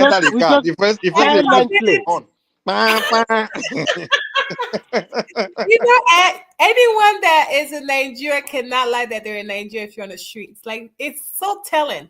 Before they start the car, they was using horn. Pam, pam, pam. Apart from honking, they also test the accelerator. What, for God's sake? Just kick the car and let it run for some few minutes. Remy, I had a driver in Nigeria like 2017. The guy was playing Wasiu, and he was using the on to play with the song. I'm like, stop that, stop doing that. Stop doing that. He was playing like he was you guys here, if you do that, you can go to jail. Oh yeah. But you know what I mean? The same thing here. It was playing country, the on. Everybody is so silent that you can even in Nigeria is the horn that will wake you up in the morning. You are living very, very close to the road. That's what will wake you up. It's crazy. Oh my goodness. And everything in our own domain, we attributed it to poverty. There was the day I was in a mechanic workshop, and the guy bought this sachet water. And he just threw the nylon on the floor. I said, this thing is not good. I said, doctor, you know what? When I was living in a rental apartment with my family in Nigeria, do you know that I was living on the it's like 6 flats. I was living on the topmost flat, but on the basement we have a church. In front of my house, there's another church. Behind me, there's a mosque. I tell myself I need to quickly finish my house because the noise will start from 5 a.m. in the morning. Every day, when they start doing their vigil like this, my wife, who is also a Christian, will be praying with them. I can't tell myself, say, this is not going to work. I can count how many days I have a good sleep. In the morning, they will start bang, bang, bang, bang, bang, bang, and it's a good place, so very close to Ring Road. And you know, the noise pollution in Nigeria can kill you. Okay. Blood So, pressure. but Allah, Akbar, at 6 o'clock in the morning. Not even at that. You know, every time. What about those one that will put speaker in front of their shop and we play loud music? Yeah. But all those things have been banned, though. All those To things not have been make banned. it worse, when you are now walking along the street, you now see somebody coming to you. Preaching. In fact, at the end of the day, he wanted to preach to you. I'm telling you, somebody is affecting your life. Oh my God, this is just pretext. You look at this person that is coming to you too. You see a lot of things that we are doing in that country. There's so many 419. I'm not saying that But all you of them guys, are, but most of them are. excuse me. You people are online. I don't know why you are just passing all this rubbish. You are online. You are not in your offline. I thought You we are should already stop offline. it though. You are not offline. So what we are saying, we should not correct the people. We are being disrespectful. you know, in Nigeria, they say you are rude. You are rude for correcting bad behavior. No. That's not the way to correct it. Don't wash your dirty linen outside, please. All these things that you are saying is not peculiar to only Nigerians. Oh, so because other blacks are dirty. Mikey, stop it. Look, you should look for another topic to discuss. And this is part of our problem. We can't point out our problem because it's so the way you are talking about it, that's the way you how can correct problem it. go away if you don't address it? So you are addressing it now, or you are just catching phone? The guy that whipping out, they do those behavior. The reason why, because in our society, we just have to leave it alone. We just have, because if you talk about it, you are doing something wrong. So, Mike, you are more what you are saying, the way you are talking about this morning, is that the way to correct the behavior? What the way you are talking about it this morning, that's the way to correct. Talk about it tonight at night. That's the best way. No, is that the solution? What you are doing now, is that the solution? What's the solution? Simba, we did. No, I brought up one part that we can. But the solution is to not tolerate it now. You have to address it. Enforcement is one of the main problems, and I mentioned earlier the LG councils being one way. I mean, they can help in solving some of this. The number one step is orientation for one. Let me tell you something about orientation. By human being, if there's a behavior that's not tolerated, that's condemned, you'll be ashamed to do it. For one, you understand? There are some things you know that if you do, people will look down on you. You will not do it. So if we create a culture of just constant condemning all those things, or where we put it out, maybe the government talk about it, they have just a laugh, they joke, or they start teaching children that this is a nasty behavior, this is nasty behavior. Everybody will be ashamed to do it. Because you know that it's in your society, even in Yoruba land, for example, you hardly say Yoruba will use left hand to collect. Mute yourself, Simba, we can hear you. Choma, I can tell you how strong orientation can be. Like in Yoruba land, for example, if you hand somebody something, they will not use their left hand to collect it, because in the culture, it's seen as just a disrespectful person, or it's seen as an untrained person, or you're a foolish person, that kind of thing. So because of that, you know that they will shame you. They will talk about you like this guy using left hand to collect something from somebody. People don't do it because you know that in this culture, this kind of thing is not tolerated. Using left hand to collect something from someone is not tolerated, and people don't do it. So what we are saying is, you're left-handed. No, it's just in your culture. Don't use left hand to collect something from someone. I mean, I know. It's just you learn that from. Unfortunately, that's why I always wonder, what about people that are left-handed, but they just don't. So from childhood, it's something we talked about. Like, you don't use left hand to collect something from someone. So because people talk about it and everybody, it's like it's an orientation. It's not a law. No one is enforcing it, but it's like a learned behavior. Yeah, exactly. So it's the same thing about all these bad things that we do. If we talk bad, like we address it, we start talking about it that it's not good to do this. It's not good to do that. It's not in society. You kind of push it out, and it goes. So, Mike, you want to tell me that all those people that are doing those things, they don't know that it's not good? See, yeah, you understand the way human brain works. No, answer my question now. You think that I don't know that what they are doing is not good? They know it's not good now, but because it's tolerated, that's why they do it. Nobody tolerates it. Okay. For example, there is no society that tolerates dirtiness and all those. It's because people don't see it as being. It's tolerated. Okay. For example, this left hand thing, right? Let me tell you, this left hand thing. Like when I'm around Yoruba people, if I'm Yoruba now, I don't use my left hand to collect something from someone. But guess what? When I go around non-Yoruba people, I use my left hand to collect it from you. Even though inside of my mind, I know in my culture I was taught that it's wrong. But it's just, well, in my culture, I know that it's not tolerated. So that's what I'm saying.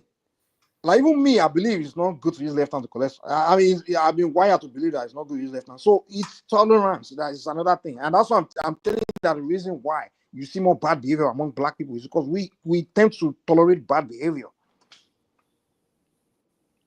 It's tolerance. We are not adults. We are not different from children. Trust me. The only difference is no one is whooping. Children will do things you tolerate. What you don't tolerate, they won't do it. It's the human being just like us. You know? You know it's bad when they have like a refuse dump in front of a church, and the guy they didn't even let me say too much before I say madness. Let's just move on.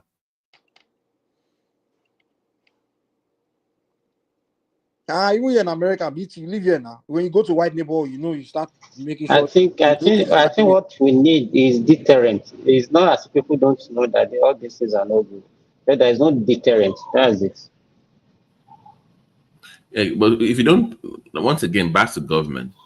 If you don't provide the service, like if you don't have any effective waste management system in the okay, let me tell you this. In my own community, we have like where if you don't provide the service, you can't blame people for dumping. I'm telling you. Let me tell you. That's what I want to tell you now. In my own community, we have people that comes every day to come and pick these things. They ask us to be paying 500 naira per month, and some people still refuse to pay, and they will look for maybe an uncompleted plot, and they will go and be dumping it there. That's why you have to make them pay. We're just in discipline. It's not that people don't know what is right. So those people that live there, do they have a property? The people that are supposed to pay, do they own property there? They don't want to pay now. No, do they own property? Do they own property? You will find that property. That's what I'm saying. You find a property, man. Do you know in America? Some of them are tenants. Yeah, just as a tenant, the landlord is the one you go to, not the tenant. It's the landlord that's supposed to be. The landlord is the one that is responsible to add that fee into their rent, right? And then the landlord is the one that will now pay that money to the agency, whatever. That's how they do it here. Lieutenant, landlord, the local lieutenant. So the landlord is who you go to tell that this cleaning fee must pay it. And if you can't tell you can't afford it, they say you can't, then add it to your rent, the rent cost, for your tenant to pay it. That's how they make law. And if you don't pay it, your property, you're about to lose your property. But we had that in my own area in America. We had that before. Like when you come to environmental sanitation, whatever, it was the land, even the water bill, whatever, they will estimate it and they will put it on your rent, whatever. That's the way it works. Yeah. Nigeria is only where they'll say, okay, people pay. I see someone you can force someone to just make someone pay. Like nobody won't pay now. Even in America, everybody wants to pay. Nobody wants to pay now. But you got to put a way where they will pay. They have no choice, or they lose something. Once they know they will lose something, which landlord wants to lose his property over 500 naira. Or you can find a way to pay. Even here, when they in America, if you are speeding, when they give you tickets for speeding. If you don't pay, I go see. Or one of our car insurance, There's everybody must have car insurance. If you don't have your car, they will tow your car. You know, they You pull you know, over. Mike, sorry, You want to Mike, lose sorry your car for over how much? Mike, sorry for interjecting. You know, soon you'll be hearing a lot of trouble in Lagos because in Lagos they have put a lot of speed control in some major road, and they have been telling them that you cannot run more than 80 kilometers per hour on the Third Mainland Bridge. There's not a camera there, and a single fine is up to about 20,000 naira. So the problem, if they enforce it, people will behave. Because in Nigeria, there's no enforcement. And moreover, I think most of Nigerian city is not well planned.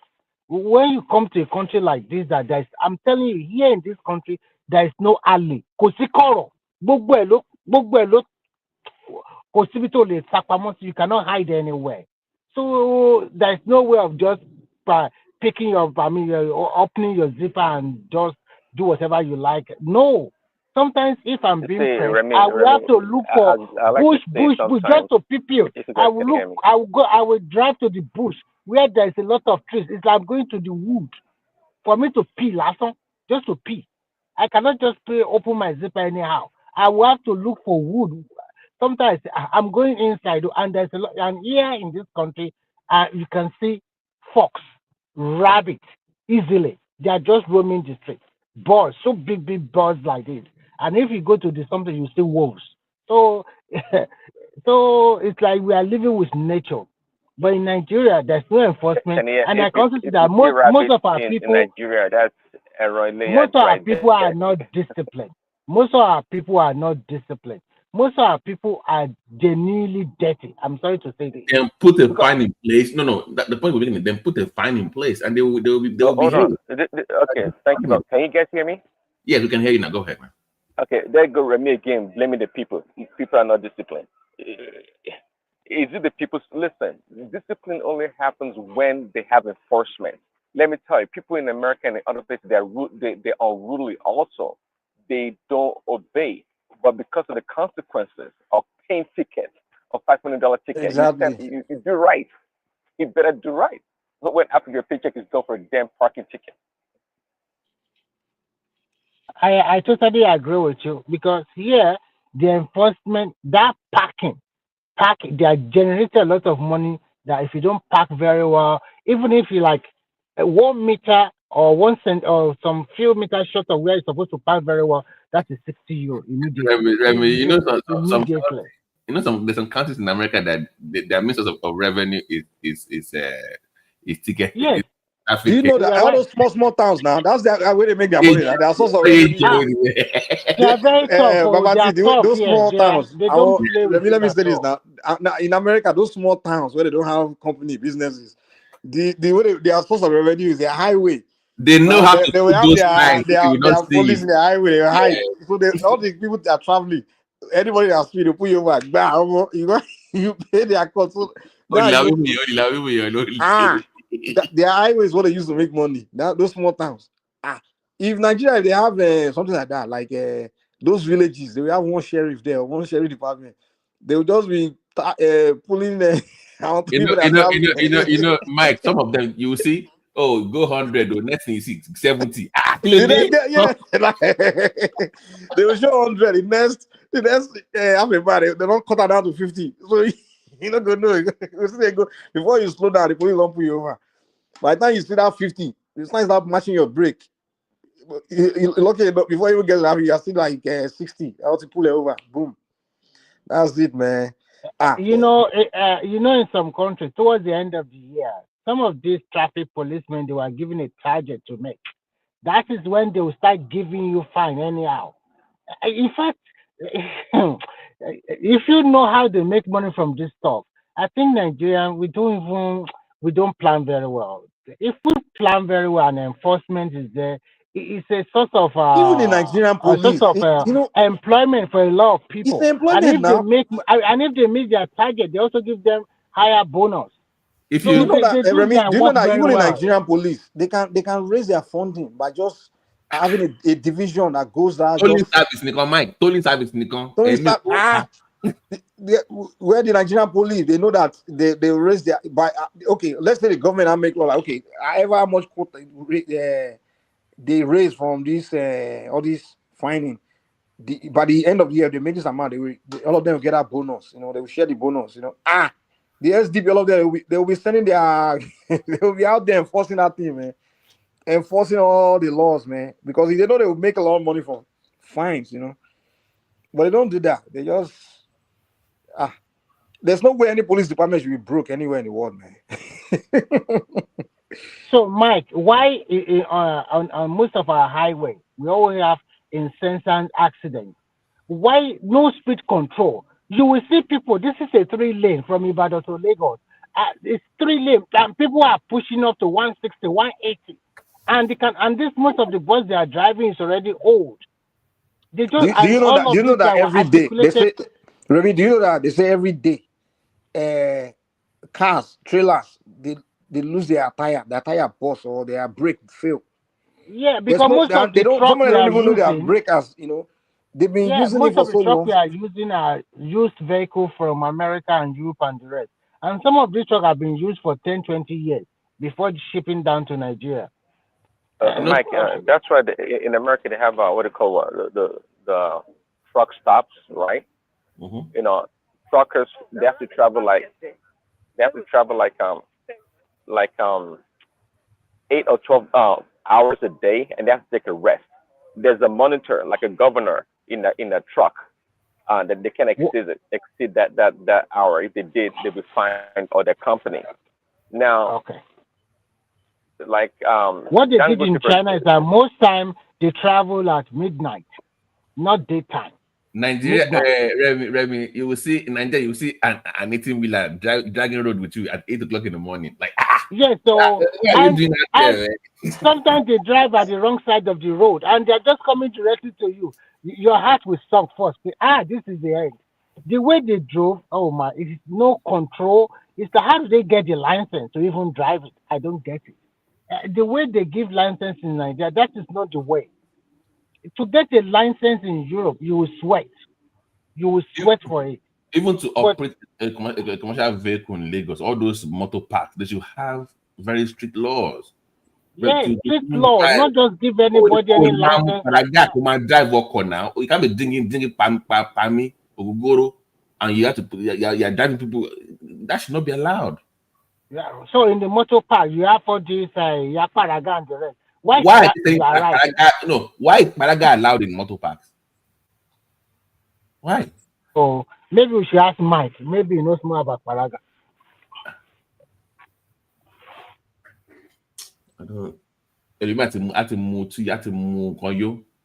We had one that was in the middle of the way. The guy just parked the car. You know those yellow buses. He opened the bonnet, disappeared for like 10 minutes. I put on Ogoroni. And he let people in the bus. And even to come back and next thing we know, the guy faced the other side of the road. With all our road safety and all those things in America, I think we probably still record the highest road accidents in the world. We still have a lot of accidents with all those things that we have. We have a stat that says that the better the road, they're likely to have more accidents, because if the road is wide open, people have the tendency to want to speed, and it's just there. But I'm just saying that let's do our own part to make sure that we have the best drivers. I mean, the same ones on the road. I mean, we have crazy ones in America too, don't get me wrong. I'm just saying that, when you have it, when somebody's already drunk before they get on the road and have people's life. I mean, if you're driving yourself, it's okay. But don't put 10, 20 people's life at risk because you're drunk.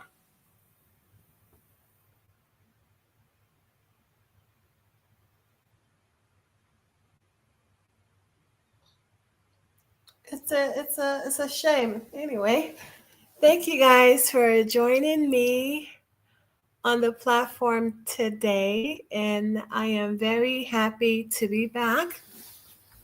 Thank you to Mike, Baba T, Prince Daddy, Remy, Simba, Mr. Adewale, Miss Doopsy, and I think one more person, Patoski. Thank you guys. You're all awesome, and I miss you all. I want to give a special thanks to AB, my friend in the comments section. You're awesome. I also want to thank a lot of my other friends, that were asking about me. I miss you all. You all are so special. God bless you. Ike, Ogeman, D2. God bless you all. Thank you and have a very good morning. Yeah, thank you. Yeah. Thank you, Prince Daddy. Prince, are you back from Turkey or are you still over there? Dude, I'm at the airport. I don't